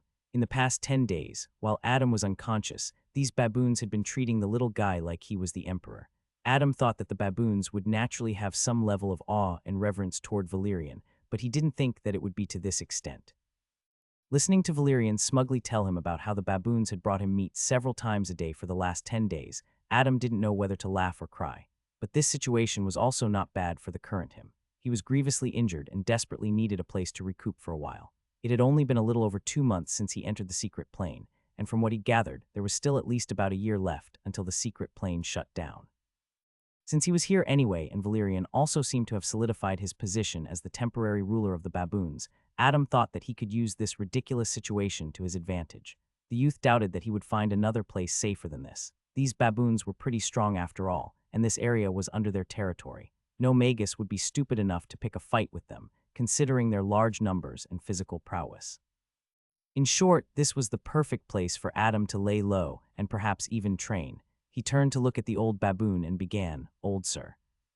However, the baboon instantly cut him off and started kowtowing once again. "Esteemed warrior, please do not call me sir. I do not deserve it." Adam's lips twitched and he wondered, isn't this guy overdoing it? Well, whatever. He cleared his throat and stated, "As you can see, I'm very injured, so I'd like to recuperate here for the foreseeable future." The old baboon replied while still bowing, "You may stay here for as long as you like, esteemed warrior." Hee, all right. Adam chuckled. He felt that the old baboon was pleasing to the eye. Moreover, he was also quite shocked by the other party's eloquence. He couldn't help but wonder just how he had come to speak so coherently. Suddenly, he saw the old baboon hesitating about something, so Adam asked curiously, "What is it? Is there something you wish to say?" The old baboon first secretly glanced at Valerian and then finally looked at Adam and gathered the courage to speak. "You see, esteemed warrior, about the egg, what about it?" Adam frowned. To be honest, he was quite looking forward to having those rainbow eggs again. After all, they had great positive effects on the physical body. The old baboon hurriedly replied, "Please do not be angry, esteemed warrior, but I'm truly afraid that we cannot give you more than a handful of them. We have young children to strengthen in our tribe, and every year the tree can only produce so many eggs. Please be considerate, I beg you."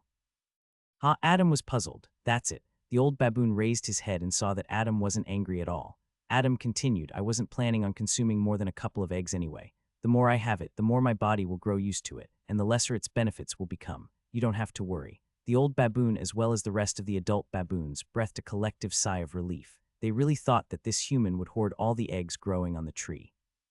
If it really came to that, they wouldn't know what to do. "Well then, I'll be resting on this branch for now." Adam turned around and walked back to his hammock, waving his hand nonchalantly. The rest of the baboons also dispersed, giving the youth and the young dragon their privacy. Valerian ran circles around Adam and asked excitedly, "Brother, what are we going to do now?" Adam's eyes shone with excitement. I don't know about you, but I'm going to get drunk out of my mind." The next moment, a wine gourd appeared in his hand. The youth looked at it longingly. "Oh, my love, how long has it been?" He uncorked the gourd and took a large mouthful of wine. "Pua, yes, that's what I'm talking about. Brother, me too. Valerian jumped around excitedly.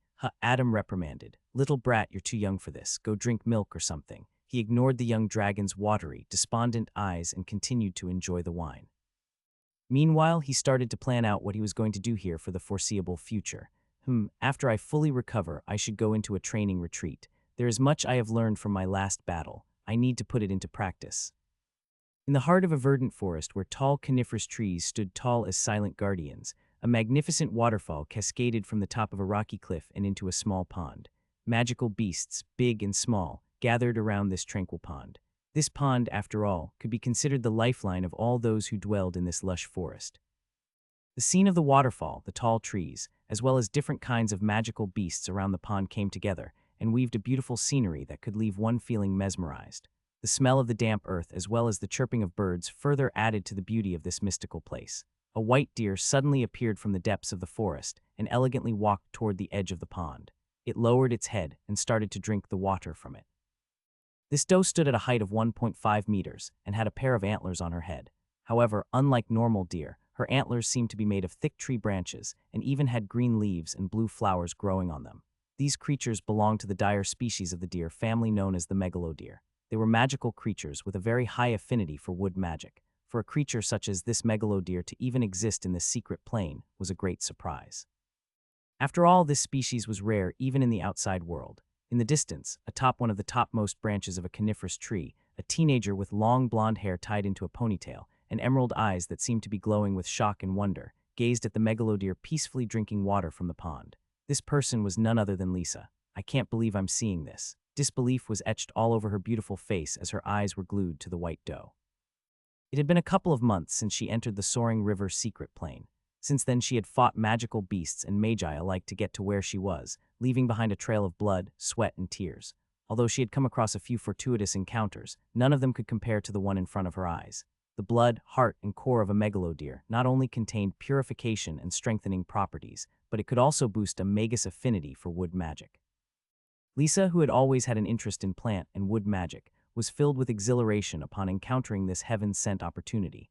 It was only through a stroke of luck that she decided to venture into this peaceful coniferous forest. At the time, she had thought that this forest seemed interesting, but never in her wildest dreams did she expect to come across a megalodeer here. Excited as she was, she quickly calmed herself down and thought with a rational mind. She warily surveyed the area around the pond. She even went so far as to use a spell to heighten her vision and inspect the area further away from the pond, looking for someone. There was a valid reason for this, of course. Megalodeers were always said to be moving in pairs. If the doe was here, it was only natural to assume that the stag was also somewhere nearby. However, even after surveying the area for a long time, Lisa still couldn't find a trace of the stag. She couldn't help but clench her fists as hesitation streaked across her eyes. Time was of the essence. The doe was alone now and was very easy to deal with. However, if Lisa were to let go of this opportunity and allow the doe to reunite with its masculine counterpart, she would never be able to get what she wanted. She was a muscle stage magus, and unlike Adam who could fight above ranks like it was child's play, she couldn't. If by chance the stag turned out to be a rank above her organ stagesh would be deader than dead. The blonde teenager finally came to a decision and her eyes narrowed. The next moment, she silently got down from the tree and approached the white doe from behind. She needed to deal with the beast quickly and efficiently. If not, there was the possibility of the stag appearing. However, despite facing such pressure, she was cold as a cucumber. Lisa hid herself behind a bush, a few meters away from the doe who was still drinking water leisurely. She took out a small piece of thorny vine from her space-type storage ring and kept it ready for use. First, she silently made some hand gestures. Following that, she sacrificed the small vine which magically dissipated into green particles. Now, before completing the final component, she first threw a stone in a certain direction. Hearing the sudden sound of the stone falling, the white doe's ears perked up and she instantly became alert. She hurriedly looked in the direction where the sound came from. Right at that moment, a bright green magic circle lit up under the magical beast. Following that, a dozen thorny vines sprouted from underneath the doe, aiming to bind her in place. Rank 1 spell, Thorn Vine. However, the doe was extremely agile. Sensing the imminent danger, she swiftly jumped backward, just narrowly avoiding the vines. But little did she know the magical vines were also a feint. The moment the doe's hooves landed on the ground, they immediately sunk under. Rank 1 spell, Shape Earth. The ground turned muddy, causing the doe to sink deeper and deeper. When the doe was buried up to her knees, the ground suddenly solidified, instantly trapping the beast. Fear and panic flashed across the white doe's aquamarine eyes. Suddenly, she heard hurried footsteps coming from behind her. When she turned her head to look back, she saw a young human approaching her. The doe bellowed in anger and hatred, for she knew that her end was near. So as a last-ditch attempt, she screamed as loud as she could, hoping to catch her partner's attention. Lisa quickly climbed on top of the helpless megalodeer and stabbed a curved dagger straight through the latter's head, instantly killing her. As the light in the doe's eyes slowly dimmed, Lisa muttered softly, "Forgive me." After the doe had died, she placed a hand on the corpse and the next moment it vanished, teleporting straight inside her storage ring. Just a second after the corpse of the doe vanished, the ground started to tremble, and a deep, anger-filled roar was heard from the depths of the forest.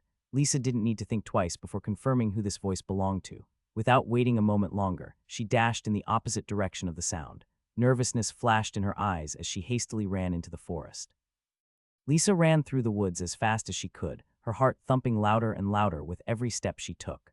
Although she had used a spell to increase her movement speed, the loud sound of hooves hitting the ground continued to close in from behind her. Shit, she cursed under her breath. Opportunities coexisted with danger. She knew this. She knew this very well. Lisa had taken a great risk to kill the white doe, and although she had succeeded, she had incurred the wrath of the beast's partner in the process.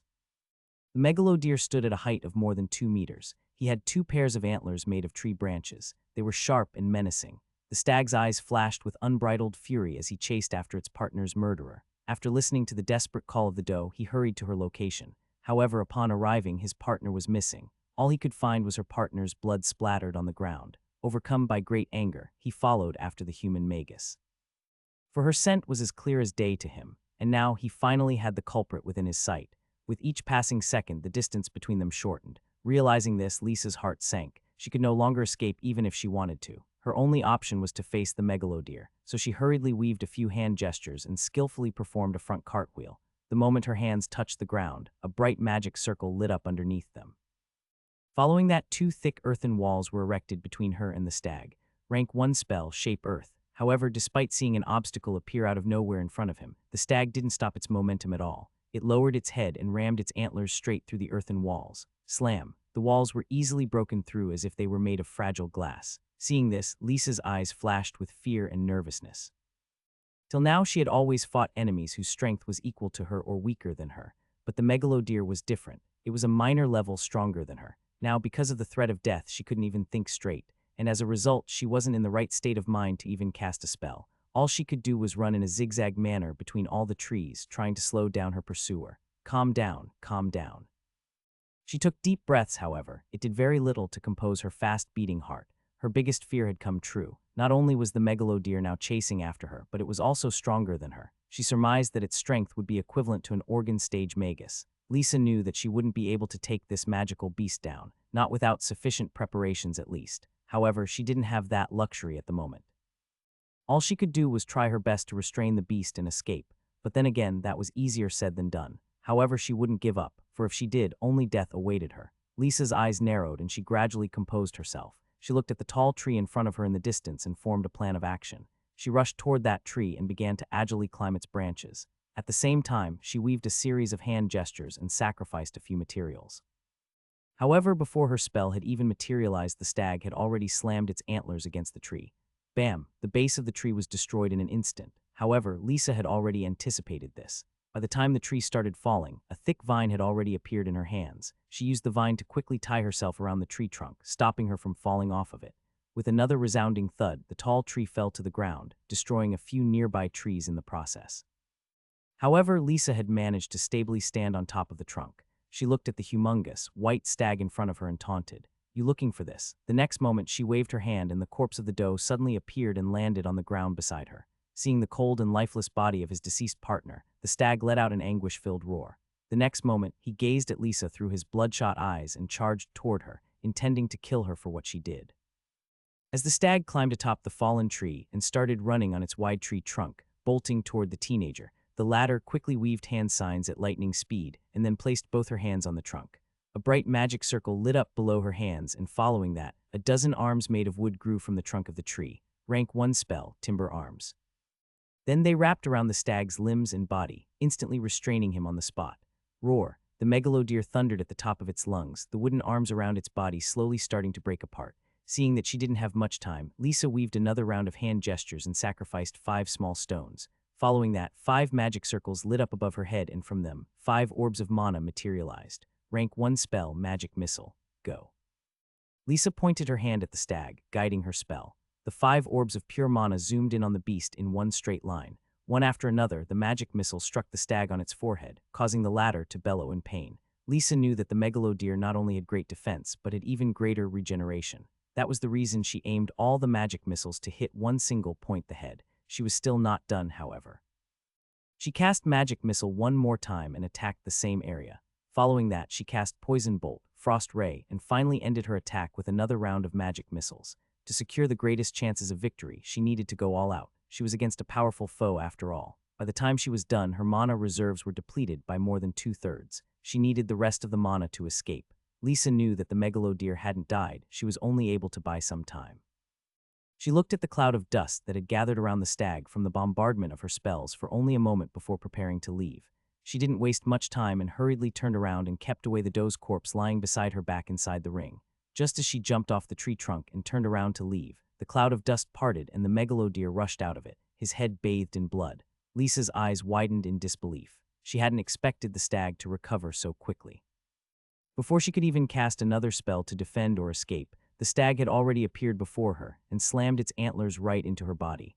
Bam! The youth was swept off of her feet and flung tens of meters before crashing onto a tree and listlessly falling to the ground. The stag's antlers had stabbed straight through her left waist. As blood endlessly poured out from her gruesome injury, Lisa's vision slowly started to become blurry. In a daze, she saw the stag charging toward her, intending to finish her off. Tears slid down her eyes as she heard the whispers of death. Is this really it for me? There were so many things that she hadn't accomplished, so many words that were left unsaid. Seeing the stag approach her, Lisa's eyes flashed with immense regret and unwillingness. Please, I can't die yet. I don't want to die. Suddenly, thunder. Blue lightning flashed in her vision, and the next moment, a familiar figure appeared in front of her. Lisa's blurry vision instantly focused, and her eyes widened when she recognized the figure that had suddenly appeared in front of her. This person seemed familiar and unfamiliar at the same time. Long black hair, wide shoulders, tall stature, muscular physique. All these characteristics registered in her eyes, and she couldn't help but mutter in confusion, "Eddie." Edward turned around and glanced at her. "Hee, you don't look so well." Lisa was so shocked that for a moment she had completely ignored the pain coursing through her body. She stared at Edward with her mouth agape. Actually, anyone would be shocked. After all, Edward's transformation was just that bizarre. But suddenly, Lisa's eyes flashed with urgency and she hurriedly cautioned, "Eddie, hurry, get out of here. You can't fight that monster." Listening to her, Edward's heart warmed. His eyes displayed nothing but affection as he softly said, "Don't worry. How could I leave you here?" "This is not the time to be a hero." Lisa screamed, "Get away from here." However, Edward had already chosen to ignore her and turned back around to face the incoming megalodeer. He unsheathed the greatsword hanging from his waist. As he looked at the bloodied stag in front of him, his eyes flashed with excitement and his lips curled up into a grin. He thought to himself in exhilaration, "Let's see how far I've come." The next moment, blue lightning danced across his body and he dashed toward the beast. Edward augmented his greatsword with his manhwaedit had now embodied the element of lightning. Clang! Edward's sword collided with the megalodeer's sturdy branch-like antlers. With a resounding boom, the air seemed to have been torn apart from the collision of the two. The youth retreated a few steps back. Meanwhile, the stag was sent flying away. Lisa, who witnessed this incredulous scene, was speechless. What? She couldn't believe what she was seeing. Edward, who was also a muscle stage magus like her, actually went toe-to-toe with the megalodeer and even overpowered it.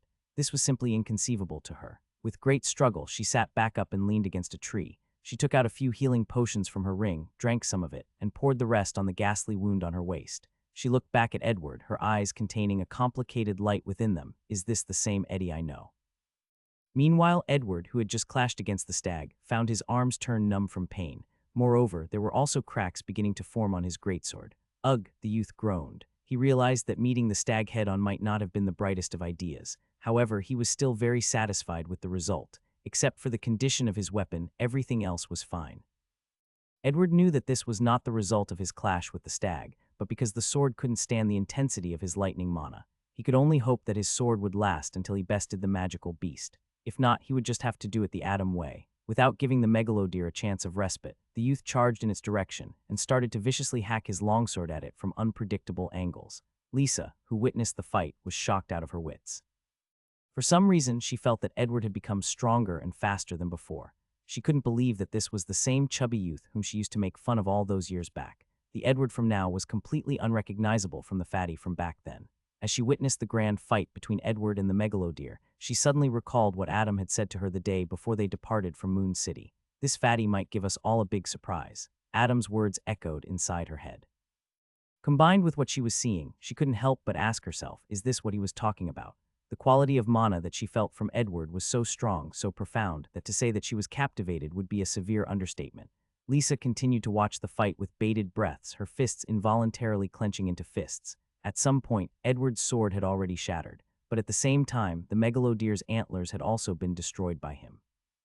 Now Edward was simply wrestling the beast. He didn't use any sophisticated spells whatsoever, just pure mana combat. Lisa was once again shocked to realize that the amount of mana that Edward was releasing through body augmentation was simply bizarre. It wasn't something a person with the reserves of a B-grade talent could ever hope to achieve. In fact, Lisa even began to question if this was something possible even for her who was in a grade talent. As she was lost in thought, Edward had already defeated the magical beast. The latter's body was charred to a crisp from all his attacks that were infused with lightning. Edward walked back to her, taking wide and confident strides. His chest was puffed up and his chin was raised. His body was riddled with injuries, his robes were tattered, and his appearance was unsightly. However, none of that could blemish the aura of a valiant warrior that radiated from him. "You all right?" the youth asked her in a gentle tone. Lisa found herself spacing out while gazing at him. Her cheeks blushed a little and she looked away. Quickly composing herself, she harumphed, "You idiot, look what you did to the corpse. It's completely burnt now." Edward turned around and saw black smoke wafting out from the large corpse of the stag. He then turned back around and laughed in embarrassment. "Hee, my bad. I didn't really think much about it." Lisa deeply looked into his eyes. She then lowered her head and softly said, "Eddie." "Yeah." Edward raised her eyebrows. She had really believed that she would die here today, but just when she thought all hope was lost, Edward appeared in front of her like a knight in shining armor and saved her from the clutches of death. "Hee, no problem." Edward grinned foolishly. "Anyway, let's get you to a safe place so you can recover." Lisa wiped the tears from her face and slowly got up, but immediately after, she fell down miserably. The wound she had received from the megalodeer was more serious than she'd thought. "Allow me." Edward appeared in front of her and lifted her in his arms. "Ah!" Lisa yelped in surprise and her face turned redder than a tomato. "What are you doing? Let me down." "Oh," Edward raised his eyebrow and teased her, "so you're saying you can walk just fine on your own?" Lisa didn't have a reply to that. Instead, she lowered her head and chose to remain silent. Thought so." Edward had a smug look on his face. He then turned around and started running out of the forest. "You dummy, don't forget the stag's corpse. It's precious," Lisa reprimanded. Sorry," and stopped screaming in my ears." After storing the corpse inside his ring, Edward carried Lisa and left the forest. After having left the coniferous forest, Edward traveled with Lisa in his arms for a whole day until he was finally able to find a suitable and secure hideout for them. It was a cave situated on top of a hill. This used to be the dwelling of a magical beast whom Edward made easy work of and used it as fresh meat for dinner that night. It had been a few days since then, and on this day, Lisa walked out of the cave and went out to look for Edward. Although her face still looked slightly pale, she had recovered for the most part.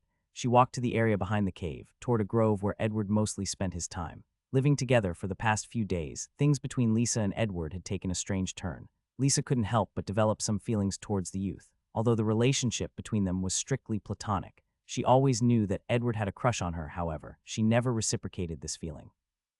There was a lot on her plate after all, but now she was slowly beginning to. As she entered the grove, she saw Edward standing in a clearing inside this small forest in shadow practicing.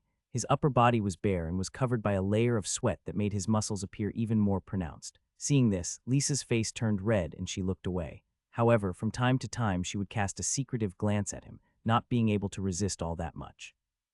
Edward had entered a flow state as he continued to practice his combat techniques. He attacked with his fists, elbows, knees, and feet. All his attacks were simple, the most basic of basics. However, every attack of his carried immense depth and momentum. Adam had drilled it into his head, or more precisely, viciously beaten it into his body.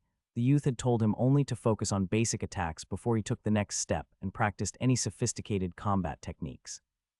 Edward had always taken Adam's words seriously, and thus he only did as Adam instructed. Edward's concentration was suddenly broken by a soft cough. He looked over and saw that Lisa was standing at the edge of the clearing. His eyes lit up and he hurriedly walked toward her. "How are you feeling today?" Lisa tried her best to not look at Edward's bare chest and replied, "Why don't you wear something first?" Edward suddenly realized what a mistake he'd made.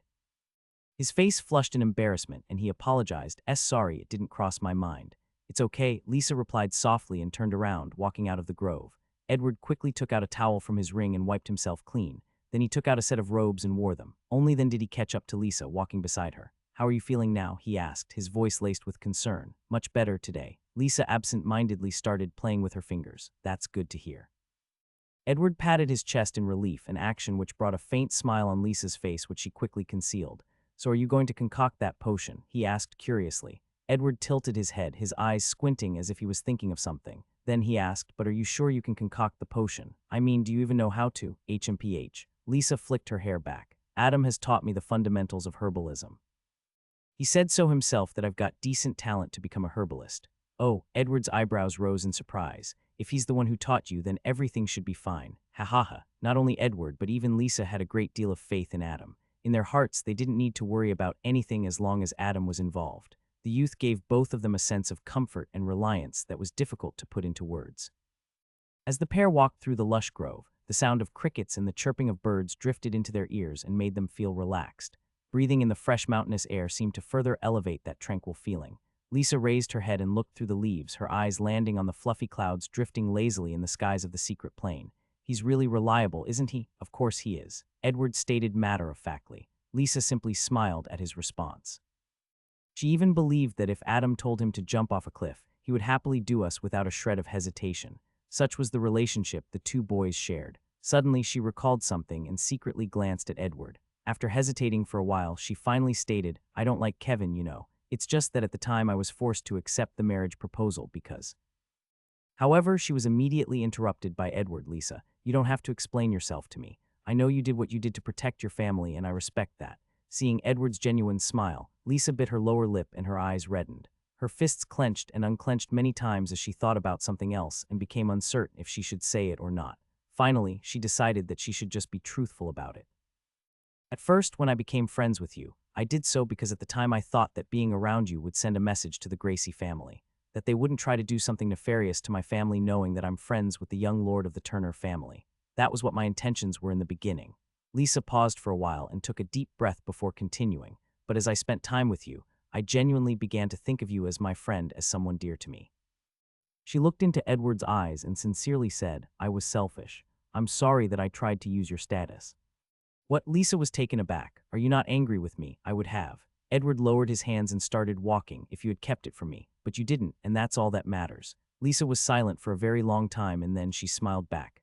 The pair walked side by side as they slowly exited the grove, the distance between them decreasing and their hands getting closer and closer with each step, until finally they held each other's hands. None of them said a word, they just smiled.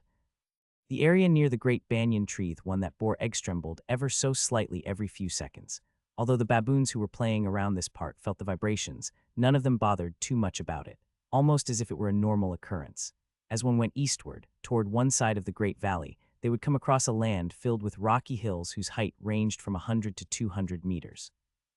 This entire area was completely barren, but it was the perfect training ground for a specific person, the one responsible for the vibrations.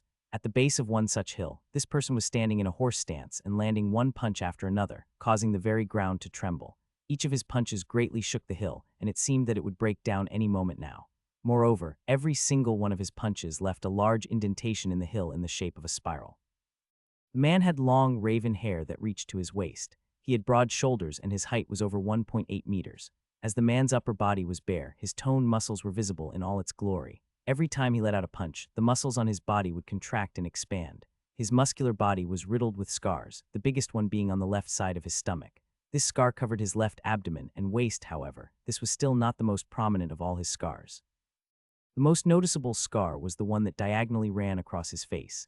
It started over his left eyebrow, ran across his nose bridge, and finally ended over his right chin. Although this person did not have any defining and handsome facial features, the scar on his face would certainly leave a long-lasting impression on bystanders. Well, that and his chasmic, abyss-like eyes. Suddenly, the youth's eyes flashed brilliantly. He gathered a large amount of mana into his right hand. After he had accumulated just enough mana, his lips curled up into a wide grin. The next moment, he struck the hill in front of him with an explosive palm thrust. Hand of Doom, spectral palm strike, BOOMM. At once, humongous cracks started to form on the 200-meter-tall hill, and the following moment, the hill crumbled down as if it were made of sand. Ha ha ha ha. Adam let out a boisterous laugh that resounded throughout the area. He clenched his fists victoriously and smiled brightly. "How long has it been since I started? Today you have finally fallen." It had been nearly 8 months since Adam cooped himself up in these barren lands. Every day he would wake up and attack the hill from morning till night. For the last 8 months, he had been doing nothing but practicing the Astral Tyrant Manual and using the Hillwell former hill in front of him as his training partner. And today, after 8 months and a million punches, he had finally destroyed the hill. Adam sat down on the ground and looked at the hill that he had just destroyed. He couldn't stop smiling at all. He felt greatly accomplished. He clenched his fists and raised them in the air, bursting into another round of loud laughter. During his training retreat, Adam had already turned 19 years old. As a late teenager, he was going through a period of growth to begin with. but having practiced the Astral Tyrant manual, this growth had been boosted significantly. His physique had developed most optimally, taking his height and weight into consideration. He was of medium build with chiseled muscles bursting with vitality. Adam's face had become very symmetrical, moreover. He was even sporting a stubble. That, combined with the deep scar on his face, made him appear very eye-catching. He soon sat back up and expended some mana, coating a thin layer over his body. The next moment, steam started to rise from the surface of his body, and all his sweat had evaporated. This was a trick he had learned by experimenting with mana augmentation in the past few months. The youth got up to his feet and deeply looked at the hillar lacked thereof in front of him. This was the result of the hellish training that he had gone through. For that, he was very proud of himself. Then he turned around and made his way back to the great banyan tree. As Adam approached the humongous tree, the number of baboons in his vicinity greatly increased. Some were lazily sunbathing, while others were eating and dancing. These baboons led a truly carefree life. How envious. The youth chuckled with a shake of his head. His eyes then landed on a bunch of baboons who seemed to be kids playing with each other. He approached them and crouched beside them, asking, "Where's he?" "Ooh, ah, kai, kai, kai, ki, kai, ki." The young baboons started running circles around Adam. Some of them climbed on him and started to pat his muscles. One even climbed on his head and started pulling his cheeks. Adam found all this very amusing. He didn't stop them at all. Instead, he started playing with them. He seemed to like these kids quite a lot. After the young baboons had had enough fun, they ignored him and went to look for other baboons to play with. Adam caught one of them by the ear and said with a smirk, "Oi, little brat, where do you think you're going?" The young baboon made a disheartened face and then nodded reluctantly. Then he grabbed Adam's finger and walked in front of him, guiding him to the person he was looking for. All the while, the little baboon kept cursing the youth for keeping him away from his friends. He wanted to play, but here he was, guiding the foolish human. After walking for a long time through the baboon settlement, Adam finally reached the great banyan tree where the majority of these magical beasts resided. The young baboon climbed the tree agilely and guided Adam until they were hundreds of meters in the air. Finally, Adam could see the person he was looking for. Atop a thick branch, on a small throne made of twigs and leaves, a gray cat was lazily sitting while being fed delicious meat by a bunch of baboons. A baboon to the cat's left was fanning him with a giant leaf, while another baboon to the cat's right was pouring fruit juice into the cat's mouth from time to time. Seeing such a spectacle, Adam didn't know whether to laugh or cry. "Your Majesty, might I have some of your time?" He exaggeratedly bowed, struggling to hold his laughter in. The moment the gray cat heard his voice, he shot up from the throne and his topaz eyes widened in pleasant surprise. "Brother." Valerian turned into a gray streak of light and shot toward Adam. He buried himself in the latter's arms. "You've returned." Valerian immediately put his arms around Adam's neck, hugged him tightly, and started licking all over his face. He was very happy to reunite with Adam after all. He'd been away from the youth for too long. Toward the beginning of Adam's training retreat, they had been staying together. However, as the days passed by with Adam doing nothing but attacking the hill, Valerian started to get very bored. So Adam told him he could spend time at the banyan tree with the rest of the baboons. The youth figured that little guy wouldn't have to go through any trouble staying with the magical beasts since these guys borderline worshipped him, and he was right on the mark. Seeing Valerian being treated like a king, Adam felt that all his worries had been unfounded. He looked at Valerian and chuckled. "You seem to be doing quite all right." Valerian buried his furry head in his paws out of embarrassment. "I didn't want you to see that." "Heh, it's all right." Adam patted the little guy's head. "Looks like they've been treating you just fine." Valerian's eyes lit up. "Yes, they're all very respectful and friendly. I go out to play with the little baboons every day. They even taught me to climb trees. They're so much fun." Listening to him recount all that he had done in the past months, Adam listened patiently with a doting smile. He was happy knowing that Valerian was spending time playing with other kids' magical beasts, really around his age. Suddenly, Valerian rubbed his head against Adam's and said warmly, "Brother, I missed you." Adam's heart melted and he gently stroked the young dragon's back. "I missed you too, little Val." Valerian raised his head and gazed at the youth with his topaz eyes. "Is it time to leave?" "Well, not yet," Adam replied with a tilt of his head. "I still have one more thing to do." What? Valerian asked with shining eyes. "Let's go to an enclosed place first." "Where have you been staying?" the youth asked, chuckling slightly seeing the little guy so eager. The young dragon agilely climbed Adam's head and lay down on it. This was his favorite spot in the world. He missed sitting on the youth's head. "Brother, I will guide you." "Haha, all right." Adam found the little guy's actions very adorable. The next moment, he jumped from the tree branch and effortlessly landed on another branch tens of meters higher. Under Valerian's guidance, he continued to vault from one thick branch to another, until finally he reached the location where the little guy was staying. This branch was situated toward the crown of the banyan tree and was a relatively secluded spot. Adam's gaze fell on a natural cave and he asked, "Is this the one?" Yes. Valerian nodded his furry head. After they got inside the cave, Adam found that it was very spacious. There were even wooden pieces of furniture and whatnot. Moreover, in one corner of the cave, Adam found a small pile of treasure gems, jewelry, gold coins, etc. He looked at Valerian dubiously. Mind explaining that? The young dragon immediately looked away. You see, that's the tribute the little baboons have given me over time. Adam rolled his eyes. You've become a tyrant in my absence, you little brat. No, Valerian protested. I didn't force them. They gave it to me of their own accord. Besides, this is only a fraction of the treasure compared to what the baboons have accumulated over generations. Oh, the youth's eyes flashed with a brilliant light and his lips curled up into a faint smirk. Only a fraction of the treasure, you say? Valerian nodded. Yes, I've seen it myself. He then spread his arms exaggeratedly and added, they've got loads of treasures. Kekek, looks like I need to have a little chat with that old baboon. Adam started to drool, but the next moment he wiped his lips and his expression turned solemn. But that's for later. He looked at the little guy and asked Val, can you go out and tell them not to let anyone near this cave for the next few days? I'll be doing something really important. Okay. Valerian jumped down from the youth's head and rushed out of the cave. Suddenly he stopped and then turned around, asking in a soft voice, brother, what about me? Do you want me to stay outside as well? Seeing the young dragon's ears drooping as if he were saddened, Adam shook his head with a smile. Of course not. If you're not here, then you will protect me. Okay. Valerian's eyes lit up. He then turned around and left to inform the surrounding baboons. Within a few minutes, Adam had already prepared a temporary laboratory inside the cave. Brother, Valerian ran back inside the cave. I've already informed the rest. No one is going to disturb us. Good job, Adam praised him with a warm smile. The next moment, Adam took out a small green bean from his earring and flicked it at the entrance of the cave. Then he made a few hand gestures, following which a magic circle lit up right under the bean. Rank 1 spell, Druidism. Following that, a small leaf sprouted from the bean, and within the next few moments, the bean matured into a wall of thick vines and vegetation, instantly covering the entrance of the cave.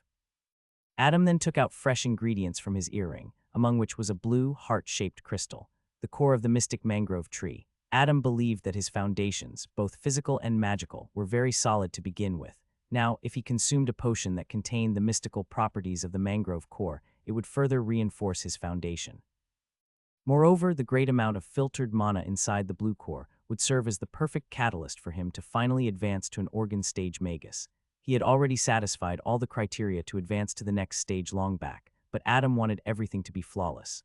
The youth may or may not take anything else seriously, but when it came to magic, he gave it his all as it was the single most important thing to him in the world. He looked at all the ingredients he had redyed and kept beside the cauldron, excitement etched all over his face. All right, let's do this.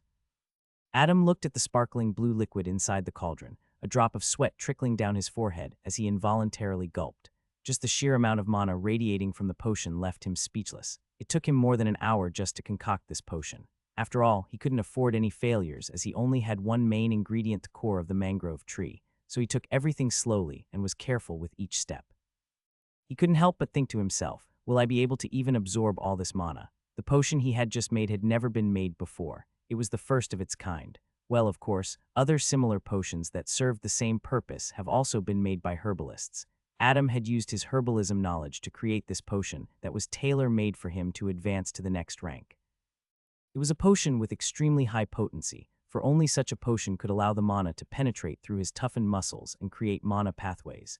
He first cast Magus' hand, and then had it pour the contents of the cauldron into a large ceramic bowl. After making one final round of inspection, he nodded his head. Adam sat down cross-legged on the ground and took deep breaths to calm down his excited heart. With the help of this potion, he would finally be able to become an organ stage magus. He looked over at Valerian and stated, Val, I'm going to attempt to advance to the next stage. I don't know how long it'll take. It might even take the whole day. Till then you must guard me, okay? Mayu. The young dragon clenched his tiny fists and nodded with a serious expression. Brother, I will protect you. He sent a mental transmission. Adam smiled at the little guy's response. He then grabbed the ceramic bowl, glanced at the glimmering blue potion inside of it one last time, and then finally drank the whole thing in one go. Clank, the bowl fell to the ground as he was unable to hold it. The moment the potion entered his system, a severe burning sensation started to envelop his entire body. Adam instantly started to profusely sweat, and a few moments later, his skin had even turned a light shade of red. He couldn't help but stifle a groan.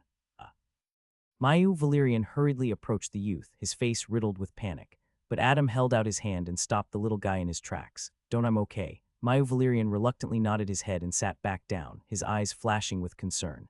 Meanwhile, Adam's body started to convulse as steam started to emit from the pores of his skin. He knew that the amount of mana inside the potion was quite a lot, but he didn't think that it would be this much.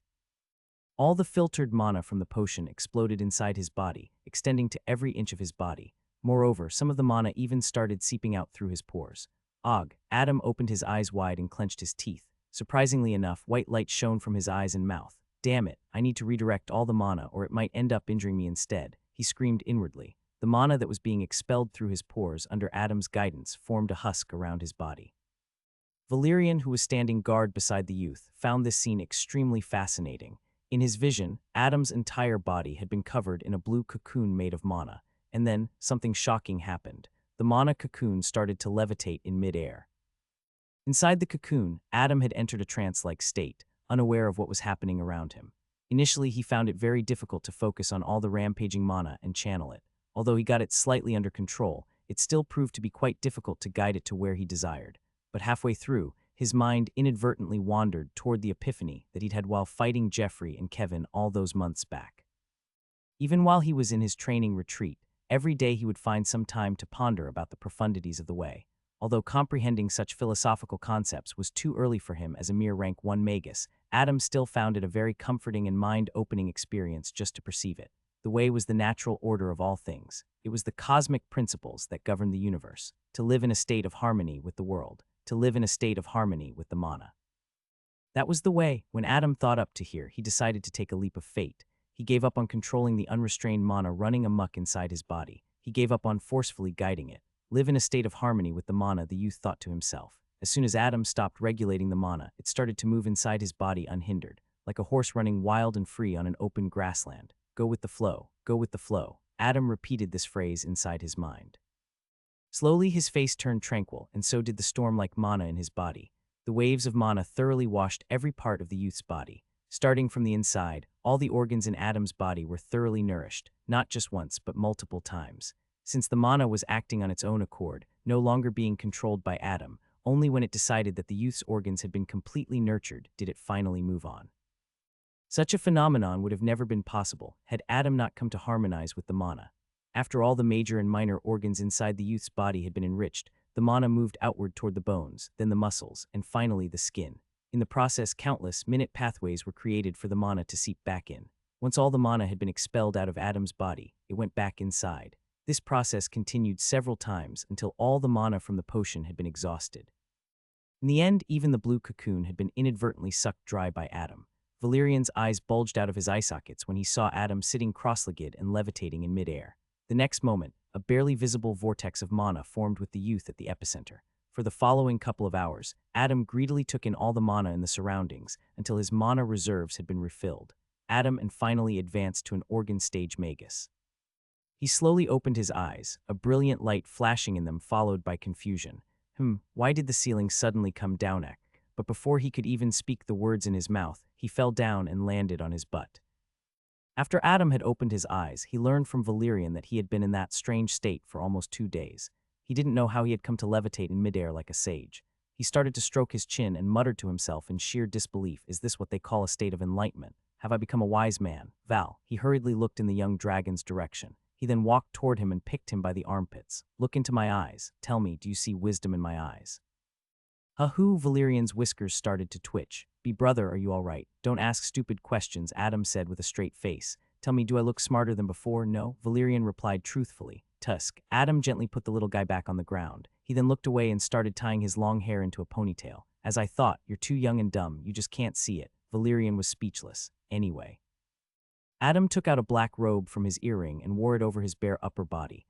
"Let's go meet the old baboon leader. Didn't you say he had tons of treasure?" "Mayu." Valerian's eyes flashed with excitement. He hurriedly ran toward the youth and then agilely climbed his head. "Yes, I've seen it myself. They have a lot of it," he added through a mental transmission. Adam nodded as he canceled his spell, druidism, and walked out of the cave. "But we have to be diplomatic about it." "Brother, what is diplomatic? If you can take what belongs to others without making them feel bad. That is what it means to be diplomatic, I think. Oh, brother, come to think of it, you really have become wiser than before. Will you divide the treasure with me? The little guy asked while rubbing his paws together, a cunning glint flashing in his topaz eyes. Oh ho, Adam was pleasantly surprised. Not bad, already learning the ropes, I see. Fine, I'll think about it. Being praised by Adam, Valerian clapped his paws excitedly. So 50-50, don't push it. Valerian's ears dropped and he laid back down on the youth's head. Fine, the duo exited the cave, and under the young dragon's guidance, Adam left for the branch inhabited by the leader as well as the elders of the baboon tribe. Kai kai kai kai ki. As expected, when Adam spoke to the old baboon leader about the treasures, everyone lost their minds. The youth was only just now realizing how seriously these magical beasts took their treasures. Currently, Adam and Valerian were standing on a thick branch near the crown. This branch seemed to be the place where all the high-ranking members of the tribe gathered. The old baboon leader was sitting on a giant throne made of green vines. Moreover, the other baboons, who were similarly aged, stood around him. While the baboons were glaring and screaming at Adam, his mind had already drifted elsewhere. He thought to himself, why is it that I always cross paths with these greedy magical beasts? While the elders of the baboon tribe were cursing at Adam, he had already started digging his nose. This action of his caused the elders to be even more furious and scream louder. If it wasn't for Valerian being present, they might have already attacked him. However, Adam completely ignored them and continued to search for Booger. Meanwhile, the leader of the tribe, the old and hunchbacked baboon, looked at Adam calmly. He then glanced at the young dragon lazily lying on the youth's head and couldn't help but sigh. Although he greatly revered Valerian's true identity, that didn't mean he would start doing things that would go against the values of his tribe members. The peach baboons valued three things above all else: eating, sleeping, and hoarding treasures. Now that Adam was asking them to give him some of the treasure that they had hoarded over generations, it didn't sit well with the old baboon leader. He wanted to refuse, but at the same time he did not want to offend the mighty dragon. The old leader had never found himself in such a dilemma. You know, old sir, Adam looked at the baboon leader and smirked. I'm not asking for anything else. Just give me some of the gold and platinum coins you've gathered. It's not like you can use it in this place anyway. Kai kai kai kai ki, kai kai kiya. This elicited another round of angry roars from the baboons gathered. However, Adam released a tiny bit of his mana, the pressure emitting from the mana instantly shutting up everyone in place. He continued, of course, I won't just take it for free. I'm a morally upright gentleman after all. The youth paused for a moment and then added, if you're facing any problems, I'll take care of it. You can give me the coins as compensation. How about that? The old leader was first taken aback, but the next moment his eyes lit up. He looked at the other elders of the tribe and discussed something with them in their native language. After a few minutes of arguing back and forth, the baboons had finally come to a decision. Some were happy about it, most others were simply salty about the possibility of having to part with their treasures, while a few others were looking at the youth with mockery. The old baboon leader got up from his throne and first bowed toward Adam. Esteemed warrior, please do not address me as sir. I do not deserve it. Adam resisted the urge to roll his eyes. This old guy was a little too sophisticated, he felt. He patiently waited for the baboon to continue. The old baboon looked the youth in the eyes and asked earnestly, you mentioned that you will resolve any issue plaguing our tribe. Adam nodded. Of course, it should be something that I can handle. Please rest assured. The old baboon bowed once again. I have just the task for you. Gentle and soothing winds brushed against Adam's face as he jumped from the bank of the river and easily landed on the other side. The river's breadth was at least 100 meters, but after having just advanced to organ stage, where every part of his body except for his nervous system had been strengthened and reinforced, jumping such a distance came as easy as walking to him. After Adam landed on his feet, he turned around and glanced at the large group of baboons on the other side of the river, who seemed like they were merrily sending him off to his death. He couldn't help but purse his lips. Looks like these guys don't like me all that much. HMPH. He turned back around and started to walk with his arms clasped behind his back. Well, lucky for me, I'm strong. The old baboon leader had requested him to take care of a nuisance who resided in the dark forest just past the river. This nuisance in question was a dark leopard. It was a magical beast with strength rivaling the old baboon leader neural stage. Despite the latter knowing that Adam had only just advanced to an organ stage magus, he still asked him to take care of the dark leopard. Perhaps the old baboon thought very highly of the youth's capabilities. Or maybe he was simply angry at Adam for consuming one too many of those colorful eggs. Either way, the baboon leader promised that if he could deal with the dark leopard once and for all, and bring back its corpse as proof, he would be given a substantial amount of gold and platinum coins. Adam happily accepted this deal. Although the reward was nice, he also didn't like what the dark leopard did to these baboons, especially the kids. Apparently, this magical beast would sneak into the baboon settlement every now and then and prey on young and helpless baboons. This had been going on for quite some time now, and even the leader of the tribe was helpless against the beast. After all, the dark leopard was skilled in shadow magic. Moreover, from what the old baboon had told Adam, this magical beast could also dabble in illusion magic. Adam had stayed with the baboon tribe for 8 months now, so naturally he had gotten a little attached to its members, especially the young baboons whom he adored very much. During his training retreat, when he felt that things would get too repetitive, he would find these kids and play with them. As Adam gradually approached the dark woods, whistling a lullaby and displaying a nonchalant attitude, Valerian stuck his head out from within his robes and asked nervously, "The old monkey said that the leopard can use illusion magic, brother. Will we be all right?" Adam patted Valerian's head and said confidently, "Don't worry, little Val. No illusion in this world can trick your big brother. I can see through them all." "Kekek, is that so?" Valerian asked excitedly. "Will I also be like you?" Adam stroked his chin, deep in thought. "Perhaps, who knows, you might be even better than me." "Mayu, Mayu." Valerian clapped his tinny paws in joy. He always did like getting praised by Adam. As the duo casually talked to one another, it didn't seem like they were going into the lair of a powerful magical beast to hunt it down. Instead, they looked like they were going on a stroll. However, Adam could feel the change in the atmosphere. The air was thick with an eerie stillness, and a cold gust of wind blew through the trees, causing the youth's expression to turn slightly solemn. He pushed down Valerian's head further inside his robes and softly said, "Let's not get too cocky, yeah." Adam learned his lesson from the last time. If it wasn't for his sheer arrogance while fighting Kevin and the rest, perhaps he wouldn't have ended up in such a miserable state after the battle. Perhaps he could have finished things more efficiently, and without being sent to death's doorsteps on more than one occasion. Mayu, Valerian nodded and adjusted himself. Now only his eyes and everything above them were sticking out from within the youth's robes. The young dragon curiously looked around, his topaz eyes shining with wonder. The trees seemed lanky with barely any leaves on them, its branches twisted like skeletons, appearing extremely sinister. Dark purple leaves littered the ground, forming a thick carpet. Every step Adam took caused a crisp sound to echo in his surroundings. He looked down and shook his head. The sound of his boots stepping against the dried leaves and undergrowth was sure to alert anyone nearby. Unable to do anything, he could only shake his head and continue to venture into the depths of the forest. In the heart of the dark woods, the dark leopard slowly opened its eyes, displaying its emerald pupils that were gleaming with coldness. It had just sensed someone encroach upon its territory and was quite surprised that someone had actually come here. This part of the woods barely received any visitors, after all. Sensing movement not far away, it slowly got on all fours. The sleek and darker than night fur on the black leopard made it seamlessly blend with the darkness in its surroundings.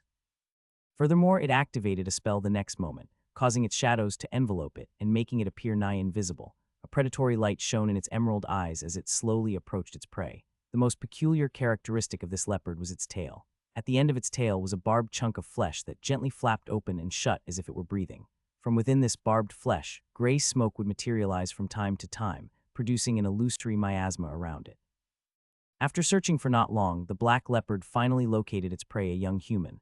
It slowly approached its prey from the side, its presence undetectable and its footsteps as silent as the grave. However, it didn't attack him. Instead, it stayed about 10 meters away from its prey and prepared to cast an illusion. The beast waved its tail, the barbed flesh at the end of the tail opening and pointing to an area a few meters in front of Adam. Following that, a second black leopardin illusion came into being right in front of Adam, causing the latter to become vigilant and get into a fighting stance. "Beast, you finally showed yourself," the youth screamed heroically. "Prepare to die." As the illusion of the beast slowly advanced toward Adam, bearing its sharp fangs, the real beast had already placed itself behind him, patiently waiting for the opportune moment. The instant Adam would start engaging with the illusion was the moment it would attack from behind and instantly kill the youth. Such was the way the dark leopard hunted its prey. It would deceive their senses, then take them by surprise, and finally send them to the afterlife unaware of how they even died. Adam firmly stood in his position, vigilantly looking at the dark leopard approach him. He got into a fighting stance and patiently waited. This was an unknown enemy after all. Apart from what the old baboon leader had told him, he didn't know anything about this magical beast. He thought it wise to find out all about the beast's fighting capabilities before killing it. Moreover, he was also quite interested in the dark leopard's illusion magic. He wanted to see how it worked.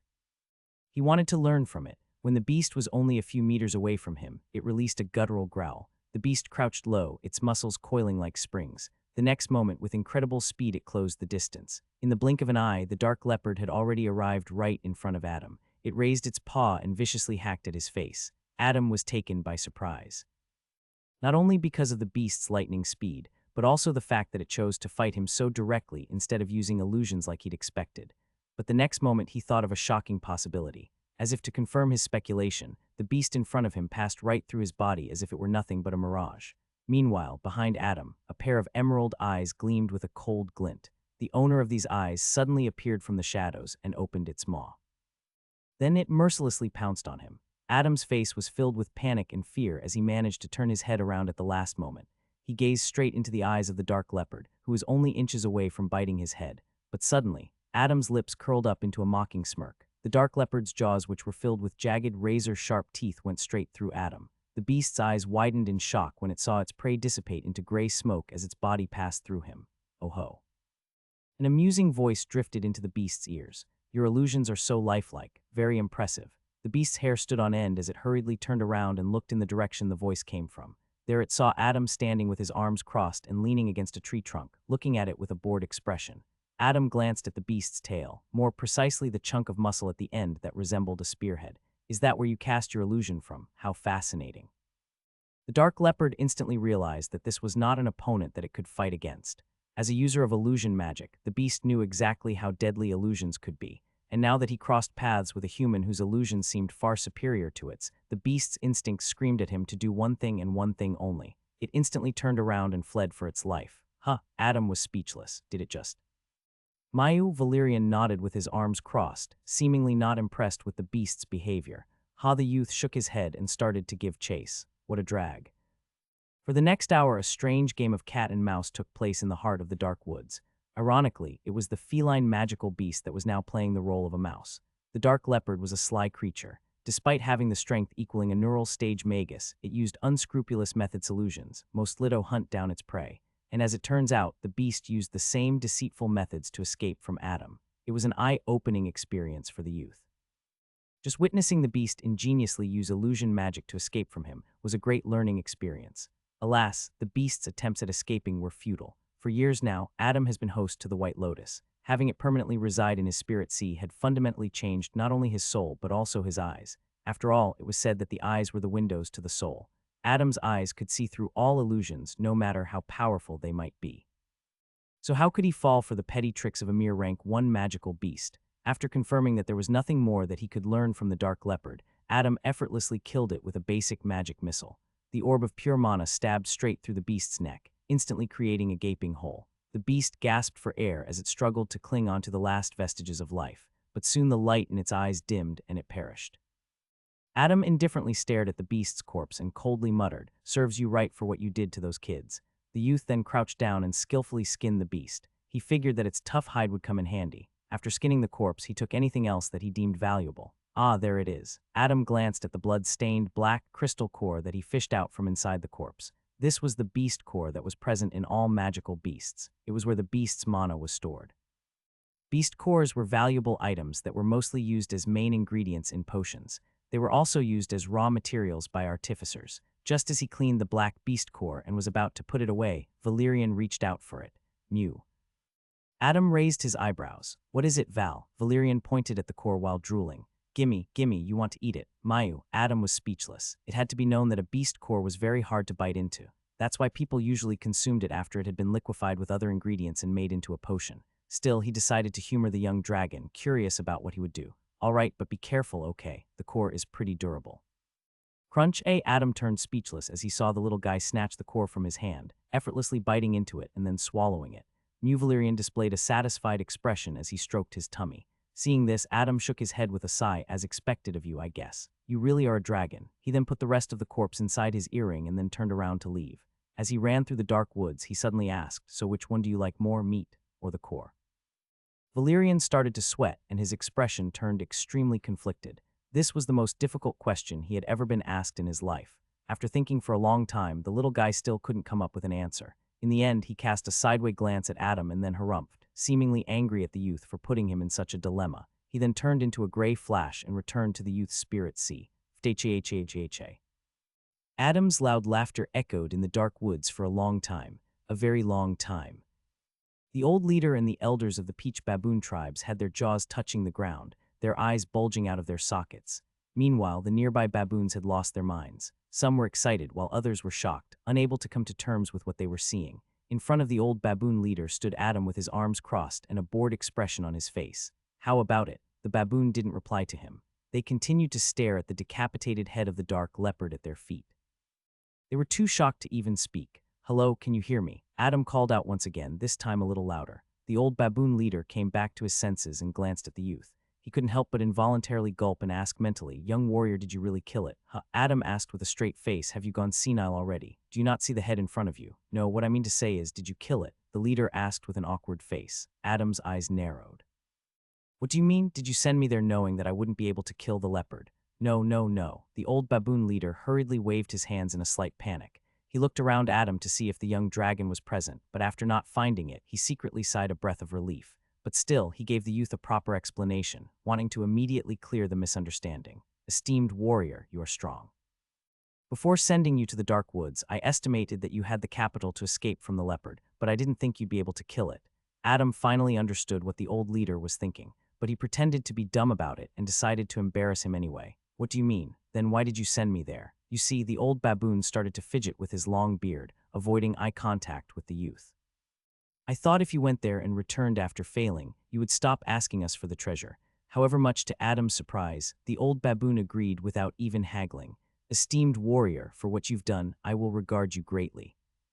The rest of the baboons present on this branch also followed suit and sincerely bowed toward the youth. Adam was taken aback by this sudden turn of events. He just wanted to tease the baboons a little and dupe them into giving him more gold. However, he didn't think he would receive such an earnest response, but in hindsight it made sense. After all, he had avenged so many young baboons by killing the leopard. So upon realizing this, he placed his right hand on his chest and nodded with a faint smile. "You're welcome." A couple of days later, Adam found himself staring at two large chests in front of him, his face riddled with complicated emotions. Currently, he was inside a cave on one of the many branches of the colossal banyan tree. Valerian was sitting beside him, gracefully licking his paw. He then looked at Adam and asked in puzzlement, "What's wrong, brother? Your face looks weird."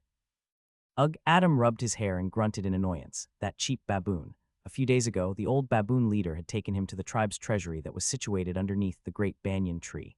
Adam had never seen so much treasure in his life, to say the least. So much so that the two chests filled with gold and platinum coins in front of him could only be considered a drop in the ocean, even though the value of the two chests was approximately 50,000 gold coins. Despite that, Adam couldn't help but feel salty knowing that the old baboon had only given him so little considering the vast treasure trove that he had seen. He bit his lower lip and clenched his fists in irritation. Damn it, only if he could give me a little more. Rah, that stingy baboon. This amount was definitely the most amount he had ever made in his life, but despite making so much money, he still felt that he should have gotten a little more. Greed truly knew no bounds. Suddenly, Valerian's topaz eyes gleamed with a brilliant light, and he gazed at Adam through narrowed eyes. "Brother, don't forget about our deal." Not this again." Adam made an ugly face as he stared daggers at the young dragon. However, Valerian didn't back down. He continued to have a staring contest with Adam. "Fine," the youth finally gave in. "I won't go back on my word. You'll get your 30%. Mayu Valerian jumped into Adam's arms and started licking his face with love and affection. "Brother, you are the best." Sure, whatever you say, HMPH. Adam put away the chests and packed up his things. The duo then exited the cave and went down the tree. Today they would finally depart from this place. As they arrived at the base of the tree, they noticed a large number of baboons, old and young, had gathered. They had all come here to send them off. Seeing the two arrive, all the baboons screamed in joy and excitement. Adam couldn't help but break into a warm smile seeing this. The nearby young baboons agilely climbed his shoulders and started pulling his hair and cheek, but Adam let them. This was them playing with him after all. In the far distance, the old baboon was waiting for him with a few other elders of the tribe. "I hope you liked the reward, esteemed warrior." The baboon leader sent a mental message. "Why, yeah, sure," the youth replied while holding in the urge to beat this stingy old thing. Suddenly, another baboon approached them, carrying a folded black garment. When Adam laid eyes on this garment, he was pleasantly surprised. "Oh, did you finally finish sewing it?" Kai-ki, the baboon nodded smugly, handing over the garment to the youth. This piece of garment was a hooded cloak made from the hide of the dark leopard Adam had killed. Although it appeared crude, it could still pass off as a rank 1 artifact with how tough its defense capabilities were. Adam excitedly put the cloak over his robe. Seeing that it fit him perfectly, he nodded in approval. "Nice." Kai-ki. Adam then bade farewell to everyone that had gathered here. He also gave the young kids a warm hug before departing. Finally, he approached the old baboon leader and smiled. Adam simply nodded. He then cast one final glance at everyone around him and said his final goodbyes. Well then, He turned his head and looked in the direction of the center of the secret plane, his eyes flashing with anticipation. Time to leave. This secret plane has been such a learning experience for me. Adil spoke cheerfully, her eyes shining brightly. It is so enjoyable. HMPH, another alpha male who shared the same appearance as her harumphed in annoyance. Easy for you to say when I'm the one taking care of all the menial tasks. Adil glanced at her twin brother and teased, but brother, you're the elder sibling, aren't you? So isn't it your duty to take care of me? Yeah, right. Danley rolled his eyes and walked away. A difference of 1 minute isn't all that big. Adil simply laughed at Danley's comment and then hurried after him. It had been a year since they had arrived at the secret plane. They had been fortunate to find each other early on. Since then they'd been traveling together. Although they had found some opportunities on their way here, nothing could compare to the one they were heading toward. How far do you think it is, brother? Adil asked in a sweet voice, her eyes darting around at the cherry blossom forest they found themselves in. Unlike his sister, Danley had a solemn expression on his face and was constantly vigilant of his surroundings. Once we exit this forest, that place should be within our sights. If we pick up speed, we can reach that place in the next few hours. Yay! Adil clapped her hands excitedly and her eyes flashed with anticipation. I can't wait to see that place. Yeah, me too. Danley too couldn't help but get excited as well. The twins vigilantly walked through the pink forest, and before long they appeared at the precipice of a cliff. In front of them, a lush green forest came into view, and at the center of this forest was a wide clearing where a colossal pyramid stood majestically. When the twins laid their eyes on it, they were stunned. It's beautiful. Adil was mesmerized. Danley, on the other hand, was speechless for a moment. But then he grinned. I can't believe it. At the center of the soaring river's secret plain was a pyramid of massive proportions. Its height was close to 150 meters, and the length of the base on each of the 4 sides was about 230 meters. However, its size wasn't the most shocking thing, but the material it was made out of. It wasn't made of iron or bricks. It was entirely made out of playing cards. So this is why it's called the House of Cards, Danley muttered in realization. I never thought it would literally be made out of cards. Let's go, let's go. Adil jumped in excitement. Then, without waiting for her brother, she jumped off the cliff. Seeing this, Danley could only shake his head with a sigh and follow after her. Edward and Lisa ran side by side as they gradually approached the House of Cards.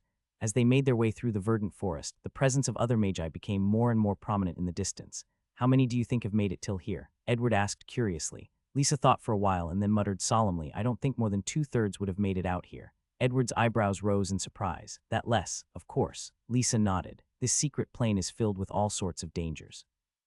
The Magi knew very well what they were getting themselves into before entering this plane, but 1/3 of the Magi dying already is a bit. Edward didn't finish his sentence, but Lisa knew what he meant. And that's just for now. She suddenly stopped running and deeply looked at Edward. How many do you think will die from here on out? The youth gulped in nervousness. He had read in his family records left by his ancestors that the fighting was the most intense around the House of Cards.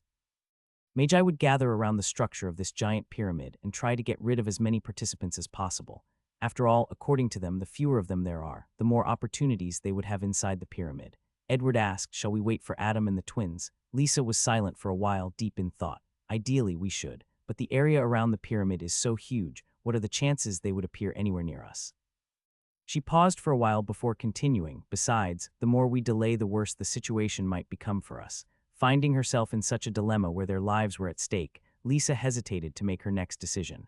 Edward also knew this, but he too didn't know what to do. Suddenly, Lisa, Edward, a cheerful and familiar voice called out to them from behind. The couple turned around and saw the elven twins running toward them. Seeing this, they were pleasantly surprised. Lisa greeted Adil with a warm hug. I'm happy that you're safe. Me too, hee. Adil giggled without a care in the world. While the two girls were catching up, Danley approached Edward and the two simply nodded at each other. The elf was quite surprised to see Edward's striking transformation. You seem to have come across some fortuitous encounter. Edward smiled mysteriously. That I have. Where's that drunkard? Have you seen him yet? The elven youth asked. Nope, I see. Lisa approached them and advised, now that most of us have gathered, how about we walk toward the clearing? Edward chimed in, his expression adamant, but we must wait for Adam. It doesn't matter if we get delayed in entering the pyramid. That goes without saying, Lisa said with an assuring smile. She then looked at the twins and asked for their opinions. What do you guys think? Of course, we should wait for Adam, Adil said with a wide smile. He's very fun to be around, tee-hee. Tusk, I guess we have no choice but to wait for that clown. Danley crossed his arms and looked away. Lisa beamed. All right then, let's get going. The group of 4 quickly traversed through the green forest. However, when they stepped out into the clearing, the sight that greeted their eyes made their skin turn cold. Adil, who had always been bright and sunny, suddenly had the color drained out of her face. Her body shuddered at what she was seeing. who did this. About a dozen corpses of humans, elves, dwarves, and even gnomes lay strewn across the ground. It wasn't their deaths that had shocked the group, but the way that they'd been killed. Each of the corpses was brutally dismembered, as if they'd been torn apart by feral beasts. Some had their limbs torn, while others had their heads cut off. There were even some that had their stomachs and chests torn open and their innards exposed. Such a cruel and vicious scene caused a chill to crawl up the kids' spines. No matter how many people they had killed or how used to killing they were, this was still something unthinkable to them. Adil couldn't take it anymore and dropped to her knees, barfing. Danley crouched down beside her and gently patted her back, trying to comfort her. Heh, oh how tender and soft. A deep voice drifted into the group's ears. Come here, little elf. Let me ravish you to my heart's content. When Danley heard the person say such foul words about his sister, his eyes turned bloodshot from unbridled fury. He got to his feet and stood right in front of Adil. His gaze landed on the person who had just spoken, a middle-aged human magus. The words that came out of Danley's mouth next were laced with extreme killing intent. Filthy human, apologize for what you said, or I'll make you wish you were dead. 10 magi stood right opposite the group of 4, the dismembered corpses separating them in the middle. All 10 of them appeared to be middle-aged. Another common characteristic was that they were all humans, sensing the sinister and bloodthirsty aura naturally emanating from them. Moreover, from the way that they had treated the corpses, Danley realized that these people could very likely be dark magi. In this world, there was an abstract spectrum built on morals and ethical principles based upon which the magi were differentiated. This gave birth to 2 factions in which like-minded magi were grouped, the righteous faction and the evil faction. Magi who belonged to the righteous faction were called light magi, whereas magi who belonged to the evil faction were called dark magi. Since time immemorial, the two have always opposed each other.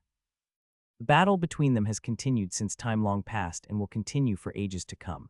It was not just a war of spells and swords, but also one of ideals. Edward stepped forward and looked at the 10 dark magi obstructing them. His expression turned solemn as he stated, "There's no need for us to fight meaninglessly. Let us pass." Meaninglessly, let you pass. The person who had spoken earlier scoffed, "How naive. Don't drag this out and surrender yourselves."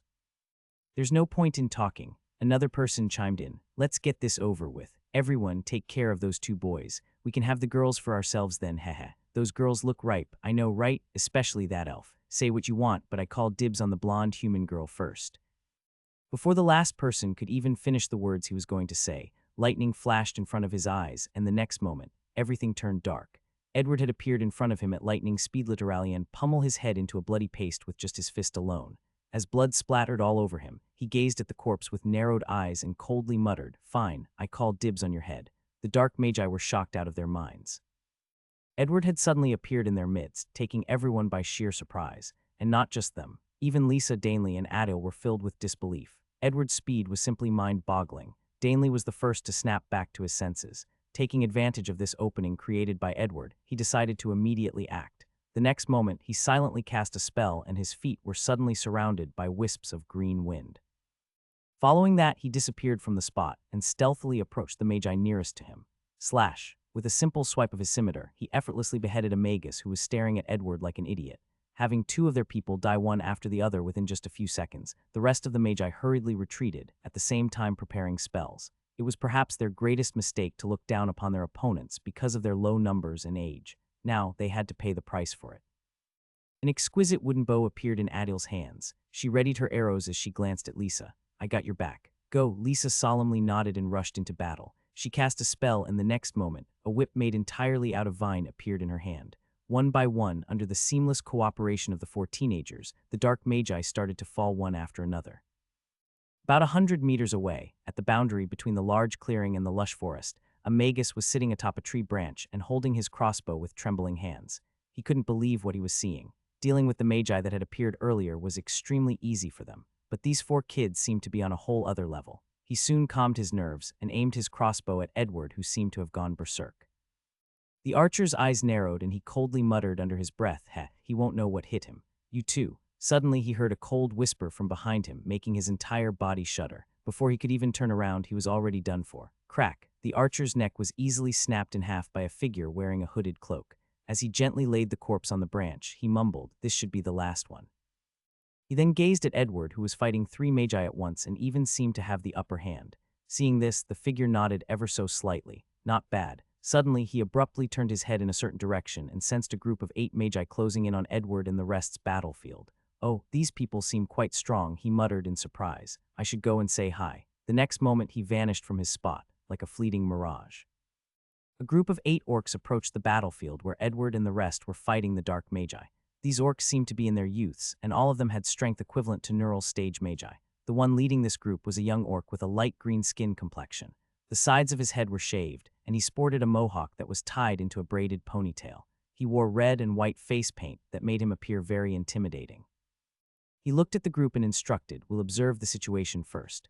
If there are no dangers, we'll kill anyone in our paths and head straight for the House of Cards." Oh, the orcs nodded solemnly, except for one, a tall and lanky fellow. He glanced at the group leader and scoffed, "Curtain, since when did you become such a coward? Danger or not, we should plow through anything and anyone standing in our way." "Watch your mouth, Gorgo." A female orc glared at the lanky one. "If it wasn't for Curtain's lead, most of us would have already died in this place. Don't question his judgment." Gorgo simply made a face at this female orc, but he knew she was right, so he didn't argue further. However, Curtain's way of doing things didn't sit well with him. Orcs were brave and mighty warriors. Since when did they have to act like rats? According to him, they should meet every difficulty head-on. This is what he was taught since childhood. So now why did he have to do something that went against everything he was taught? Why did the chief decide to make Curtain, who according to him was just a coward, the leader of this group? He didn't understand. Seeing the complicated look on Gorgo's face, Curtain patted his shoulder and spoke solemnly. "I know that my decisions may not seem the best, but everything I do is so that all of us can fulfill the objective given to us by our chief. Don't forget, the mission comes first." Thinking of what their chief had said to them before they departed, Gorgo began to calm down. He deeply looked at Curtain and then nodded. "Fine, whatever." Curtain didn't take it to heart. Instead, he just smiled. Gorgo was the youngest member of their group, but he was already a neural stage magus. Out of every one of them, this youth had the most potential and would most likely grow up to become the next chief. However, his only shortcoming was that he was too brash and hot-headed. "Just bear with me for as long as the secret plane is opened." Curtain glanced at the rest of the members. "It may seem cowardly, but please trust me." "Of course, we trust you. Why else do you think we're following you?" "Curtain, no need to explain yourself. We understand." The orcs chimed in one after another. Hearing them, Curtain felt gratified. Then he started to remind them again about the rules of the House of Cards. "All right then. Once we enter the pyramid, we will be separated once again. So make sure." But he suddenly stopped what he was about to say when he sensed someone approaching them from the distance. It was only one person, but the feeling that they were giving him was tyrannical. "Everyone halt." He raised his hands and instructed. As everyone stopped in their tracks, Curtain stepped forward and stood in front of the group, an extremely grim expression marring his face and a trace of apprehension flashing across his eyes. "What is it, Curtain? Why did we stop all of a sudden?" Curtain's eyes narrowed and he replied, "Someone's coming." Although none of the orcs could see anyone in front of them, they chose to trust Curtain. After all, he was someone who was praised for his sensory abilities even by the chief. Deep within the forest, the group of 8 orcs stood still as they anticipated the arrival of their opponents. At the same time, they couldn't help but wonder just who it could be to make even their leader turn so serious. Suddenly, a gust of wind blew, bringing along with it the dried leaves that had fallen to the ground. And a moment later, a hooded figure appeared out of nowhere like a specter. "Oh ho," the figure's voice carried with it a trace of surprise. "I was wondering who it was. So it's you guys. I've never seen an orc before. I must say you guys look quite menacing up front. So scary." The orcs, they were dumbfounded. From the way Curtain was acting, they thought they would come across a difficult group to deal with, but it turned out to be just one stupid guy. One of the orcs looked at Curtain and asked dubiously, Is that it?" Curtain still had a solemn expression on his face as he gazed at the hooded figure. "Don't take him lightly. He's a dangerous individual." "Oh," the figure turned his head to look at Curtain. "You're quite the perceptive one. It is indeed as you say. I'm crazy strong." Kekek, the orcs, no matter how hard they tried, couldn't take this newcomer seriously. From the way he spoke to the way he carried himself, just what about him was dangerous. Gorgo, who was already at his wit's end, couldn't take it anymore. He glanced at Curtain and sneered, "He's just one guy. Why must you be so cowardly?" Ahem, the hooded figure interrupted him. "You guys, it will be best if you turn around and take a different route to the pyramid." "You," Gorgo was livid. "Who the hell do you think you are? You know what? I've had enough of this shit." The next moment he dashed toward the hooded figure in a fit of anger. "Gorgo, no." Curtain reached out to him, but it was already too late. Gorgo was the fastest magi in their group, so by the time Curtain had called out to him, he was already a few meters away from the hooded figure. Gorgo bandaged his twin daggers as he aimed for the newcomer's neck. "Stupid trash, you think too highly of yourself. How dare you look down on me?" However, the next moment, his eyes widened. The hooded figure suddenly disappeared from his spot, and when he reappeared again, he was already in front of the young orc.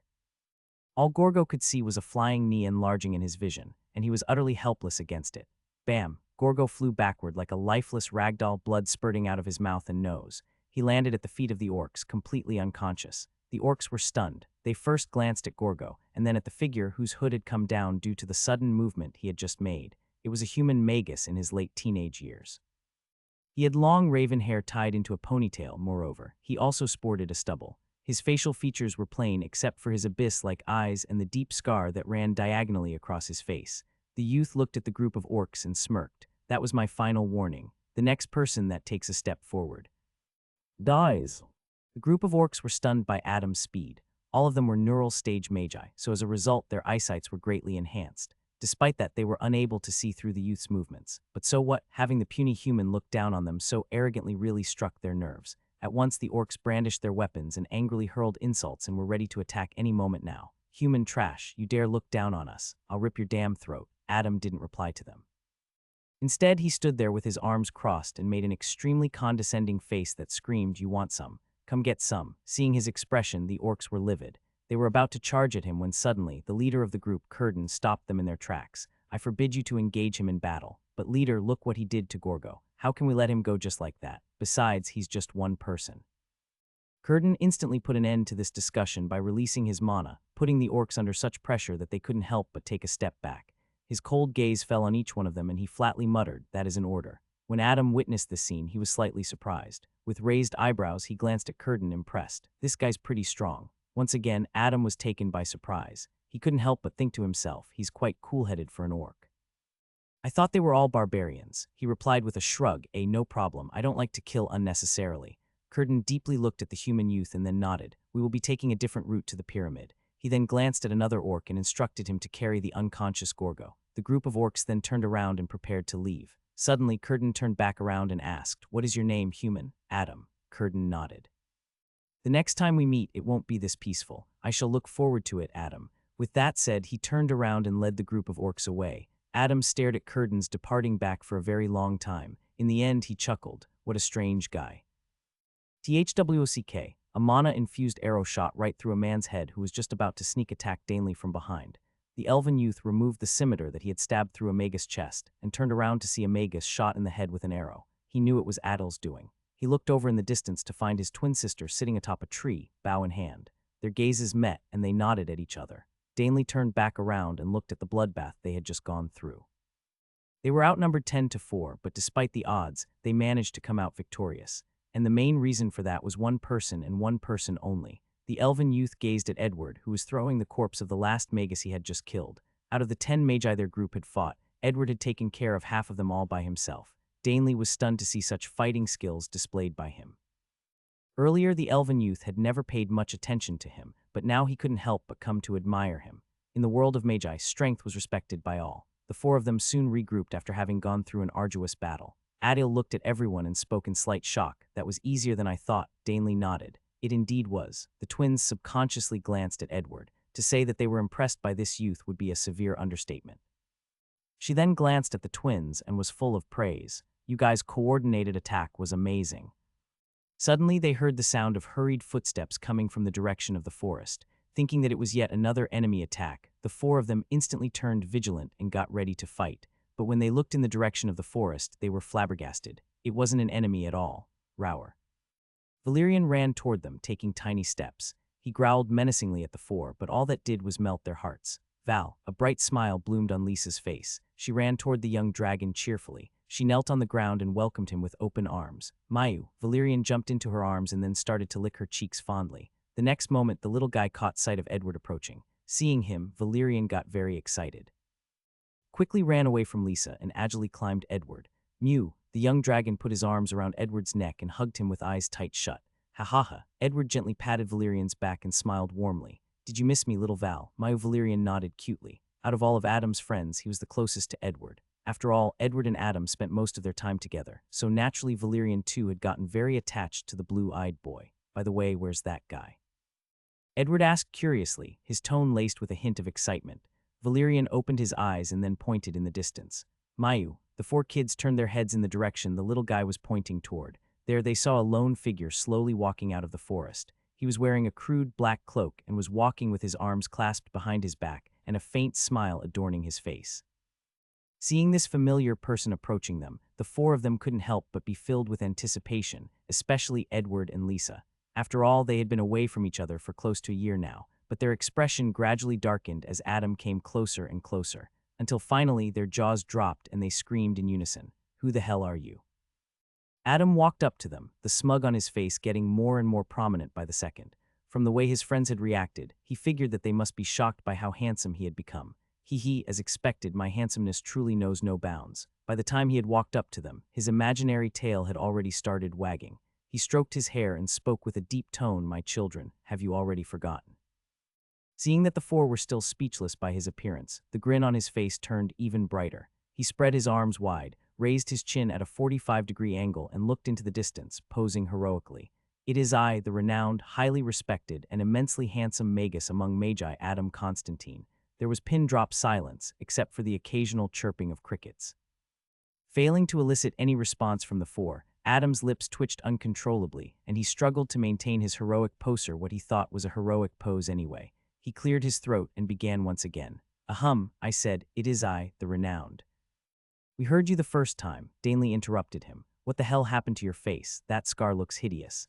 Adil innocently chimed in, "What is that sorry excuse of a beard? You might as well shave it, Adam. You've become uglier than before," Lisa added with a shake of her head. "Where did you get the confidence to call yourself immensely handsome? Are you blind or just plain stupid? Long hair doesn't suit you," Edward spoke awkwardly.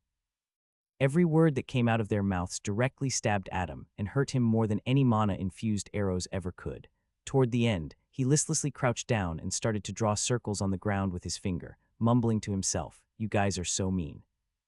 Valerian jumped down from Edward's shoulder and strutted toward Adam. He then gently patted the latter's head, comforting him. "Don't worry, brother, I think you're good looking, kind of." Adam picked up the young dragon and hugged him with tearful eyes. "As I thought, you're the only one who can see it."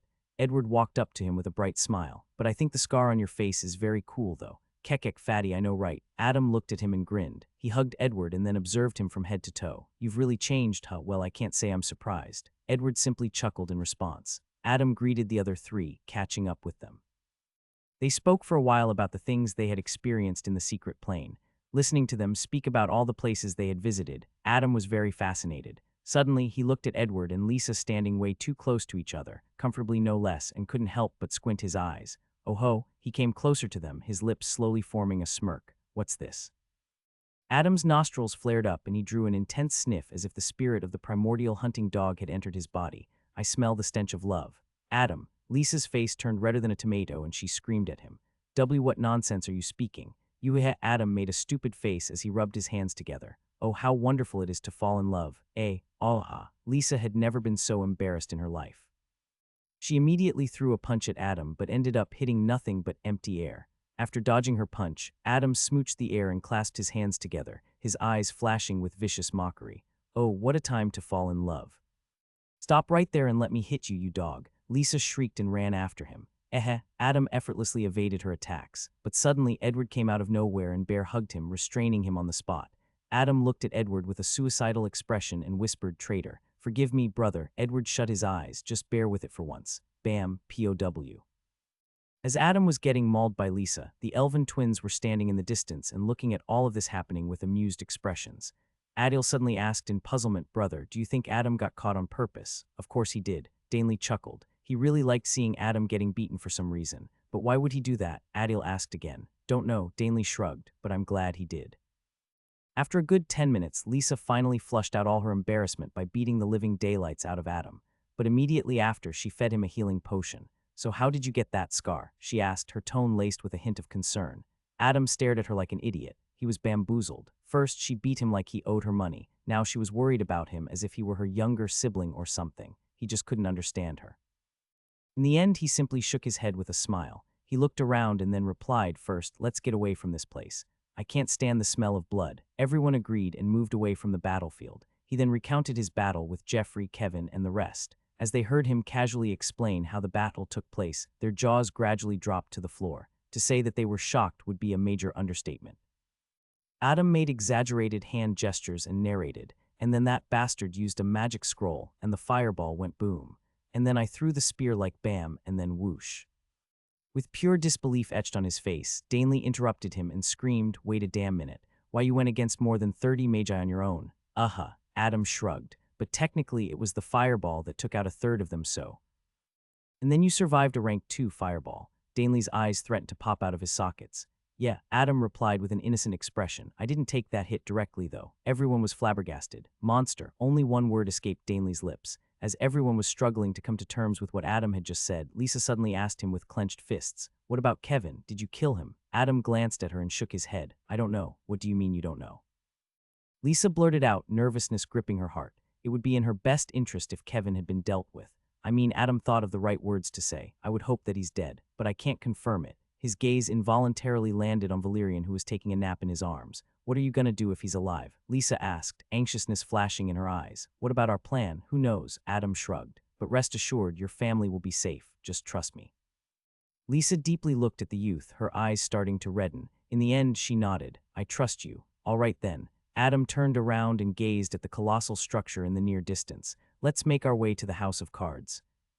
As the group of teenagers made their way toward one of the 4 entrances of the House of Cards, they came across more and more magi.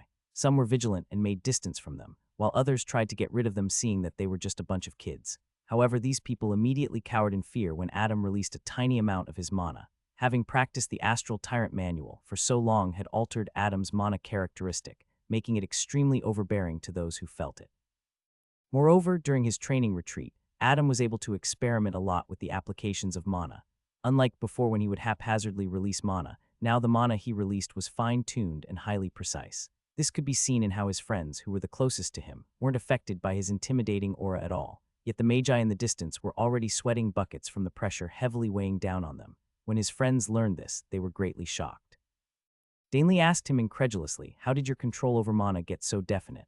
What did you do? Hee. Adam looked at the blonde elf and smugly said, you just have to live in harmony with mana. Lisa asked with raised eyebrows, resisting the urge to roll her eyes, live in harmony with mana. What bullshit are you spouting now? The expression on Adam's face turned smug. It's too early for you to understand what I'm saying, little lass. You should just focus on the analytical study of magic. Analytical study, that's what we've always been taught, though. Adil said in puzzlement with a tilt of her head. Is there another aspect of magic that you've studied, Adam? It is the philosophical study of magic. Adam faintly smiled, a profound light dancing in his eyes. It cannot be studied, only understood. He's at it again. Stop the bullshit. Adam, I almost believed you. Everyone simply thought that Adam was playing with them again. Everyone except Edward, that is. Adam secretly glanced at him and smirked. Well, it shouldn't be difficult for you to comprehend it, though. After all, you're loved by mana. It was indeed as Adam had speculated. Edward felt like he was on the cusp of understanding something very esoteric, but for some reason, the more he tried to grasp this feeling, the further it got out of reach. How strange, Edward thought to himself. This feeling was new to him and also annoying. It was like trying to recall that one word that you clearly remembered the meaning of, but no matter how hard you tried, the word would always evade you. In the end, he simply shook his head and focused on his current situation. He looked around and saw that they were about to reach the entrance of the House of Cards. From up close, this pyramid looked even more majestic. It was made of playing cards that were abnormally large in size. Each of them was nearly 3 meters tall. One could see the 4 suits of spades, clubs, diamonds, and hearts, numbering from ace to 10. And finally, there were the face cards Jack, Queen, and King. On the walls of the pyramid, the group could either see the front side of the card or its blank rear side. Seeing such a spectacle of magic left them breathless. How many cards did it take to even construct this pyramid? Adil asked with wonder gleaming in her eyes. Too many, Danley replied while gazing at the structure with awe.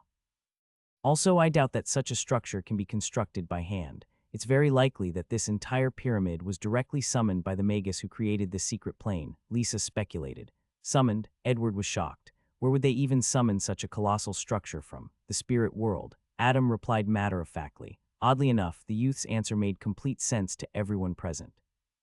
After all, it was said that the spirit world was not only the home to spirits, but also all things bizarre.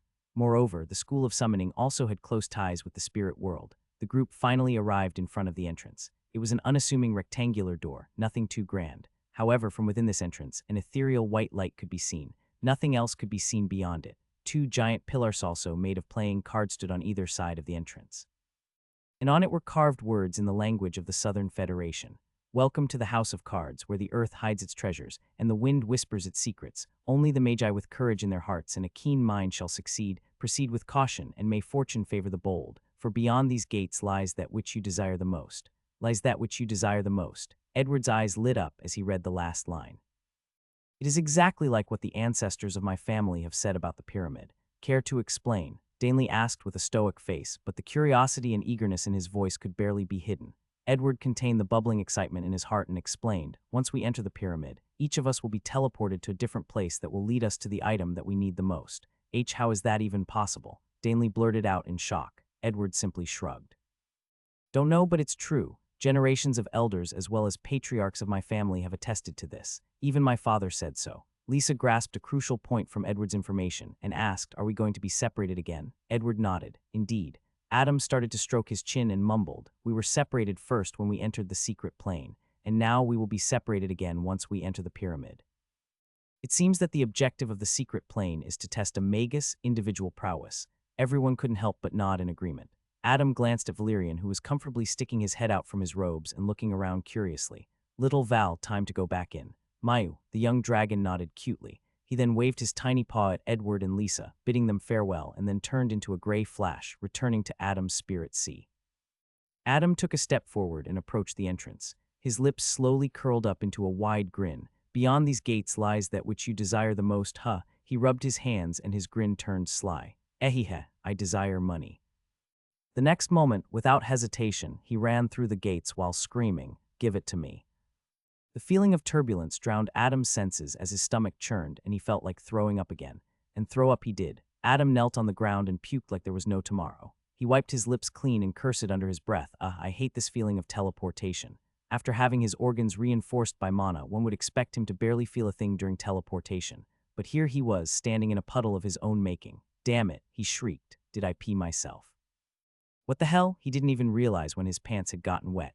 He hurriedly looked around and saw that he was the only person standing in this long corridor made of cards. How fortunately there's no one around. He patted his chest in relief, then changed into a pair of new pants. Then he curiously looked around at the place he had just teleported to. It was a long corridor, sparsely lit. Behind him was a wall made of cards, a dead end. Whereas in front of him, the corridor led to an unknown place. The youth crouched down and touched the floor. It's really made of paper cards. How fascinating. He then balled his hand into a fist, augmented it with mana, and then punched the floor. Bam, nothing happened. Quite sturdy too. Adam stood back up and stroked his chin, deep in thought. How about I cast a spell on it? But the next moment, he shook his head and got rid of this idea. No, I should save the spell materials for later. Who knows what I'll face at the end of the corridor? Every drop of mana is crucial in this unknown place. With that, he started leisurely walking. However, his eyes darted around at every nook and cranny of the corridor, vigilant for any sudden attacks. After a long period of time, Adam finally reached the other end of the corridor. Much to his surprise, he didn't face any obstacles whatsoever on his way here. He stood in front of a gray, mottled door and muttered softly, "Isn't all this way too easy?" But the next moment, his eyes narrowed, and a solemn expression enveloped his face.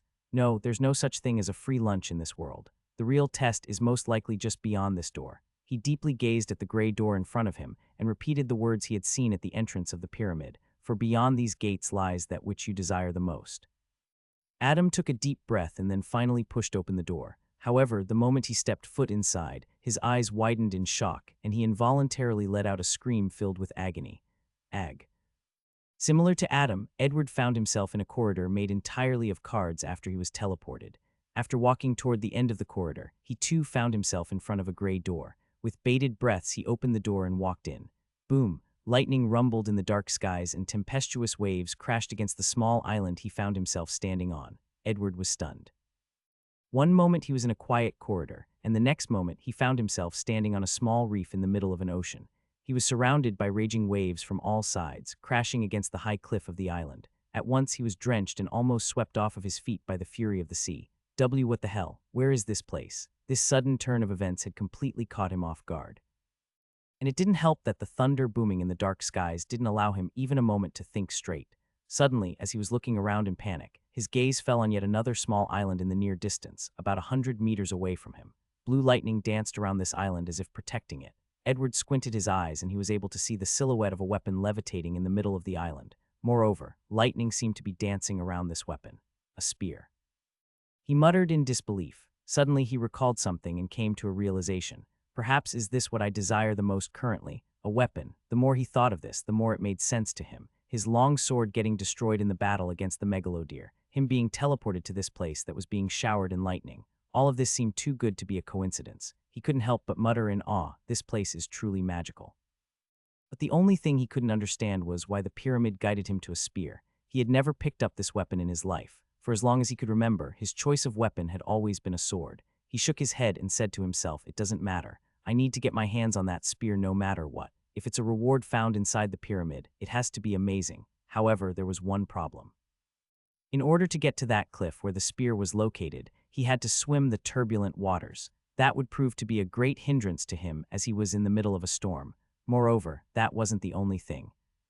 Edward's eyes narrowed as he glanced at the shadowy figures swimming in the sea. Countless such creatures were present between the two islands, seemingly waiting for him. These creatures had extremely sinister characteristics. They were aquatic humanoids with the upper body of a human and the legs resembling the tail of a fish. Moreover, they had gill slits on their necks, webbings in between the fingers, and spikes jutting out from their elbows and even the top of their heads. Their teeth were sharp and jagged, and their eyes were ice blue in color. When Edward saw the true appearances of these creatures, his face turned solemn and a single word escaped his lips. Merfolk. Seeing the sheer number of merfolks gathered between him and the weapon, the youth realized that in order to get what he wanted, he would have to go through them. Damn it, he couldn't help but curse out loud. Not only did he have to swim the dangerous waters, but at the same time he would also have to fight the merfolks in their natural habitat, making things greatly difficult for him. After hesitating for a long time, Edward took a deep breath and finally came to a decision. His face turned solemn as he coldly stared at the merfolk. The next moment, blue lightning cackled around his body and he jumped off the cliff. Thunder. After Lisa went through the gray door, she found herself suddenly appearing in the middle of a verdant rainforest. The forest floor was damp with dense undergrowth. The trees were so tall that they appeared to pierce through the clouds. A faint mist lingered in the air, bringing with it the scent of earth after a heavy rainfall. Everything appeared to be normal, except there weren't any sounds of animals or insects around. It was difficult to believe that such a lush forest wouldn't have any life forms in it. Realizing this, Lisa's expression turned grim. As she looked around, anxiety slowly gripping her heart, her gaze suddenly landed on an old, decrepit structure in the distance. In the heart of this seemingly uncharted rainforest lay an ancient temple. Its walls had been deeply touched by the ravages of time. A mysterious aura surrounded this building, attracting anyone who laid their eyes on it. Lisa squinted her eyes and muttered incredulously, "What is that?" Involuntarily, she found herself slowly walking toward that temple. After all, in this rainforest she found herself in, where the silence was eerie and deafening, the temple appeared like a sanctuary to her. As she got closer to the temple, she could see 4 towering stone pillars covered in vines, standing like silent guardians around the ancient structure. The blonde youth couldn't help but become mesmerized by this scene. But suddenly her ears perked up and she instantly became alert. In this deathly silent forest, she heard the abrupt sound of rumbling coming from near her. The next moment, a dozen figures tore through the damp forest floor and arose. They were 2 meters tall and had humanoid shapes. Their bodies were made entirely of wood. One look at them and Lisa instantly understood what she was facing. Golems. The dozen wooden golems slowly surrounded her, however, they didn't attack her. Not yet. It seemed as if they were trying to prevent her from approaching the temple. Lisa was certain that the reward that was waiting for her was somewhere inside the temple. Moreover, in order to get there, she would first have to defeat these golems. The next moment, a simple-looking timber staff appeared in her hands and she got ready for battle. Then without wasting another moment, she charged at the golem directly in front of her. The moment Lisa entered their attack zone, the golems who had been stationary all this while finally engaged in battle.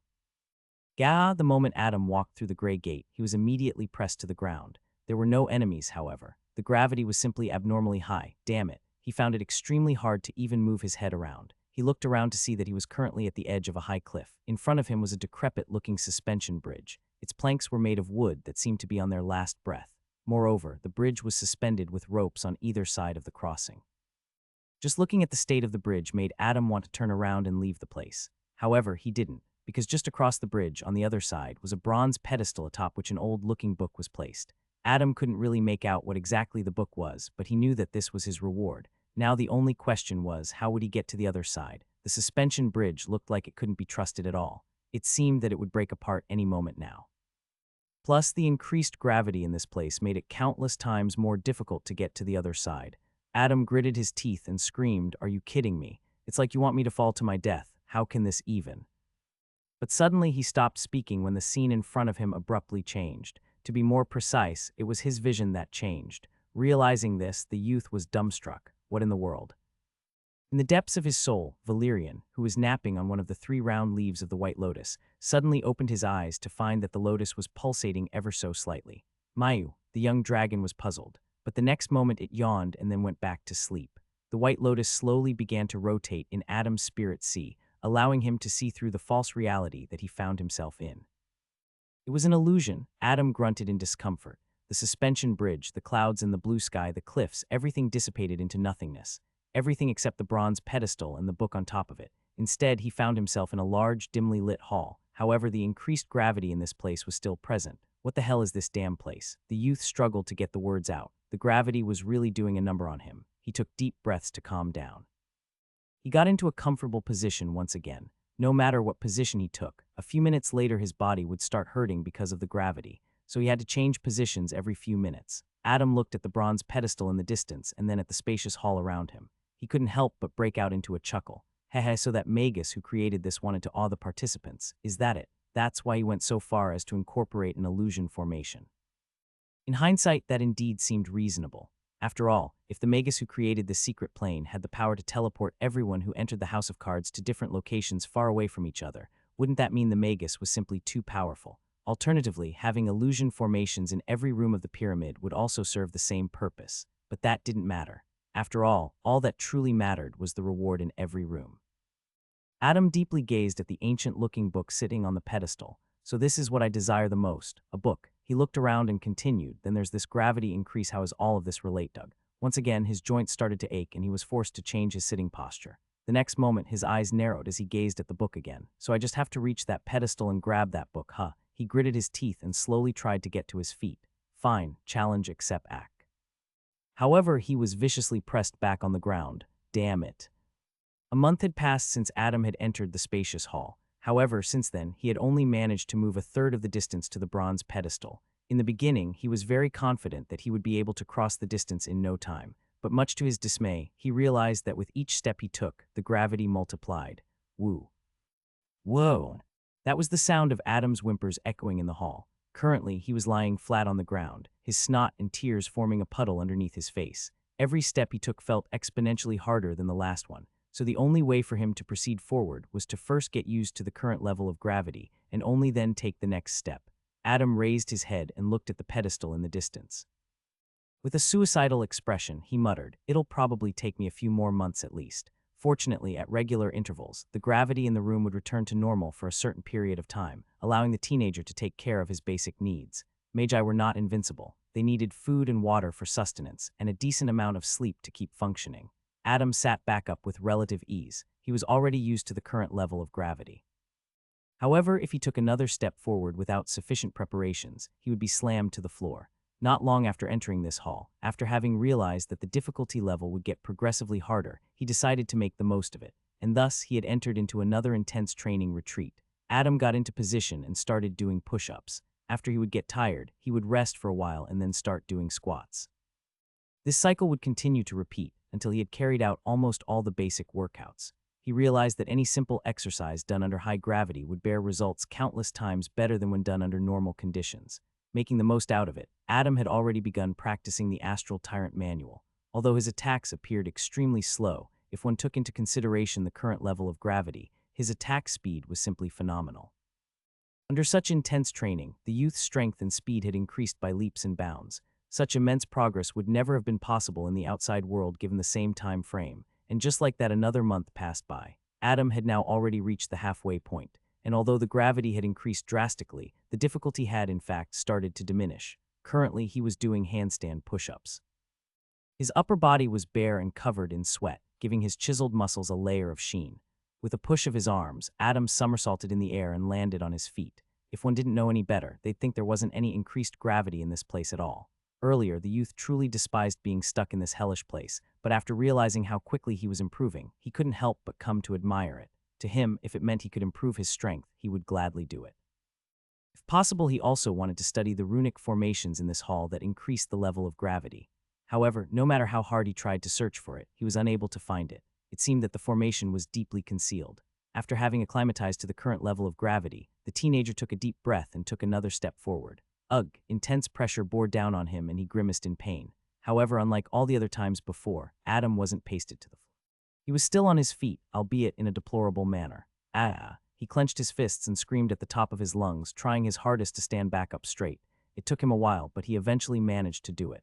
This training method sure is twisted. Pangs of pain radiated through his body as he felt his joints creak. However, immediately after, he slowly became used to it after practicing the breathing method of the Astral Tyrant Manual. After the pain had lessened a little bit, Adam wasted no time in starting his training. He immediately started to do squat-ups. "I can do it," Adam roared. "I can do it, As the youth continued to exercise, unbeknownst to him, his rate of progress had surprisingly caught the eye of someone within the house of cards. In the depths of the pyramid, sitting on a luxurious high-backed chair, a figure suddenly opened his eyes. He turned his head in a certain direction, his gaze seemingly piercing through all the obstacles and finally landing on Adam.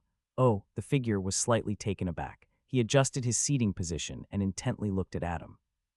He wasn't surprised by the fact that Adam was treating the testing room as his training ground, or that he had managed to cross such a distance under high gravity levels in such a short amount of time. No, his interest was piqued by something else entirely. Fafa, what an interesting young lad. The figure laughed strangely. How did he see through the illusion? I wonder. He slowly got up from his chair and stretched his limbs. Oh, how long has it been since someone managed to catch my attention? 100 years, 200, Fafafa, who knows? The figure was wearing very flamboyant and colorful clothing. He wore a pointy hat with 3 dropping, floppy ends, each ending in a jingle bell. His clothes were brightly colored and had the patterns of the 4 suits of the playing cards clubs, spades, diamonds, and hearts. Moreover, he also wore long, exaggerated, pointed shoes which looked very comical. He had white face paint on and red lipstick that extended beyond his lips. Fafafa. The eccentric-looking man stretched his arms wide and grinned, displaying his set of pearly white teeth. Let's visit him, shall we? 1, 2, 3, 4. One more. 5. Adam grit his teeth and went beyond his physical limit time and time again as he continued to do push-ups. Veins were starting to throb all over his body as he exercised, but suddenly he saw a pair of black pointed shoes appear in front of him out of nowhere, followed by the sound of weird laughter. Fafafafa, cug. Adam was scared out of his mind hearing this strange laughter. His hands instantly gave out and he slammed against the floor, letting out a miserable groan. With great difficulty, he raised his head and glanced at this newcomer. Seeing the person's quirky appearance, Adam blurted out in shock, "Who the hell are you?" The man looked right into Adam's eyes, his lips forming a wide grin. Then he raised his arms in the air and spoke enthusiastically, "I am the Joker." As soon as the Joker introduced himself, colorful firecrackers suddenly went off around him, followed by the sound of trumpets and drums. Adam had a dumbfounded look on his face. He couldn't help but wonder just who this person really was and where the sound effects came out all of a sudden. But more importantly, how did you get in here? The youth's eyes narrowed and a solemn expression marred his face. He tried to get back to his feet, but it was proving to be very difficult. In front of this newcomer, he was completely helpless. A trace of apprehension flashed past Adam's eyes as he realized he was but a fish on a chopping board in front of this person. Seeing the youth struggling so hard to stand, Joker laughed out loud, resting both hands on his waist. Fafafafa, the struggles of the weak, so funny. The next moment, he snapped his fingers and the gravity in the hall returned to normal. When Adam felt that gravity had gone back to normal, his eyes widened in disbelief. He got to his feet and hurriedly made distance from the newcomer, getting into a fighting stance. Who the hell are you? What do you want from me? Seeing Adam's response, the Joker was very amused. He asked with a taunting smile, "You seem like you wish to have a go at me. I will if I must." Adam gulped nervously. "Why, you think I'm afraid of you?" Seeing the youth's trembling hands and knees, the Joker scoffed, "You're funny." Snap. With another snap of Joker's fingers, the gravity around Adam changed. However, this time instead of slamming face first to the ground, Adam found himself levitating in the air. Gravity had reversed. "Eek," the youth shrieked in a high-pitched tone. Flailing his limbs around, he spoke in a panic. What have you done to me? Let me down, wah, I said let me down this instance." Fafafafa, the Joker laughed out loud. "But why should I haven't been this entertained in centuries. I think I'll play with you a little more." He snapped his fingers repeatedly, switching the gravity around Adam. Sometimes the youth would slam to the floor, other times he would hit the ceiling. The Joker found this so amusing that he couldn't stop laughing. It had been a long while since he had spoken to someone. He greatly enjoyed Adam's company. By now, Adam had realized that if the person in front of him wanted him dead, he would have died a long time back. So now instead of cursing at him, the youth changed his approach. He cried pitifully, "Sir Joker, please let me down." Wah. The Joker thought for a while and then shrugged. "Okay." Snap. Adam fell down from a considerable height and miserably fell to the floor. "Ugh, you could have let me down gently, Ack." Before he could even get back to his feet, the Joker had already approached him and casually sat down on his back, treating him like a couch. He crossed one leg over the other, rested his elbow on his knee, and then supported his chin with his hand, humming a tune to himself. Then he glanced at Adam, his eyes gleaming with curiosity. He playfully smacked the youth on the head and asked, "So, young lad, how did you see through the illusion formation? What the? How did this guy know? Who the hell is he?" Countless questions assaulted Adam's mind, making him feel great fear and apprehension toward this eccentric-looking fellow. The Joker's identity was shrouded in mystery, to begin with, but every action of his or the words he said made him appear more and more mysterious. What illusion? Adam asked nervously while looking away. "I don't know what you're talking about." "Oh, is that so?" The Joker's eyes narrowed and he slowly raised his hands to snap his fingers once again. Seeing this, Adam was terrified. No, no, no, wait, Fafafa, do you have something to say, young lad?" The youth gulped loudly and looked the Joker in the eye. "I have always been able to see through illusions for some reason. I don't know the reason, I swear it." "Is that so? That's quite the handy ability you got right there." The Joker deeply looked at Adam for a very long time. "Fine, I'll believe you." He got to his feet and walked away from Adam. "Wait," Adam reached out to him. "How can you control the runic formation in this place? Who are you? I told you, didn't I?" The Joker looked back at him with a smirk. "No, I mean, who really are you?" And the Joker squinted his eyes, thinking of the right word to say. "I guess you could say I'm the overseer of this secret plane." "The overseer?" Adam was stunned. "Wait a minute. This secret plane is centuries old. You mean to say you've been supervising this place for that long?" The Joker shook his head and then raised his hand to snap his fingers again. Wait, wait, wait. Adam panicked, wondering what he had done wrong. Snap. Adam closed his eyes, ready to be slammed against the ceiling again. However, much to his surprise, nothing happened. He slowly opened his eyes, only to see that the Joker had summoned a chair out of nowhere. The Joker languidly sat down on the high-backed chair and began, where should I begin? I'm not that old as the secret plane, I only came after it. Only came after it. Adam sat down on the floor and curiously asked, "What do you mean?" The Joker looked at the youth and laughed loudly. "Fafafafa, I mean, I am a being that was born from the secret plane." "Being born from the secret plane, huh?" Adam stoked his chin in understanding. "Well, that would explain why you could suddenly appear in this room and even have the ability to alter the runic formation to your liking." He looked at the Joker with bright eyes. "So you're the spirit guardian of this secret plane." The Joker's eyebrow rose in surprise. He glanced at Adam and nodded. "Not bad, young lad. You're quite knowledgeable for your rank and age. Hee hee." The teenager laughed smugly. The Joker found the youth to be more and more interesting by the second. Suddenly, he thought of something, and his eyes lit up. He turned around and saw the distance left to the pedestal. His lips curled up into a smirk as he glanced back at the youth. "Let's spice things up, shall we?" Seeing the clown-looking fellow smirk, Adam had an ominous feeling. "Why, yeah, I'd rather not." But the Joker interrupted him with his loud laughter. "Fafafa, how about this? If you manage to reach the bronze pedestal within 1 month, I will give you a special reward. Say, young lad, are you up for the challenge?" Adam was about to refuse, but after some thought he asked, "What type of reward are we talking about?" "Monetary reward." The Joker looked at him and mischievously said, "Guess." The teenager's lips twitched. He complained, "How would Snap, with a snap of his finger, the Joker vanished along with his chair. His voice echoed inside the hall. "Fafafa, the reward will be better than the one in this hall. That's all I can say." However, Adam didn't even have the time to reply to him because he was already slammed to the floor by the increased gravity. "Damn you." He struggled to spit the words out of his mouth. With great difficulty, he got back up to his knees and supported his body with his hands on the floor. He raised his head to gaze at the bronze pedestal where the ancient book lay, seemingly waiting for him.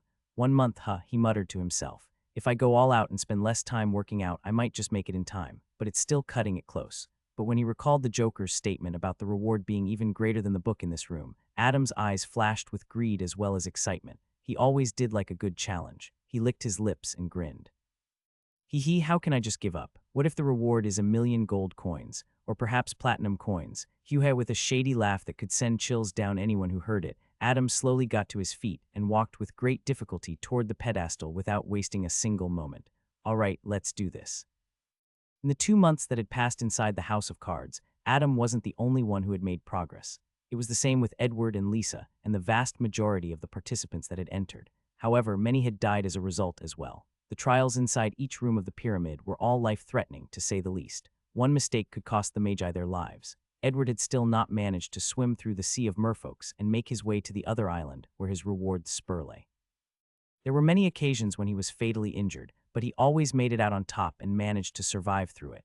In the process, he too had improved as a magus and a warrior. Similarly, Lisa was also unable to fight through the wooden golems and reach the ancient temple. As she continued to kill golems, more and more of them appeared, filling in the gap. Slowly but steadily, her fighting prowess improved by leaps and bounds. The House of Cards was a burial ground for some magi, but at the same time, it also served as a smelting trial for others. Only the strongest would survive and be rewarded, whereas the weak failed and would perish. As the rank 1 magi shed their blood, sweat, and tears in hopes of getting rewarded and soaring through the skies, the sands of time continued to fall through the hourglass slowly. 1 week, 2 weeks, 3 weeks, until finally 1 more month had passed. Today was the deadline that the Joker had given to Adam. If he could reach the pedestal by the end of the day, he would give the youth another reward, one that was supposedly much better than the one he was already getting. Inside the dimly lit hall, Adam was only a couple of meters away from the bronze pedestal. By now, he no longer had the capacity to stand. All he could do was crawl. The gravity in the last few meters was so terribly high that he believed if it wasn't for his superior physique, he would have already turned into mincemeat.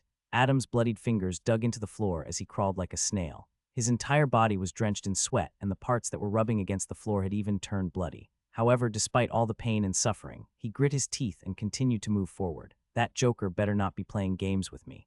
Oh. He roared as he slowly approached the pedestal. Considering that guy's eccentric personality, Adam wouldn't be surprised if he ended up saying something along the lines of, "Oh, complete the rest of the distance within 1 month. I was just kidding, fafafa." If the Joker really did that, Adam wouldn't know whether to laugh or cry. However, as long as there was a sliver of hope that he would be rewarded for his hard work, he would not give up on it. This was how persistent, no, greedy he was. After what seemed like forever, Adam was able to stretch out his bloodied hand with intense struggle and finally touch the bronze pedestal. As soon as he did, the gravity ruthlessly pressing down on him vanished instantly. Adam involuntarily took in a deep breath. He could swear he had never felt so light before. Taking in large mouthfuls of air, he laid on his back for a very long time, recuperating. After about more than 10 minutes, he took out a barrel of water from his earring. He drank some of it and poured the rest on himself. After drying himself up and changing into a new pair of black robes, he finally focused his attention on the ancient-looking book lying atop the pedestal. Its leather-bound cover was weathered by the vicissitudes of time, and one could smell the scent of old parchment wafting from it. Its cover was carved with intricate geometrical patterns that resembled a spell model. Adam's eyes lit up when he saw them. This was more advanced than any rank 1 spell models he had ever read. The youth stepped forward and picked up the tome with trembling hands. He carefully lifted the cover, revealing the first page. The text was unsurprisingly enough written in the language of the Southern Federation. When Adam read it, he was first taken aback, but then he couldn't help but smile in understanding. He should have already expected it. Gravity magic. As Adam skimmed through the pages, he realized that the ancient tome contained arcane knowledge about gravity magic, most of which would be very difficult to understand had he not gone through what he had in the last 3 months. Although the knowledge inside the book was incomplete, it was far more valuable than any other arcane knowledge that he had ever gotten his hands on. Of course, the ones he had learned from the memories were an exception. I see. Adam was full of admiration for the person who had set up this test. Everything is connected. But the next moment, his eyebrows furrowed and he started to stroke his chin. But I still don't understand how this is something that I desire. The entrance of the House of Cards had words carved on those pillars that said, "For beyond these gates lies that which you desire the most." However, to be honest, Adam had never even thought about gravity magic until after he'd entered the House of Cards. So he was puzzled as to why he was even led here in the first place. Just as he was deep in thought, a strange peal of laughter drifted into his ears, catching him off guard and scaring the living daylights out of him. Fafafafa. Eek. Adam jumped from his spot and hurriedly retreated in terror. He turned around and saw the Joker lazily floating in the air and looking at him with a wide grin. Don't scare me like that," the teenager complained. However, the Joker wasn't apologetic in the least. "Perhaps I should have reduced the timeline to half a month. A month's time seemed too easy for you." Adam struggled hard to contain his anger and lash out at the clown. He clenched and unclenched his fists repeatedly. In the end, he spat through gritted teeth. "Do you even have any idea what I had to go through?" The Joker swam in the air around Adam and viciously mocked him. "Of course I did. I saw everything. You were a very good source of entertainment for me, I must say." The youth lowered his head and flatly asked, "All this while I've been going through hell to reach the pedestal, all this just so I could entertain you?" Fafafa, the Joker laughed out loud. "What else?" Adam's eyes turned bloodshot, and the next moment he pounced on the clown. "I'll fight you." Rah! He had gone through so much pain and suffering in the last month. There were many instances where he simply wanted to give up, but he didn't. The youth continued to overcome his limits and persevere time and time again. Now when the Joker told him it was all for his entertainment, Adam had lost it. He didn't care if the Joker was the overseer of the secret plane. The man had made fun of his hard work and wounded his pride, and that was that. The Joker was very amused seeing Adam coming to attack him. The next moment, he disappeared and instantly reappeared right behind the youth. Before the youth could even react, the Joker had already come closer and pulled Adam's pants down. Then he pushed Adam from behind, causing the latter to miserable fall to the ground. Wah! Adam's face turned redder than a tomato. He He hurriedly pulled his pants back up and roared at the clown, "You, how can you be so shameless?" The Joker scoffed, "What, did you expect me to be a gentleman, Fafafa?" Adam couldn't even come up with a retort. What in the world did he ever expect from a guy who dressed and behaved like a court jester? All right, enough fooling around. The Joker gently landed on the ground, his expression turning solemn, albeit slightly, very slightly. "After all, how could a clown ever stop smiling? Since you have passed my test, I shall give you an additional reward." Adam's eyes narrowed and he asked with suspicion, "Are you serious?" The Joker harumphed, "Young lad, did you think I would go back on my word?" Of course, the Joker was rendered speechless. So hurtful. The next moment he summoned a large rubber hammer out of nowhere and smashed it on Adam's head. Bam! Adam's head was swollen and tears streamed down his face. HMPH, that's your punishment. The Joker rested the rubber hammer on his shoulder. "Anyway, let's get out of this place." The next moment he snapped his fingers and the pair disappeared from the hall. In the depths of the House of Cards, there existed a great library unlike any other in the Southern Federation.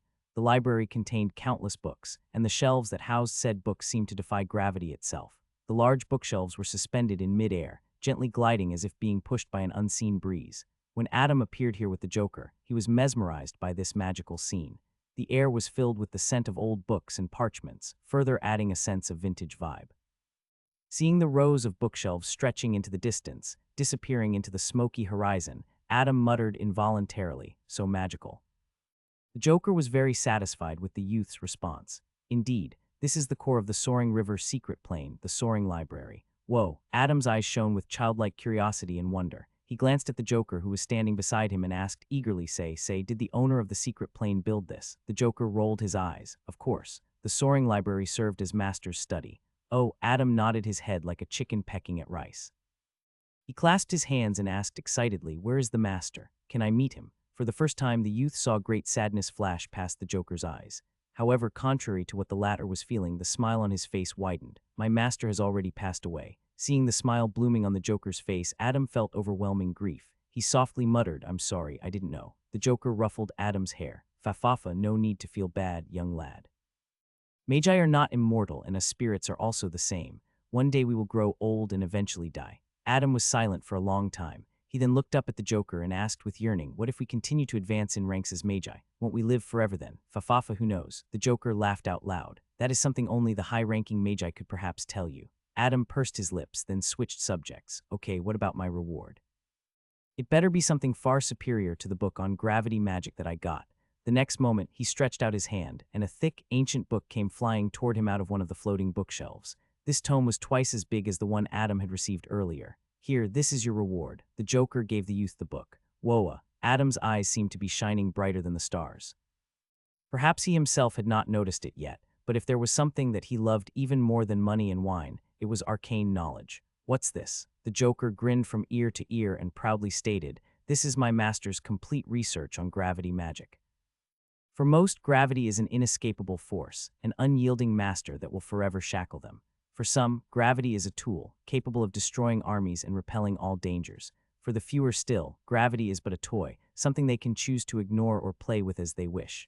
This book is a culmination of decades of research that I have made ever since I have come to know about the godly power that is gravity.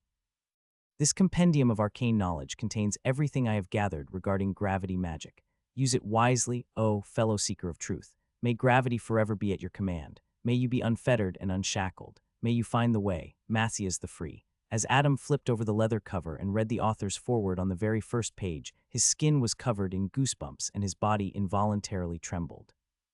From the words the Magus wrote, the youth could feel such wisdom that it was difficult to put it into words. From the writing alone, he could tell that the author was a mighty existence. It was an inexplicable feeling. For some reason, strangely enough, after he read those lines, he felt light, as if some kind of chains that had been binding him had come undone on a spiritual level. He couldn't help but mutter softly, "Such is the way. Once you know it broadly, you will see it in everything." Hearing him speak such profound words, the Joker was taken aback. He did not expect to hear such words of wisdom from a mere teenager. He couldn't help but ask with lingering suspicion, "Who are you? Are you an old soul possessing this kid's body?" Adam simply rolled his eyes. "So funny, I forgot to laugh. How do you know the philosophy of the way? Isn't it obvious?" Adam immediately came up with an excuse as he lied through his teeth. "It's because of my teacher. He keeps yapping about it whenever he gets drunk. I just repeated what he said. How strong is your teacher? He's rank 3 now but should be very close to advancing to the next rank. I'm not sure, to be honest. He doesn't discuss such things with me. The Joker nodded in understanding. I suppose that would explain why you would be so knowledgeable for your age, so you had a powerful mentor. Quickly changing topics, Adam innocently asked, "By the way, Sir Joker, the message at the pyramid's entrance said that the Magi would be guided toward the things they desired the most." "What about it?" "Well, you see, I still don't understand why I was teleported to the gravity chamber." Adam spoke in puzzlement.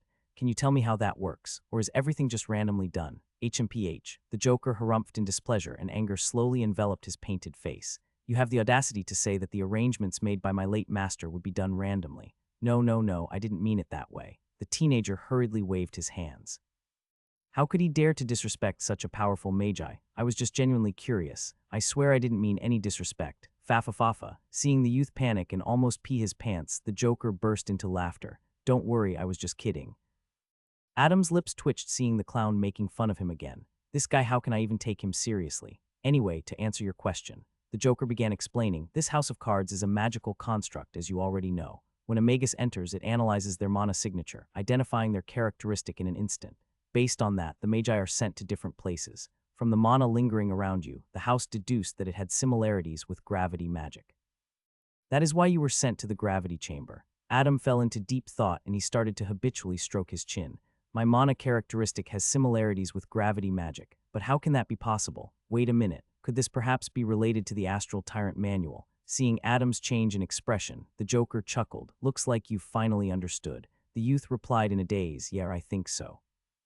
He then glanced at the Joker and asked, by the way, how long more is the secret plane open? About another 2 to 3 months, I see. Adam nodded. Since I've passed my test, will I be sent out now? The Joker smiled knowingly. But you don't want that, do you? Adam nodded and requested earnestly, that's right. If possible, I would like to stay here and study these 2 books. I feel like I'm on the cusp of understanding something very important. I don't want to miss this opportunity. Very well.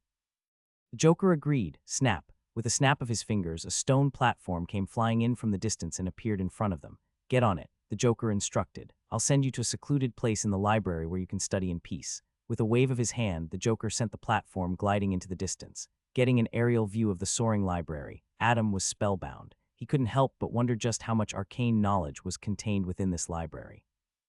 If he could get his hands on a few more magical tomes, wouldn't that just be wonderful? However, he got rid of such thoughts out of his mind and focused on the 2 books lying in front of him. If what the Joker said was accurate, and the House of Cards indeed sent magi to different rooms after analyzing their mana signature, that would mean that his being sent to the gravity chamber was very likely to be because of the Astral Tyrant manual. The youth thought back to the time when he was restrained by the shadows of Kevin and the rest of the magi. With his back against the wall, he had no other choice but to execute one of the incomplete techniques of the Astral Tyrant manual at great expense. The mana I had gathered in my palms formed into a type of singularity, he mumbled as he flipped through the pages of the book. In other words, the technique was using the principles of gravitational force. Adam's eyes shone with a brilliant light as he dove into the treasure of knowledge left behind by the creator of the secret plane, Matthias the Free. For the next month, Adam spent most of his time studying the research on gravity magic left behind by the magus called Matthias the Free. The more he studied it, the more he came to learn about his body enhancement technique, the Astral Tyrant manual. If earlier he was rowing the figurative boat with his bare hands, after studying Matthias' research on gravity magic, he was now rowing with a solid wooden oar. It was surprising to him just how much he had benefited from the magus research. Other than that, the book also contained some of Matthias' journal entries. If anyone else had read it, they would be shocked out of their minds. However, Adam had already gone through that phase a few years ago. He learned that Matthias at one point had left this planet and gone to explore other planets in this universe. Still, Adam was greatly surprised when he read this. He didn't think that the people of this planet knew about the existence of life on other planets, but it seemed like he was wrong. He realized that he hadn't even explored the entirety of the Southern Federation yet, much less the rest of the world. So how could he foolishly assume that powerful magi out there didn't know about the existence of life on other planets?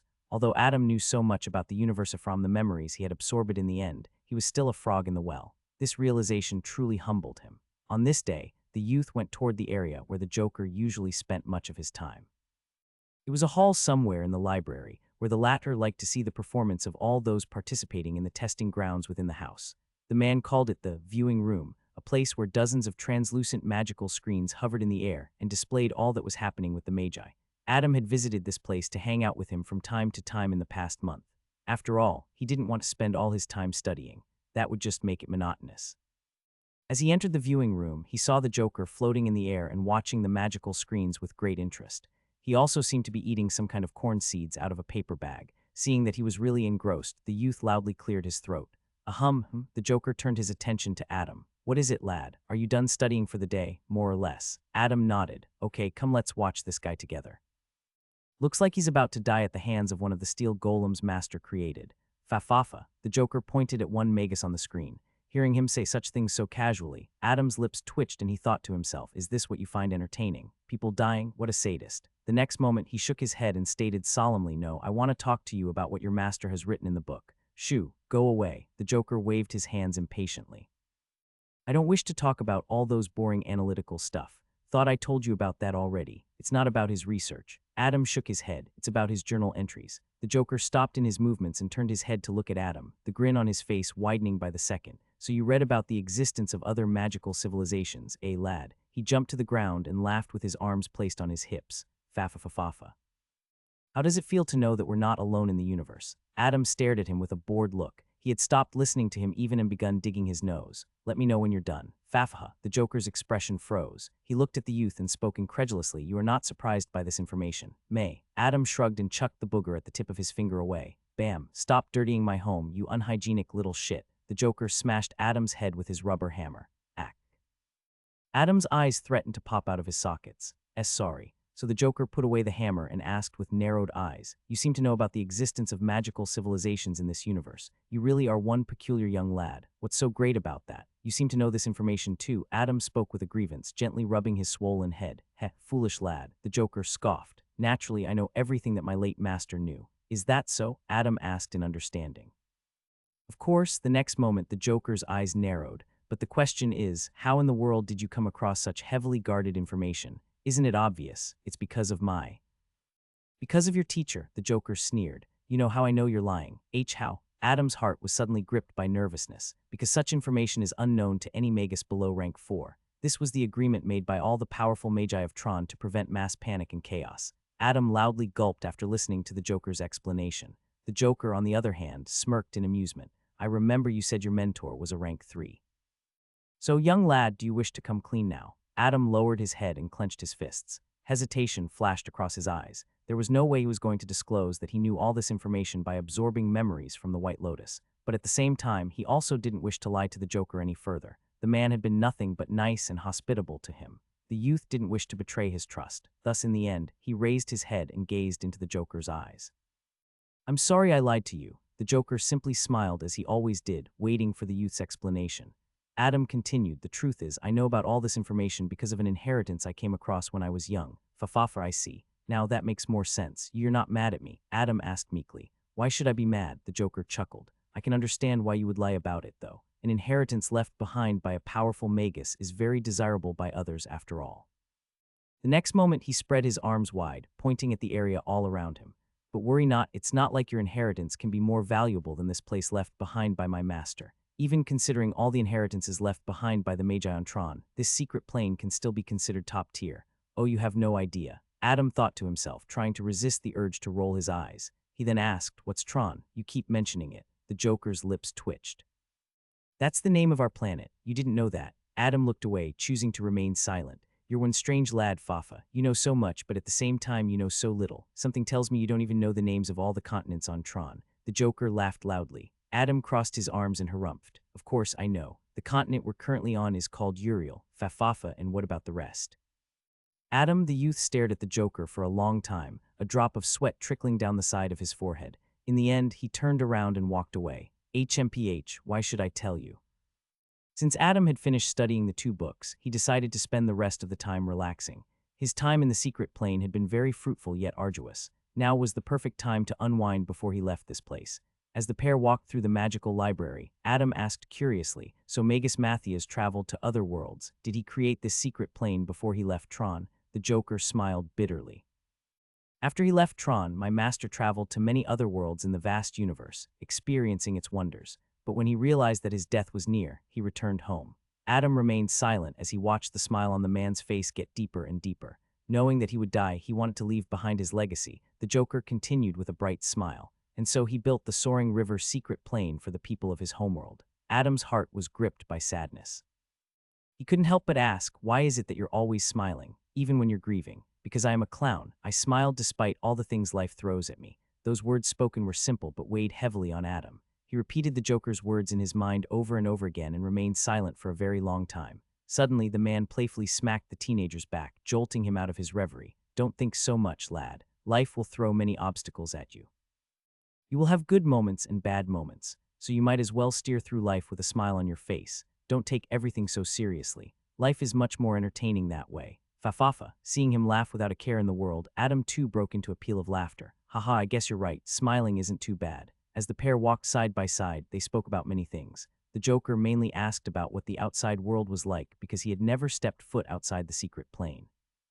Whereas Adam asked him what it was like living in the secret plane, to which the Joker replied, "I spend most of my time in deep slumber. Only when the secret plane opens do I tend to my duties as its overseer. I must say, it is very entertaining seeing young magi struggle. Other than that, I don't interfere with the lives of the residents of the secret plane. I just let them be." Adam didn't know how to reply to that. This guy sure has a weird hobby. Suddenly, he recalled what the Joker just said and asked curiously, "Wait, why haven't you stepped foot outside yet? You look pretty strong, so it shouldn't be a problem for you, no, Fafafa." The Joker laughed at the youth's naivety. "My powers come from the secret plane. If I step outside, my strength would be similar to rank 1 magus. But that's beside the point. I can never go out in the first place. Why can't you go out?" The Joker paused for a moment and then replied with a smile. "I was born from the secret plane and thus I am anchored to it. I must fulfill my master's arrangements. That is my sole reason for living. Ha, you're really one loyal fellow. Fafafa that I am." Suddenly, Adam thought of something and his eyes lit up. "What if someone takes over your place? Then you'll be free, no?" The Joker glanced at Adam and smiled mysteriously. "Well, that is indeed one of the arrangements left behind by my master." "Oh ho, what arrangement? Tell me, tell me." "This concerns the greatest reward this place has to offer," the Joker said with a bright smile. "Once a worthy magus earns this reward, I will be free." Oh, Adam was very fascinated. "What is this reward you speak of?" "Fafafa." The Joker spread his arms wide and revealed with great passion. "The soaring river secret plane itself is the greatest reward." Adam was stunned. "TT this?" Yes, the Joker nodded with a wide grin. "The ownership of this secret plane is the ultimate reward left behind by my master." Adam was so shocked he couldn't speak for a long time. A trace of greed flashed in his eyes and he returned to his shady demeanor. He rubbed his hands together and grinned. Sir Joker, what's it gonna take to win this secret plane?" For the first time, the Joker's smile threatened to break after seeing Adam's ugly grin. He harumphed, "You wish. You're not worthy of receiving this great reward. Not yet anyway," he added inwardly. Adam deflated like a balloon. Although he knew the chances were slim, it didn't hurt to try. Soon, he cheered himself up and asked, "So what do you plan to do after someone inherits this secret plane?" The Joker spoke fervently, his voice filled with yearning. "I shall venture into the spirit world." "Wait, so you've never gone to the spirit world before?" Bam. The Joker smacked the youth with the rubber hammer once again. "Were you not listening to a word I said? I have never stepped foot outside this place, and that includes the spirit world as well." Ugh, Adam caressed his swollen head. "Damn it, you're just like the old man. So violent." A few moments later, the youth thought of something and his lips curled up into a smile. "Wait a minute. Since you've been so hospitable to me, except for beating me with the hammer, I want to show you something." Hee, aren't I magnanimous? For the next 10 minutes, Adam carved a runic formation on the ground. Despite the Joker asking him what it was about, he refused to answer, keeping an air of suspense. Just when the Joker was about to smack the youth with his rubber hammer once again, he screamed, "Wait, wait, wait, it's done." "What's done?" the Joker asked with raised eyebrows. See for yourself." The next moment, Adam drew a series of hand signs, following which the runic formation on the ground lit up with a resplendent light. And finally, the space above the formation tore open, forming a direct portal to an unknown place. Adam waved a few more hand gestures and spread his arms wide in the air, an action that caused the void in the tier to enlarge by 3 times. "What do you think?" He glanced at the Joker and smiled. "This is the spirit world." The Joker was full of disbelief.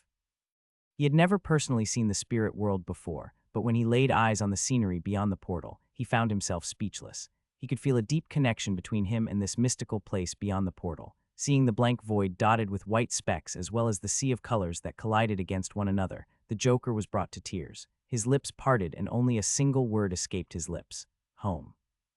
As the Joker continued to stare at the beautiful scenery through the large portal, pearls of tears slowly started to roll down his white painted face. This was perhaps the first time he had ever shed tears of joy. However, no matter how much he yearned to go to the spirit world, for now he could only stare at it from afar. After all, he still had to fulfill the arrangements left behind by his late master. Adam bowed dramatically. It couldn't be helped. In the time he had spent with the Joker, he had learned quite a few things about showmanship. Suddenly, a gray light flashed in front of Adam's head, and the next moment Valerian appeared. Mew, the young dragon didn't even cast a glance at Adam or the Joker. Instead, he stared at the spirit world through the large portal and started clapping his tiny, furry paws. Val, I told you not to come out before giving me a heads up. Adam tried to be stern, but he failed. Toward the little guy, he could never be angry. However, the young dragon didn't bother about what Adam was saying at all. Instead, he started jumping around excitedly. Mayu, Mayu, Mayu, Mayu, ha! Adam face-palmed. Val, how many times have I told you? You cannot go into the spirit world yet. Mew Valerian's ears drooped and his eyes turned watery. He slowly walked toward Adam and sat down pitifully, looking at him with his teary eyes. Adam's heart twisted into a knot seeing such an expression on Valerian. However, despite that, he resolved himself to decline once again. Going to the spirit world was simply too dangerous, not just for the little guy but even for him. Unless he was sure of protecting the both of them, Adam would never take Valerian to the spirit world. While the two brothers were arguing, the Joker had a dumbfounded look on his face. This was probably the first ever instance in his life where the smile on his face had actually vanished. What replaced it was shock. Absolute shock. Wait a minute. He walked up to the two and stood between them. He deeply looked at Valerian, who was looking back at him with an innocent tilt of the head, and then looked at Adam. Did this guy just come out of your head? The Joker shook his head. No, wait, that's not possible. The cat looks too clean to be residing inside your body. The Joker went into deep thought, his face riddled with bewilderment. Don't tell me, did the cat come out of your mind? But realizing the words coming out of his mouth, he realized how ludicrous it was. No, that's even more impossible. Seeing the Joker on the verge of losing his mind, Adam was puzzled. What's with you? Why are you acting so strangely? The Joker glared at him. He stomped toward Adam and grabbed his shoulders. Lad, first tell me, where did the cat come from? From my mind. You know how absurd that sounds, right? No, Adam was genuinely puzzled. In the end, the Joker could only shake his head and heave a helpless sigh. You are one strange young lad. Meanwhile, Valerian agilely climbed Adam's shoulder and then suspiciously looked at the Joker with narrowed eyes. The funny-looking man calling his brother strange was like the pot calling the kettle black. Strange, so very strange, Valerian thought to himself. The Joker ignored the looks the little guy was giving him. He glanced at Adam and spoke incredulously. You know how rare it is for a magical beast to reside inside one's mind, right? No, forget rare, he corrected himself. As far as I know, it's unprecedented. What type of magical beast is he? Adam gently grabbed Valerian from his shoulder. What do you mean? Can't you see? He's a cat. The Joker rolled his eyes. You're ignorant. That familiar of yours is truly special. You must take good care of it. I know he's special. Adam hugged Valerian with a warm smile. The next moment, his face turned stern. Now go back inside. If you come out without my permission again, you will receive a thorough spanking from me. Mew Valerian nodded his head meekly after being scolded. The next moment, he turned into a gray flash and disappeared again. Truly fascinating. The Joker was captivated by the little guy traveling back and forth inside Adam's mind. He knew literally everything his late master knew, yet he couldn't identify just what type of magical beast Valerian was.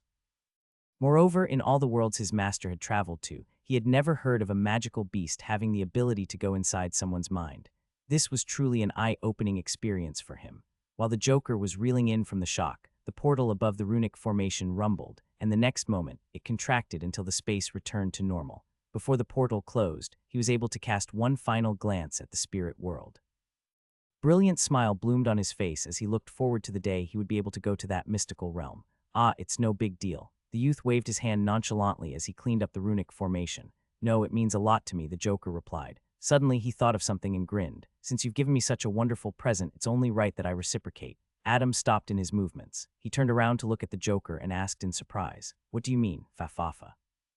The man laughed out loud. Go ahead. I'll allow you to take one other book from this library. Choose whatever you like. Really? Adam was stunned. He shot to his feet and asked once again, Are you serious? Of course. Adam had never even thought of receiving another reward. Just the 2 books on gravity magic were more than enough for him. The reason why he had opened a portal to the spirit world in the first place was just so he could thank the Joker for his hospitality.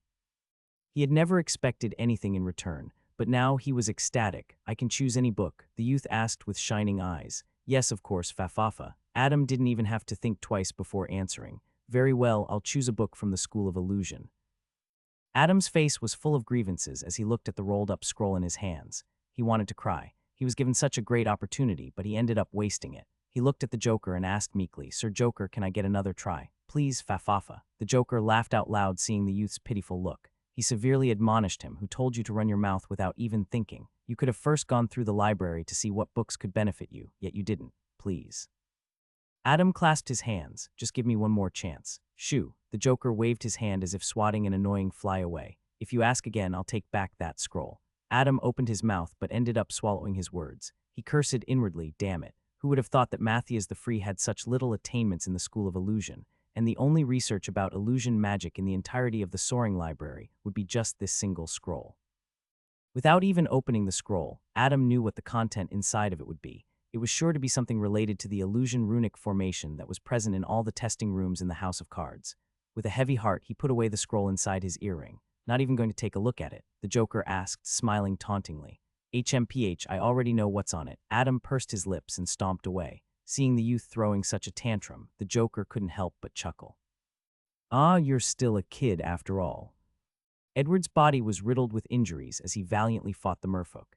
In the past 3 months, he realized that no matter how many of them he killed, they would always spawn endlessly. So he decided to just charge through them and only kill the ones in his way of reaching the other island.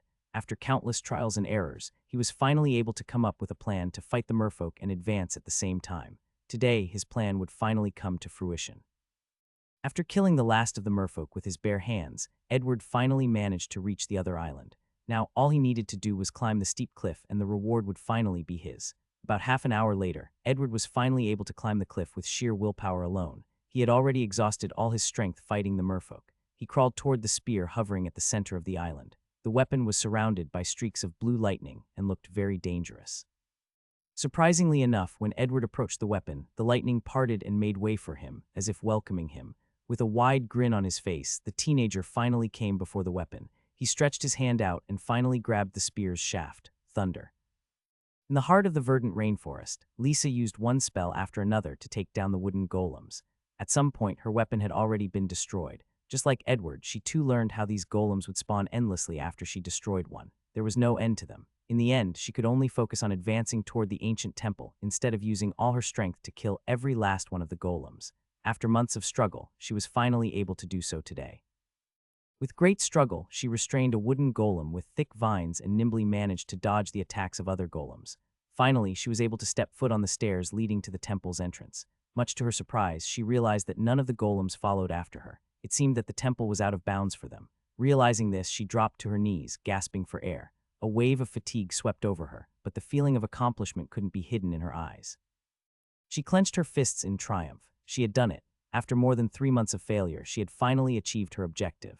After recuperating her stamina and mana, she got to her feet and finally walked toward the entrance of the temple. It was a large door made of stone. On it, there was a large mural of beasts and humanoid creatures worshipping an ash tree. The ash tree was very peculiar. Its roots and branches covered almost the entirety of the mural.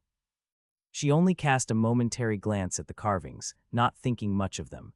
The next moment, she pushed open the heavy stone door and entered the temple.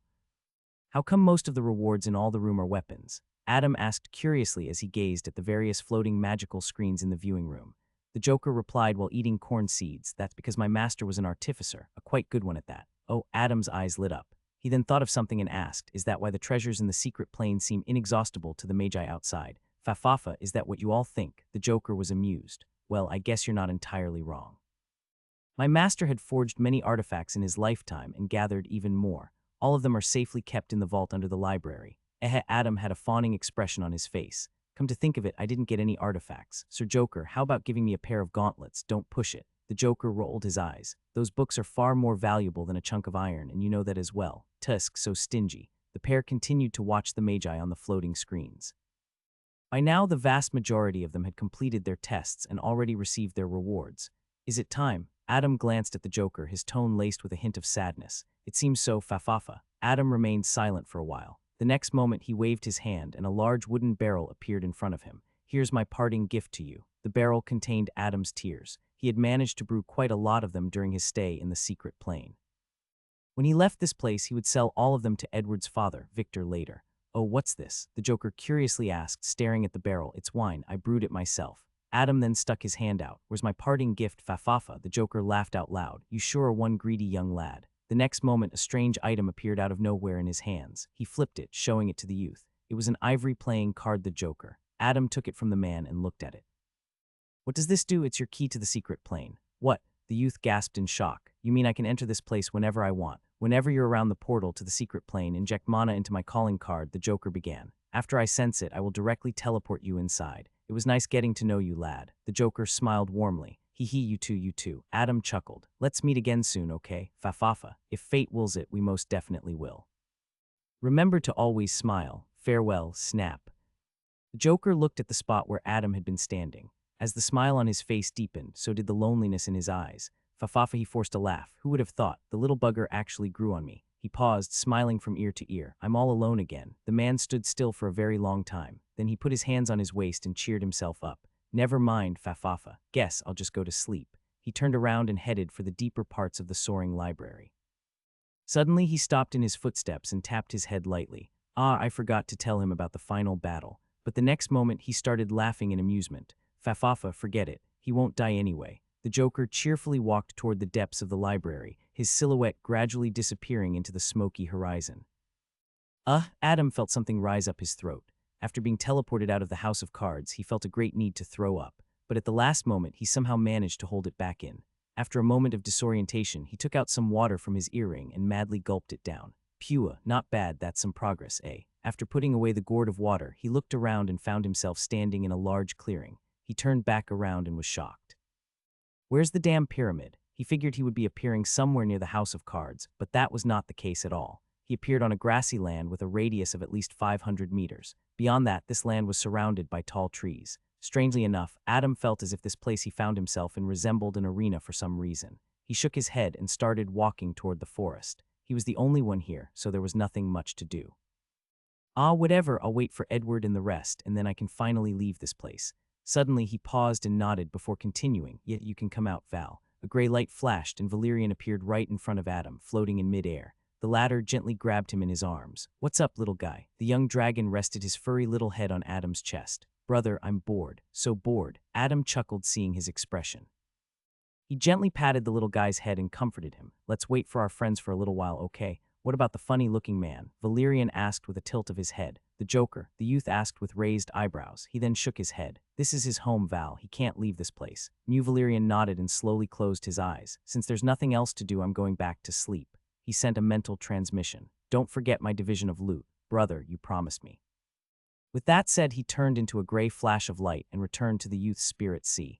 Adam was speechless at Valerian's parting words. He couldn't help but break into a burst of laughter. Kekek, such a greedy little fellow. I wonder who he takes after. He leisurely made his way toward the edge of the clearing. Then he picked a random tree and climbed it all the way to the top. His friends would be out any time now. After regrouping with them, he could finally leave.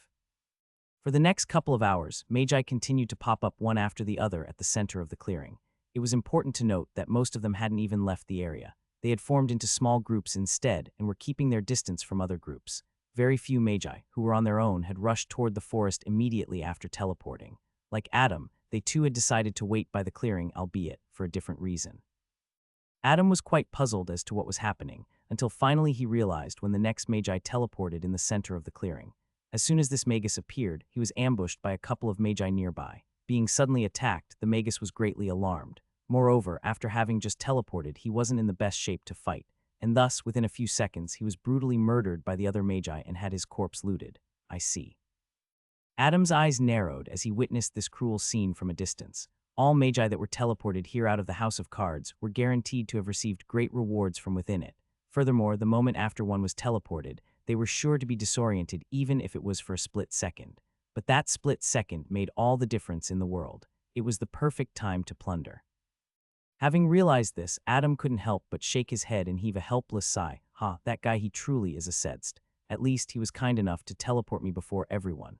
The next moment, his expression turned solemn. He had to be ready for when Edward, Lisa, and the twins arrived. The Magi who had gotten in groups were sure to attack them when they teleported. He jumped down the tree and slowly made his way toward the center of the clearing.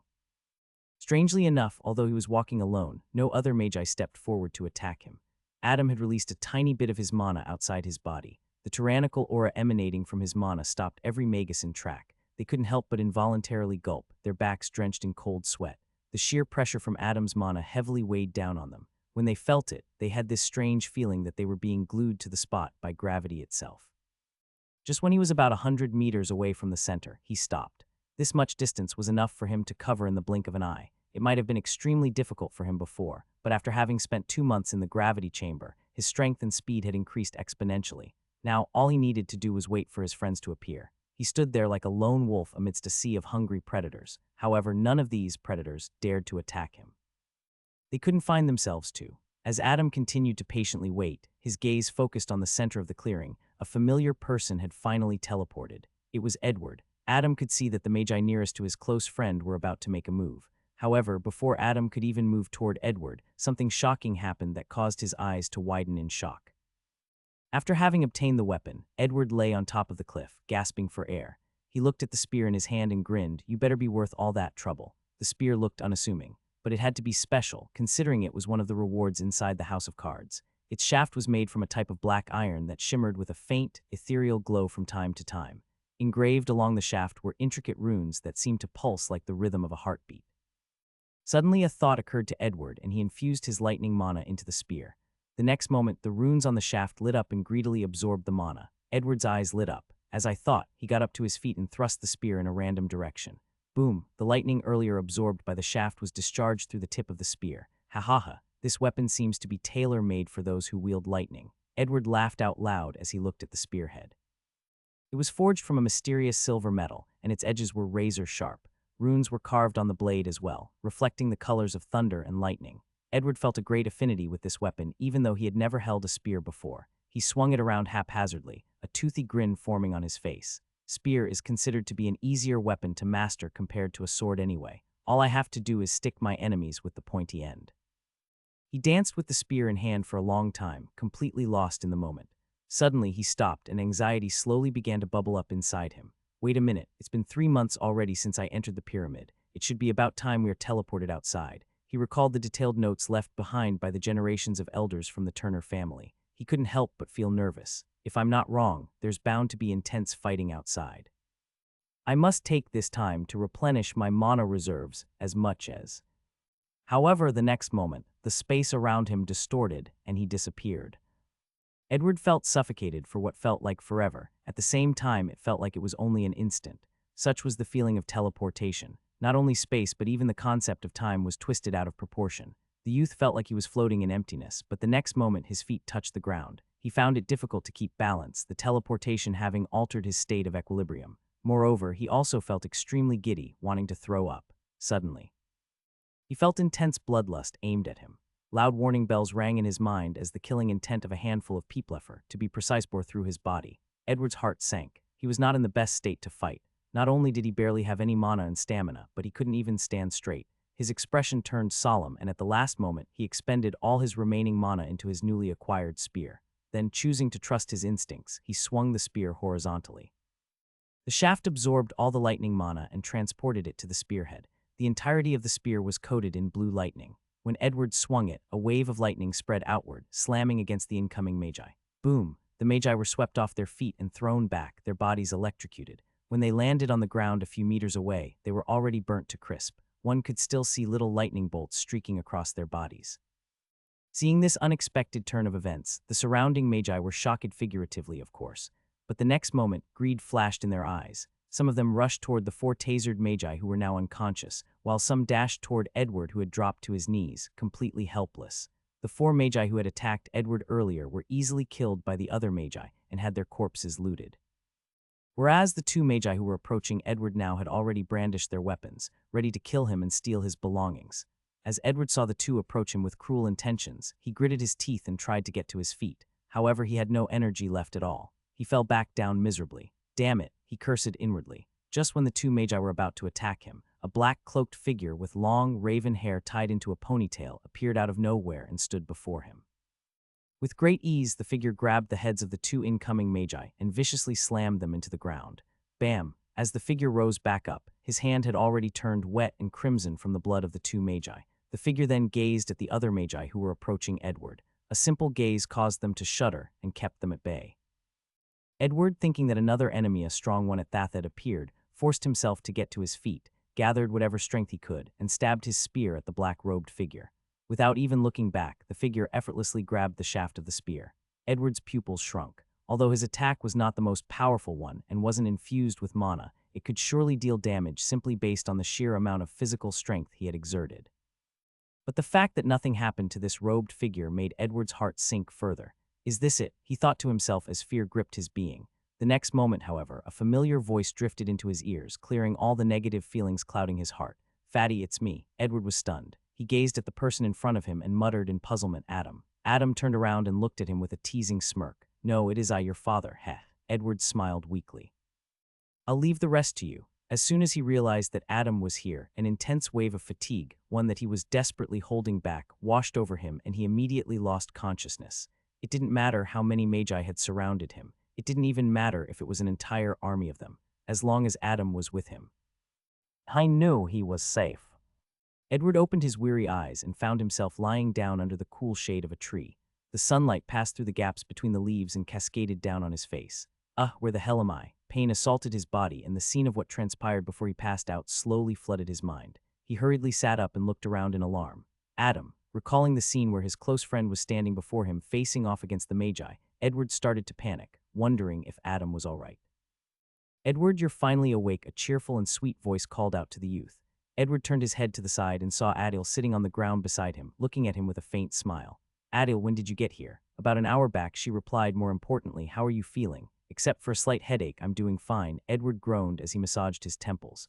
Nausea and dizziness were common symptoms of mana depletion. Where's Adam? He asked, his tone laced with concern. Adil pointed in the near distance. My brother and Adam are there. Edward looked in the direction she was pointing at and saw both Adam and Danley standing side by side, gazing at the large clearing where all the Magi had gathered in groups. He got to his feet and started walking toward them. Let's go. As they were walking, he asked her out of curiosity, were you and your brother attacked as well? She spoke with lingering fear. Attacking a magus while they are in a state of disorientation right after teleporting was truly vicious. It was a guaranteed kill in most cases, to say the least. So many Magi had died after being ambushed in this manner. The only ones that had managed to survive were those that already had people waiting to receive them, like how Adam had done. Edward's expression turned solemn when he realized this. If it wasn't for Adam, all of them would have truly died. In this place, no one had any scruples about killing. After all, they wouldn't have to face the consequences when they exited this place. Any enmity formed in the secret plane could not be carried out into the outside world. Due to the agreement reached by the forefathers of the 4 major races in the Southern Federation, all conflicts were strictly restricted within the boundaries of the secret plane. This was to prevent the unnecessary bloodshed birthed by the endless cycle of revenge. You finally awake, Fatty. Edward was jolted out of his deep thoughts by a very familiar voice. He raised his head and his gaze fell on Adam, who was looking at him with a wide grin. However, he didn't get the response he was expecting. Edward was stunned but then broke into laughter. Ha ha ha, that's right. There was no need to say such things between brothers. After catching up with Adam, he greeted Danley. He then looked around and saw that Lisa wasn't there, so he couldn't help but ask, has Lisa not come out yet? Nope, we're still waiting for her, Adam replied as he gazed into the distance. It's going to be quite troublesome to rescue her, Danley added with a serious expression. Listening to him, Edward's eyes narrowed. What do you mean? Look, the elven youth gestured with his chin. Edward looked at the clearing in the distance and saw that dozens of Magi had formed into groups already. They were all intently staring at the center of the clearing where the Magi who were still inside the House of Cards were being teleported to in fixed intervals. Seeing this, even Edward couldn't help but feel the gravity of the situation. Rescuing Lisa from amidst so many Magi was truly going to be difficult. Don't worry, we won't leave one of our own behind, Adil assured him with great confidence. Danley's lips twitched when he heard her. That's easy for you to say. Danley was speechless. Just kidding, Adil playfully stuck out her tongue. I'll assist from afar. My arrows never miss their mark, hoo-hoo. Start replenishing your mana. Adam looked at Edward and instructed. We're going to need all the help we can get, and not just to rescue Lisa. Edward solemnly nodded. Without wasting another second, he cast one final glance at the center of the clearing before sitting down cross-legged and practicing mindfulness. After all the Magi had been teleported out of the House of Cards, a brutal bloodbath would ensue amongst all the surviving Magi. After all, this was the perfect chance for them to acquire more treasure by killing others. As Edward was restoring his mana reserves, Adam's gaze landed on a group of Magi in the distance. The orcs. This was the same group he had previously encountered before entering the House of Cards. Currently, there were 7 orcs present, including the lanky one whom he had kicked unconscious, and they were intently looking at the center of the clearing, seemingly waiting for someone.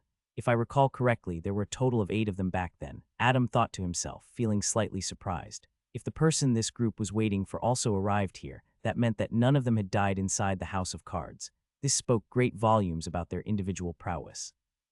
Out of all the Magi present, Adam felt the most threat from this group of warrior orcs. To be more precise, it was their leader, Curtin. When he thought back to their last meeting, Adam couldn't help but come to admire the orc. Not only was Curdan strong, but he was also very prudent. At the time, the orc had wisely chosen to retreat despite outnumbering Adam. This had left a very deep impression on him. About more than an hour later, the space at the center of the clearing distorted, a clear indication of someone being teleported. Adil, ready your arrow, Adam instructed. Following that, he dashed toward the center of the clearing at his fastest speed. If it was Lisa who teleported, he had to be there to protect her from the other magi. However, soon enough, Adam stopped in his tracks when his gaze landed on the person who had been teleported. His eyes narrowed and his expression turned grim. It's him. A tall orc landed at the center of the clearing after being teleported out of the House of Cards. He was more than 1.85 meters tall and had a muscular build. The sides of his head were shaved, and he sported a mohawk that ended in a braided ponytail. Two sharp tusks protruded from his lower jaw. He had red and white face paint and appeared very menacing. It took the orc a while to gather himself after he was teleported. However, that was all the time the surrounding magi needed. The four major races of the Southern Federation had a deep hatred for the orcs. After all, time and time again, the orcs had raided their settlements and wreaked havoc. Orcs were cruel and bloodthirsty. Every now and then they would gather their forces and wage wars to try and occupy the lands belonging to the Southern Federation. But their forces were always repelled by the combined might of the four major races. Allowing these barbarians even to enter the Soaring River's secret plane and fight for the rewards inside felt like a huge disrespect to the magi present.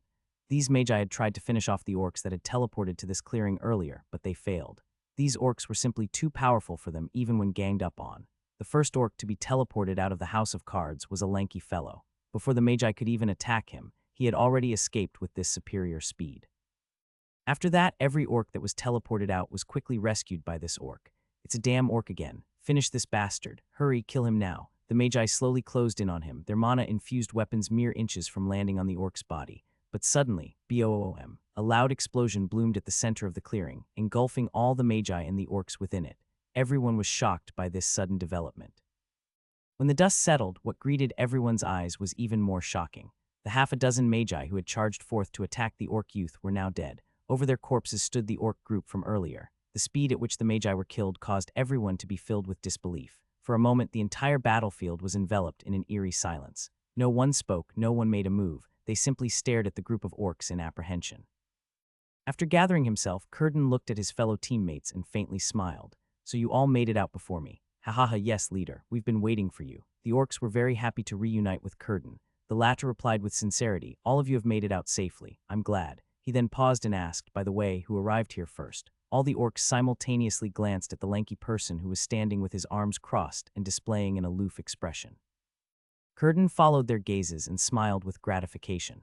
So it was you, Gorgo. You did a good job. If it wasn't for you, I don't know what would have happened to us. Everyone completely agreed with Curdan. If Gorgo hadn't managed to escape from the attacks of the magi all by himself and subsequently hadn't rescued the others, they probably would not have even been alive now.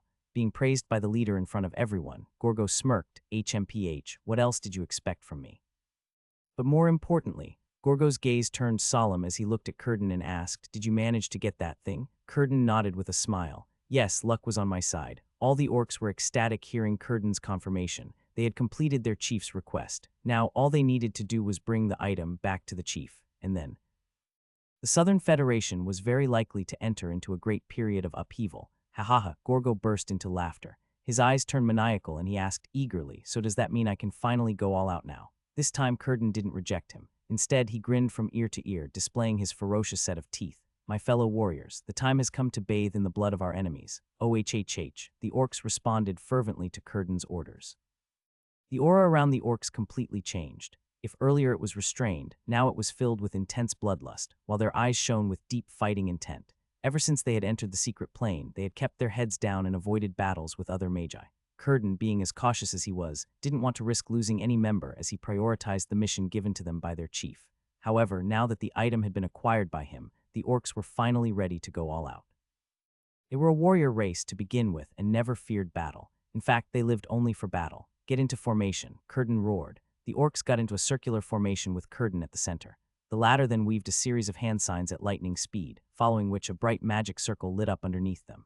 Rank 1 spell, Alleviation. Under the stupefied gazes of all the magi present, ethereal crimson chains shout out from the bodies of the orcs and connected all 8 of them. A moment later, the crimson chains dissipated. However, the orcs' bodies were now covered in a bloody aura. This was a special spell researched and developed by the orcs, one that connected their vitality with one another during battle, meaning that any injuries borne by either orc within the group will be dispersed amongst all of them, effectively reducing the power of attacks on them. This made them extremely difficult to deal with. To kill one, they practically had to be one-shotted. A terrifying pressure emanated from the group of orcs, making the surrounding magi terrified of making a move against them. This further enforced the orcs' morale. Just when Curtin and the orcs were about to go on a rampage, something very peculiar happened. The space at the center of the clearing distorted, and a magus was suddenly teleported out of the house of cards right in the midst of the orcs. This magus was a blonde young lady with emerald eyes and wielded a wooden staff. When Edward's gaze landed on this person, his heart sank. Lisa. Lisa was fortunate to have had enough time to recuperate her mana before she was teleported out of the house of cards. However, no matter how much she had replenished her strength, it would still fall short in front of what fate had in store for her. After being teleported out, it took her a moment to gather her senses, as did all before her. When she realized that she was standing right in the middle of a group of menacing orcs, her body shuddered in terror. Lisa. She could hear Edward desperately call out to her from the distance, but she couldn't afford to look in his direction. All her attention was focused on the orcs who were eyeing her with malice. Lisa's mind worked at a terrifying speed, trying to think of ways to get out of this predicament. A moment later, her expression turned solemn, and she slammed the wooden staff she was holding on the ground. As soon as the staff touched the ground, a bright magic circle lit up underneath Lisa and the group of orcs. Following that, dozens of thick and poisonous vines emerged from the ground. These thick vines tightly coiled around the orcs, restraining them in place. Curtin was greatly surprised at the terrifying speed at which Lisa had cast the spell. But the next moment, when his gaze fell on the unassuming-looking wooden staff in her hands, a trace of understanding flashed in his eyes. The spell must have already been engraved onto that weapon. She must have gotten it inside the pyramid. It was indeed as he had speculated. Along with the restraining spell, there were quite a few other spells that were engraved onto Lisa's staff. She only needed to will it, and the spells would materialize. No spell components were required, making the casting speed near instant. Lisa was sure that the spell would hold down the orcs long enough for her to escape. If she was attacked by all of them together, she would most certainly die. That's why she aimed to escape rather than fight them head-on. However, she was not aware of the spell that Curtin had already cast on himself and his fellow orcs. The thick vines that were supposed to hold down the orcs were effortlessly obliterated by them, as if they were made of paper. Seeing this, Lisa's eyes widened in disbelief. She hadn't even taken a step forward to get out of the orcs' encirclement, and her spell had already become useless. For a moment, she couldn't help but wonder if the staff in her hand was a dud. Before she could even cast another spell, the orc nearest to her had already stuck her with a devastating punch to the chest. When the punch landed on her, Lisa could feel her ribs shattering as she spurted a mouthful of blood. Her body miserably slammed against the ground, and she struggled hard to breathe. The broken ribs seemed to have surprisingly punctured her lungs. As she clasped her neck and despairingly gasped for air, Cuden glanced at her with sheer indifference and coldly instructed the orc who had just attacked her, "Finish her and retrieve that staff." Heh, the orc in question grinned maliciously. He stood over Lisa and raised his fist once again, aiming to pummel her head this time. However, before he could even bring his fist down, blue lightning suddenly flashed in his vision, blinding him momentarily. The next moment, a sharp pang of pain radiated from his shoulder. When his vision returned to normal, he saw that the hand that he had raised was missing, and the ghastly wound on his shoulder where his arm had been missing from was burnt to a crisp. In front of him, a black-haired youth with blue eyes and a sturdy build was glaring at him with extreme hatred and anger. "How dare you?" Curtin's eyes narrowed at the speed of this newcomer. He seemed to be as fast as Gorgo, if not faster. Moreover, the human was also very strong to have ripped out the orc's arm despite the latter being under the effects of alleviation. The orcs were in a precarious situation now with the involvement of Edward. Not only did they have to deal with him, but they also had to deal with the rest of the magi who were slowly approaching them. Not only Curtin, but the rest of the orcs also realized the threat that Edward posed. Therefore, without the former even having to order them, they all jointly attacked him. "Bastards, I'll slaughter you all," Edward growled as he saw the orcs pounce at him. Seeing Lisa in such a bloody state, he had lost all rationality. He was overcome by unprecedented anger. It didn't matter how many of them attacked him, he was going to slaughter them all. Just when Edward and the orcs were about to clash against one another, a cold voice drifted into their ears as if it were the edict of a deity. "Amplify gravity." Boom. The ground underneath the orcs cracked as the gravity in the area was magnified twofold. The orcs were completely taken off guard by the sudden turn of events. They lost their balance and dropped down to their knees. Edward was also the same. Not being able to withstand the abrupt increase in gravity, he too fell down. But the worst of them all was Lisa. After being heavily injured by the orc, the wound on her chest was further damaged and she lost consciousness. The increase in gravity wasn't too great, only double, so the orcs were slowly getting used to it and beginning to get to their feet, and so was Edward. But suddenly, a black-robed figure gracefully landed in their midst, seemingly ignoring the gravity. When Curtin saw this newcomer, his eyes narrowed. "It's you." Adam glanced at him and muttered coldly, "I'll deal with you later." Then, without casting another glance at the warrior orc, he casually walked toward Edward and Lisa. The spell he had just cast, rank 1 spell, Amplify Gravity, was something he had studied from the research of Matthias the Free. The gravity in a 10-foot radius sphere around the caster was increased by 2 times. It was a spell that used a large amount of mana, moreover. It also didn't distinguish between allies and enemies, as could be seen by how Edward and Lisa were also affected by the spell. Furthermore, the duration of the spell did not exceed 10 seconds. It was a spell mostly used to catch the opponent by surprise or disrupt their actions. That is why Adam didn't plan to engage with the orcs. Not yet anyway. His only goal was to get Edward and Lisa to safety. Without wasting any time, he grabbed both his friends and prepared to leave. "Don't you dare leave, you coward." Gorgo, who was the first one to get to his feet, leaped at Adam with great difficulty. The youth cast a disdainful glance at Gorgo before running away with Edward and Lisa in his arms. Gorgo ended up clutching nothing but empty air. Adam's departing words lingered in the orc's ears, making him seethe in absolute fury. "Be quiet, pigface. I'll be right back." As soon as Adam left, so did the sphere of gravity and subsequently the pressure on everyone. Gorgo was about to chase after him, but was immediately stopped by Curtin. "Now is not the time." "What?" Gorgo turned around to look at Curtin and roared, "Why the hell not?" The orc had not forgotten how greatly Adam had humiliated him in front of all the other orcs in the team before they entered the House of Cards. That was perhaps one of the, if not the biggest dishonor of his life. He would never forgive Adam for that, but more importantly, he could never forgive himself for even being so weak and pathetic so as to easily be done in by Adam with a single attack. Because of this disgrace he felt at the hands of Adam, he vigorously trained inside the House of Cards and tempered his fighting prowess. Moreover, with the weapon he had acquired, he was sure he would defeat Adam if he faced him again. So now when he saw Adam in front of him, he couldn't wait to separate his head from the rest of his body. However, being obstructed by Curtin truly struck a nerve, and he couldn't help but lash out at him. "Control your emotions," Curtin sternly commanded. Seeing his leader act so solemnly, Gorgo buried the anger in his heart and remained silent. "Look around you," Curtin continued. "We must take care of these magi first before making our way out of this place." Gorgo looked around and saw that the magi had all banded together and had completely surrounded them. It seemed that a bloody battle was inevitable. Realizing this, he calmed down. "That's right. We'll first take care of these pests and then I'll deal with that bastard." "Everyone prepare for battle," Curtin loudly instructed. He then looked at the orc who had attacked Lisa and asked in slight concern, "Can you fight?" "Ha ha ha," the orc laughed out loud. "Leader, don't worry about me. It's just an arm." "Good." Curtin nodded. Then he glanced at the rest of his teammates and roared, "Fight!" The crimson auras of the orcs flared up as they charged in different directions and started attacking the magi. They were very strong physically to begin with. Now, with the effects of alleviation, it was as if they had grown a pair of wings. Any attack on them was easily brushed off. Any magi that came their way was easily killed.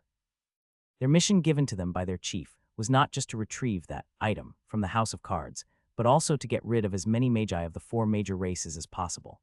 After all, the young and budding rank 1 magi inside the secret plane could be considered to be the future cornerstones of their respective organizations and races. Dealing with them while they were still young and weak was a smart but ruthless move by the orcs who aimed to occupy the lands of the Southern Federation in the future. Colorful and devastating spells bloomed one after the other as the orcs engaged with the magi.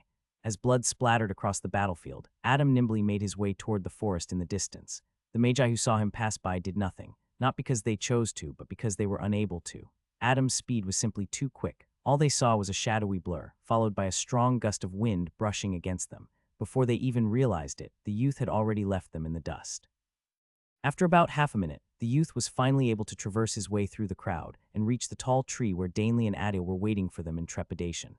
Adam dropped Edward to the ground without a care in the world, but the latter didn't care. He anxiously looked at Lisa in Adam's arms and asked in apprehension, "How is she? Is she going to be all right?" Ignoring his friend's questions, Adam gently lay Lisa on the ground. The girl's upper garments were stained with blood. From the way how labored her breathing had become, Adam couldn't help but turn solemn. He first took out a healing potion from his earring and fed half of it to her, then poured the rest of it on her chest. He took out another one and did the same. The wound on her chest sizzled and started to emit steam. Although the flesh healed rapidly, the same couldn't be said about her ribs. Moreover, Lisa's breathing didn't seem to improve at all. The healing process had only been done at a superficial level. Adam injected mana into her body to do a thorough scan. A few moments later, he couldn't help but deeply frown. "What is it?" Edward's heart sank when he saw Adam's expression. Adil and Danley anxiously waited to hear his reply as well. That attack from the orc has severely damaged her ribs, Adam began. 4 of them are broken and have punctured her lungs. This is why she's having so much difficulty breathing. He paused for a moment and then awkwardly added, and you see my gravity spell may or may not have aggravated her injuries. Edward didn't care about that. He knew that if it wasn't for Adam, he and Lisa would have surely died from the orc's assault. He couldn't bring himself to blame Adam even if he wanted to. He could only impatiently ask, can you cure her or not? Heh. Adam raised his chin at a 45-degree angle and sneered, who the hell do you think you're talking to? I'm a damn genius among geniuses when it comes to herbalism. HMPH. The next moment, he took out 2 long needles from his earring and coated them in mana. Then, turning his mana into fine threads, he pierced the needles into Lisa's chest. What are you doing? Adil panicked seeing Adam's method, and even Danley was visibly disturbed. What kind of barbaric method are you? Let him be, Edward calmed them down. He had full trust in Adam. After all, the latter was able to save even his mother from the brink of death when even Berger, a rank 3 herbalist, couldn't. You guys pay attention to the battle. Make sure no one interferes with my operation, Adam solemnly instructed. The needles pierced through Lisa's flesh and muscles, and under Adam's guidance, carefully circled around the broken ribs. The mana threads attached to the ends of the needles slowly knitted the ribs back together. Edward and the elven twins couldn't see what was happening under Lisa's skin, but if they could, they would be shocked out of their minds. What Adam was doing was essentially stitching Lisa's bones back in alignment. The first ever memory that Adam had absorbed belonged to a herbalist. It was a treasure trove of knowledge, to say the least. Not only did it contain a vast compendium of magical ingredients found throughout the boundless universe, but it also contained countless recipes for myriad magical potions. But most importantly, it contained the herbalist's experience. Although the memory was fragmented, it was still more than enough for a budding herbalist like Adam to study and capitalize on. There were simply that many methods in the memory. The anatomy sewing method was one such method. Just like how a seamstress stitched clothes, a herbalist used the same principles to stitch injured muscles, organs, or even bones using their own mana as threads. The level of difficulty increased in that exact order. Adam had to apply great precision to stitch together his friend's broken ribs. Furthermore, his mana output had to be extremely precise as well. If the mana output was more than required, it would damage the ribs and even the lungs. If the mana output was less than required, then the ribs would be unable to be stitched back together. After about 10 minutes, Adam finally withdrew the long needles back out of Lisa's chest. His head was covered in sweat from the ordeal. Although it didn't look like much to the bystander, what he did required immense focus and mana control. Phew. After pouring some more healing potion over Lisa's chest, he sanitized the needles with a type of transparent liquid and then put them back in his earring. He glanced at Edward and nodded. She'll be fine, don't worry. But someone needs to get her the hell out of here. She needs some peaceful place to recover. Edward felt as if a huge boulder had been lifted off of his shoulders. With tearful eyes, he knelt down beside Lisa, grabbed her hand, and gently kissed it. Thank goodness you're all right. Adam made a face as if he was about to puke and distanced himself from the romantically corrupted Edward. He walked toward Adil and asked, can you take care of Lisa? Adil clenched her fists and nodded with determination. Leave her to me. Good, take her far away from here, Adam instructed. Hide somewhere safe. Your job will be to protect her. What about me then? Danley asked, not wanting to leave his sister alone. He heavily doted on his twin sister and didn't want her to leave his side. Adam's face turned solemn as he pointed at the orcs in the distance who were viciously slaughtering the magi. You need to help me take care of those pig-faced bastards. By now, the orcs had dealt with most of the magi present. Although they were covered in ghastly wounds and drenched in blood, they didn't seem to have lost any of their vigor. If anything, they appeared to be more and more intimidating by the moment. A couple of orcs had even started to approach Adam and the group, their eyes filled with reckless killing intent. It's better to take care of them first, or else they'll forever be on our tail. Who knows when we'll be teleported out of this secret plane? Are you willing to take that risk? Adam asked Danley. Danley gazed at the dozens of magi corpses and the way they had been butchered, a chill crawling up his spine. The rest of the magi who were alive were either desperately fighting back or had already escaped with their tails tucked between their legs. Damn it, Danley cursed under his breath. He looked at Adil and asked, will you be all right? Of course, brother. Adil replied solemnly. Danley was silent for a while before helplessly nodding. All right, go take care of Lisa. Adil gently picked up Lisa and placed her on her back. She then glanced at Danley, Edward, and finally Adam. Don't die. With that said, she rushed into the depths of the forest. Edward deeply looked at their departing backs, his hands clenching and unclenching repeatedly. Seeing this, Adam patted his shoulder and comforted, you don't have to worry. Adil is strong, you're right. Edward nodded. The trio then turned around and faced the 2 orcs that were approaching them with sinister grins. Adam, who was standing between Danley and Edward, smirked as he looked at them. "What, you guys scared or something, HMPH?" Danley harumphed as he brandished his twin scimitars. "Speak for yourself, drunkard." Edward, on the other hand, remained silent, anger visible on his face and lightning flashing in his eyes. He would never forgive the orc who had injured Lisa. He scanned the battlefield and finally located the one-armed orc responsible. He then started to walk toward him. But right at that moment, Adam clasped his shoulder, tightly. Oi! Edward involuntarily shuddered, listening to Adam's cold voice. He then turned around and glanced at his friend. "What? You must have a death wish